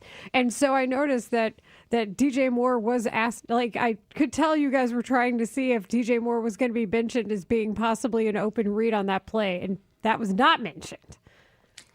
Yeah, and look, like I think if we asked Ben today about where DJ is in that, it's probably the 4th option for Caleb on that play after Swift, Cole, and running the football. There's a lot of things happening very quickly with a lot. It seems like the ability to see that and then throw across your body back across the middle of the field is a last resort, in my opinion. We'll see if Ben offers anything different in his assessment today, but I didn't see that as a real miss there at all. Dan, go ahead, Marshall. Jinx. No, but Dan, seriously, I'm looking at the Caleb element of this at the end of the game, but I keep going back to the beginning of the game for him. Mm-hmm. And even though he's not where, of course, everyone would like him to be, he's still making fantastic plays. I think a much bigger issue for this team as far as Caleb's development, I think that's taken a back seat now to the explosive plays, because that's one of those things you just cannot have. That's how you could lose to the Browns, is giving up explosive plays, for instance. Well, I think we can have both discussions at once, because I don't think you can ever minimize quarterback inconsistency. Okay. And that's the escalator to the next level of football, is having a quarterback that can be consistent and play at a high level, so you're not trying to overcome a first half where you had 23 net passing yards. That was a brutal first half offensively. To the Bears' credit, they obviously got it corrected in the second half and thought they played great offensively in the second half. 3 possessions that ended in scoring drives, and then obviously the last one where you're inside the red zone and you turn it over. But to your point, Marshall, you're going to kick yourself defensively when you get in that film room and you see the way some of these explosive plays happened. I think obviously the most costly was the run that they let out of the gates on 3rd and short there, when they had it defended. They had it read right and they had it defended properly, and they just didn't make a play. That's a killer, because if you hold Green Bay to a field goal there, that last drive takes on an entire different dynamic, and you can play that last series to your advantage in a lot of different ways. And so that had to be stopped. And then it was just really unfortunate that Green Bay timed up a perfect play call against an all-out blitz on the slant to Christian Watson. And as we've talked about with Caleb, Jordan Love gave Christian Watson a runner's ball. right? He put it out in front of him. He caught it on the run. And then good luck C.J. Gardner-Johnson keeping up with a receiver who's got long legs and a lot of speed, and you were just doomed at that point. Yeah, I think the only play that I would be able to comp to that in Caleb's favor, there was a play to Olamide Zaccheaus earlier this year where it's not a screen, it's forward pass. He gets it and blitzes towards the end zone. But Dan, the secondary in general for the Bears, I mean, Jalen Johnson, we all agree, didn't quite look right in the game. Obviously left early. Kyler Gordon, you were there for the pregame. Had his warm-up beforehand. It didn't work. I mean, I'm at the point where, especially with Kyler Gordon, I'm just going to assume he's not going to be healthy this year. That maybe he will play in the next game, but it will be a threat that he would be out in the following game. It just feels like that type of year, almost like a lost year for Kyler Gordon. I know I'm being very cynical right now, but what are your thoughts on Kyler Gordon? No, you're living in reality there, Grody. And Ben Johnson was asked a question about Kyler Gordon like 3 or 4 weeks ago. And I think it was in essence trying to compare his energy to what C.J. Gardner-Johnson brought when he got here. And Ben was like, well, shoot, I haven't had a whole lot of time with Kyler. And he's not wrong. There hasn't been a lot of time on the grass with Kyler Gordon in any way, shape, or form. What's troubling here is he's been sidelined 3 different times with injuries. One of them came on a day before the game walkthrough in week 1. Yesterday, it happens in pregame warmups. It's not like he's out there, on the battlefield on game day and coming up and getting hurt. And you're like, oh man, that's just unfortunate. Like, these are injuries that are happening in odd settings. And it's really, really bothersome, particularly for a player you just rewarded in the spring with a pretty big payday. I would have to imagine that Ben Johnson and Dennis Allen are having their patience tested with waiting around to see what they have in Kyler Gordon. And that's a problem. That's a big, big problem here for the Bears as they go forward. Was there a second part to that? Because I kind of got on the soapbox there with the Kyler thing. Gordon durability question. I guess Jalen Johnson and maybe your thoughts on T.J. Edwards as well, as we're talking about the key injury guys for the Bears on defense. First glance, TJ seemed to come through okay. And again, like with Jalen, we're all sort of very surprised at how rapidly he came back. Yeah. The second part of that is can he stay strong down the stretch of a season that's going to ask a lot of him physically? And I guess we'll get those answers as we go through this week and see how he responded to this second sequence of game action and whether they feel like they're getting 100% Jalen when he's out there. Well, and that's one of my issues, Dan, is I'd rather people just get healthy than be not their best on the field. And I don't want to say a shell of themselves, and I don't want to say they have to be 100%. But at least like 80 when you consider this secondary's replacement level's been pretty high. Like I don't want to see that performance that we just saw where everybody on the field, the whole defense looked a step slow. Well, and in Jalen's case, don't forget that he missed all of training camp, that he missed a good chunk of the offseason program. And so, this is a new defense that Dennis Allen put in. And when you've lacked the reps of kind of understanding where you're supposed to be, that can make you a half step behind because you're thinking instead of reacting, and that's probably part of this as well as a player that in some instances is new to what he's being asked to do and has to kind of find the rhythm and flow of, oh, that's what this call is. Oh, that's where I'm supposed to be. There's a big test here for the Bears. They've got 4 games left, and 3 of them are going to come against really good competition. And again, you don't have the margin for error, and every single mistake you make will be glaring, right? It'll be under the magnifying glass, and it can result in what happened yesterday, which is an oh-so-close loss, right? And it's the Bears' first loss since October 26th, so it's been a while since they've had this feeling. But you've got to lean into this feeling and understand why you're having the feeling, because there's a lot more to achieve within this season. This segment with Dan Wiederer, sponsored by Great Clips. It's gonna be great, as is the Bears' comeback, we hope, from a disappointing loss in Green Bay, as we discussed that with Mr. Wiederer. You can also catch him on the Take the North podcast, which I listen to on my walk into work at 1.5 times speed and got all of the cogent points. Nice. So, does Dan Wiederer sound drunk at 1.5 times the speed? No, Okay. you guys both just sound like fast talkers. How does Wayne Larrivee sound at 1.5 speed? I'll go faster than anybody. Alrighty then. Dan, speed aside, the lack of the pass rush, it's been a concern all season. It continues to be a concern. And knowing that Jordan Love, you're going to see again, knowing that outside of Shedeur Sanders, who had a nice game last week, you've got professional veteran quarterbacks who know how to get rid of the ball in time. How much of a concern, if we're looking at all the concerns, is this one going to be week after week?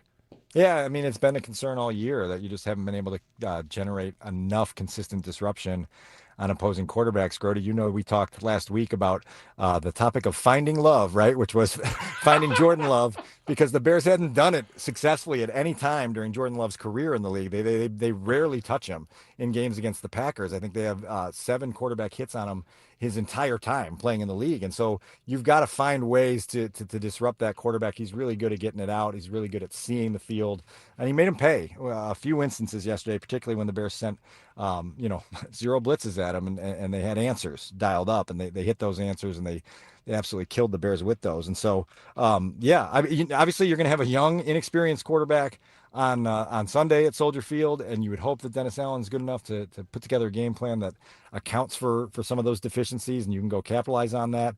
But again, the Bears have earned the right to play these games down the stretch of the season with a lot on the line. Now you've just got to go pass those final exams every week that you take them, and it's not an easy thing to do. I was just looking at Mark patiently, wondering if there was any more Wayne Larrivee in him. My voice is starting to hurt, and plus, I think I'm disturbing Marshall too. I think it's You're really... not disturbing. I'm with it. Oh, okay. Listen, Wayne Larrivee, classic voice. My one and only season with the Big Ten Network was one of the play-by-play guys. Well, I will just say I just had one of the most delicious pieces of cake, and it is Tres Leches. It is so good. That's 3 milks. my God. Well, Yeah. and I could just hear Dan thinking, like he's laughing, thinking about what you said earlier. Well, he and Fishy were driving home from Sheboygan today, right? That was Correct, that was what was going down. It's the way Little Larrivee stop in Sheboygan. Mequon for breakfast, and then we got to hear you do all that groveling. He helped me out, and maybe it was you that told Kevin to text me that I got the penalty wrong on the Austin he Booker. did that Daniel. on his own. I said, you do not correct Mark Brody when he's on the air, or you will be admonished. So Kev did that on his own. I do it all the time. I don't see what the problem is. Also, he's right. It was Austin Booker. We're just out here slandering Absolutely. Daniel Hardy for no reason. I think for the record, I think they did say on TV it was Daniel Hardy, but shame on me to just trust the TV. I don't know because I wrote down Booker. It was so probably I think AI, it was... Mark. All right, I've got no excuses left. I screwed up, all right? Oh, you know what? It's because I wrote it down off of the I double check with the ESPN play-by-play component, so that's how I cheat. I will say this too, and I know this is very meaningful to Weedsy. The credit goes out to Matt Spiegel's brother-in-law, Moises Almodovar. I might be messing that up, but it's so good, Spiegel brother-in-law. Oh my God, it's so good. Now he's just flaunting it in front of you, Dan. Yeah. Dan doesn't eat that. Hungry at the moment. Yeah. I don't know. I've seen your meals out there at Hallis Hall. You're like eating seeds and stuff out there, and grapes and things like that. That's how you stay. He wants slim. to live. Yeah, he wants to live, and the guy looks good. So he wants to take down his number of trips to the doctor every year, no matter how old he gets. I could see. I admire you for that, Dan. Yeah. Well, I'll tell you this: the pregame yesterday at Lambeau Field, I came back to the table with 3 plates, and John Greenberg's like, "What are you doing here?" There was some pulled pork, some carrot cake. We did have a salad on the side there. It was an inordinate amount of food for pregame of a 325 game, and so sometimes it gets out of hand. Go get him, Dan. Yeah, man, eat up. It was like we had a lovely Thanksgiving meal last year, didn't we, Dan? In Detroit, but before the debacle, it was like a table of 10 of us, just all having you, me, Johns, Cronin. I think Cassie was at the table. The irony is you all were going to Supper. throw up after watching the first half of football. Seriously. Well, wait a second, Marshall. The thing that was most memorable about that meal on Thanksgiving of 2024 was there was a guy at our table, stranger, that actually I think he did throw up. He at did? the table. What? And Grody and I are like, what is happening here? This is like really hard to just block out of your mind as you're sitting at a press box table trying to enjoy a Thanksgiving meal. Sounds like he went a little too hard for Thanksgiving. No, I think he Threw did. up at the table? I knew, I was watching him, just sort of deteriorate. Like, he started turning colors, and he's eating, and then, like some spit started coming. I'm like, what's going on with this guy, Weedsy? And I was like, okay, clearly this gentleman had been out the night before. I still don't know who he was. Was he a reporter? Quickly. No, remember, the fear when you've got a stranger at a table in the press box and you're you're talking about the team you cover. You're like, is this a mole? Is this somebody that the team is just planted here to listen in on our meal conversations? Oh, yeah. And you're like, this guy is not a mole. He's just very, very sick. It'd be and pretty it's good gonna information. go in a bad direction. Like Yeah. a table of reporters, all from different entities, talking about the Bears is a something. Like the stuff that we're throwing back and forth. Like he probably could have gotten some intel.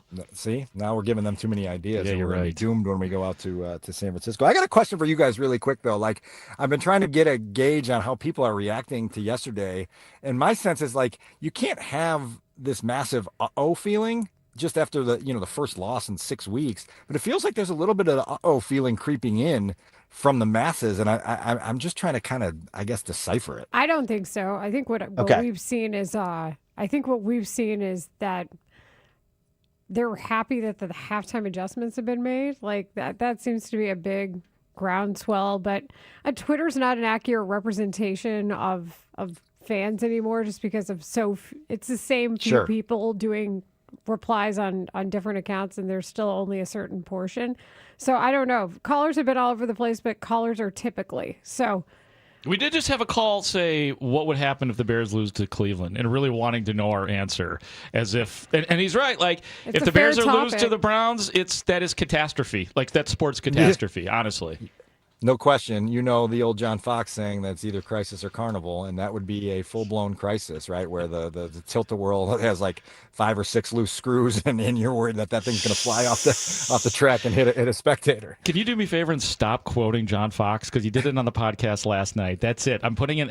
Layla tries to end our 2018 talk. I am ending your John Fox talk right now, Weeder. Oh no, I'm going back to the 2018 talk. Oh, We're coming up on like the 8-year anniversary of the Gidget the Monkey conversation from the press room, so I'll never turn that around. I mean, Don't I you remember, back down. Yeah, like you guys can find that audio. I know you have it somewhere. we got the but audio. We do. When Patrick Finley asked John Fox what Gidget the Monkey ate, and Fox said, "Well, I'm not going to give you her whole diet, but grapes, she ate grapes." That's the thing he picked to talk about?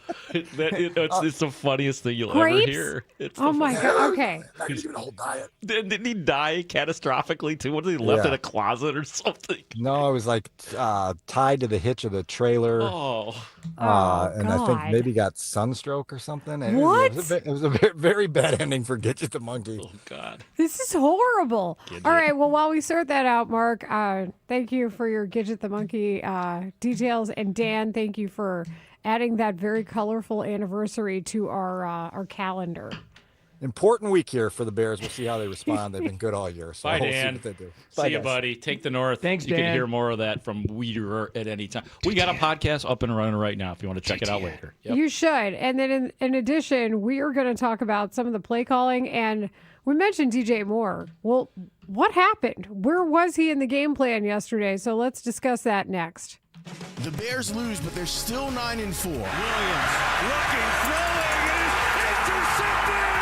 The Packers will win! I'm Lawrence from the Spiegel and Holmes show, afternoons 2 to 6. Stick around as all of our shows and Bears experts dissect this tough loss from every angle. They're going to take you inside the locker room. Plus, we'll look ahead to the next matchup against the Browns in Shador over at Soldier Field. Here on Chicago Sports Radio 670 The Score, always live on the free Odyssey and iHeartRadio apps. This segment is brought to you by AlmostFreeTeeth.com. New teeth, new smile, new you. Tired of hiding your smile? At AlmostFreeTeeth.com, we make full mouth implants affordable. Save up to 95%. Get your confidence back at AlmostFreeTeeth.com. One of the best ways to lower the carbon footprint of your business, manufacturing, or industrial facility is with mechanical insulation. Let the Heat and Frost Insulators and Illinois Regional Insulation Contractors perform an energy assessment on your facilities. With a simple energy assessment, they'll show you ways to save money and make your facilities greener. Mechanical insulation creates efficiency and saves money. It often pays for itself in less than a year with energy savings. For a list of skilled Illinois Regional Insulation Contractors, visit local17insulators.com.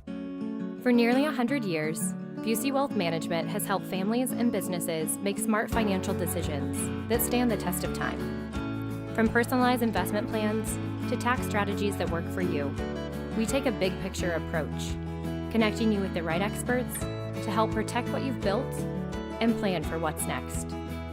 Busey Wealth Management, here for every chapter of your financial story. Comcast Business is celebrating the holidays by giving your business the $1,000 holiday bonus when you switch to a gig speed internet package. Just imagine the thousands of possibilities of a $1,000 prepaid card. Like possibility number 12, the new laptop for the office holiday hero. Or possibility number 108, smart speakers to deck those hallways. Or possibility number 192, new equipment for the new year. Or possibility number 555, Bluetooth holiday lights for office decor. Switch to Comcast Business, designed for 100% reliability with business internet and wireless connect, plus advanced cybersecurity, and now get the $1,000 holiday bonus.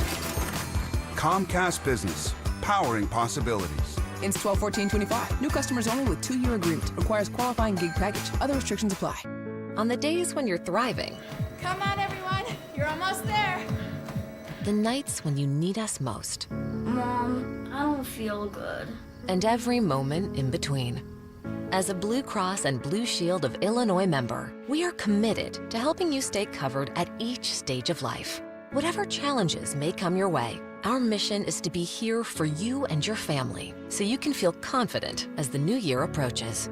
Visit standbyouillinois.com to see the steps you'll need to take to renew your coverage. And with nearly 90 years of experience, you can expect personalized guidance throughout the process, helping you stay covered into 2026 and beyond.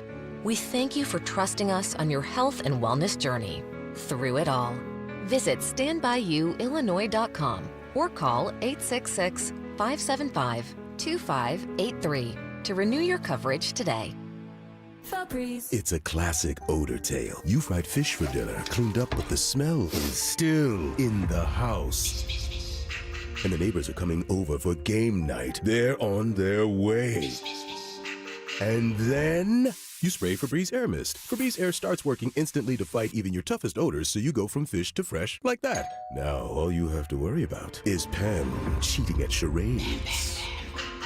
Breathe happy, Febreze, la la la la la. Plumbing emergency? Call Plumbers 911. Available 24/7 at 1-833-PLUM-911. Licensed, highly trained plumbing professionals ready to answer your call. 1-833-PLUM-911, where they do it right the first time. Cars for Kids reminds you time is running out to donate your car for 2025. Call 877-CARS for Kids now to secure your 2025 tax deduction and vacation voucher. That's CARS with a K. This is Andrew Perloff with an Odyssey Sports Minute. The Kansas City Chiefs lost to the Texans last night to fall to 6-7. They're all but eliminated from the playoff picture. Now they face some tough questions. Will Travis Kelce return? What are they going to do about the offensive line? Are they happy at running back? Usually they play until February. Now at least they'll have some extra time, and they'll need it to figure out how to keep this dynasty going. I'm Andrew Perloff.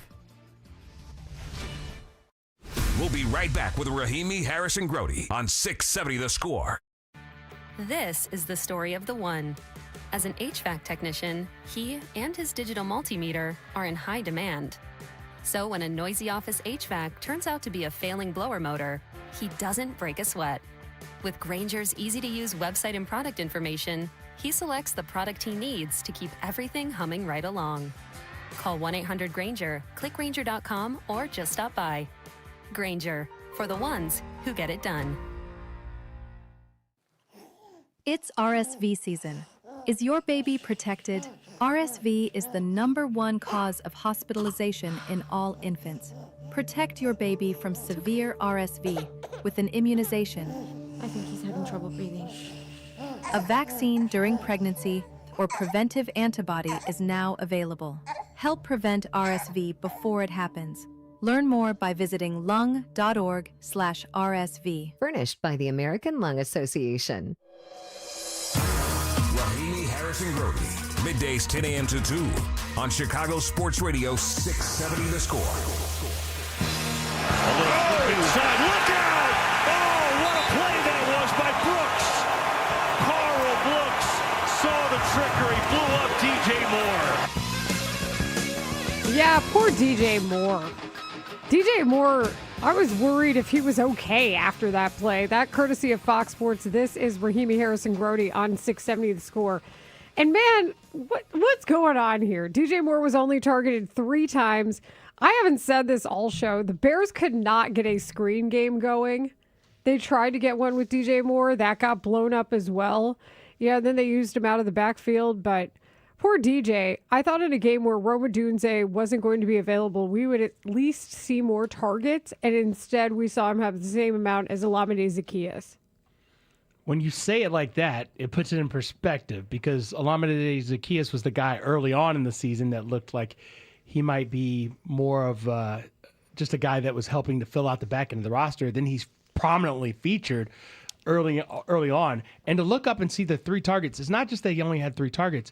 Over the last 4 games, he's had 2 games in which he was only targeted 3 times. And remember this, last year, he didn't have a game with fewer than 4 targets. He didn't have that. So it makes you wonder what is going on with this specific connection. And I think a lot of times we say, well, there's so many options, it shouldn't be an issue. But with Rome Odunze out, I was shocked to see DJ Moore not utilized more. I wonder if he was a decoy, because this has happened before, even in DJ Moore's tenure with the Bears, to where I wish I could think specifically, but I remember him talking about in one game last year being a decoy. Now, I don't know if that's what it was, although they were moving him all over the line. Luther Burden on the other end of this, and I'm with you guys. Like it's unacceptable to have 1 catch for -4 yards and just the 3 targets. But Luther Burden, 4 catches for 67 yards, and every play that he made, first down, was pretty big. Yes, the 27-yarder on the final drive to Luther Burden off play action, the third quarter, an 18-yard just absolute dart thrown by Caleb Williams. I don't know if you guys remember, like right at this very moment, but there was a 3rd and 3 catch in the second quarter. Just a little flip from Caleb Williams, and it was Luther Burden to whom he threw. And then that 3rd and 8 quick hitter where he throws it to Burden right at the line of scrimmage, and Burden takes it.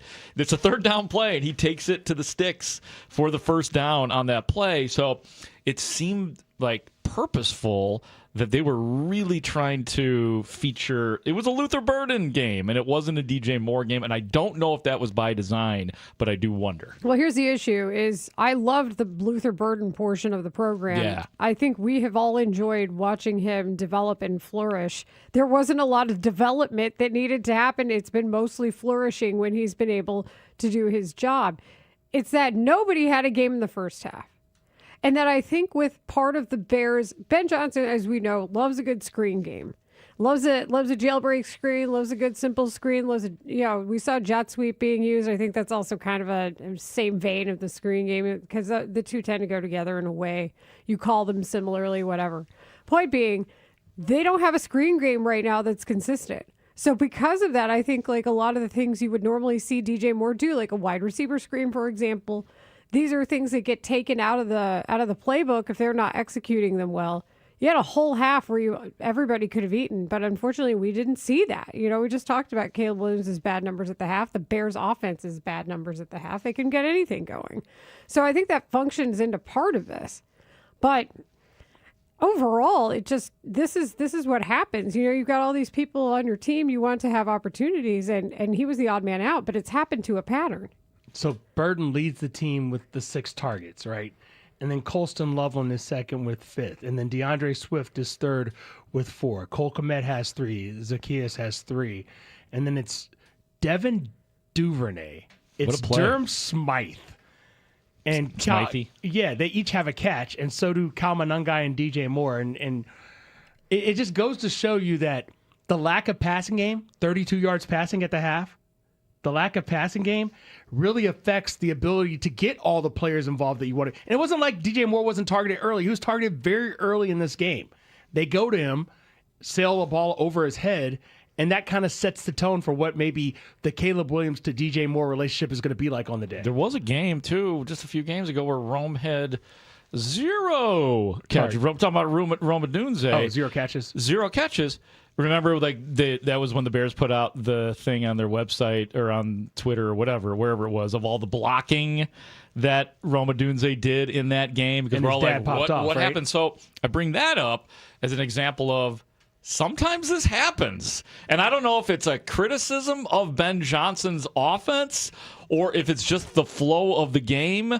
But this is like you had a game where Rome Odunze had nothing, and this is a game where DJ Moore essentially had nothing. Well, and that's it to me is a lot of what we're seeing is predicated on how they're being utilized. And if you can't establish a good screen game, you can't establish a good wide receiver screen. And it's like you said, if he's airmailing DJ, we don't know if that's.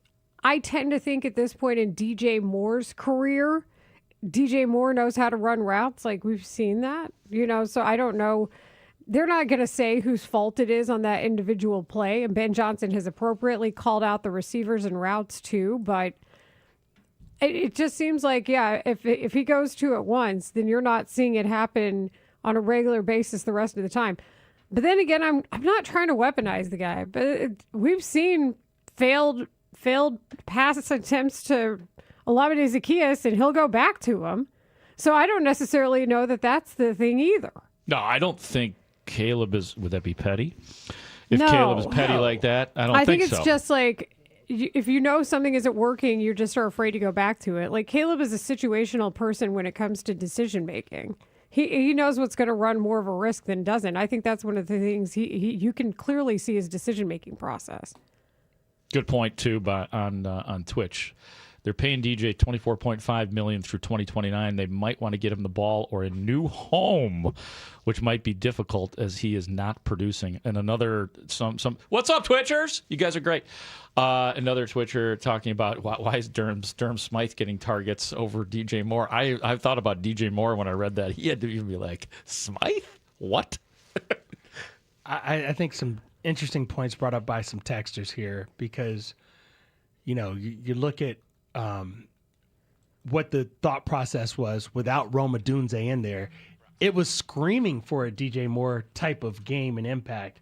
It just didn't work out. Again, because the offense itself was not effective in the first half, that put them in a position where people just weren't going to get as many touches as you would in a normal game. I mean, he didn't throw for 200 yards. He didn't throw for 200 yards, and he had some spectacular throws. 186. But if you don't throw for 200 yards, there's not enough ball to go around. There just isn't. Jordan Love, 234, 3 TDs and a pick. Didn't even give Love's numbers yet. But today, also, that's the truth. there's only certain plays. There's certain pass plays that you can run based off of play action, and certain pass plays that you run that are not play action oriented too. And that's where again, different receivers will catch different balls because of it. This is Rahimi Harris and Grody on 670 The Score, and we also want to remind you that next Friday, people have asked about this. Well, I'll tell you what nobody's talking about. The Brat Stop. We're doing it now. We're doing it on the 19th, next Friday. Join The Score at the world-famous Brat Stop in Kenosha for the return of the Brat Bowl. Our show will broadcast there live from 10 to 2, followed by Spiegel and Holmes from 2 to 6 that afternoon. We are joined by special guests and hosts from The Fan in Milwaukee as the shows gear up for part 2 of Chicago against Green Bay. That is Friday, December 19th, next Friday, 10 to 6 at the Brat Stop in Kenosha. It is all brought to you by Kenosha Subaru. For all you do, Kenosha Subaru. It was a fun show last year. I can't wait to do it again. Coming up next, you know what time it is. I'm a little hungry right now. Do you have anything that can quench that or satiate Maybe an that appetizer? hunger? Wait, should I do it Ben Johnson style? I know you guys are hungry for more meatballs. Yeah! Woo! Punch a ceiling. More meatballs. Wayne Larrivee, as Mark Grody is Wayne Larrivee. The Meatball Machine is next. You're listening to a Plumbers 911 Football Monday on The Score. Plumbers 911. Plumbing emergency? Call the professionals available 24/7 at 1-833-PLUM-911. Presented by Great Clips on Chicago's Sports Radio 670 The Score. Always live on the free Odyssey app. This week's Game Time Sports Update is brought to you by Bet365. Hoping to bounce back from their Black Friday loss, Philadelphia heads to LA for the Week 14 Monday night game. Both teams hold an 8-4 record so far this season, and historically, LA has dominated in their matchups. But it's anyone's game, as both teams are fighting for playoff spots. When it comes to sportsbooks, Bet365 has it all. Download the Bet365 app today. Gambling problem? Call 1-800-GAMBLER. 21 plus only. Must be located in Illinois. And Doug. There's nowhere I wouldn't go to help someone customize and save on car insurance with Liberty Mutual, even if it means playing in a football game. Boom! 42! You're going down, Doug. Oh, yeah? Your price on car insurance when you customize and save is going down. Hey! Limu? What are you doing on their team? Only pay for what you need at LibertyMutual.com. Liberty, liberty, liberty, liberty. I know that hiring can be challenging. You sort through tons of resumes and you get too many so-so applicants. You're just waiting for someone to match your role perfectly. Well, now, there's a place where you can meet them fast. ZipRecruiter. Need to hire right away. Start your search for strong candidates. The right fit awaits. Build your team, build it sooner. Meet your match on ZipRecruiter. Just head to ZipRecruiter.com/free right now to try it for free. And you're on your way to meeting your match. 4 out of 5 employers who post on ZipRecruiter get a quality candidate within the first day. So try it now. Go to ZipRecruiter.com/free. Once again, that's ZipRecruiter.com/free. Meet your match on ZipRecruiter. Try it free. Bank of America is the nation's leading business lender, and we're ready to help with your next goal here in Chicago. That's why we have over 3,700 local business specialists across the country. Because with the right team, your business and community prosper. What would you like the power to do? Learn more at bankofamerica.com/local business. Bank of America, official bank of FIFA World Cup 2026. Bank of America Corporation, all rights reserved. Save big on everything for your next project when you shop at Menards. Refresh your home today with window images, blinds, and shades. We have everything you need for updating your window treatments. We carry vinyl, aluminum, and faux wood blinds, cellular shades, and more. Plus, you can get them trimmed to width in-store for free. Also, be sure to check out the weekly flyer on Menards.com for all our great deals happening this week. Calling all hockey fans, come meet Hall of Famer Jeremy Roenick on December 13th, courtesy of Chicago Sports Network. Visit shop.chsn.com for details, offer terms, and to purchase your ticket, which includes a full year of access to streaming CHSN. Offer limited to new all-access annual subscribers while supplies last. This is for all of my listeners who are struggling with hair loss. I'm sure you've tried the lotions, pills, creams, and potions. With so many options and doctors out there, who are you going to trust? What's really going to grow your hair back? The Advanced FUE from Advanced Hair is an incredible breakthrough. Receding hairline, thinning hair, bald spots. Advanced Hair offers a simple, quick, one-day treatment that begins regrowing your own natural hair the very next day. And get this, Advanced Hair even guarantees your new hair will grow. It works for men and women across all ages, and Advanced Hair comes highly guaranteed to everyone. For your free consultation, $250 off, and 250 free hair grafts, call 872-217-HAIR. And don't forget to ask about that guarantee. That's 872-217-HAIR. Or for the incredible before and afters, visit advancedhair.com. You're listening to Rahimi Harrison Grody. Back in 60 seconds on The Score. Great news, Nick. Legacy boxes are still in stock. With Christmas just around the corner, there's still time to buy the best Christmas gift ever. Legacy Box. That's right, Adam. Order today and Legacy Box ships immediately. It'll arrive ready to wrap and place under the tree. Gather the family together this Christmas and collect all your old VHS and camcorder tapes, slides, pictures, and film reels. Then you can binge on the good old days. From fading over time to risks like fire and water damage, your memories aren't protected unless they're on a digital format.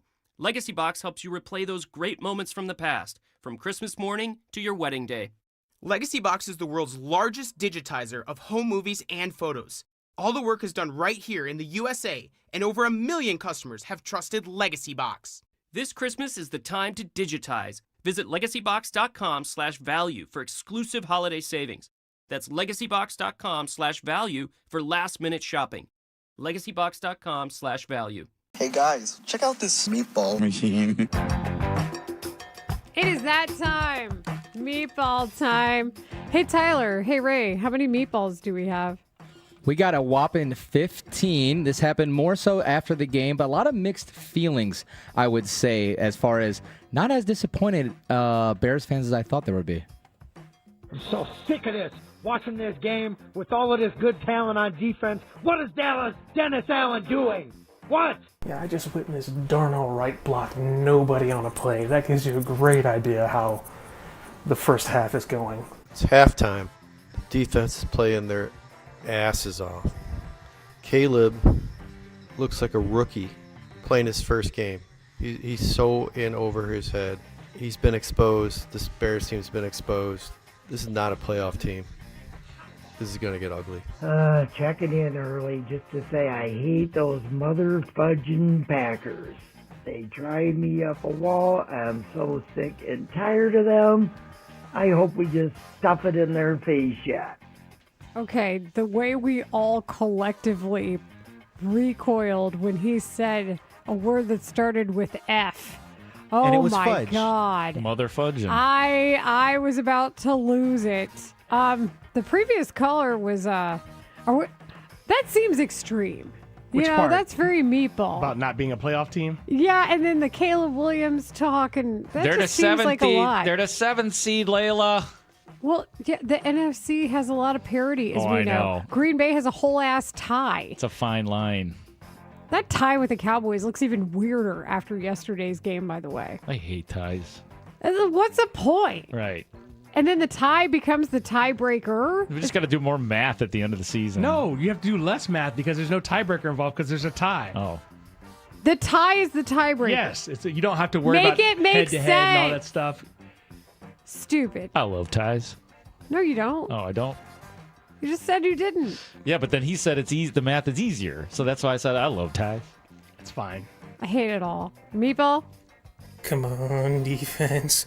I've never asked for you for do anything. I'm so scared. Yo, this your man, Glenn Lockhart in Rockford, Illinois.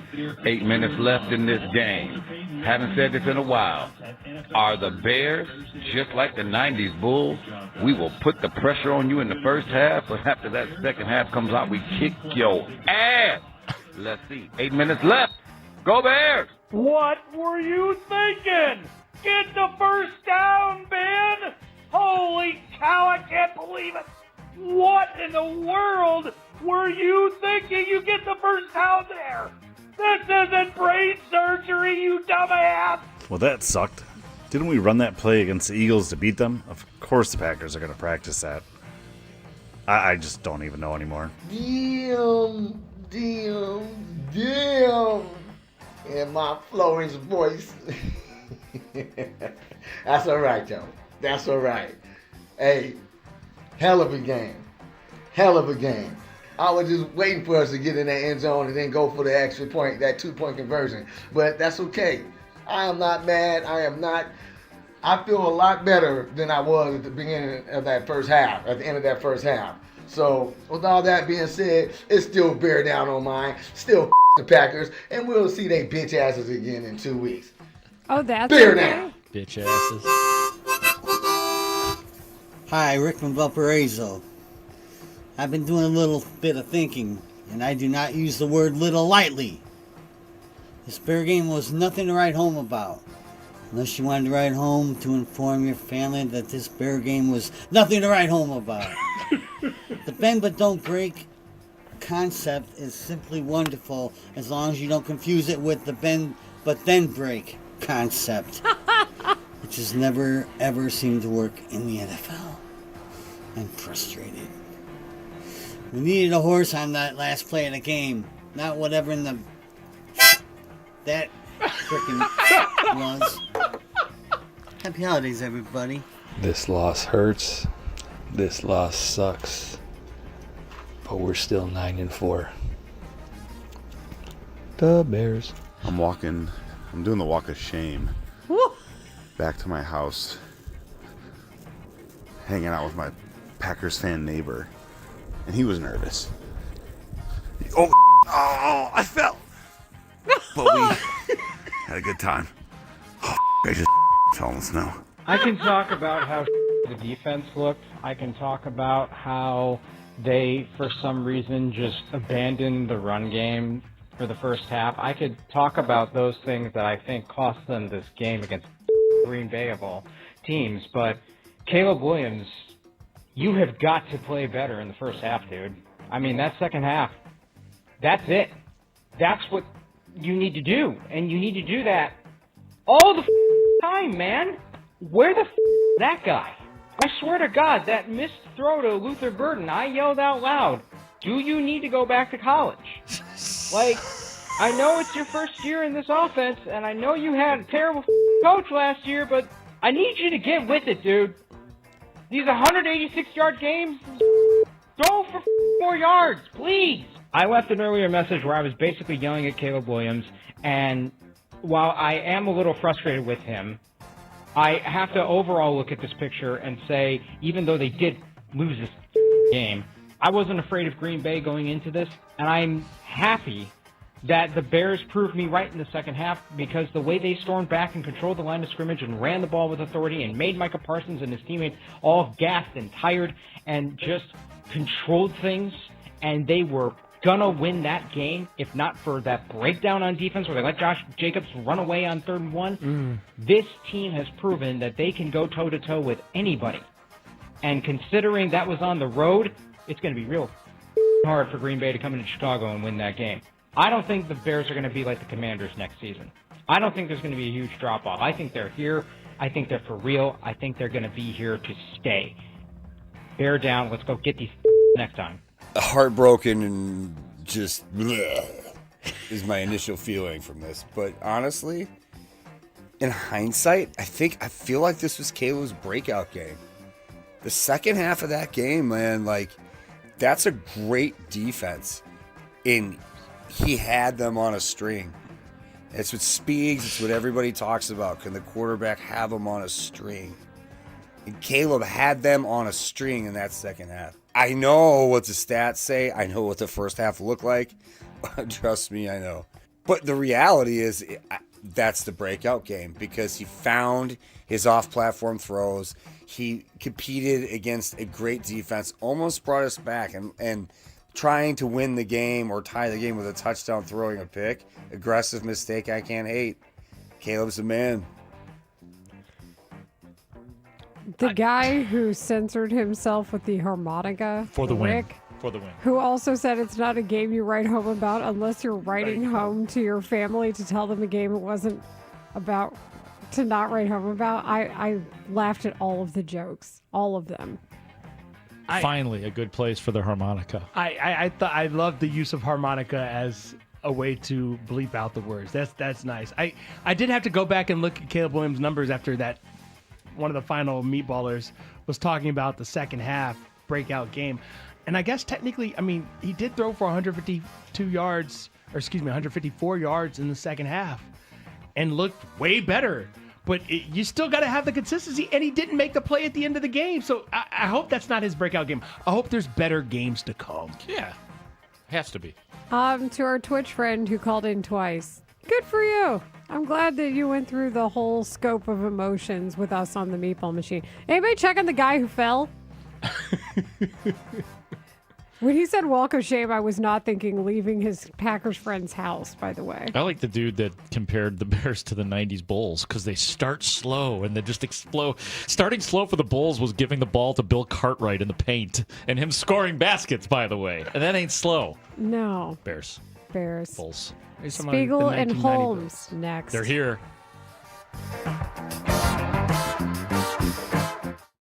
The Bears are now 9-4 on the season after losing to the hated Packers at the frozen tundra of Lambeau Field. Williams looking, throwing, it is intercepted! Keyshawn Nixon and the Packers will win! Stick around as all of our shows and Bears experts dissect the game from every angle and take you inside the locker room. Plus, we'll look ahead to their next matchup when they return to Soldier Field to host the Browns here on Chicago's Sports Radio 670 The Score. Always live on the free Odyssey and iHeart Radio apps. Okay, only 10 more presents to wrap. You're almost at the finish line. But first...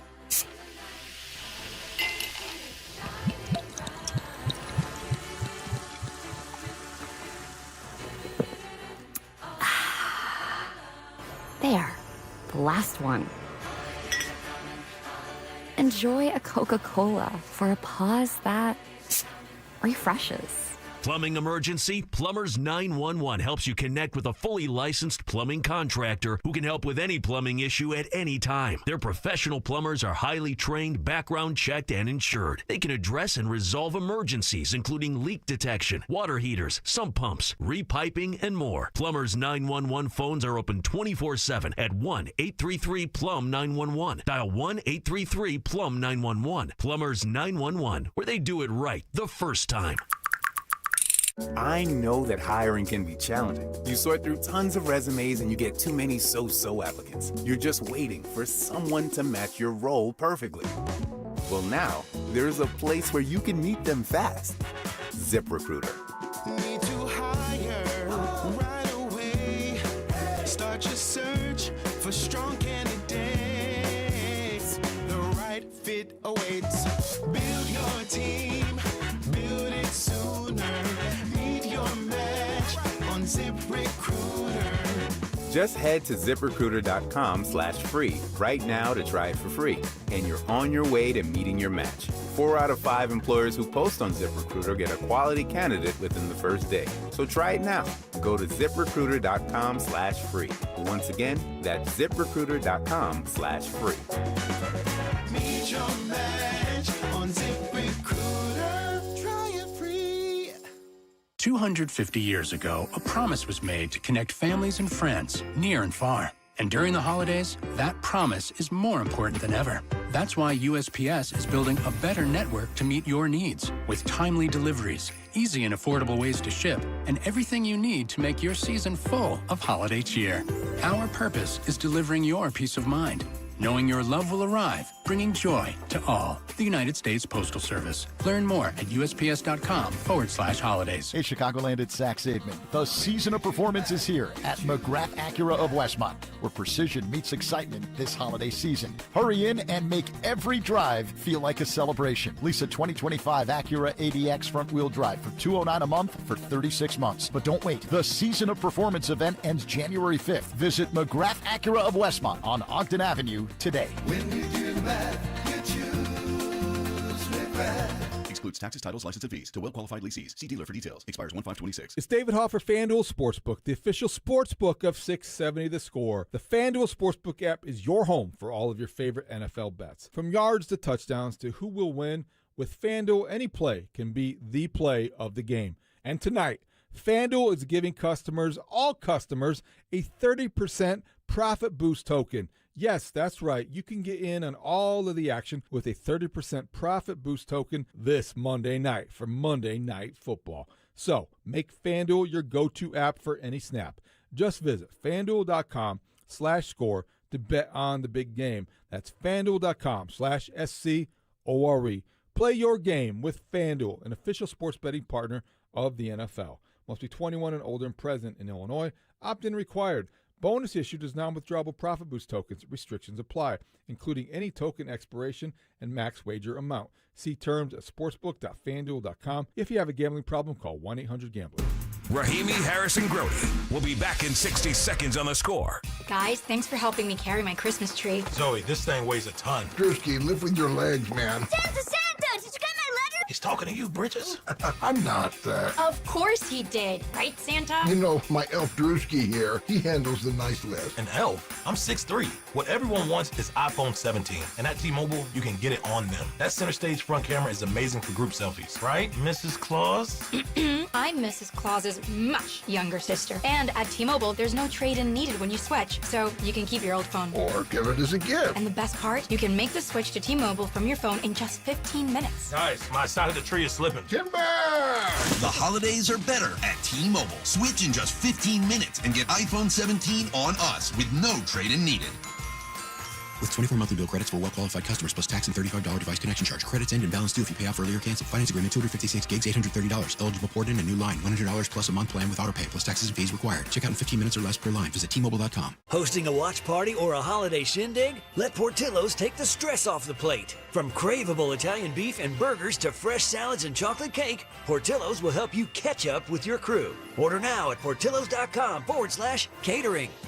The Bears fall to 9-4 on the season after a tough road loss to the hated Packers at Lambeau. Keep it here as the Score team breaks down the game. Plus, we'll have your reaction too, right here on Chicago's Sports Radio 670 The Score. Broadcasting live from the Hyundai Studios. Presented to you in part by your local Hyundai dealers. WSCR Chicago, WBMX HD2 Chicago, and Odyssey Sports Station. The Score! Play-by-play announcer Wayne Larrivee said that Andrew Billings is as big as a house, and then, later on in the second quarter, he got bigger in Wayne Larrivee's mind. He said he's bigger than a house. So in Wayne Larrivee's mind, he's a house. Andrew Billings just kept getting bigger and bigger. Oh my God! Well, and he's an apartment complex. This guy. Touchdown Packers. Sometimes I thought I turned it on. Did you turn it off? Then you turned it on? I turned it on. It was Whatever. off. Sometimes you gotta let Mark cook. Sometimes the impressions just come to him. That's why I just got out of the way, man. I let Mark do his thing. That was one of them. If he wants to channel his inner Wayne Larrivee to describe a man's size, who am I to judge? Well, Wayne Larrivee started it. He started it, and he did call play-by-play for Fridge Perry. Imagine what he was saying about him back in there. I got to go back and review the cassettes. What city were Dan Wiederer and Kevin Fishbane in? Sheboygan! I love that Fishy Business and Wiederer in the car, coming back from Sheboygan together, being all athletic together, and listening to the score. That is... I love it. I felt being like all athletic together. I love that play. Athletic in the car. Were they tossing a ball back? No, because they work for the athletic. They work for the athletic. I did get a little. Okay, we They didn't were make handing the football off. Yeah. I went theoretical. I think they're both pretty athletic guys, though. So I know Weedsy is, and Fishy Business. I know he coached baseball, so he must be decent at the game. So there you have it. So Dan Wiederer, thanks for being on the show. Thanks to Anthony Herron, per usual. Thanks to everybody who called our meatball machine, everybody who called us and also texted, and our Twitch mob. Twitch was fun today. We talked about a lot of topics on there. Holiday baking was my favorite portion of the program. So thanks to everybody on Twitch and also on our YouTube stream, 670 The Score. Thanks to Ray Diaz, Tyler Buterbaugh with another excellent open. Thanks to Brandon Fryer, Connor O'Donnell, who does so much for us, Jacob Stutz, and Max Curtis. Hi, guys. How are you, Spiegel? How are you, Holmes? We are delightful. We are, it was a very entertaining football day, and there's lots to talk about from the game, that's for sure. We are in good spirits because we got Trace Leche's cake. Yeah, we really did. So my brother-in-law, Moises Almodovar, good job, Moises, was with us in Vegas hanging out, and Lawrence and Mo were talking about deliciousness and your particular flavor profile. So Mo said he was going to bake one of these for you. Yeah, he had promised that he was going to get one for me, and then I forgot about it, and then I remembered it when you brought him up last week. And I was like, he promised me something, but I couldn't remember if it was flan, because you had showed the excellent flan that you guys had for Thanksgiving. And then during the game yesterday, I had a good day yesterday. I ate leftover tamales and enchiladas, then had flautas later in the day. Then during the game, he's making a cake, and I didn't realize that was for us. So good thing they lost so I could bring it in as setback sweetener, or as you called it, Mark Grody, loser cake. Yes, it is. There's a big fat loser leches sitting out on the table out there for us to. I thought it was going to be like sugar-free, some loser-ass cake, but it was delicious. It needs to be good if it's loser cake. And then Layla said loser cake is every day at my house, and I lost it. Thank you for getting that. I didn't know that anybody heard it. I thought it was fairly funny and kind of descriptive. It was sad. I just want to say that the tone I'm like right the now. Kathy cartoon, man. Can I just point out that I am very much encouraged by, after a Bears loss, I know it's been a long time, but this is a different tone than what I'm used to hearing in this portion of the day transition between the midday and the afternoon show after Bears loss. And I'm here for it because I think it's a combination of things. First of all, the loser cake, a.k.a. the setback sweetener, that helps. Outstanding. That helps. But also just the loser understanding cake has like a bite taken out of it. Here you go. The Bears are 9-4, and it's not like the season's over. We're hurling towards a top 5 pick here in Chicago. And so it softens the blow a little bit. We could hang. I like it. We could. I mean, seriously, like we as a football town and we as a football organization, and even we as a quarterback, like we could hang. But you hung with them last year too. You lost by a field goal once, blocked. and you won the second game, and I get it. A lot of people weren't playing, but It felt different than that, though. We knew last year was a bunch of bunk. This year is like we thought we might be good, and then we think we're good, and then yesterday we're like, all right, yeah, we can hang. I agree with what you're saying. Like, I get it. The Bears played well. They could have won the game at the end. We all know that, and I'm sure you guys will get into the game of inches that it was. But you know how it was similar? It was similar in that the explosive plays that the Packers had that we have seen in so many years with the Bears. And this time, hello, Bo Melton. Welcome to a long list of Packers people that don't play a massive part on the team, that have just burned you, and we're going to remember that Bo Melton play. So there were too many. There's always a big explosive play for Green Bay, and there's always a very obvious defensive breakdown, and you saw it on that Melton play where Jalen Johnson and Jaquan Brisker were kind of looking at each other like, what the hell just happened? So that's how it was similar to past years. I can't believe you brought up Jermichael Finley. I did bring up Jermichael Finley. I was just naming guys. Donald Driver. Donald Driver! Some of those guys are better than what you're kind of segmenting these guys as. You're right. You're no, Donald Driver's on that list of Donald people that Driver is the all-time leading receiver in the history of the Packers. You're right. His at the That ball is very example. good. But Donald Driver was a receiver of their generation there. I think you guys know what I'm talking about, though. They're Randall Cobb. I mean, there have been so many times where there are these explosive, inexplicable moments, and that part still persisted in this Bears-Packers game. The rest of the stuff, though, I understand what people are saying. The Bears hung with them. You had a chance to win. You didn't get embarrassed, which is something that's happened a million times at Lambeau. So that part was good, but I'm not going to get too excited when I see 4, 5, 6 explosive plays that ended up being the difference in the game. That's not that different from a typical Bears-Packers game. See, Marshall, the negativity has shifted to your show. See, there it is. Oh, I'm negative now. Thanks a lot, Lawrence. Now I'm going to get it from everybody. I don't think Mark's being negative. I think Mark is being rooted in the history of what the series has been over the last. What was the stat from? Oh, here you go. Give it to me now. We can update it now. Yes. In the last 67 games between these two franchises, the Packers are 52-15. Yeah, I think that's 52-15. That is the cloud that hovers over this young man. Like, what's my man's name? Pigpen and Charlie Brown. Yeah, yes, nice. that was dust. filth. That was filth. Also, typically, one catches. For many years, it was filth. It's filth. Yeah. It's been filth. But 52-15 since 1992. You know, usually it's the positive result that catches on, not the negative one. Yeah, well, Jordy Nelson. There's another one. Wow. You're just going to keep You're naming like the naming best Packers receivers of the Don generation. Hudson. Let's talk. James Jones. I don't know. Greg Jennings. Another good one. Greg Jennings is a really good one. Robert Devontae Adams. Don't Robert forget Brooks. Aaron Jones just used out of the backfield. Aaron Jones, whether he's a Viking or a Packer, I feel will like find a way to beat you. He'll be a Bear someday. Doesn't it, Aaron Jones, feel like a guy who'll be a Bear someday? No, he Not feels with like a Ben guy Johnson who in charge. annoys the Bears all the time. Like he lives for this. It's just life comes at you fast, doesn't it? From the 1 seed to the 7 seed. This is what I was talking about on Friday. Like this is why, like, the moral victory stuff. Like, I get it, but I'm trying to look at this from a playoff chase thing because that's where we're at. And they needed to win yesterday. Yeah, you know what's fun? They didn't, but in 2 weeks, it could be the exact same stakes God, on I that hope so. Saturday night. Oh, if man. Green Bay goes out to Denver and loses out there, Denver's won 10 in a row. They're the 1 seed in the AFC right now. Yep. And if the Bears take care of business against Cleveland, which is a real defense to consider with Myles Garrett. And a real offensive performance yesterday. How about it from Shador? But yeah, so it could be if the Bears win and Green Bay loses on the road, it's the exact same stakes next Saturday night. Ooh, 847 with a good one. Amon Green. Yeah, there you go. Always. That's better than a James or a Donald Driver or a Greg Jennings. How about a current one, a guy that burned you 2 years ago? That would be Dontavius Wicks. There was a Dontavius Wicks problem 2 years ago in the game. But I don't want to ruin all the fun of a close Bears game against the Packers. The thing to me isn't necessarily like when I start looking at this from a playoff standpoint, it isn't Bears v. Packers. It's Bears v. Detroit.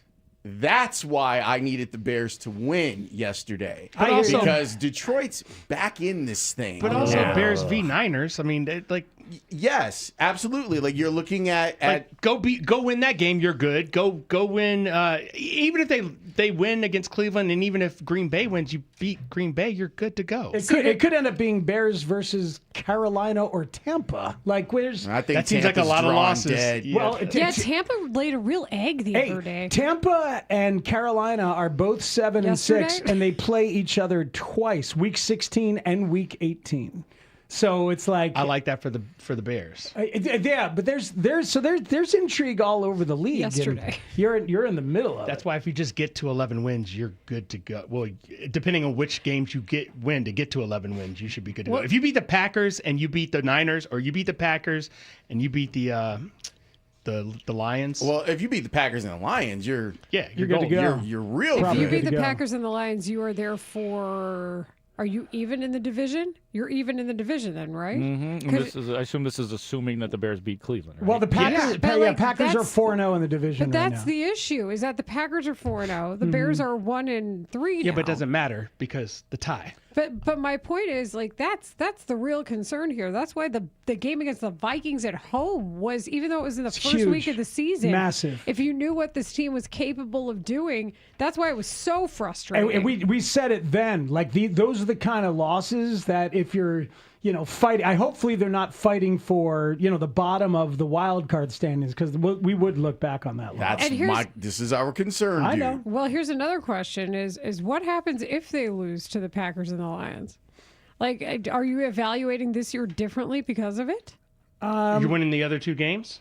Yeah, but you're still 0-2 against the two theoretically best teams in the division. I think that ties into the concept that kind of everybody's sort of talking through all around town, and we're going to talk through quite a bit on the show. One other thing that everybody's talking about, at least in this studio, is Tom Brady's leather coat. As we were watching that game yesterday, Lawrence was over the moon about Tom Brady's leather coat, where he had the big pockets and it looked warm. It looked like luxury. It did, right?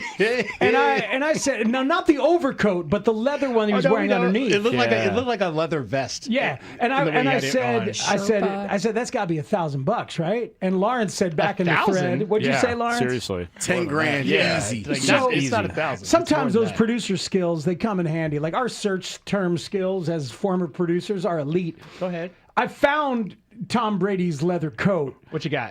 It is from the designer Tom Ford. Oh, Lord. Oh, damn. The men's pebbled leather biker jacket is for sale at NeimanMarcus.com for $9,990. Bingo. Look at you. Lawrence was off by $10. You know what that means? That means Lawrence has been pricing $10,000 jackets for all that fancy money he's got. That means he hit the over and he has lost. Yes, I'm that's sorry. Price is Right rules. You're done. Hold on. No. What?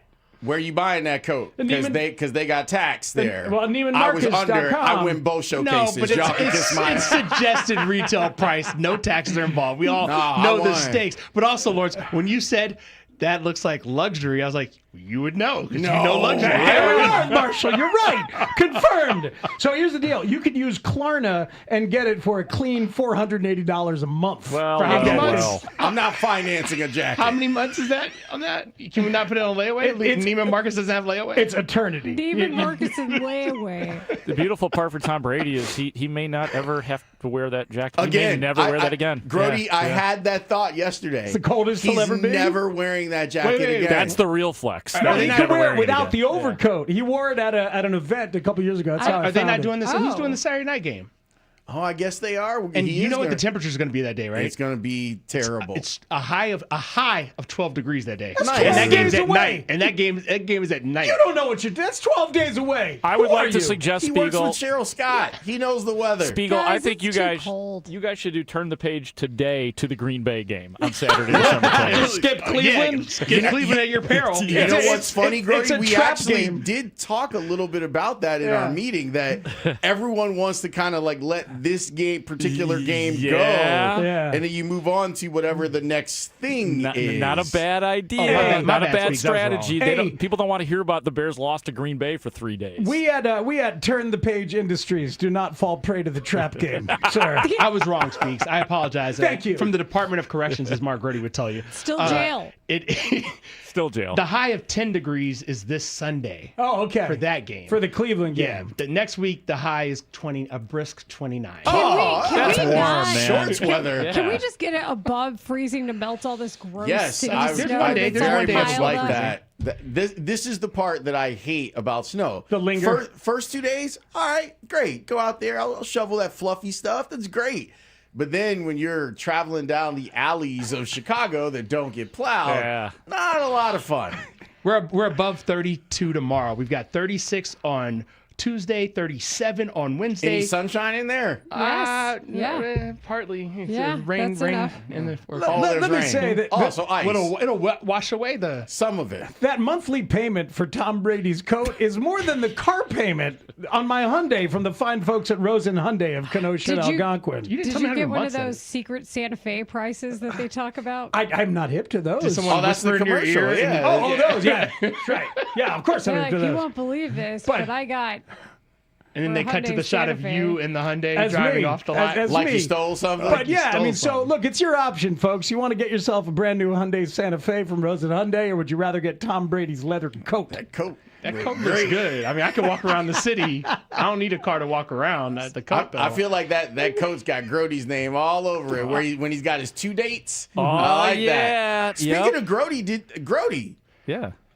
your football team, I know. ISU with the major comeback Birds against North Dakota State. Yeah, that's not playing around. You play those Dakota teams in the division that the Redbirds are in, you get a win over any of those guys, that's pretty big. Yeah, so Grody. Shout out to the Illinois State Redbird football team. Thank you, Lawrence. And aren't you having Mr. Spack on the House of L at some point in I time? had Brock Spack on before the game, and now I might have to have him on again. Brock Spack made 10 thoughts from Brad Biggs as well this morning. Hey, Good man. Grody, some people, appreciate what your team has done because some people actually have to win in the postseason to keep playing. Wow. Other teams just get to lose and keep playing. Oh, man. Roll damn tide, Look, baby. I'm just more concerned about my Irish We right didn't now, take our so, ball and yeah. go home because we play in a conference. That's the fair. Reputation Bowl. Oh, Hey, man, wow. that Big Ten title game was a great watch. It by the way. was. That was great enjoyed fun Indiana. to watch that. And they got a thing. Huh? Those Indiana kids got a bond and a serious thing. That team's really good. I didn't think that I would see anyone match Ohio State's defense, and Indiana's defense came out and matched them. They were really, really good. It's going to be a fun playoff. Yeah. Do you think Notre Dame will be forced to join a conference now? I don't, because I think they will be forced to join a conference. I think they should consider it. I mean, the ACC, they've been flirting with the ACC for 20 years. But They want to keep their hands on that money, that bag. There is a wild card, though, and their AD is the former sports executive at NBC, and Pete Bavacqua. I think they're going to lean on the playoff to become 16 as opposed to That still trying doesn't to get guarantee them entry. Well, you don't deserve it if you can't make a 16. I think the new rules next year would have provided for them to be in it.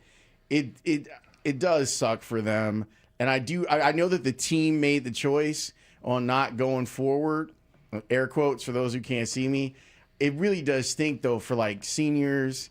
The extra 3 weeks of practice that you would get. They're shooting themselves in the foot. Also, you get money for those. Yeah. $6 million on that Pop-Tarts bowl. It's not just a giant Pop-Tart you get to eat at the end. And the Pop-Tart bowl is the bowl to be at. Yeah, it really is. The edible mascot is, and I saw them, by the way, at Lounge X in Very '97. good. Edible mascot. and members of Edible Mascots. God, they're so good. That was before they went commercial, though. Oh, yeah, well, even those records were pretty good. Also, this is a conversation where we picked up after leaving off with Laurence Holmes when he used to be on the Middays show.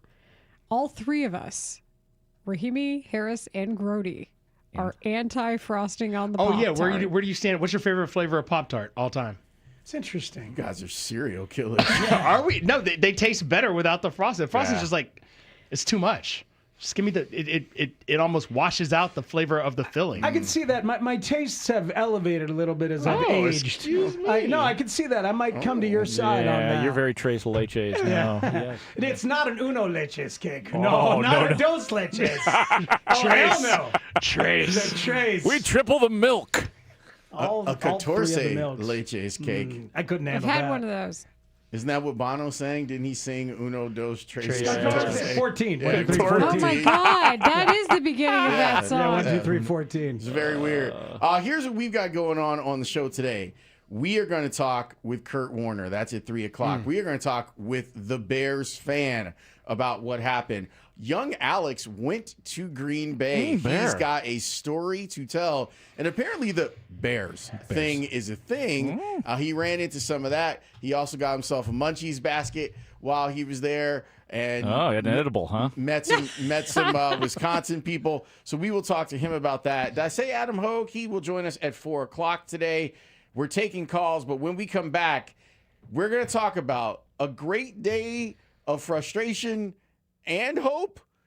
That's after Tanny's Open next here on The Score. Estwing, unmatched tools for tough jobs and outdoor adventures. These USA-made axes, splitting tools, and machete are built to last, crafted and fully forged by American workers for over a century. Estwing delivers reliable gear for hunting, camping, and splitting firewood at your home. Experience the power and quality of American craftsmanship. Available at leading sporting goods and hardware retailers. Estwing, made in the USA for over 100 years. Learn more at estwing.com. Xfinity is the network you can rely on, like a close friend who never lies. The friend who will tell you that new haircut, it's not great. Friends make sure friends get good haircuts. And Xfinity makes sure you get a good deal on Wi-Fi. Xfinity gives you reliable fiber-powered Wi-Fi at our best price. This holiday season through December 21st, get gig speed Wi-Fi for just $50 a month for 5 whole years. No strings, no commitments. Just super fast, reliable gig speed Wi-Fi with our best equipment and unlimited data included. Save yourself from questionable decisions and save over Verizon and AT&T. Xfinity, imagine that. Restrictions apply. Requires paperless billing and auto pay with stored bank account. Taxes and fees extra. Xfinity Internet powered by fiber and connected to premises by coaxial cable. Actual speeds vary. There are only about 4,300 publicly traded companies on the U.S. stock exchange. But there are an estimated 33 million companies in the U.S. Hi, I'm Jeff Jr., founder of Trajan Wealth. The average investor is missing out on over 99% of the investment opportunity that's happening in this beautiful country until now. True portfolio strength is found beyond the confines of the S&P 500, investing in promising companies before they go public. Private real estate, infrastructure, world-changing technologies. This is called the endowment model. The endowment model has historically outperformed the traditional model of just stocks and bonds. If you're an accredited investor and want more from your investments, it's time to think beyond just stocks and bonds. Call Trajan today, 630-320-2100. That's 630-320-2100. Advisory services offered through Trajan Wealth, LLC, an SEC-registered investment advisor. See website for details. This is the story of the one. As the purchasing manager at a manufacturing plant, she knows the only thing more important than having the right safety gear is having it there when you need it. That's why she partners with Grainger for auto reordering, so her team members can count on her to have cut-resistant gloves on hand, and each shift can run safely and efficiently. Call 1-800-GRAINGER, click Grainger.com, or just stop by. Grainger, for the ones who get it done. As a mom, comforting my family is what I do best. Vicks Vapor Stick provides soothing, non-medicated Vicks Vapors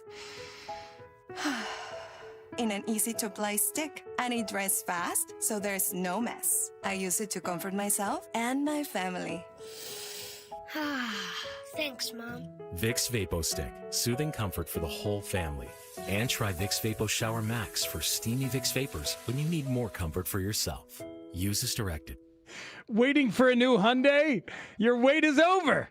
Scott Levy's Rosen Hyundai is clearing models during the Hyundai Getaway sales event. Get rebates up to $11,000 or 0% financing for 72 months on select vehicles. These offers won't last. Don't miss your chance to save big. Stop by Rosen Hyundai of Kenosha on Highway 50 at I-94 or Rosen Hyundai of Algonquin, 10 minutes south of I-90 on Randall Road. Rosen Hyundai, where you always save a fistful of dollars.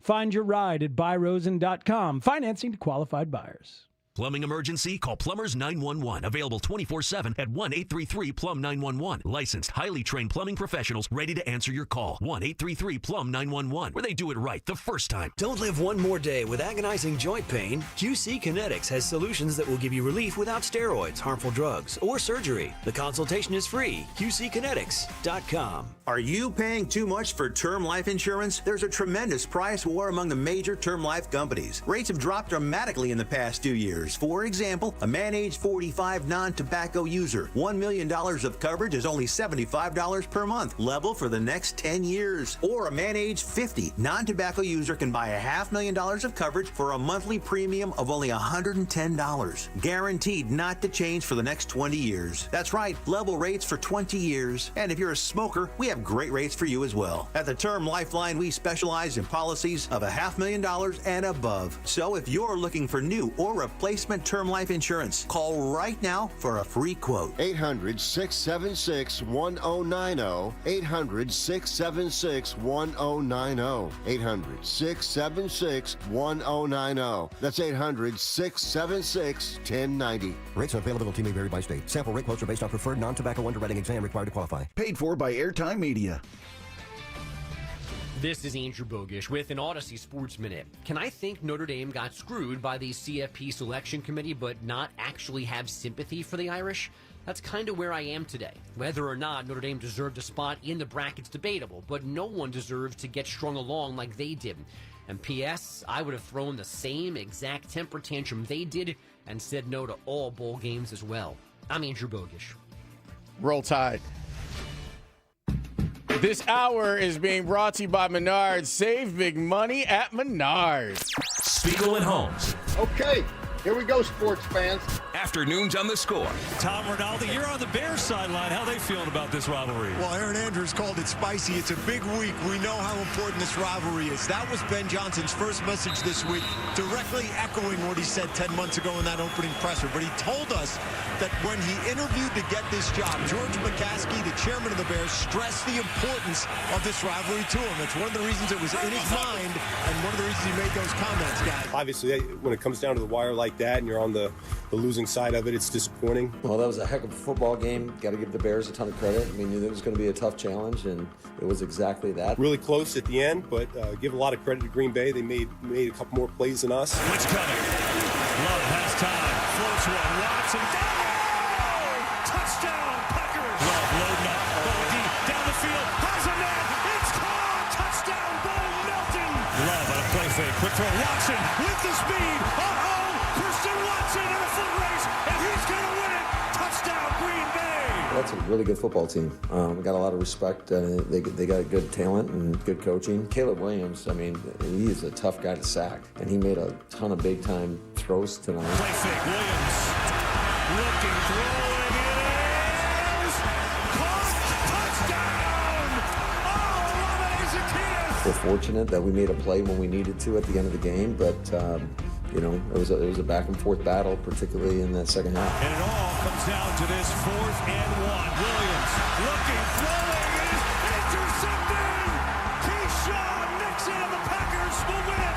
This Bears team, they showed a lot of fight today, KB. That was a valiant effort. Hell of a football game. There's the handshake, and Matt LaFleur's Packers take over first place in the NFC North. You know, our guys do a good job of taking, our lumps from this. We'll learn from it. We'll make our corrections, and we'll move on. You or Ben say anything to each other, or was it just a blow-by handshake? Oh, it's just, I think, quick handshake. I mean, we'll see him again in 2 weeks. So. Cram it up your cram hole, LaFleur. The official adventures of Spiegel and Holmes. Afternoons 2 to 6 on 670 The Score. Welcome, welcome, welcome. It is the Spiegel and Holmes show. We have got you until 6 o'clock, and there's a lot of stuff for us to do, including in 30 minutes, we are going to talk with Kurt Warner. Adam Haugh is going to be on the show at 4 o'clock. We're going to find out how Alex's trip went to Green Bay, or should I say Denmark. He went to Denmark, Wisconsin first, and then it went to the frozen tundra of Lambeau Field.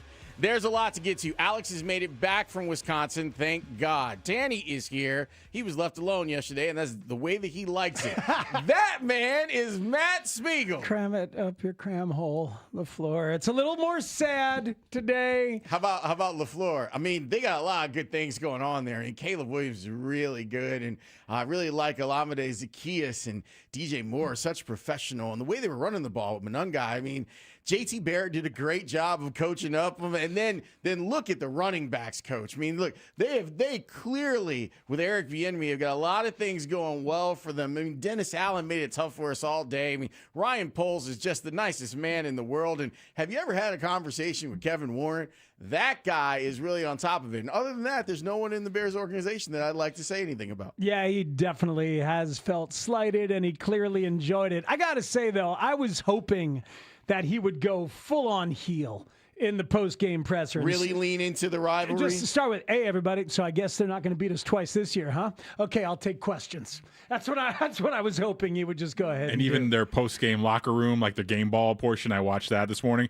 Very tightly edited. Who knows what happened between those edits? I'd love to think some of that stuff happened, but probably not. I kind of like your idea, Speaks. I would have liked it let's reverse that. Let's make that the last part of the press conference, and let's also have him taking off his shirt in the locker room. Just so you guys know, my pecs are really solid.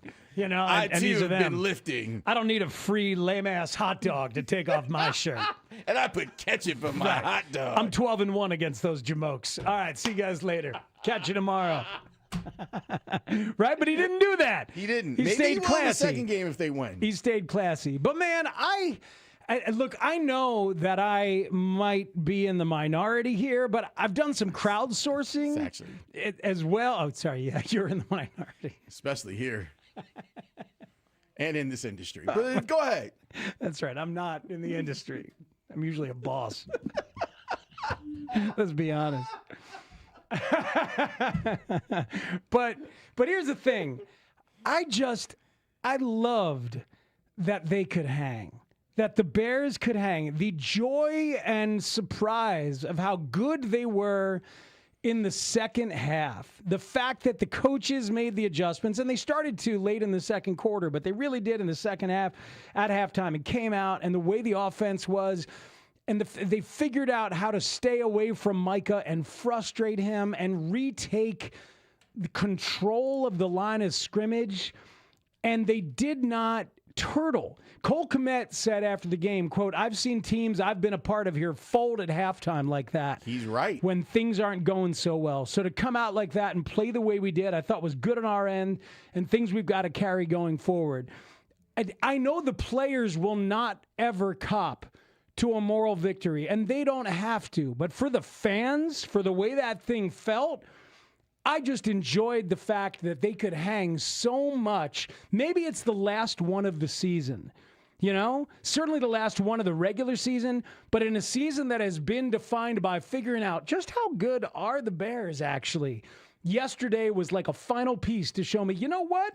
They're good enough to hang in a December game of consequence at Lambeau Field. All righty then. So maybe it's the last one of the year, but I think yes to moral victory yesterday. I love good ball, and that's what the second half of that game was. It was just good pad-popping football yesterday. You had checks and counter checks. You had point and counterpoint. You had two teams that didn't want to give in to the other team, and it goes down to the last minute of the game. We, as a viewing public, were engaged for 60 minutes of that game, and that's what I love. I love the fact that you had the Packers being like, oh, okay, we're going to take some of these advantages. They could have done even more in the first half, but they didn't. The point that you raise about the second half, and I'm not too keen on second half adjustments. Like it's the adjustments are happening in real time, like from series to series. And mostly what happens at halftime is guys go to the bathroom or change their socks or have a banana or orange slices or whatever. But yeah, they got an emotional reset, which is what Ben said they needed to. But I thought that Ben Johnson did an incredible job of taking away some of Green Bay's aggression. And Caleb played a big role in that. The fact that he was so slippery, that has now become one of the things that's made him really good at playing quarterback this year, is that you think you have him and you don't. you could see the frustration on Micah Parsons' face because he was in Caleb's face like every play. Yeah. He was getting there, and they weren't getting him on the ground enough. But the fact that they then used that against the Packers in the second half, and they ran the ball, and then you see Micah having to make choices where it's like, wait, is he going to escape? I need to keep contained. So I can't get too far up the field because he'll just go. That's where he wants to go. Mm-hmm. So I can't help him get there. Seeing some of that, and even on the Packers side, seeing Josh Jacobs being like, I am not going to allow this to happen. He is an absolute beast and was. And look, there's a lot that Caleb did that was very special when he was on the move, and Ben ended up doing that with him. And there are issues with Caleb, as we know. The difference in that game yesterday to me was Jordan Love being able to do some elite top-level quarterback stuff that Caleb's just not ready to do yet. Later on, can we talk about that? Because you're a good test case on Jordan Love. Like, you've kind of been like, I don't know. Like, I'm not sure. And then you see some stuff from him where you go, oh, my God. Yeah, no, we'll spend some time. We'll spend some time on him. And we'll spend some time on Caleb today, and certainly spend some more time on Caleb tomorrow. But it's still bigger than that. I think we're still in a space that's bigger than that because of what the season has ended up being about. Yeah, and that's where I was on Friday with this. And the reason that I'm so adamant about the no moral victories, while also acknowledging that, yes, there was a moral victory to yesterday's game, is because the Bears have, in my opinion, have asked us to take them seriously and legitimately. And so I have adjusted my mindset to that. I am now in the place of, shouldn't we be treating this like we would be treating the Cubs or the White Sox if they were in a pennant chase? Well, this is a great point. I think that, you have always identified with the player more than I have because of the volume of time you've spent covering the player. And the fact that you were a high-level catcher for a while there. And like, so, and I think this is the difference between the player's perspective. It's funny, like Kevin Fishbane's piece in The Athletic literally starts with, the Bears have advanced past the moral victory stage. It literally starts with that. That's his piece from inside the locker room. Yeah, they're done with that. And I get it. You can be done with that, and other people can be identifying with the players and be done with that. I'm still in the fan and the analyst space, the fanalist space, if you will. And the truth is, 2015 was the bonus year. This is, on some level, still some bonus here where I'm figuring out how good the team is and how good the coach is. That's why I know I might be in the minority, but I've done some crowdsourcing, and I know I'm not alone. I get you. This league is so unforgiving, man. It's so unforgiving, and there's so many examples. Look at Washington this year. 3-10. Look at Minnesota this year. Look at Kansas City this year. Kansas City is going to not win the division for the first time in 9 years. It's so unforgiving that when you have an opportunity like this, like I don't want to just go, well, and maybe if the Bears get to the playoffs and they lose in the first round or whatever, I imagine by February, March, I probably will be in that place of copium and be like, oh, well, at least they got there and let's see how they build on it. But I think that when you're talking about a one-off, you've got one game to win, then it can be the bounce of the ball. Like, it can be you. You don't have to just bow to the idea of that you're too early for this to be for real. I hear you, but maybe that's it too for me. Like, there are 4 games left, and you get them again in 2 weeks. And I want to see, you know how I feel about seeing Ben on the re-up. Yeah, but well, I mean, because I think we're learning. Ben and LaFleur adjusted to each other before that game even began. It was great. There was a listener that asked Wani the question on Thursday when we had him in studio in the Blue Cross Blue Shield Performance Space. Do you think that Matt LaFleur is going to adjust to what the Bears do, and Ben will already have adjusted to what he thinks LaFleur is going to do? I love the question. Wani's like, yes, immediately. And that's what we saw, some high-level coaching stuff. I think it's the last opportunity. Yesterday's the last opportunity for any sort of moral victory feeling, for me anyway, because you went up to Green Bay. Now you better win. You better beat them in 2 weeks at home. And if they get into the playoffs and they play a thriller in the playoffs and lose, I don't think that one's going to feel like a moral victory either. I think this was like the last hurdle I needed to see, and you can hang with Green Bay. Okay, so now let's talk about the thing that everyone immediately after the game was talking about. The final play. Was anyone else open? Does anybody really know what time it is? We are going to go through that. We're going to walk through it and talk about our feelings on it, our multiple watchings of it, the things that we heard people say about it. Every former quarterback who, as Olin said, is racing to Twitter to break down the play. He's right. They were all out there for you last night. They were. They were. And everyone else was like, I need to see a replay. I need to see a replay. Was DJ Moore open? He should have thrown him the ball. We'll discuss that next here on The Score. You're listening to a Plumbers 911 Football Monday on The Score. Plumbers 911. Plumbing emergency? Call the professionals available 24/7 at 1-833-PLUM-911. Presented by Busey Bank on Chicago's Sports Radio 670 The Score. Always live on the free Odyssey app. I'm PJ Glasser, host of Send It In, here to help you beat the books for the BetMGM Network. College football playoff is here in the 8-9 matchup set between Alabama and Oklahoma. Bama's a 1.5-point favorite in the game, and they're looking for revenge after losing to the Sooners in mid-November. Bama outgained OU by 200 yards in that game, but lost the turnover battle 3-0. If the Crimson Tide take care of the ball, they'll win the game. I'm PJ Glasser, host of Send It In on the BetMGM Network. Bet smarter and beat the books. Download the BetMGM app today, and please gamble responsibly. My name is Whitney Allen. I am a widow. My husband, Ryan, died. We never thought in a million years we'd have to use life insurance. The unexpected happened. With Ethos, it is so fast and easy. It's 100% online. You can get a quote in seconds, apply in minutes, and get same-day coverage. No medical exams, and you can get up to $3 million worth of coverage through Ethos. Get your free quote at ethos.com/game. That's ethos.com/game. Time spent on application may vary. Online health questions required. It's Blackhawks and Bulls season on Chicago Sports Network. Visit chsn.com/radio to sign up for your 7-day free trial of our all-access plan. Over 300 live games per year. Chicago Sports Network, your home stream advantage. What matters to you matters to us. That's why Busey Bank takes the time to understand your goals and build solutions that fit your story.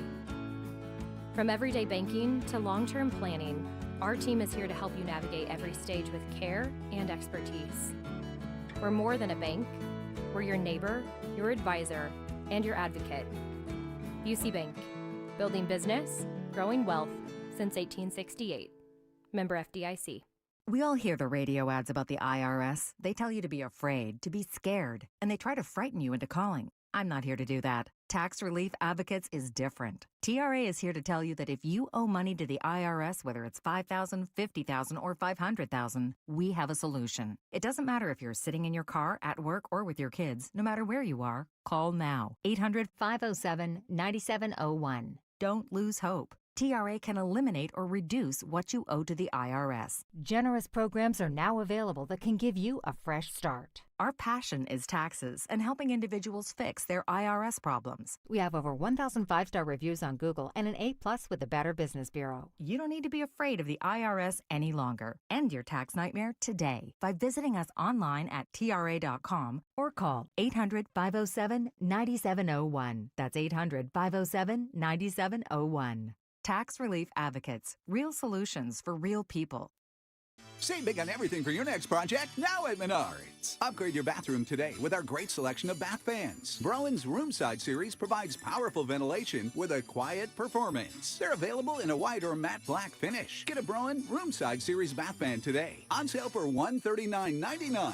Good through December 14th. View our entire selection of Brown bath fans on Menards.com. Plus, check out our weekly flyer for other great deals happening this week.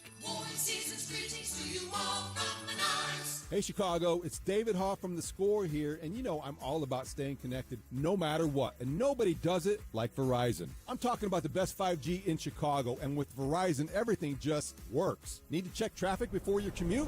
Boom, instantly. Trying to snag that impossible dinner reservation? Consider it done. This isn't just fast, it's America's most reliable 5G network, keeping you connected to what matters most. And get this, right now, when you bring your own phone and switch to Verizon on Unlimited Welcome with AutoPay Plus, taxes and fees, you can get a single line for just $50 a month. You heard that right. The best 5G in Chicago for just $50 a month.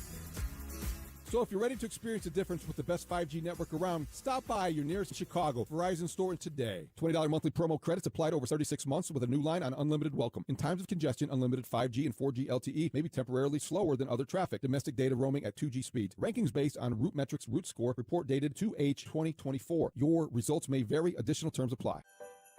Are you like everybody else in the world who has no idea what to get everyone for the holidays? Like no clue? Well, you're in luck. We got you. Hands-free Skechers slip-ins, the gift that keeps on giving. Every time they easily slip into their shoes, they'll think of your perfect holiday gift. Because with hands-free Skechers slip-ins, you just step into them and they're on. There's no bending down, no touching, no fuss. They really improve the quality of life. And Skechers slip-ins are perfect for everyone you know. Moms, dads, grandparents, kids, friends, they all love them. Just go online and look at the reviews. People rave about slip-ins. Plus, Skechers slip-ins come in everyone's favorite styles and colors, from sneakers to casual shoes, even winter boots. They're fashionable, durable, and the most comfortable shoes they'll ever wear. It's the gift of comfort. And you can get slip-ins everywhere stylish footwear is sold, including a Skechers store. Or if you're too busy to shop in person, just get them online at Skechers.com, Amazon, and more. But hurry, because the holiday is almost here, and the perfect gift is waiting. Skechers slip-ins. 4th and 1, Chicago. Just inside the 15 of Green Bay. They get motion to the tight end to the right. Fake to Swift, bootlegging left. Williams looking, the floats the end zone. It's intercepted! An interception! A leaping interception by Keyshawn Nixon. And there is your dagger! 22 seconds to go, and the Packers have hung on. What a great play by Keyshawn Nixon. I don't care. I do this for me, for everybody else. Excuse my language, but, I am who I say I am, and I always tell myself that, and I come on the field and play like that. But that's just a play. I got to keep making them. Okay, that's Keyshawn Nixon. He made the play that saved the game, possibly for the Packers. He also had 2 personal foul calls. Hothead weirdo. But hey, look, he probably is an edge guy like C.J. Gardner-Johnson is, right? This is some of the emotional profile of nickels out there, isn't it? Yeah. There's some dudes out there like that. He's their nickelback. Yeah. Short man syndrome. Scrappy. Like, he's so scrappy, like. He's scrappy dude. That's Micah talking about Keyshawn? Yeah. Look, man. I know that we've got other things to talk about, but my goodness, Micah Parsons. He split a double team. So good. At one point, it was like it was nothing. Just absolutely nothing. He split a double team and pushed one of his teammates out of the way on his way to Caleb. I've never seen a game plan like Ben Johnson's, especially in the second half, that was specifically to get his mans out of the pocket in that way. I think you're going to see a similar game plan on Sunday. As Myles Garrett comes calling. Because a bigger problem, if one can imagine a bigger problem than Micah Parsons, a bigger problem is coming to town on Sunday. We here at Turn the Page Industries refuse to acknowledge the Cleveland Browns just yet. Sorry. All right, let's talk about the play that Keyshawn Nixon made, and let's talk about what ended up happening on that play at the end of the game. It makes you sad because you go, oh, there was an opportunity there. And in watching the play over again, there's a couple things that I feel need to be addressed. One, Cole Kmet's open early. If Caleb gets the ball out early, and if it's maybe a little bit more of a pylon throw or a sideline throw, Cole Kmet makes that catch fairly easily. That's asking for an instantaneous decision to go for it from your young quarterback who who's got a lot on his mind. 2, the Packers sniffed that play out, and they did a good job with the Caleb part of it. The idea of Caleb getting out on the edge, they had 4 players over there, ended up it being 5, which is why Cole was open early on in the play. 3, DJ Moore was open, but the timing of it didn't really match up to where Caleb was and how he was moving. That's how I feel about it. I think Mahomes makes that throw to DJ Moore. Might see him and is able to. There's a few quarterbacks who can. I know it's a really weird one. It's a weird spot. He also could have waited another split second for DJ to stop or for people to keep moving. Like, there were other things that Caleb could have done. But he had a lot on his mind and on his plate, which leads me to a broader point. But by the way, here's Caleb after the game. He's talking about the Loveland pass, but he then cops to something in the follow-up. Not tough at all. Just got to give him a better ball. Thinking too much. There it is. So you just grabbed the shorty. Good job, Tanny. That's him about just thinking too much. Just thinking too much. In this league, when the quarterback is a weapon like that in the red zone, you want to put it in his hands and trust him, like with Hurts or with Josh Allen or with Mahomes. But he didn't have to do that just yet. I hated the play call. You wanted them to run it. I wanted them to run and get the first down. And Fair. Then you got 4 shots of the end zone with timeouts. What do you have? Still had 3 timeouts in your pocket at that point, even though it was 27 seconds. 2 timeouts. No, 2 timeouts. So you get that first down. You got 4 shots of the end zone with 2 timeouts in your pocket, and then you unleash all your special plays and get yourself a touchdown. That's what I wanted them to do. But I feel like Ben was a little bit too urgent before he needed to. I thought that Ben, who has been a master of game situation for the most part, had a really tough finish. I think he should have called a timeout before 3rd down and left themselves some more time. You're in control at that point. You can still make them eat clock and stuff. He let it get down to 27. And then he decided to feel the urgency of calling that play on 4th and 1. I didn't like the play call on 4th and 1. Now, there are some people who could say that's when you could get him napping on a pass. That you go play action on that play. Which they did. And Caleb did have some options to make it. But I thought he put it in Caleb's hands with a do-or-die situation before he needed to. That's why I didn't love the play call myself. Fair. I know that we live in the space of now everyone is like, they've got the play, they're freezing in, they'd be like, look, DJ's open. And it did look like DJ had the I'm open face as he was walking back to the sideline after the ball is intercepted. Yeah. I just think that it's too hard to do. Yeah, I think it's too hard of a throw. I wish my criticism of Caleb is that was a mailbox play, right? Where all of a sudden Cole's like, hey, throw the ball to the man. I am by myself. And Caleb said that. He was thinking too much, and he said he needs to put up a better ball, and he tried to make it a 50-50, and he didn't need to do that. And we know that they don't like 50-50. No, hit them, let them run and do it early. So we're in a space where I don't like the play call, and I don't like Caleb's choices and the execution. He could have just run for it. Just run for that pylon and get the first down. I don't know if he that's the part that I like what Green Bay did. They were like, you are not running anywhere, sir. You are going to have to throw this ball. And they overloaded on that side, which is part of the reason that DJ Moore is able to leak out. It's part of the reason that Cole Kmet acts like he's lost and he's down the field. Let's go around the room.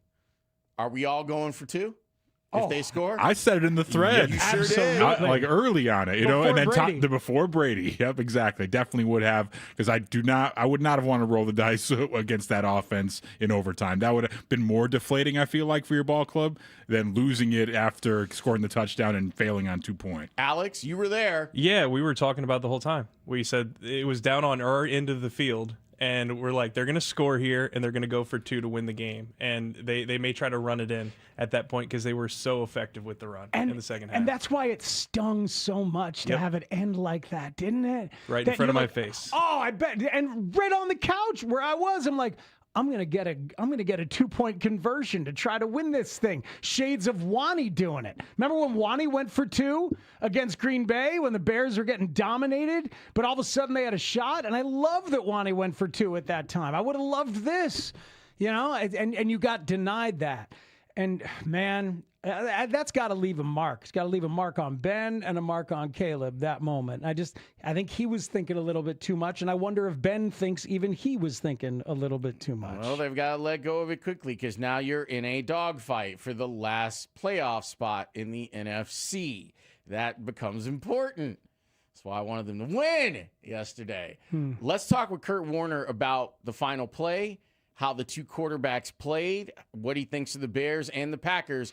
We'll do that with the Hall of Famer next here on The Score. Rahimi, Harrison, Grody. Middays 10 a.m. till 2 on The Score. The odds of the Bears winning 4 straight road games was low. Are we at a panic level of any kind after this? No, but I also think, well, the head coach did warn you that these things that he was concerned about, like, winning in spite of the passing game, not because of it necessarily. Certainly a lot of this stuff reared its ugly head in the first half. Rahimi, Harrison, Grody. Middays 10 a.m. till 2 on Chicago's Sports Radio, 670 The Score.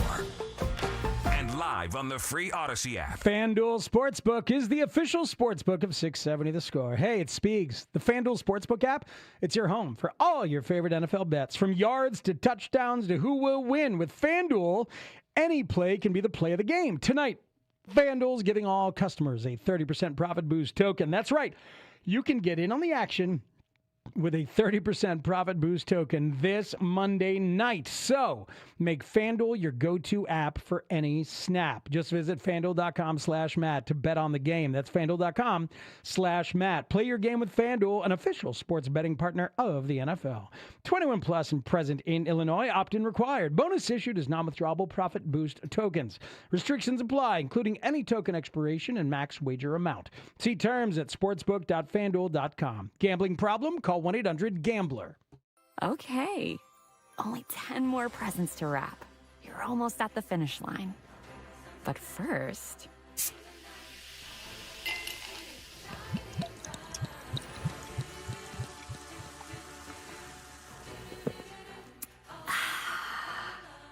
There.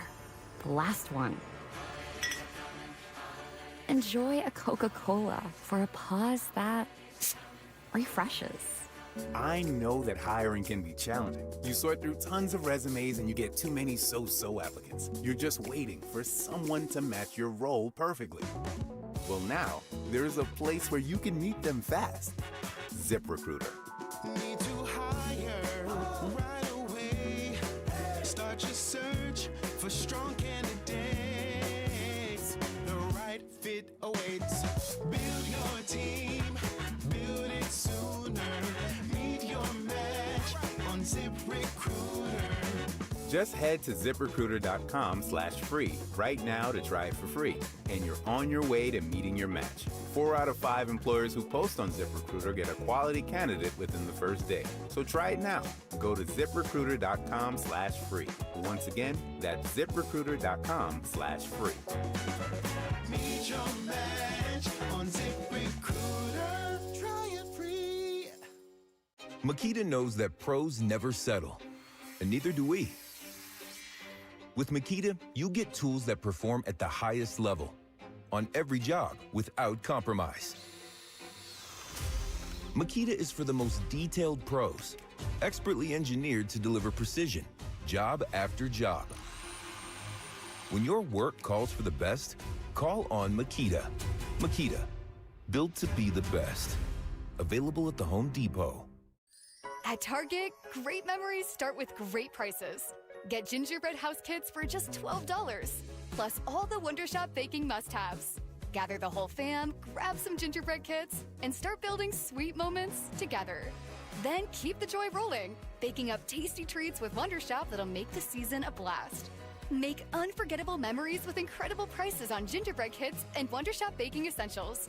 And step into the holidays, only at Target. Restrictions apply. Plumbing emergency? Plumbers 911 helps you connect with a fully licensed plumbing contractor who can help with any plumbing issue at any time. Their professional plumbers are highly trained, background checked, and insured. They can address and resolve emergencies, including leak detection, water heaters, sump pumps, repiping, and more. Plumbers 911 phones are open 24/7 at 1-833-PLUM-911. Dial 1-833-PLUM-911. Plumbers 911, where they do it right the first time.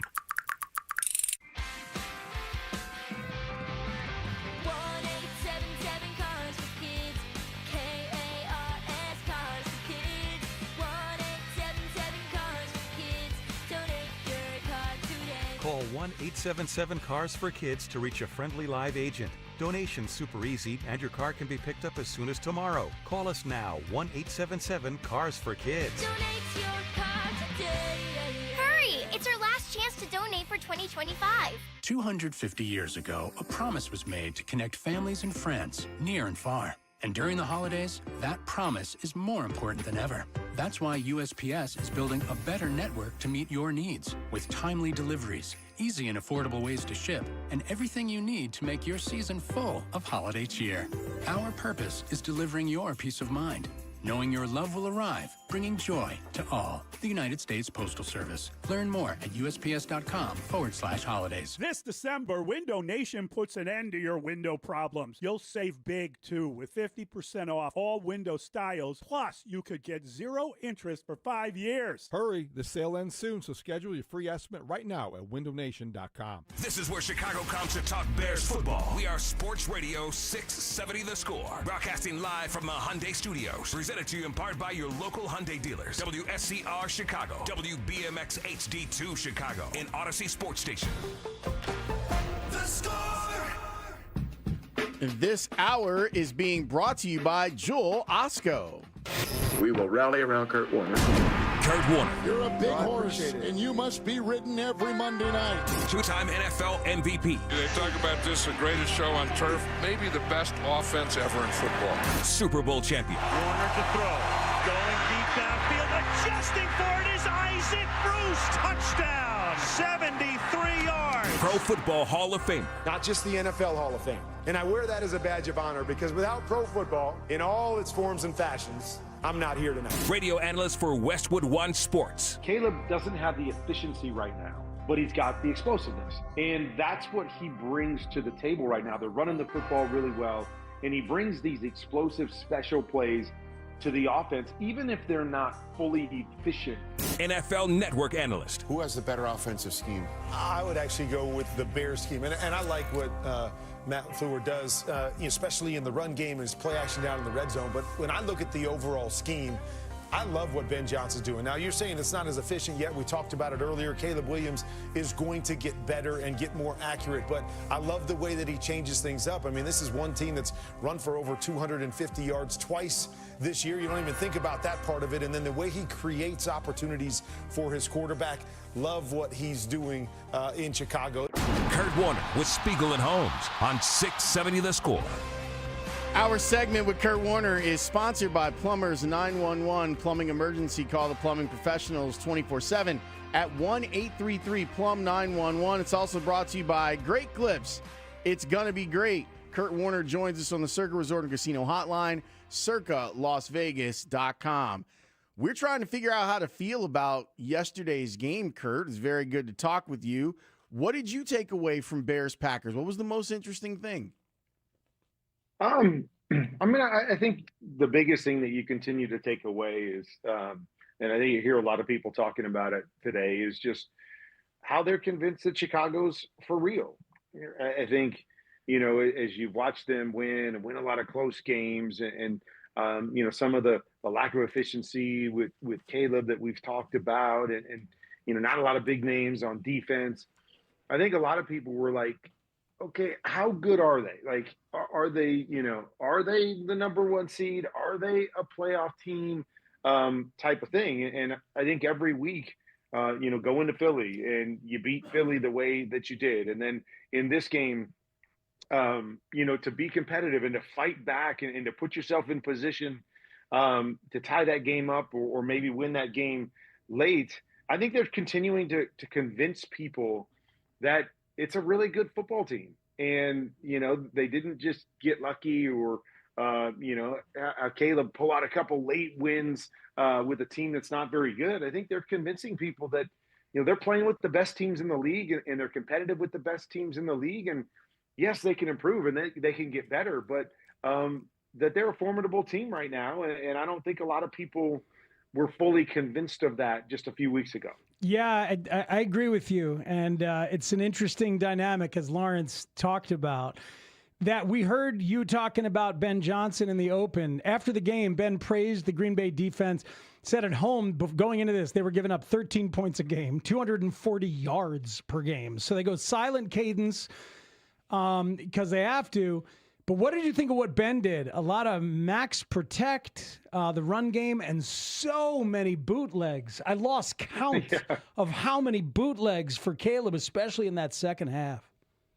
Yeah, I mean, I know Caleb's really, really good at it. I just think it's such a limited play when you're talking about the bootlegs, because I thought the same thing when I was watching the film. I'm like, my gosh, you got to get more out of your pass game, drop that game or the play action game down the field, or, just again, Caleb makes a lot of plays that way. But, once a quarterback gets on the move like that, there's only so many things you can do, and it really limits your opportunities. And so a lot of times it's hit or miss, with those plays. And so, yeah, that was definitely something that jumped out to me in that game. Just that they needed more out of their passing game, and maybe it was because Caleb struggled a little bit early. But yeah, I wasn't a huge fan of what they did passing the football in the second half. But I mean, obviously it brought them back, and they were able, and even had a chance there on the naked bootleg on fourth down, to put the ball in the end zone and tie that game up. So it worked for them. But I'm not a huge fan of it over and over again, because I think it's such a limited play in terms of taking advantage of a defense. His sixth consecutive game below 60%, which is just crazy. It's very unusual in the NFL. When he does hit guys in structures, is he hitting guys that are moving? It looks like he's hitting guys that have stopped. And so I'm wondering, does he need to wait to see the guy? What do you see from him in structure at this point? I mean, it really just depends on the play. I mean, one thing I will say, we talk about completion percentage, and I hear you. And obviously, he misses some throws and misses some guys. I think he also does a great job of throwing the ball away. That there's a lot of quarterbacks in the league that take a bunch of sacks when they should just throw the football away. And Caleb, and especially like on those naked bootlegs, like sometimes it's either win or there's nothing there. And although he made some great plays on the move yesterday, sometimes the incompletion is simply because the play doesn't work and he's got to throw it away, and he does a good job with that. I think, again, it's hard to really put your finger on what exactly it is. I don't think he's got, terrible technique that would lead him to miss a lot of throws, and again, there's always different nuances to the technique, but I'm just saying, when you look at balance of his feet, you look at his shoulders, I don't think that's a big part of it. I think there's certain times where we've talked about him throwing the ball too hard, putting too much on the ball. And when that happens, you miss by a little bit, you miss. And other guys that have more touch on the football, there's more room for air, for adjustment with the guys on the other end. I think some of it, too, is getting comfortable with the timing element of the offense. And whether that's him getting comfortable with exactly how it's going to play out, or whether it's him getting comfortable with seeing the field, reading it, and being kind of ahead of the play. And what I mean by that is, a quarterback, you kind of have to read it and see ahead of the throw on what's going to be open. And if you're a little bit late on that, now all of a sudden you rush the entire process. You rush physically. You throw the ball a little bit harder than you want to. You're not quite ready to make a certain throw, and that can lead to some of the misses as well. So I think there's a combination of things that are going on right now in the progression of Caleb Williams as a quarterback, and as a quarterback within the system. That can, that's led to some of the inaccuracies. And so to me, it's just something I'm going to continue to watch and see, is this something about Caleb Williams where he's not just a naturally accurate guy and we're going to have misses throughout his career? Or is this one of those things, as he grows as a quarterback, as a pocket passer within this offense, that those things naturally take an uptick and he becomes more efficient as a thrower. How much does an elite pass rusher kind of change whatever it is your plan is going into the game? Because I'm looking at the numbers. I mean, just the eye test on Parsons, you knew he was in the backfield a lot. The numbers say that he had 8 pressures in the game and that his pass rush rate was 27% of pressures. So that's pretty incredible watching the way that he had to run around to try and chase Caleb. So when you walk into a game, and maybe throughout the week you thought, oh, well, we'll do this and we'll chip this guy and we'll run at him, whatever it is that you're planning on doing. Once you actually get into a game with a player like that, how easily can you start to move away from it? Because I was looking at the second half going, that was an adjustment to what Micah Parsons was doing.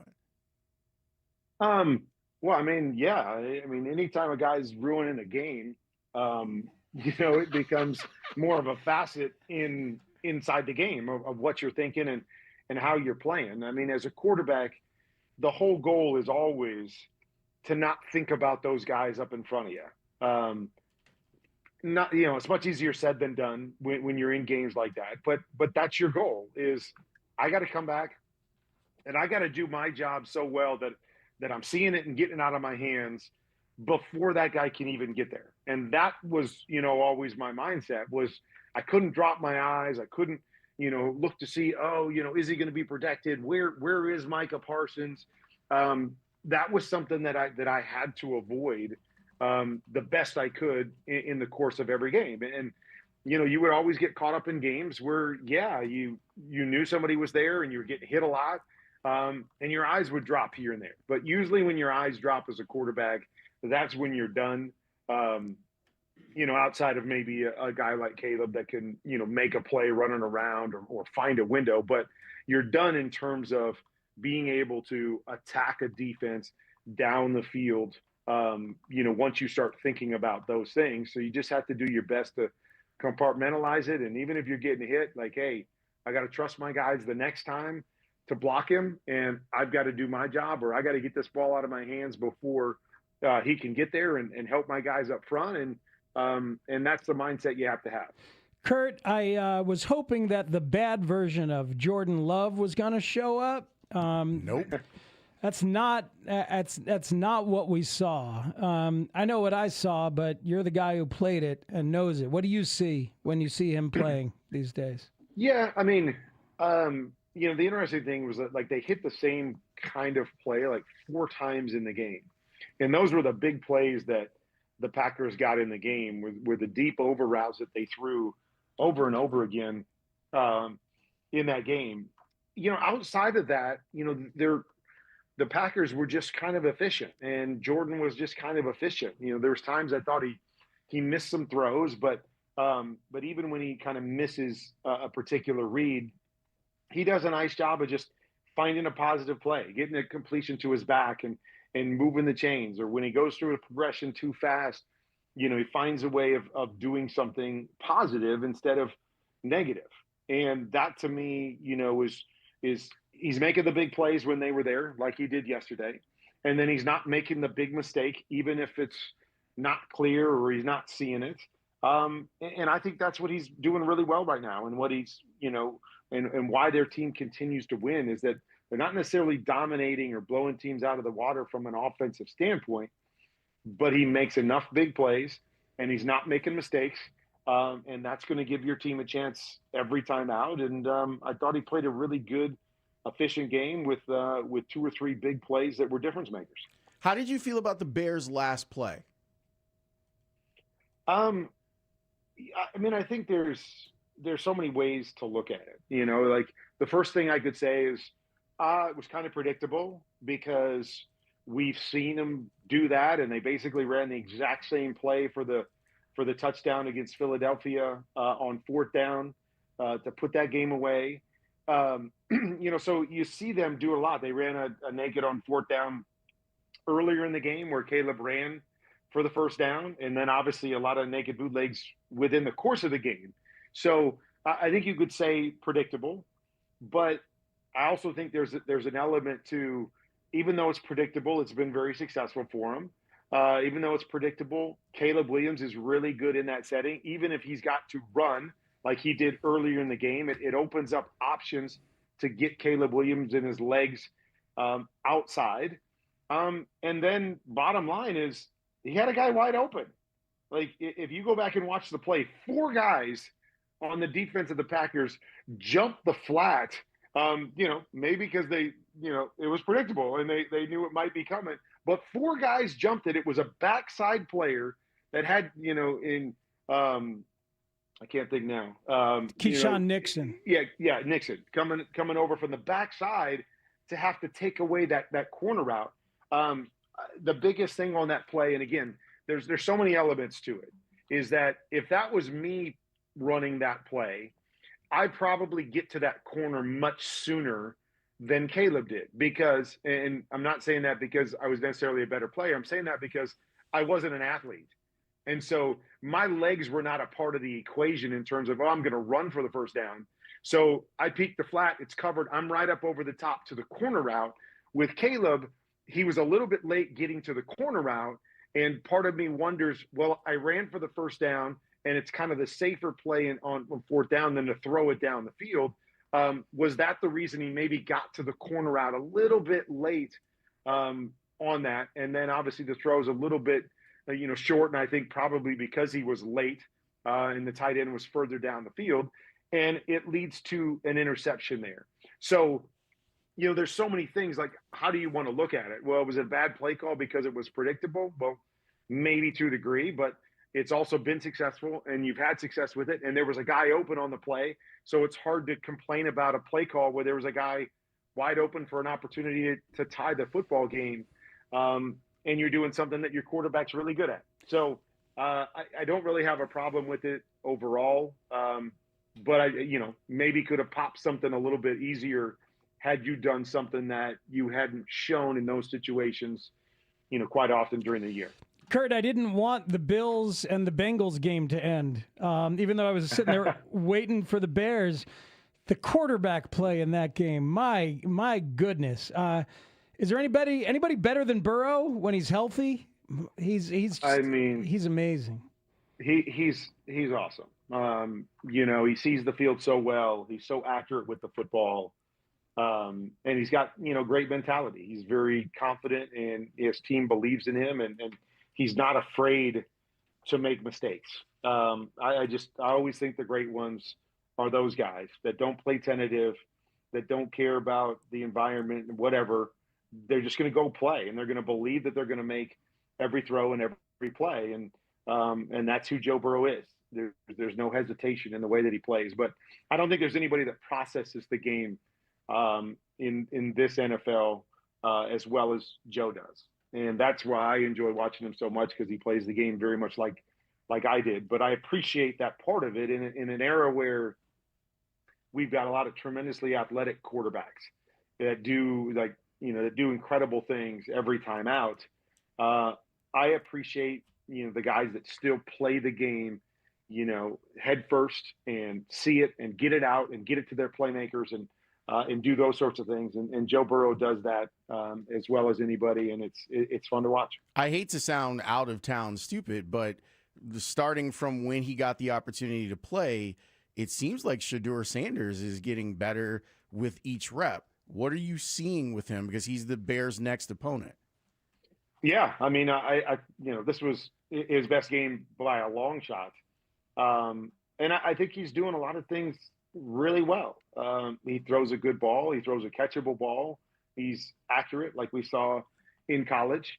There's definitely things for him to work on, getting more comfortable and solid in the pocket. There's times where he'll bounce around in the pocket and not quite be set when things are playing out. And I think that's just, not being comfortable with what he's seeing or what he's expecting. There's times he holds the ball a little too long and will run around and it'll lead to sacks, but he's also made some big plays that way. But I mean, I think he's proven what I think a lot of us thought coming out was that he has a shot to be a starter in the National Football League. That he could be one of those guys, and he'll have to show us how good of a starter he can be. But he's shown some things to me in these first few games that he's played that say he deserves more looks and more opportunities to to prove whether he can or can't be that kind of guy. But yeah, I thought this last game was his best game by far, and he did a lot of really, really good things within the structure of what they were asking him to do. Thank you for the perspective, Kurt Warner. We always get a little smarter and think of the game better. All right, guys. Appreciate it. All right. We'll get back on track next week. It's going to be fun down the stretch here to see how this all plays out. Yeah, I agree with you. It is going to be a lot of fun. We're glad that you're along for the ride. That is Kurt Warner. He joins us every Monday after the game. Shador, man. Well, I'll save it because that's actually perfect for Turn the Page. Oh, yeah, no, that was it. That's all you were doing was eliciting a soundbite for Turn the Page. We here at Turn the Page Industries appreciate your efforts. Thank you. We do the best that we can. We've had our say. Kurt's had his say. How about you have your say? 312-644-6767. We'll do some old social media. You can call us and tell us how you felt about the Bears-Packers game yesterday. Yeah, I mean, where are you on the moral victory conversation? Does it feel like a same old lose to the Packers kind of Monday? And if you want to talk about the final play and some of that stuff, we can do that too. There's a lot of meat on the bone for this game. Or the Bears in general, after they go from winning 9 out of 10 and they lose to the rival. Like, what did it feel like? How did you process the game? Are you still processing it? Let's discuss. 312-644-6767. Spiegel and Holmes taking your phone calls next here on The Score. The Bears are now 9-4 on the season after losing to the hated Packers at the frozen tundra of Lambeau Field. Williams looking, throwing, it is intercepted!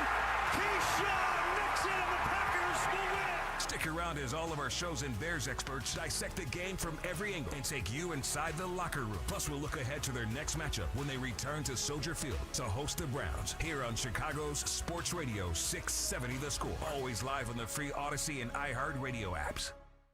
Estwing, your go-to tools for tough jobs. Trusted around the world for unmatched comfort and durability. These USA-made hammers are built to last. For a century, Estwing has supported American workers, delivering reliable tools to get the job done right. Experience the power of American craftsmanship with Estwing's brand new titanium hammer. This new 14-ounce titanium hammer offers our superior shock reduction grip and all-steel face. Choose the tools the pros use. Estwing, made in the USA for 100 years. Learn more at Estwing.com. The Hyundai Getaway Sales Event is going on now, featuring the all-new 2026 Hyundai Palisade at Scott Levy's Rosen Hyundai, with stunning new styling, 3 rows of luxurious seating, and the latest in safety technology. The 2026 Palisade is the SUV you've been dreaming of. Experience it for yourself. Scott Levy and his team invite you to be one of the first to test drive this incredible new vehicle. He has them ready for you at both Rosen Hyundai of Kenosha on Highway 50 at I-94 and Rosen Hyundai of Algonquin on Randall Road. Go to rosen.com. Is your financial advisor offering you up to a 30% upfront bonus? Or are they promising you up to 10% growth per year, all for your retirement income? If not, then you need to come to Trajan Wealth. I'm Jeff Jr., founder of Trajan Wealth. If you have a plan to retire within the next 10 years, don't wait only to find out it's too late. I've seen hardworking folks like you retire only to be required to go back to work, all because their advisor told them guarantees like these were too good to be true. They're not. That's up to $30,000 upfront or up to $10,000 per year on $100,000, all guaranteed for retirement income. Don't keep working when you're supposed to be retired, and don't let any financial advisor tell you it's too good to be true. Call Trajan today, 630-320-2100. That's 630-320-2100. Annuities, not advisory products. DBA Trajan Wealth Insurance Solutions. Additional disclosures at trajanwealth.com. Xfinity is the network you can rely on, like a close friend who never lies. The friend who will tell you that new haircut, it's not great. Friends make sure friends get good haircuts. And Xfinity makes sure you get a good deal on Wi-Fi. Xfinity gives you reliable fiber-powered Wi-Fi at our best price. This holiday season through December 21st, get gig speed Wi-Fi for just $50 a month for 5 whole years. No strings, no commitments. Just super fast, reliable gig speed Wi-Fi with our best equipment and unlimited data included. Save yourself from questionable decisions and save over Verizon and AT&T. Xfinity, imagine that. Restrictions apply. Requires paperless billing and auto pay with stored bank account. Taxes and fees extra. Xfinity Internet powered by fiber and connected to premises by coaxial cable. Actual speeds vary.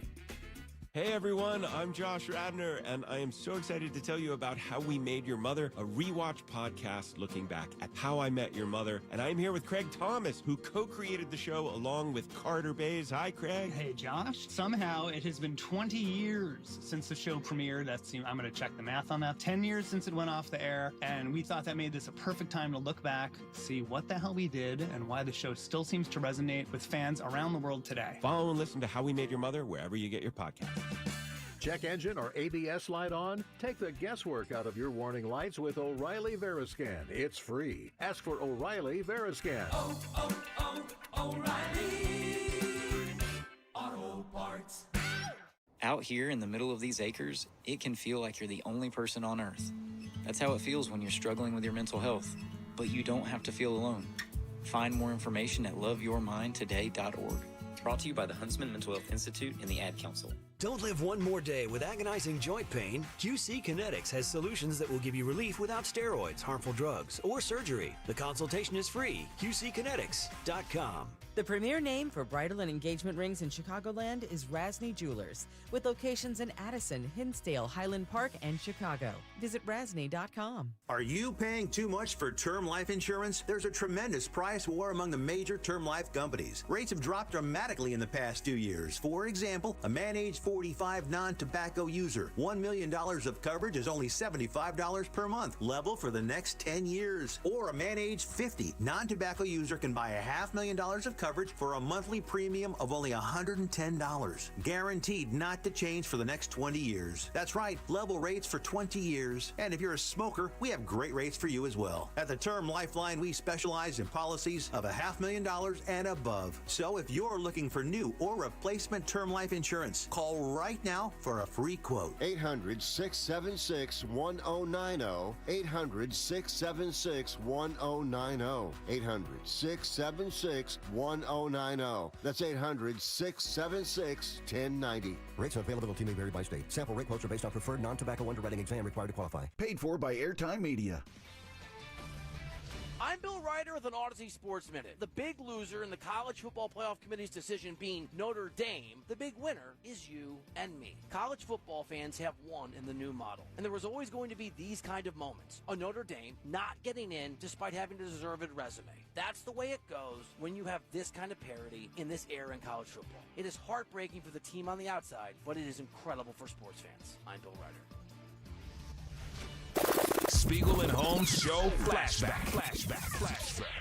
Listen, we've done this crossover interview. I jumped on your guys' show yesterday. You jumped on with us today. I think there needs to be a friendly wager in place. John, will you send him some curds if the Bears win and he sends you a Lou Malnati's deep dish if the Packers win? Absolutely. Right. I will take a pizza next Tuesday. Right. I got no problem with that. Okay. That sounds fine. All right. There's the bet. Good job, Rami. Way to go, Rami. See, I'm the arbitrator here. I sit in the middle. But it's not a good deal because both sides aren't happy. I spoke to our friend Rami Makloff via text today. He tells me that John Kuhn brought up the bet in the first segment of their show. Isn't it when both sides aren't happy that you actually have reached a good bet? Yeah, I mean, but here's the thing. The bet was 150 rushing yards that the Bears would get there. They had 138 rushing yards. If Ben Johnson runs the ball a little more in the first half, they probably get there. 5 of the first 6 plays were pass plays. I thought Ben kind of outsmarted himself a little bit at the top of the game. Like Caleb was 0 for 5 on his first 5. It's not looking great. No, it was not. And they again, left some opportunities. Going 3 and out after the interception was brutal. I thought Ben could have run it more, could have got me 12 more yards, and we'd be enjoying delicious cheese curds. We may have to talk to Rami about something. You tipped me to this during the break, and I was able to retrieve the aforementioned audio from segment 1 of their show today, and we got to discuss some things after hearing this. Everything you want to talk about on the day after a football game if you're a sports talk radio host in the state of Wisconsin with a win over the Bears 20 28-21. I know you enjoyed that one, standing on the sidelines for the Packers radio network. Other than the cold, other than that, you had to like that one. Chicken Monday, baby. It's a Victory Chicken Monday, followed by, I don't know, I got to get your boy's phone number. A Victory Pizza Tuesday. I can pass that along to you. Yeah. I'll give you my address. You give it to him. He probably doesn't want to hear from me right now. I'm just going to give you his phone number. I'm not doing all that. I'm doing it literally as we speak. Stealing our radio bits. What is it? Victory Chicken? No. You want to steal Setback Sweetener or Loser Cake, as Mark Grody dubbed it earlier. I like Loser Cake. Like Loser Cake a lot. That is ridiculous. He must have learned it from Rami. Rami can't be pulling That's what secrets. I said. That is some ish right there. Rami's one of these double talk kids, huh? Yeah, he's a little double agent guy. Hey, start going over to the south side, start dropping your R's. One of them double kids. Interesting. Can't have that. Victory Chicken, eh? Yeah, no. Not Victory Curds. Huh? No, loser curds. Pizza Tuesday? Who ever heard of such a thing? That's a lot of bad info out there. Yeah, it's messed up. All right, let's talk with you now that we know that John Kuhn is up there stealing our radio bits. 312-644-6767. Dino is out in Mount Greenwood. Hey, Dino, you're on the score. Hi, guys. This game, the only thing it brought up bad memories of those two big long pass plays. Just brought up the ghosts of Chris Conte. I know a couple of Greek Orthodox priests. I think we could do some exorcisms to get rid of that because those just looked awful. Other than that, the game looked great. But we need to get rid of those big long pass plays. That basically was the difference of the game. I think you brought up that play. Was it Friday or Thursday? You brought up the play. Tanny put it in an open for John Kuhn. I think you guys summoned the ghost of that play. Myself. Maybe. Yeah, Kurt Warner kind of exposed the Bears defense in his answer about Jordan Love in your mind, huh? Yeah, Jordan Love exposed the Bears defense. They got into some man situations, and I imagine that some of that stuff had to be tailored because you're thinking you're going to have a player, and then an hour and a half before the game, you don't have Kyler Gordon, and if you're DA, you're like, all right, well, we've got to generate a pass rush somehow. Mm-hmm. And this is out, but you didn't get home. No, they didn't. The Watson touchdown, where the first one that broke the scoreless tie, when they showed 8 on the line of scrimmage, brought 7, and nobody got there. You know you're kind of in trouble. And then I'm watching Jaquan Brisker have to run sideline, basically a sideline. I'm like, that cannot be his responsibility. Yeah. That had to have been like Nixon coming up with the big play at the end of the game. That had to him being like, oh, no, something's really wrong. Yeah. I got to go over there and try and do something. And I think you were right about that. But I got to say, I saw Jordan Love have nice touch a bunch of times. I almost thought he had too much touch. Yeah, he lofted the ball several different times to hit people. But Burrow does the same thing. That's what I was thinking as I watched Burrow. Like, Burrow doesn't throw the heater. Well, there was a couple of times maybe yesterday Burrow should have perhaps maybe changed arm angles. Or maybe they should have run the ball in those situations. Yeah, there was a bad pick 6 in there, but and then there's another bad pick. And that one was deflected. But still, anyway, I thought Love was clearly the more adult and veteran quarterback in this situation. Let's put it this way, let's not put the pejoratives on it. He played better from the pocket yesterday than Caleb did. That's what it was. But some of it was just being like, oh, you guys are out here in man again, huh? Really? Now, that's not just playing better from the pocket. That's pre-snap, identifying and making yourself the difference with your intelligence. And then making the throw. Yes. And making a nice, crisp throw on a slant. But I don't know if Caleb's ready to do that part. You know? I don't know. I think he is, but Jordan Love was dynamic yesterday. He really was. He was absolutely dynamic. We'll talk more about him coming up later on in the show. Hey, Brandon, you're on the score. Hey, how's it going? We're good, Brandon. Hey, I just wanted to talk about that 4th down play. I would have loved to see them just hand it to Monungai again. Our offensive line was dominating the game in the second half. And by calling a pass play, you forced Caleb to have to throw the ball on 4th down. So he made a bad throw. we would have got the first down with Monangai, and then we could have thrown the ball, and then he wouldn't have felt like he had to throw a bad ball. I agree with you. Whether you went quarterback sneak or hand the ball to Kyle to get that yard, I think that's the play, because it created an urgency on that fourth down that didn't need to exist just yet. I think that we now know the reason. We didn't know before, but now we know. The Bears are on the 14-yard line. They run 14 yards. Guess who wins the bet? Now I know why you don't like the play call. That is not the case. You're trying to get those curds. I didn't even know what the number was. I'll tell you where I can get curds is at the world-famous Brat Stop next Friday the 19th. Join the Score there in Kenosha for the return of the Brat Bowl. Rahimi, Harris, and Grody will broadcast live from 10 to 2, followed by our show, Spiegel and Holmes, from 2 to 6 that afternoon. We'll be joined by special guests and hosts from The Fan in Milwaukee. Like John Coon. As the shows gear up for part 2 of Chicago versus Green Bay. That's what you do. You just take the pizza there. Yeah, I'll just deliver the pizza there, and he can deliver a promise never to use Victory Chicken in conversational form again. Rami, how dare you? How dare you? How dare you? That's next Friday, December 19th from 10 to 6 at the Brat Stop in Kenosha. It's all brought to you by Kenosha Subaru for all you do. Kenosha Subaru. 312-644-6767 is the number. By the way, we should the Kenosha Subaru people will probably be there. They came to the last time that we were up there. So I'm hoping to see the Kenosha Subaru people if they want to come through. We would love that. Let's go to Bobby from the north side. Hey, Bobby, you're on Spiegel and Holmes. Hey, guys. Thanks for having me. How's it going? Good, Bobby. Thanks. Hey, my question, I think other listeners have probably asked about this, but with DJ Moore, what are you guys seeing or hearing with just the huge fall off in usage and targets his way? I mean, it just seems like he's an afterthought in the offense or in the reads or in something.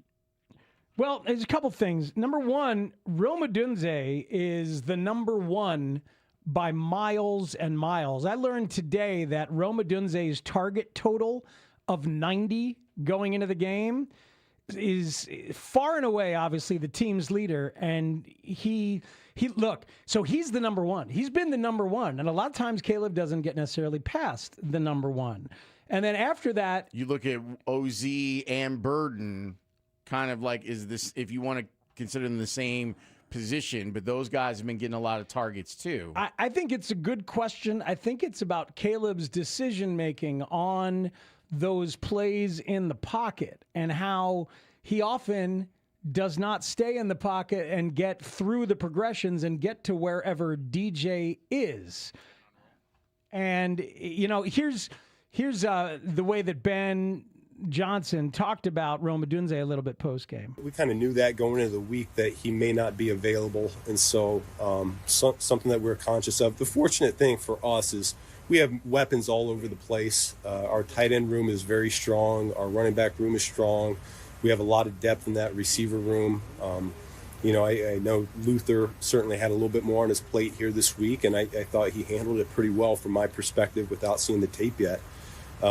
And so I don't think that necessarily we missed a beat, but yet Rome is such a vital part of what we do. And, in a lot of ways for Caleb, it's his blankie, It's his blankie. Has anybody ever heard a coach refer to the favorite receiver as a blankie? Is any pejorative there? Or is that just... Usually it's what we say about quarterbacks and receivers, not what coaches say. His emotional support wide receiver.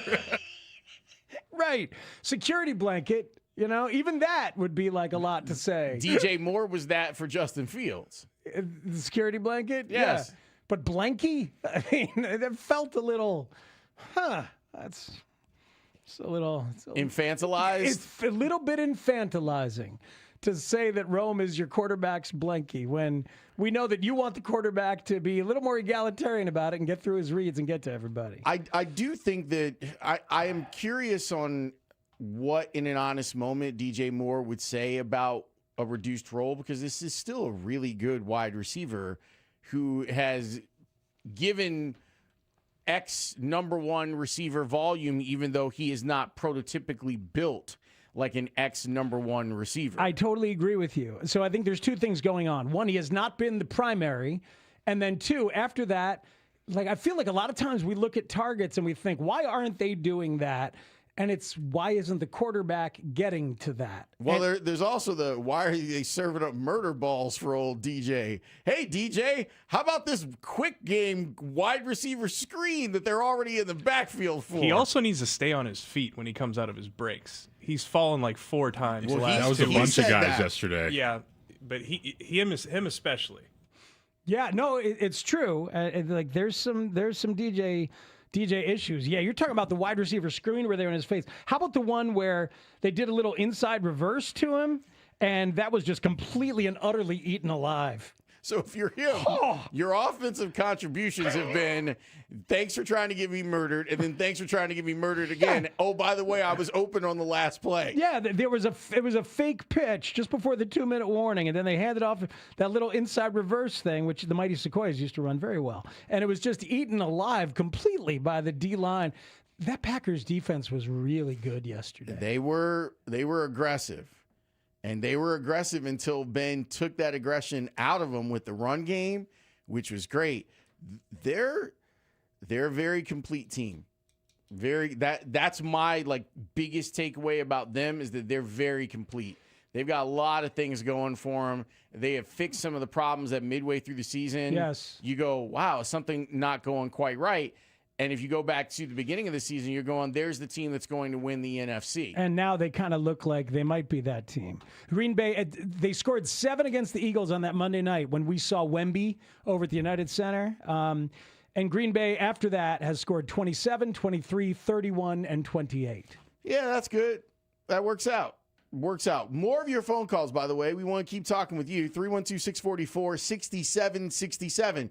The Bears lost, but there was a lot of good. So how are you feeling about all of that? We'll keep exploring with you. Spiegel and Holmes on The Score. Mully and Haugh, Chicago's #1 most listened to sports morning show, 5:30 till 10 a.m. But what frosted me more than anything, when you have to kick off and there's like a minute and a half left or something, it's the end of the half. What are you doing? What are you doing getting cute on me? When they kicked off, the cutesy cute. There was a minute 14 left. This is my point. A minute 14. That game was lost in the final minute 14 of the first half. You brought them to half field. Mully and Haugh, mornings 5:30 till 10 a.m. on Chicago Sports Radio 670 The Score. Always live on the free Odyssey app. Listen up, football fans. You won't want to miss this. Right now, new Bet365 customers bet $5 and get $150 in bonus bets, win or lose. So you could turn that $150 into something bigger when you bet on money line, spread, totals, player props. $150 in bonus bets when new customers bet $5. I know where I'm going to bet from now on. Download the app today and see why it's never ordinary at Bet365. Gambling problem? Call 1-800-GAMBLER. 21 plus only. Must be physically located in Illinois. T&Cs apply. In-app only. Unlike Mr. Pibb, in a classroom of sodas, most stay quiet. They take notes on sweetness. They whisper about bubbles. One in the front row keeps bragging about its doctorate. Then there's Mr. Pibb. In the back, feet on the desk, sweet cherry for a second, then a bold outburst. The kind of flavor that gets attention. Some sodas raise their hand. Mr. Pibb runs the room. Bold kick of cherry. Hey, yo, Mr. Pibb. $5,000. That's the average amount of money people in the U.S. are now spending on gas in a year. $5,000. That's crazy. If you drive, you have to download Upside, the free app that gives you cash back every time you get gas. That's right. You can earn real cash back with Upside just by buying the gas you're already buying. You can literally start earning cash back today. I use Upside every time I fill up, and I've already made around $300. You're putting gas in your car anyway. Why not get real cash back? If you like free money, download Upside. I'm saving the cash I earn from using Upside to help pay for a vacation later this year. Download the free Upside app now to earn cash back every time you buy gas. Use promo code CODE to get an extra 35 cents per gallon on your first tank. You can cash out anytime right to your bank, PayPal, or a gift card for Amazon and other brands. Just download the free Upside app and use promo code CODE for a 35 cents per gallon bonus on your first tank. That's code CODE for a 35 cents per gallon bonus. Bank of America is the nation's leading business lender, and we're ready to help with your next goal here in Chicago. That's why we have over 3,700 local business specialists across the country. Because with the right team, your business and community prosper. What would you like the power to do? Learn more at bankofamerica.com/local business. Bank of America, official bank of FIFA World Cup 2026. Bank of America Corporation, all rights reserved. Get the help you need with Skill Power Tools from Menards. They're built for power, precision, and portability. From drills and drivers to sanders and saws, Skill delivers performance and durability with the convenience of cordless technology. Plus, the PowerCore 20 battery powers every Skill 20-volt tool for ultimate versatility. Save big and all Skill Power Tools at Menards. Plus, check out our weekly flyer on menards.com for great deals happening now. Hey Chicago, it's David Haugh here with some big news. Verizon, America's best 5G network, wants you to bring in your AT&T or T-Mobile bill and they'll give you a better deal. If you think Verizon is expensive, well, think again. Not only does Verizon let you lock in your low price for 3 years, everyone in the family can mix and match their plans with my plan. And they let everyone get the same great phone deals when they trade in an eligible phone in any condition on my plan. That means new and existing customers. There's more reasons to save, more reasons to switch. Bring in your AT&T or T-Mobile bill to your local Chicago Verizon store, and they will give you a better deal. Rankings based on Root Metrics Root Score report dated first half 2025. Your results may vary. Must provide a postpaid consumer mobile bill dated within the past 45 days. Bill must be in the same name as the person redeeming the deal. 3-year price lock applies to then current base monthly rate. Additional terms apply to promotional offers. See www.verizon.com/switch-to-verizon/. I'm Piera Palazzolo, VP of Digital Marketing for the American Management Association, a company focused on the management training skills needed to enhance the careers of business professionals. We did our research when it came to the best companies for website development and chose AmericanEagle.com. And we couldn't be happier. AmericanEagle.com worked closely with us to understand the front and back end requirements needed to launch an e-commerce website that could handle the complexities of running thousands of seminars nationwide. Our robust new website and improved SEO saw immediate increases in site traffic and web revenue. If you're in need of managerial effectiveness and success, visit our website at amanet.org. If you're in need of a website that provides an unparalleled consumer experience, I highly recommend AmericanEagle.com. Transform your business today. Dial 877-WebNow1 for a free digital consultation with AmericanEagle.com. At Patrick, we believe in the joy of giving and a promise. Enjoy 0% APR financing for up to 60 months on select 2025 models. Taking care of you every day. That's the Patrick promise. Mully, I gotta say this since we're on YouTube and Twitch. This guy tweeted at me. His name is John Zager Sr. on Twitter, and he said, "Damn, watching Caleb is like dating a crazy, beautiful lady. You just gotta deal with some." I thought that was a tweet of the night, man, because That's it's true. a good one. He's so That's a good one. talented. He's gonna make a play at some point during the night, and some of those throws, man, the touchdown. I don't know. Yeah, I think they said on the broadcast, how'd that ball get to the key side? No one really knows. Yeah, the crazy. We were literally just talking about that during the break. We were, because I was just saw another angle of it. That's Micah Parsons in his face on that throw. And then just that, the bullet, the absurd pace on that. That's kind of been Caleb's go-to if he's on the run to the right, is to get all the way to the sideline and then try to throw that bullet low where only his own guy can make the catch, and a lot of times it's been incomplete.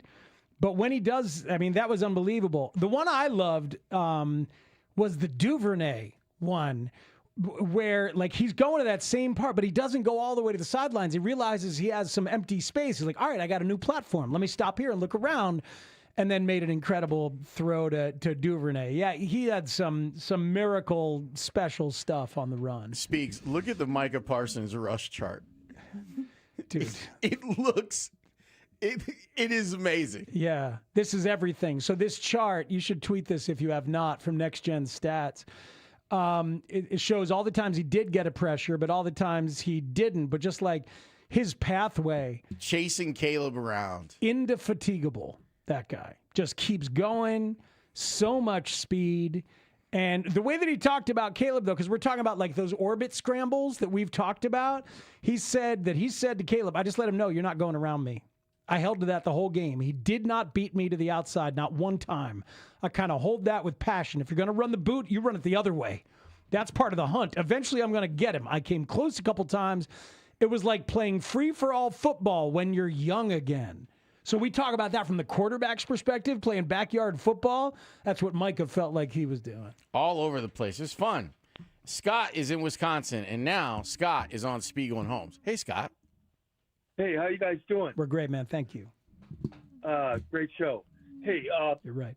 Lifelong Bears fan. I got a couple questions. Great show. You're right. You've covered some of it.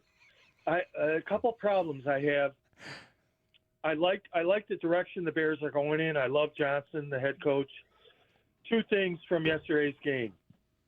Why didn't we run more? And what was going on with that kickoff thing? It looked like Cairo was trying for the dirty kickoff that guys have been using. And I don't know, like maybe weather was a factor that you're not able to strike the ball the way that you want to strike it.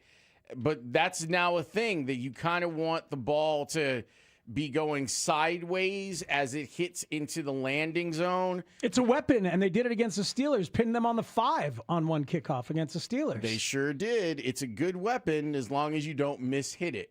And if you mishit it, it could be problematic. God, that was a devastating play. It was very much so. Like, it's one of those things you're like, oh, that's exactly what the Packers need right now is excellent field position. And that's what they got. That was after a very good drive by the Bears that made it 7-3, and then he screwed up the kickoff, and they got it, and then they, threw a touchdown to Bo Melton, which was not fun at all. We do need to spend a little bit more time talking about the Bears defense. Oh, I think we do. And a guy who got abused yesterday. Yeah, there's a lot of stuff on the defense. You're like, oh, that's too bad. Oh, that's too bad. Is that our guy? Oh, that's too bad. Yeah. There's a lot of that stuff going on yesterday. Pete is in Jersey. Hey, Pete, you're on the score. How you doing, man? We're good, Pete. What's up? So my controversial take is that I feel better about this loss than I do 5 of the Bears' wins this year. Have you identified which 5? Giants. Mm-hmm. How about the Raiders? Raiders, Commanders. Bengals? The Bengals was pretty crazy. Because they ran like crazy against the Bengals. But I feel you. Vikings? I feel you. Saints. Saints. Yeah, Saints too. But So- you know what? Honestly, like everybody crowned the Packers going into the season. We're right there. We hung with them. I'm with you. I'm with you on that vibe. I am. We started the show talking about that. I feel like, and the thing is, it connects to what the other caller said. I don't think they ran it enough in that first half. I think they should have. They should have run it more. And if they were doing the run and some of the bootleg stuff, like they figured out in the second half, they might have been able to control tempo a little more, feel a little better about themselves. I'll say, I think the Bears are going to win that game on Saturday night in 12 days. I think the You Bears. bet it? Yeah, absolutely. I bet yesterday's too. Didn't win that one, but I think the Bears are going to win that rematch. Chris is out in Sterling. Hey, Chris, you're on the score. Hey guys, how are we doing tonight? We're great. What's up? Good. Hey, I'm really looking forward to how these guys progress. I like everything that's going on. The only thing that I see that I'm not a huge fan on is their defense is a big play defense. But you either make a big play or a big play gets played against you, and I think that's what you saw. But otherwise, we had Green Bay stopped a lot of the times, except for those big plays that always came through. Well, the Bears ended up in man coverage a lot, and they were trying to generate some pass rush a little bit yesterday or simulated pass rush. They were trying to do some stuff. They ended up in man, and Green Bay's got some guys, and now with Jalen Reed back, Jaden Reed, they've got some guys that can help beat man. And Christian Watson, I thought he was phenomenal yesterday, and it shows you when guys work together and they go, would you look at that they're lining up in man again. Mm-hmm. Oh, would you look at that? I've got C.J. Gardner-Johnson on me. He's a thumper. I don't know if he's a coverer. He's not. Let's go run. I think those two guys changes the possibilities. You were talking about Green Bay as a complete team. Christian Watson is a real deal playmaker at multiple levels of that on defenses. And then Jaden Reed is speed, man. He is speed, and they got him the ball in some end arounds, and then it becomes a weapon like that. With those two guys, I think it changes the ceiling of that offense. And with Jordan Love being able to feather the ball when he wants to, along with still having a strong enough arm to make all of the throws. Yeah. There's a lot there. But defensively, when you end up losing one of your better players, and I know that it becomes hard for any of us who are Kyler Gordon fans to justify that because he hasn't played a lot, but that changes. It's very different if you know on Friday that he can't go versus being like, wait, what? You can't play today? Hey, man, it's different if you know at 9 a.m. that he can't go as opposed to 2 o'clock when you've already set your inactives. Yep. Yeah, it's very different. Look, Kyler signed a contract that made him the highest paid slot cornerback in the NFL. And since then, this year, he has played 117 snaps. And look where the Bears got killed yesterday. They got killed in the slot. Yep. Killed. Absolutely killed. Because C.J. Gardner-Johnson, as you say, a thumper, an energy guy. Smart player. Yep. Just, like that's not really what he's supposed to be doing. It's like the idea of like, hey, you take care of Christian Watson go ahead. You run. man. Go ahead and run with that guy, would you? Yeah, that's not really what he's supposed to be doing. And wasn't a great day for Jalen either yesterday. We will discuss a little bit later on. But Adam Haugh is going to join us. We'll ask him what he thinks about the Bears' defense and what he thought about yesterday overall. That's next. Spiegel and Holmes on The Score. You're listening to Plumbers 911 Football Monday on The Score. Plumbers 911. Plumbing emergency? Call the professionals available 24/7 at 1-833-PLUM-911. Presented by Great Clips on Chicago's Sports Radio 670 The Score. Always live on the free Odyssey app. What's up, everybody? Nick Costos here with the Sports Betting Minute, brought to you by BetMGM. Make it legendary. Please gamble responsibly. College football futures market with the college football playoff set. Ohio State is the favorite to win it all, despite losing to Indiana in its conference title game. Ohio State plus 225, Indiana plus 275, Georgia third on the odds board at plus 500, Oregon and Texas Tech both at plus 900. And even though Ohio State lost to Indiana in the conference title game, Ohio State is still the best team, and I think as long as Ohio State doesn't get conservative in the big spots, Ohio State will go back-to-back and win the title at plus 225. That's it for this Sports Betting Minute, brought to you by BetMGM. Download the BetMGM app today, and please gamble responsibly. BetMGM and GameSense remind you to play responsibly. See BetMGM.com for terms. 21 plus only. Illinois only. Gambling problem? Call 1-800-GAMBLER. 426-2537. Or by texting ILGA&B to 53342. In partnership with Paradise Hotel and Casino. This is the story of the one. As an HVAC technician, he and his digital multimeter are in high demand. So when a noisy office HVAC turns out to be a failing blower motor, he doesn't break a sweat. With Grainger's easy-to-use website and product information, he selects the product he needs to keep everything humming right along. Call 1-800-GRAINGER, click Grainger.com, or just stop by. Grainger, for the ones who get it done. At Straight Talk, we know the holidays are your time to say yes. So why put up with a wireless company that makes you say out of data? Or no service here? Switch to Straight Talk and say yes to real unlimited data on a reliable 5G network covered by Verizon. And with a free 5G phone when you activate select plans, someone else in your family can say yes! Available at straighttalk.com and Walmart. Based on RootMetrics Data 5G Report, United States 1H 2025. Experiences may vary. Not an endorsement of Verizon. For network management practices, visit straighttalk.com. Helzberg gifts checked off the list. Now, time for wrapping. Earrings for Mom. A gold bracelet to match the rings Danielle wears every day. And for Dad, a new watch, because we all know he needs one. All right, this is going to be a good one. Our favorite things for your favorite people. Shop in store at Helzberg.com for up to 50% off.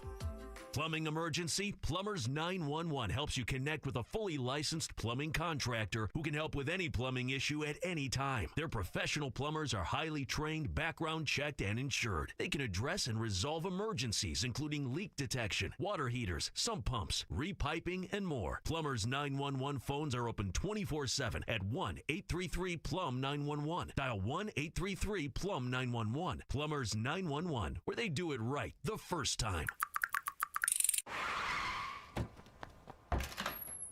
Hey, Dad, I gotta come clean about something. Okay. I only paid for a brand new Hyundai Tucson. Oh, you might be on the naughty list. Feels so right, it almost feels wrong. The Hyundai Getaway Sales Event. Get 0% APR for 60 months, plus 0 payments for 90 days on all Hyundai Tucson, Tucson Hybrid, Santa Fe, or Santa Fe Hybrid models. Visit your local Hyundai dealer today. Offer ends January 2nd. Call 562-314-4603 for details. Introducing Remy Martin's This Is My City VSOP Limited Edition Collection, paying homage to the iconic sounds, style, and teams of our very own Chicago. The collection celebrates the city's influence on culture and features Remy Martin's renowned VSOP liquid. This limited edition bottle is available now, and you can learn more at RemyMartin.com. Remy Martin VSOP Cognac, 40% alcohol by volume, imported by Remy Cointreau, USA, New York, New York. Please drink responsibly. On the days when you're thriving, Come on, everyone. You're almost there. the nights when you need us most, Mom, I don't feel good. and every moment in between. As a Blue Cross and Blue Shield of Illinois member, we are committed to helping you stay covered at each stage of life. Whatever challenges may come your way, our mission is to be here for you and your family so you can feel confident as the new year approaches. Visit standbyouillinois.com to see the steps you'll need to take to renew your coverage. And with nearly 90 years of experience, you can expect personalized guidance throughout the process, helping you stay covered into 2026 and beyond. We thank you for trusting us on your health and wellness journey through it all. Visit standbyouillinois.com or call 866-575-2583 to renew your coverage today. Tonight's forecast, breezy conditions and a low of 17. Weather brought to you by Staples. Have an easy holiday at Staples. Save on top tech and gaming gifts, shipping supplies and services to get your packages there safely, even custom cards and wrapping paper. Staples. That was easy. This is where Chicago comes to talk Bears football. We are Sports Radio 670 The Score. Broadcasting live from the Hyundai Studios. Presented to you in part by your local Hyundai dealers. WSCR Chicago. WBMX HD2 Chicago. And Odyssey Sports Station. The Score! Hey, Ben. Adam Haugh, CHGO. Adam Haugh. Who wants to step into Hub's big shoes? Hey, George. Hi, Adam. Obviously can't step into Hub's shoes, but... Covering the Bears for CHGO. Hey, Ben, Adam Haugh again. It was a little surprising that you took this job so fast without coming here first. Walking in this building yesterday gave me goosebumps. What's up? Welcome in, Hogue and Johns. Ryan Pulse, thanks so much. We appreciate it. 2 questions about Ozzy Trapillo. Number 1, does he look like me? No. See? I'm not the one bringing this up. It's our listeners. They bring it up all the time. That's good. Number 2, what Your face or your the face. whole thing? Oh, no way. They've been calling him Giant Johns. Oh, okay. Yeah, okay. Adam Haugh. I'm Adam Haugh, or I'm not Adam Haugh. He's Adam Haugh. We just need to kick Adam Hodge off the show. Let him come back on Tuesday. Adam Hoagie or Hogg, excuse me, I don't know how to pronounce the last name. And there's so many others on here. Our own Adam Haugh says, just found out. With Spiegel and Holmes. Coach, other than the kick being short, were you pleased with the execution on that Mayday situation right before halftime?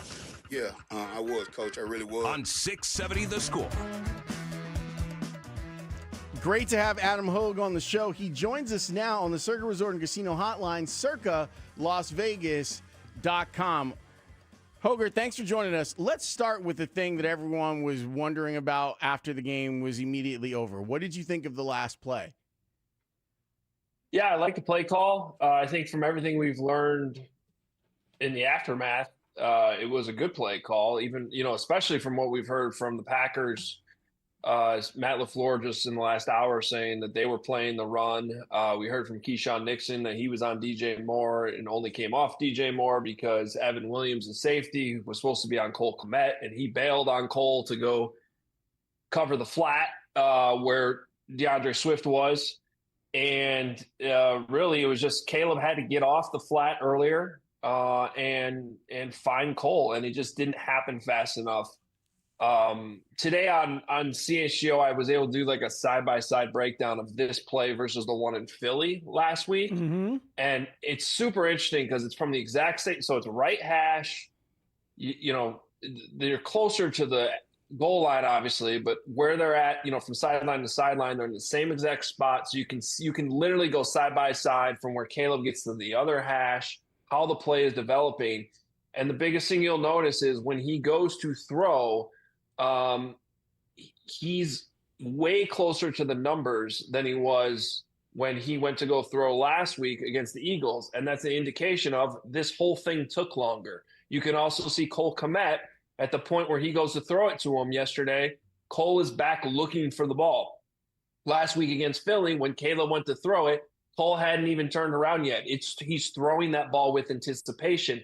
This time he's delayed. He's getting to it late. Now, I still think he could have completed it with a better ball if he leads him probably a little bit more towards the sideline, more towards the corner in the same angle that Cole's running the route compared to what he was doing last week. And instead, it's just a little bit more upfield and short, and so it turns into the interception. At the end of the day, I think it was a good play call. I think better execution from the quarterback. They probably get a touchdown. And sometimes the other play, I mean, guys make plays. Keyshawn Nixon made a great football play on that one, and unfortunately, Caleb didn't get to it fast enough. It's great stuff, and you're right that he caught them by surprise. I still disagree with it because it felt like creating a win-or-go-home moment before you had to. Like if you run and give yourself the first down, you got 4 shots at it with 2 timeouts in your pocket, and you know you've got opportunities. But either way, Caleb admitted that he thought too much. Matt, can we talk about that for a second? Sure. Real quick? Yeah, Sorry please. to interrupt you. Absolutely. So because I hear you, and I hear the people that are just like, look, you're running the ball, you got the offensive line, run the ball. But we're literally hear the other coach say they're playing the run. Yep. So you'd rather run the ball against run defense and just say, hey, you know, gut it out, pile the dust, move the change, versus what this play actually does. It gives you multiple options. So it gives you ideally an easy completion to DeAndre Swift in the flat. Okay, they covered that. There's also a run element to this. This is the exact same play they ran in the second quarter when Caleb Williams ran for it himself. Go back and watch it. They're on the other hash and they boot the other direction, but otherwise it's the same exact play flipped, and Caleb's able to run for the first down. So you still have a run element on this play. You have an easy completion to Swift, and if both of those are taken, which they were, you theoretically should have a possible touchdown, which is the best outcome you have to get eventually on this drive anyway, to Cole Kmet. So I can't fault the coaching or the play design on that when the other option is just run it and hope you get it. I hear you. But the way it ends up being is that he needed to make that touchdown decision immediately, like right away. And instead, look, I get what you're saying, and so maybe it's more on the quarterback. I didn't like the way the quarterback executed, and I wasn't crazy about the call either way. But I hear what you're saying, and the standard is in this league when the quarterback is a weapon like that in the red zone, you give him the opportunity. You give Josh Allen the chance. You give Mahomes the chance, right? And so Caleb not quite ready to do that is maybe the bigger takeaway from the situation. Yeah, potentially. Because, look, there's even a world where and I don't think this is, and I think Ben Johnson today kind of poo-pooed this too. Like, there's a world where an extremely advanced, experienced quarterback understands, oh, wait, I'm too late on Cole. Maybe DJ Moore's coming open too. That's asking a lot to get to like your 4th option on that play. Right, but we saw that. We saw that a lot yesterday. I watched a lot of Josh Allen several times. Right. He stopped when the first or second option wasn't there, and he waited for guys to move and become open. So that's what Caleb needed to do once he was too late, and he didn't do that. So that's part of I just don't think he's ready to be the difference. And hopefully he will be. But I thought yesterday I ended up leaving saying, man, their guy is much more ready than our guy is, in terms of the biggest moments. No, I mean, look, no question. I mean, Jordan Love was a better quarterback yesterday, as he should be. Isn't he like in year 6 now, and he's in his 3rd full year starting? So there's it should be that way. And don't get me wrong. By the way, I am not dismissing the argument that running the way you're running the ball, the way your offensive line is working, but you did just get stuffed on 3rd down too, and you got to think about it through the coach's eyes. Because Ben's thinking, I'm trying to outsmart the defense here. I'm trying to come up with the best. And so I don't think that was wrong either. And I think it's just sometimes you need the execution.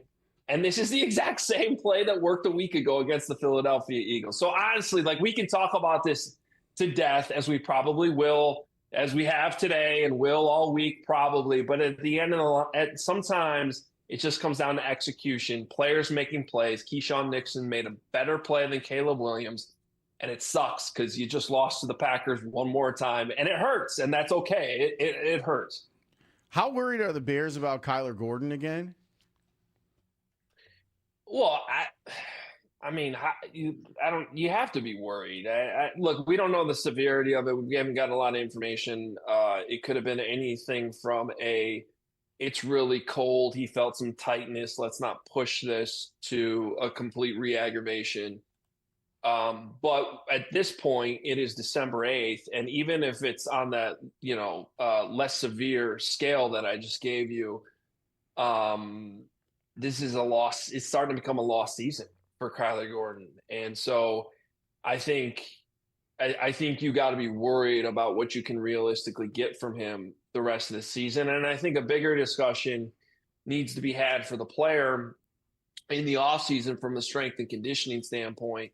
What do you need to do with your body, with your training, with your nutrition, with your hydration, whatever it is, to make sure that this is not something that continues, because it has been an issue throughout his career. It's been the worst it's been this year with these soft tissue injuries, and they're paying him too much money. Guys, he went at the time of the contract, the highest paid slot corner in the league. So you need that player available, and it's hurting them right now that he's not. And I think it hurt you yesterday specifically. Look, C.J. Gardner-Johnson's doing a great job, but there's a reason why he's been moved around and was moved back to safety. He is not ideally suited to be your slot corner against quick wide receivers playing press at the line of scrimmage. And you saw a couple times in that game, he was unable to create an actual physical jam at the line and got beat because of it with clean releases off the line of scrimmage. And I think that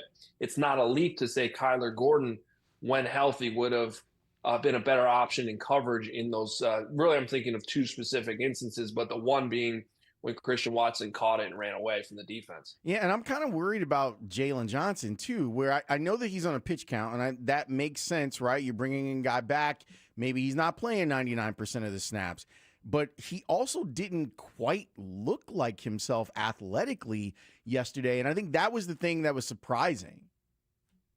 Yeah, I'm with you, Lawrence. I feel the same way. He doesn't look like he's playing with the same speed and twitchiness right now. I think some of that is understandable, considering the severity of the surgery that he had.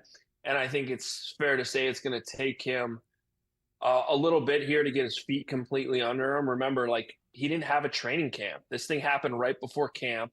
And I think that matters for a few different reasons. One, the severity of the surgery, you're basically trying to do everything you do during camp in terms of getting, back into football shape. And you're trying to do it now in season, late in the season, in really cold weather, which doesn't help either. And I think this last part matters too. As good of a player as he is, his only reps in this defense, in this new scheme, were back in OTAs. And so I think there's probably some hesitancy at times in what he's being asked to do schematically, because this is a new defense. And I wonder that one rep, the Bo Melton touchdown yesterday, when he's technically dropping back to be that deep half cover 2 safety, which is not his primary position. Obviously, he's a corner. If asking him to do that in that moment was maybe asking him to do a little bit too much, And that's why he was a little bit slow to get back there. And when Bo Melton crossed into his half of the field, he wasn't really there.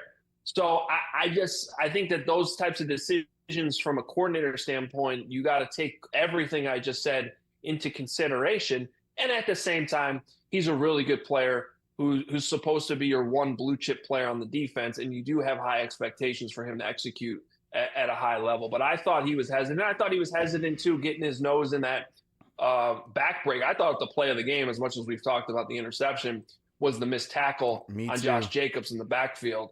And Jalen was there and had a chance to help. And he kind of I think he just assumed the play was being made in front of him, and Josh Jacobs got through there for an explosive run. That's great stuff from Adam Haugh of CHGO. You're listening to a Plumbers 911 Football Monday presented by Busey Bank. And great clips. All right, well, we disagree about Ben at the end of the game. Let's talk about Ben at the beginning of the game. They went 1 for 7 on third downs in the first half.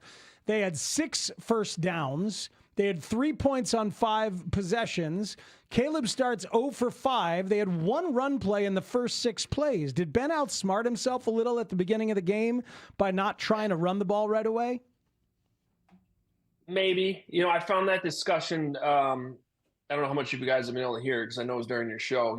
His media session a little over an hour ago, he talked about putting Caleb Williams in better position to start faster, and he specifically was asked about the third down overthrow. I think it was the first third down in the game to DJ Moore on a dagger. Now I wondered, I think it was maybe OZ on the other side of the field, if I'm remembering right on that play. I thought he was maybe open too, but Ben said he liked the decision. And Caleb just missed high, and maybe asking him as the play caller to hit a dagger down, a deeper dagger downfield as his first completion. Maybe there's better ways, to get him going in a rhythm with shorter, easier throws. I think that's fair self-criticism from Ben Johnson. On the other hand, I look at the first throw of the game, and it was a speed out to Luther Burden, and it was there, and he just overthrew that one too. So, how much can we realistically start pulling these passes in closer to the line of scrimmage to get Caleb going? That dagger concept, we've seen it all season, and we've seen Caleb hit it. The numbers yesterday, middle of the field. Bears have been really good in the middle of the field all year. Caleb's been good in the middle of the field, and yesterday those numbers were atrocious. So, I think you give the Packers credit defensively for some of that. And I appreciate Ben taking that into consideration, some of these things that he can do better to get Caleb in a rhythm early. But, you can't just run the ball all the time. We can keep making excuse after excuse, but I think Caleb's got to own the fact that this accuracy these are throws he's got to hit, whether it's the first quarter, fourth quarter, whatever it is. You got to come out stronger. And to his credit, he did say that after the game, and I think he's very conscious of it. What do you think is going on with DJ Moore's role in this offense? Are we seeing him being devalued? Is he not getting open? When you break down the tape, what do you see? Well, another super interesting thing Ben said today, he said that going into this game, he thought DJ was going to have more opportunities than any other weapon in their offense. And he was pretty surprised to look at the stat sheet when it was all said and done, 1 catch minus 4 yards. So, I think, again, you give credit to the Packers for taking DJ Moore away, which makes sense. Rome Odunze's out. Who's the next guy you want to concentrate on? So I think there was some of that. I think there was a couple misses to DJ. That one play, they tried to flip it to him, which was the -4 on his 1 catch. I mean, that wasn't even a pass play. It was a his murder 1 ball. catch. Yeah, his 1 catch wasn't even really a drop back. It was a flip forward. So, look, I think that this is a big talk. It has to be a big talking point. You're paying DJ Moore too much money to not have him be a significant factor. If you told me that, and I think he's on pace for like 600 something receiving yards right now. Mark Harmer brought that up to me earlier today. Well, if Rome Odunze was having a Pro Bowl-like season and taking off as a realistic number 1, and that's just how it was falling for DJ Moore, I think you could accept that. And for a while early on in the season, back in September and early October, that's what we thought we were watching. But then Rome wasn't quite himself. We find out later he's been playing with an injury. Now he's not playing. He didn't play at all this week. the fact that DJ's still lagging behind and not getting the targets, not getting the production, it is concerning. I don't know what the answers are, Lawrence. I think it's been sort of all of the above. I think if you put truth serum through all the, everybody involved here, whatever reason, the chemistry with Caleb and DJ has not been what it was when DJ was playing with Justin Fields. I also think, I don't know this, I think that Ben might be struggling a little bit to figure out exactly what DJ is in his offense. It's because he's a pretty unique wide receiver. Whether we're talking about his height, his speed, the way he runs route. And I also think when you asked me about the film, there are times where I don't love the routes that DJ's running. Some of these clear outs, he's not selling enough. Sometimes he's not breaking hard enough. And then there's other times where it looks fantastic. So I just think it's a boring all of the above answer, but I think in this case, it's actually accurate. It was beautiful to see this game be that good in December for these two teams and these two organizations. And I have faith in Ben to react and adjust. LaFleur will as well. But if I had to pick today, I'm saying the Bears win on Saturday the 20th. What do you think about this one yet? Well, Speaks, I love that that's where your head's at because I feel the same way. I get it. They lost to the Packers again, and Packer fans are going to rub all the records, and Matt LaFleur is now 12-1 against the Bears and all that. Fine. Let's look at yesterday, though. If yesterday's game is an example of what this rivalry is going to become here for, I don't know, let's say the next few years, maybe 5 years, let's go. I'm fired up about that because that was a hell of a football game. That was a playoff game. And the Bears are going to win some of those, and they're going to lose some of those. And it's going to be a lot of fun. There's the America's Game of the Week. The ratings will be outstanding whenever they announce those. And, in 12 days, they get right back out there on Soldier Field in a primetime game, and it's going to be part 2. And it wouldn't shock me if there's a part 3 in the playoffs. So let's hope that's what this is.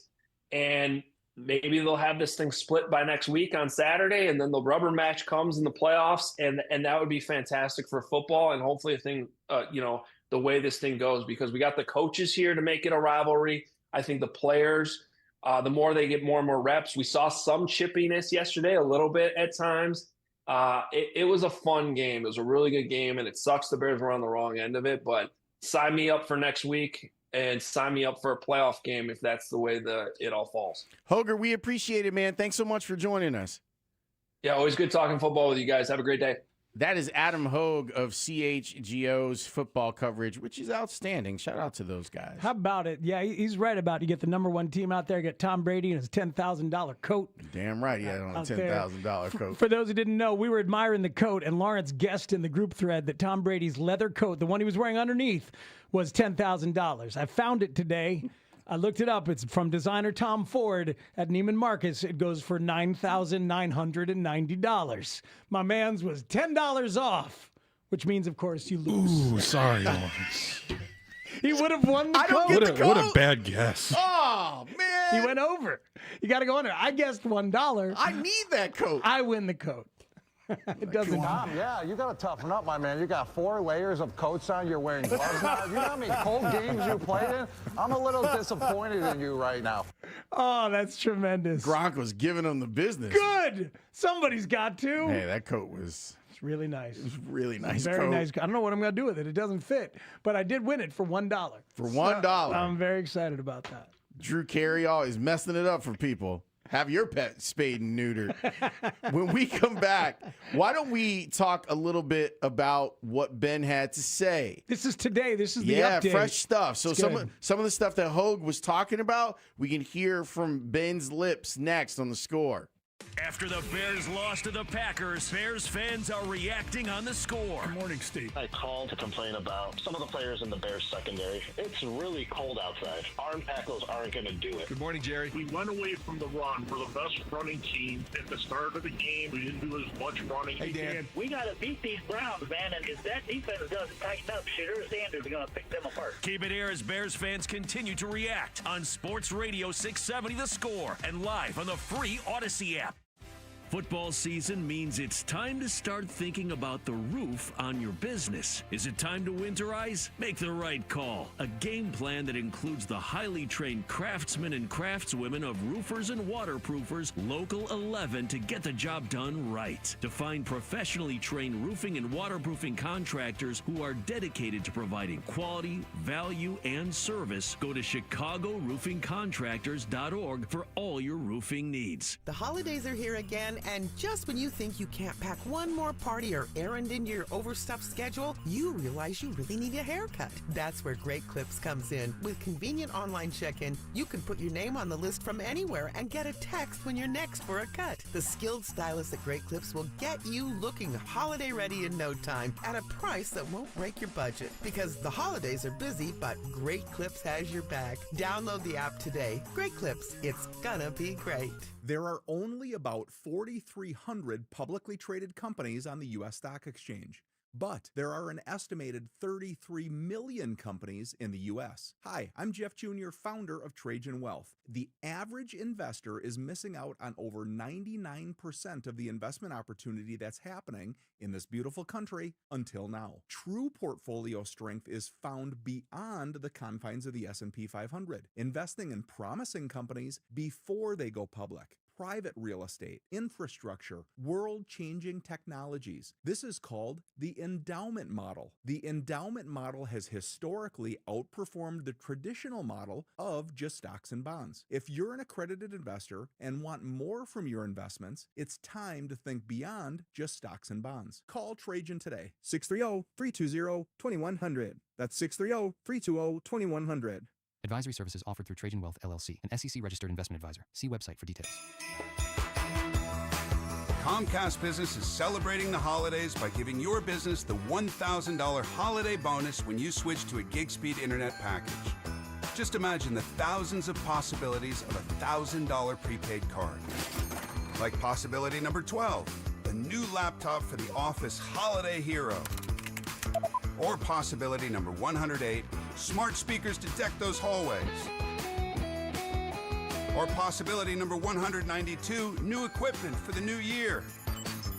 Or possibility number 555, Bluetooth holiday lights for office decor. Switch to Comcast Business, designed for 100% reliability with business internet and wireless connect, plus advanced cybersecurity, and now get the $1,000 holiday bonus.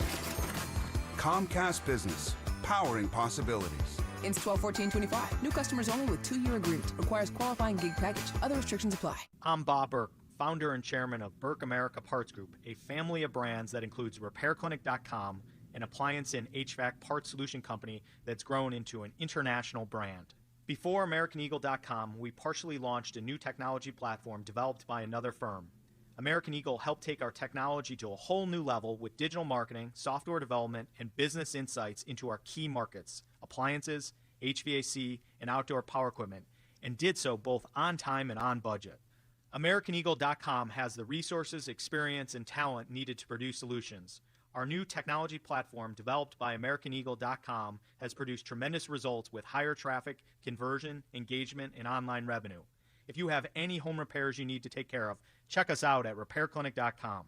If you need a world-class website or technology project, then I would highly recommend AmericanEagle.com. Call AmericanEagle.com at 773-NETWORK. That's AmericanEagle.com, 773-NETWORK. Finding health insurance can be so confusing. That's why we are here to help. With hundreds of trained insurance guides, what we call navigators, available in communities across Illinois. All free. At getcoveredillinois.gov. Here to help. Check engine or ABS light on? Take the guesswork out of your warning lights with O'Reilly Veriscan. It's free. Ask for O'Reilly Veriscan. O'Reilly Auto Parts. This is the story of the one. As the purchasing manager at a manufacturing plant, she knows the only thing more important than having the right safety gear is having it there when you need it. That's why she partners with Grainger for auto reordering, so her team members can count on her to have cut-resistant gloves on hand, and each shift can run safely and efficiently. Call 1-800-GRAINGER, click Grainger.com, or just stop by. Grainger, for the ones who get it done. Pick up Chevron Techron Fuel System Cleaner on sale now. Buy one, get one free, plus receive 2 times O Rewards points at O'Reilly Auto Parts. O'Reilly Auto Parts. This is Zach Gelb with Honesty Sports Minute. My guess is that Marcus Freeman is back at Notre Dame next year. The NFL calls will always be there, though. But after getting to a national championship a season ago, and now just getting left out of the college football playoff, NFL teams would be silly to not put the full press on the current Notre Dame head coach. How about Marcus going to the Steelers to replace Mike Tomlin? What about the Giants? Or maybe it's time to reset in Baltimore and have Coach Freeman replace John Harbaugh. I'm Zach Gelb. Nixon makes the game-saving play in their own end zone. What a game. Halfly fired up. Great defense. And it's not a sixth game-winning fourth-quarter comeback for this Bears team. They showed a lot of fight today, KB. That was a valiant effort. Hell of a football game. A lot of times it comes down, like I said, one guy's going to make it, one guy's not going to make it. Today was a Packers day. There's the handshake, and Matt LaFleur's Packers take over first place in the NFC North. Marco, is there such thing as a moral victory in the NFL? You guys come back down from 14-3, or how do you kind of view that? No, it ain't no moral victories in my. We didn't get the job done, and I'm waking up still frustrated with that game. Looking at it, I don't think anybody needs to take this as a moral victory. Like, you look at the scoreboard, we lost, and we ain't where we want to be. So it ain't no moral victory for that. That's Bears linebacker DeMarco Jackson talking about no moral victories. Well, Nelly, let me tell you about DeMarco Jackson. Folks, if you get the Keith Jackson reference, get your affairs in order. Yeah, well, he's a player.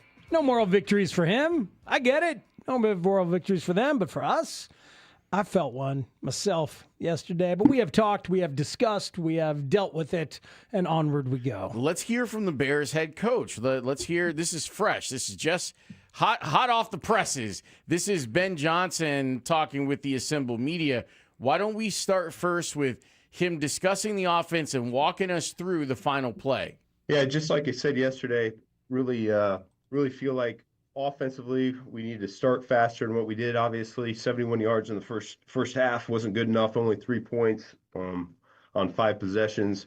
Defensively, gave up too many explosives, and then special teams wise, didn't feel like our kickoff return units played like they're capable of doing. So we dug ourselves into a hole. Credit to the guys; they came through and made it a game there in the second half, but just wasn't enough when you're facing a good team on the road like that. We talked to Caleb after we talked to you about that final throw to Cole, and he said that the difficulty of it wasn't a problem, but he was thinking too much. When you watch that back, like, what execution-wise should have gone differently for him with that? Yeah, I haven't talked to him yet. We're going to watch the tape together after this, and I'll get a better feel for when he says he was thinking too much, what that means. But yeah, from my perspective, it was a play that had a lot of options, just like I alluded to last night. And Cole happened to be the one that popped the most. And it's a good play by Nixon for them. He came off of his guy and made a play on the ball. But had we seen it a little bit sooner and given Cole a better chance, I think we would have been pretty happy with that result. So I still feel the same way I did last night on that play. Another game with Caleb where we see a lot of the really high potential, but we also see him struggle for a stretch. Do you identify any reasons for the inconsistency? And when do you think it's reasonable to expect him to level out? Yeah, there's certainly some that you talk about each week where feel like guys are open and we can certainly give them the ball on time and give them a chance to run after catch and all that. And then there's that mix of, oh my gosh, that's one of the most incredible plays I've ever seen in my life type deal with him. So I do acknowledge your point there.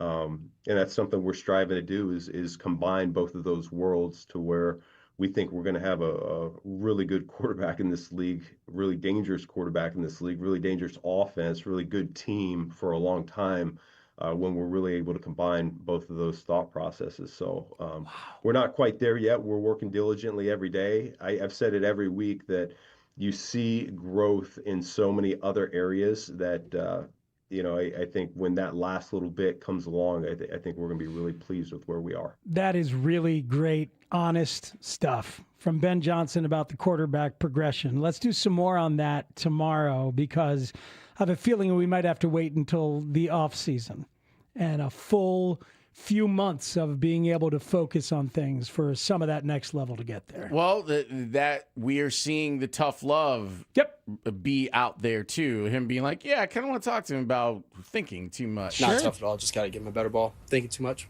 I mean, it's great that he's saying it and they're talking about that stuff. It's like he's got to walk me through it, right? Like why are you thinking about it? Because this is if A, then B, if B, then C, and if C, then D. Like, why are you thinking? Just do it. Yeah, well, it's a tough job. It's the toughest. It's the toughest job in sports. It is. It's pretty hockey goalie, but yes, quarterback. I think it's tougher. Because it's more reaction than thinking? It's everything. Yeah, there's sometimes you really got to think it all through and be patient. Sometimes you got to have those quick reflex. It's everything. A reflex. It's a lonely child. And if you get that reference, you're at the top of the demo. You sure are. We're not going to tell you to get your affairs in order, but you're at the top of the demo. You're doing okay. You're on Lipitor. You're all right. You are. You're doing the best that you can. Get your affairs in order. Not yet. So we've been talking, and you've probably been wondering about DJ Moore, and like, well, why don't they use that guy? That's a guy they gave a lot of money to. You heard Adam Haugh talking about it. Here's what Ben Johnson had to say about Caleb and DJ not being in the same place at the same time. The passing game in the first half, like I think to that 3rd and 15 that he and DJ couldn't sync up. And I think he only had like one completion over 10 yards early on. But specific to that play, what did you notice about the overthrow there and why those two didn't seem to be on the same page yesterday? Well, I don't know if there was anything with DJ. I thought he ran some pretty good routes over the course of the day, and we just couldn't give him the ball, which that was not the intent. I thought going into the game, we might have had more for him than any other player in the offense. And so was a little surprised at the end when I saw the stat sheet for one catch like he had. So that was, like you said, disappointing on that particular play.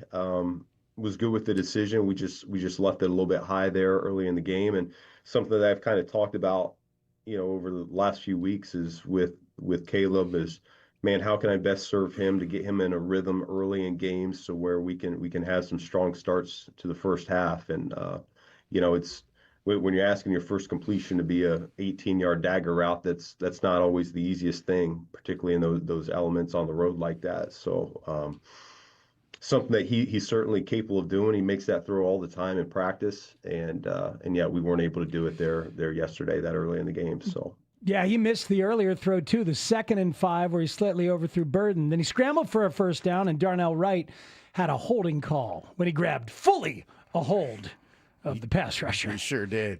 I think that in there, Ben's speaking to the point that you're making about, like, he's got to get to him. Like, he's got to figure out a way to get to him. And by the time he does, he's a little rushed because it took him a long time to get there. Yep. All right, what about the breakdown of the Melton TD?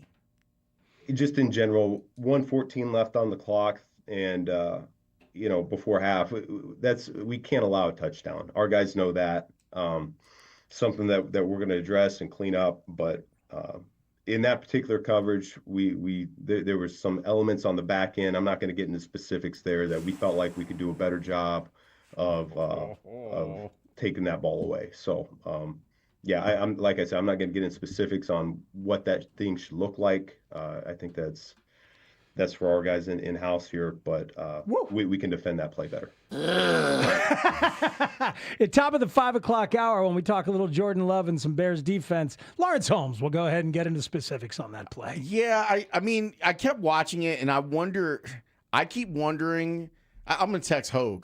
I keep wondering if Jalen got enough depth on that play, but there's also a receiver in the area. So did he check up instead of getting that depth? Because Jaquan ran from 40 yards away to try to make a play on that ball. You called it in the group thread because I was like thinking that maybe Brisker didn't get there fast enough, and you're like, I think that's a bust. That's a busted coverage.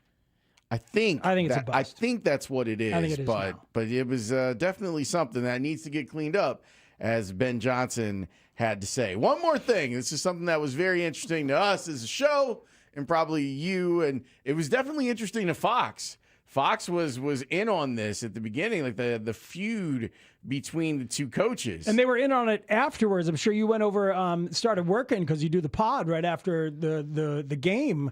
But on the OT? Yeah, on the OT. Terry Bradshaw talking about it. Several of them talking about the handshake, highlighting the iciness of said handshake. So that's what Ben was asked about today. Ben, I know Matt LaFleur was asked about the quick handshake at the end. We didn't ask you about it. Did you make anything of it or not? That feels like every handshake I have at the end of a game. I guess not. Oh. I guess not. Oh, my. I don't know. I mean, like LaFleur did not lean in to the possible a-hole opportunity that he had after that game. He gave him the back pat, too. It wasn't the Jim Harbaugh back pat, but he gave him a little shake and a little back pat. And it was on the move. It's definitely on the move. It was definitely on the move. There was no stopping going on. It was like... It's funny. It's like when you're doing the receiving line at a wedding or a funeral, and there's certain people you're like, I haven't seen you in a long time. I love that you're here. It's meaningful. There's some people that you're like, keep it moving. Keep it moving. There you go. A handshake, keep it moving. Then there's some people you're like, whatever. That was kind of the whatever. I went to an African funeral, and I didn't know that in some of the customs in Ghana, like you want to go up there and say how sorry you are about things, and that's not what that is. Like you just keep it moving. You wave and you keep it moving. In Ghana, you don't. At least at the funeral I was at, and I was like, oh, that is a faux pas. What is interesting already, you see the pack of Africans up front.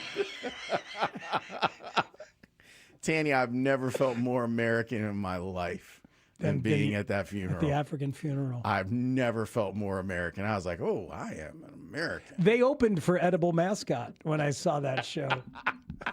African funeral and Edible Mascot. They jammed a little together at the crossover. It was magical. I was like, oh, would you look at that? Totally American. Oh, all right. Yeah. Well, probably need to make a trip. Go on home at some point and figure some of this stuff out. I got some research to do, apparently. Well, you didn't know. Well, you know what? I'm proud to be an American where at least I know I'm free. That's on your playlist. That's on your playlist. Do I know that? I know you're jamming on that thing. You know me. Yeah, Big Lee Greenwood guy. Long time Lee Greenwood guy. I say it to you often.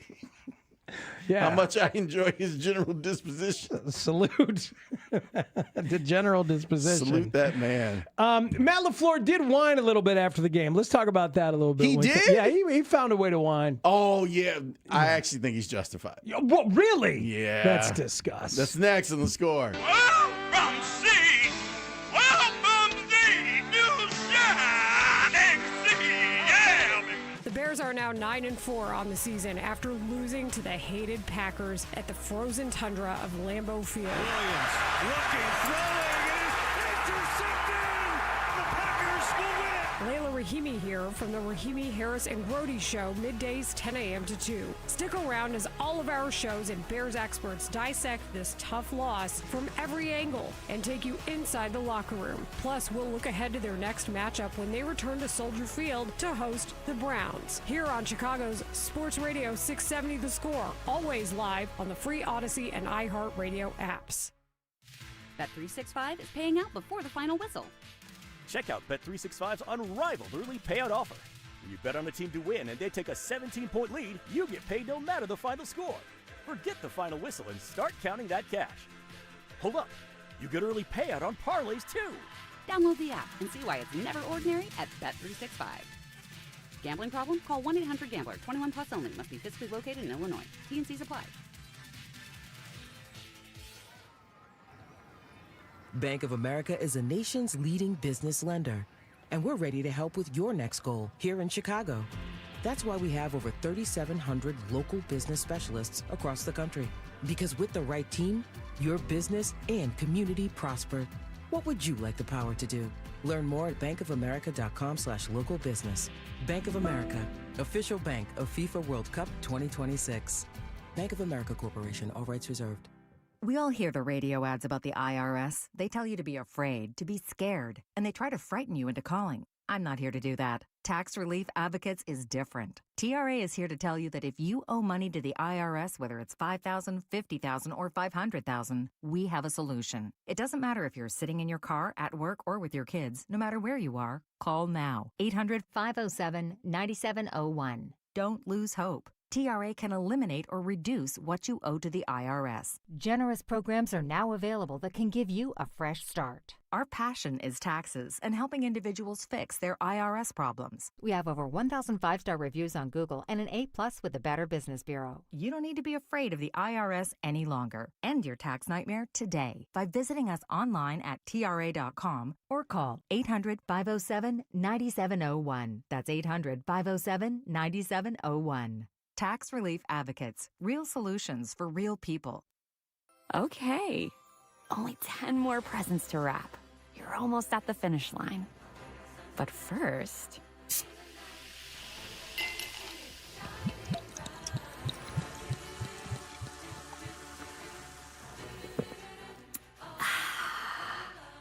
There. The last one.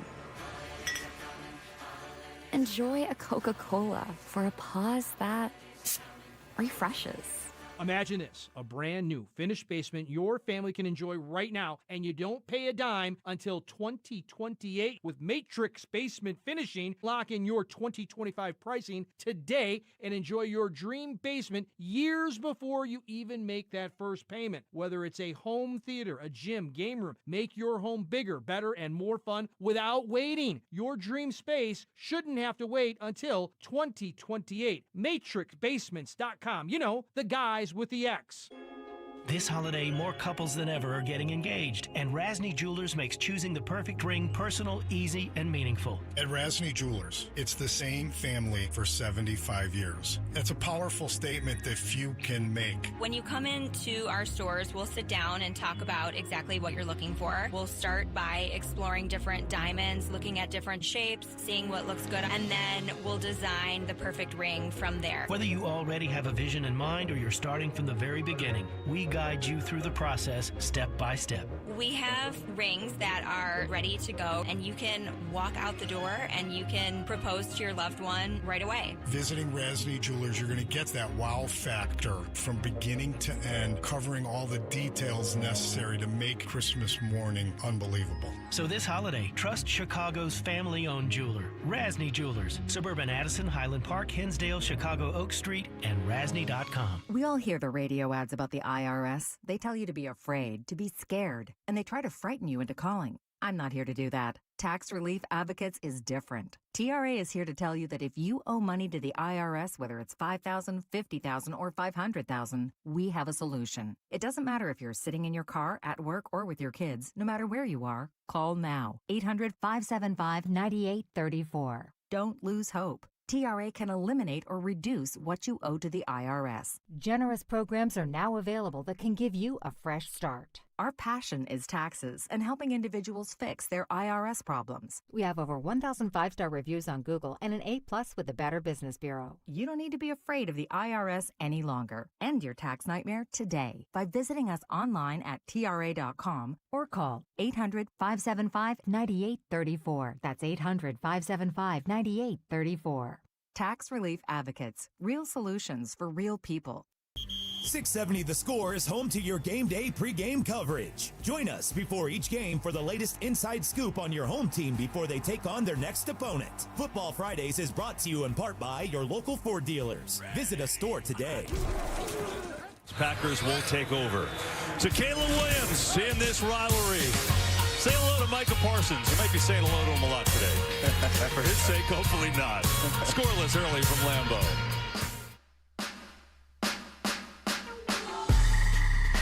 Highlights courtesy of Fox. There are a lot of people commenting that they feel like Brady is gotten better. I would agree with them. Oh, absolutely. Absolutely. Respect. And guess we shouldn't be surprised. But, yeah, I took a lot of shots at him early on. and certainly even some early in the year. But I thought he was real good, and I always feel like I learned stuff. In fact, we flagged a couple things about Caleb and Love that you'll hear either today or tomorrow. Yeah, so that's good. But LaFleur, cram up your cramhole, LaFleur. I'm never going to get tired of saying that, by the way. I don't find him to be a very likable personality. Is it because he coaches the Packers? I think that's a big part of it. I would, if you want to change your point of view, you don't have to. Like, you can just dislike him.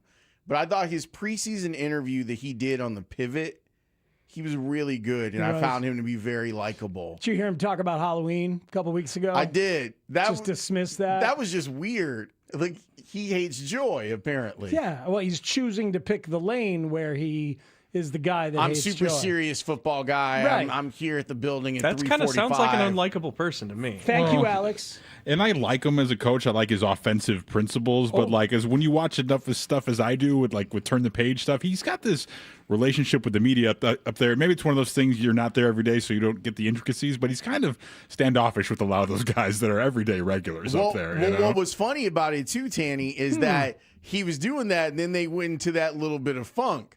And during that funk, he was like, "Hey guys, hey, how you doing, man? I really appreciate everything you do." Whereas, and I'll give them credit, I have literally been in the locker room after tough losses for the Bears, where Kevin Warren has come by and been like, "Thank you guys for your coverage." Like, that's happened. Mm-hmm. So, cram up your cram hole, LaFleur. And let's face it, Ben's got a little bit of an edge to him as well. He sure does. Ask Aditi. Yeah.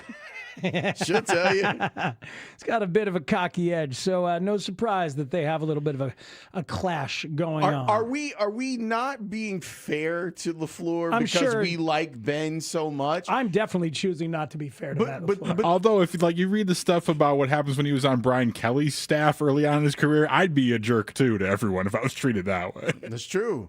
Because you might think that that's the way that it's supposed to be. Mm-hmm. Him and Robert Saleh were apparently on the staff together, and there was that Brian Kelly party, for end of the year party. And they had to park cars. Yeah. Well, they showed up, and their name was on the list, but to be helpers at the party. They were. That's the Coming to America. They got the treatment from Coming to America.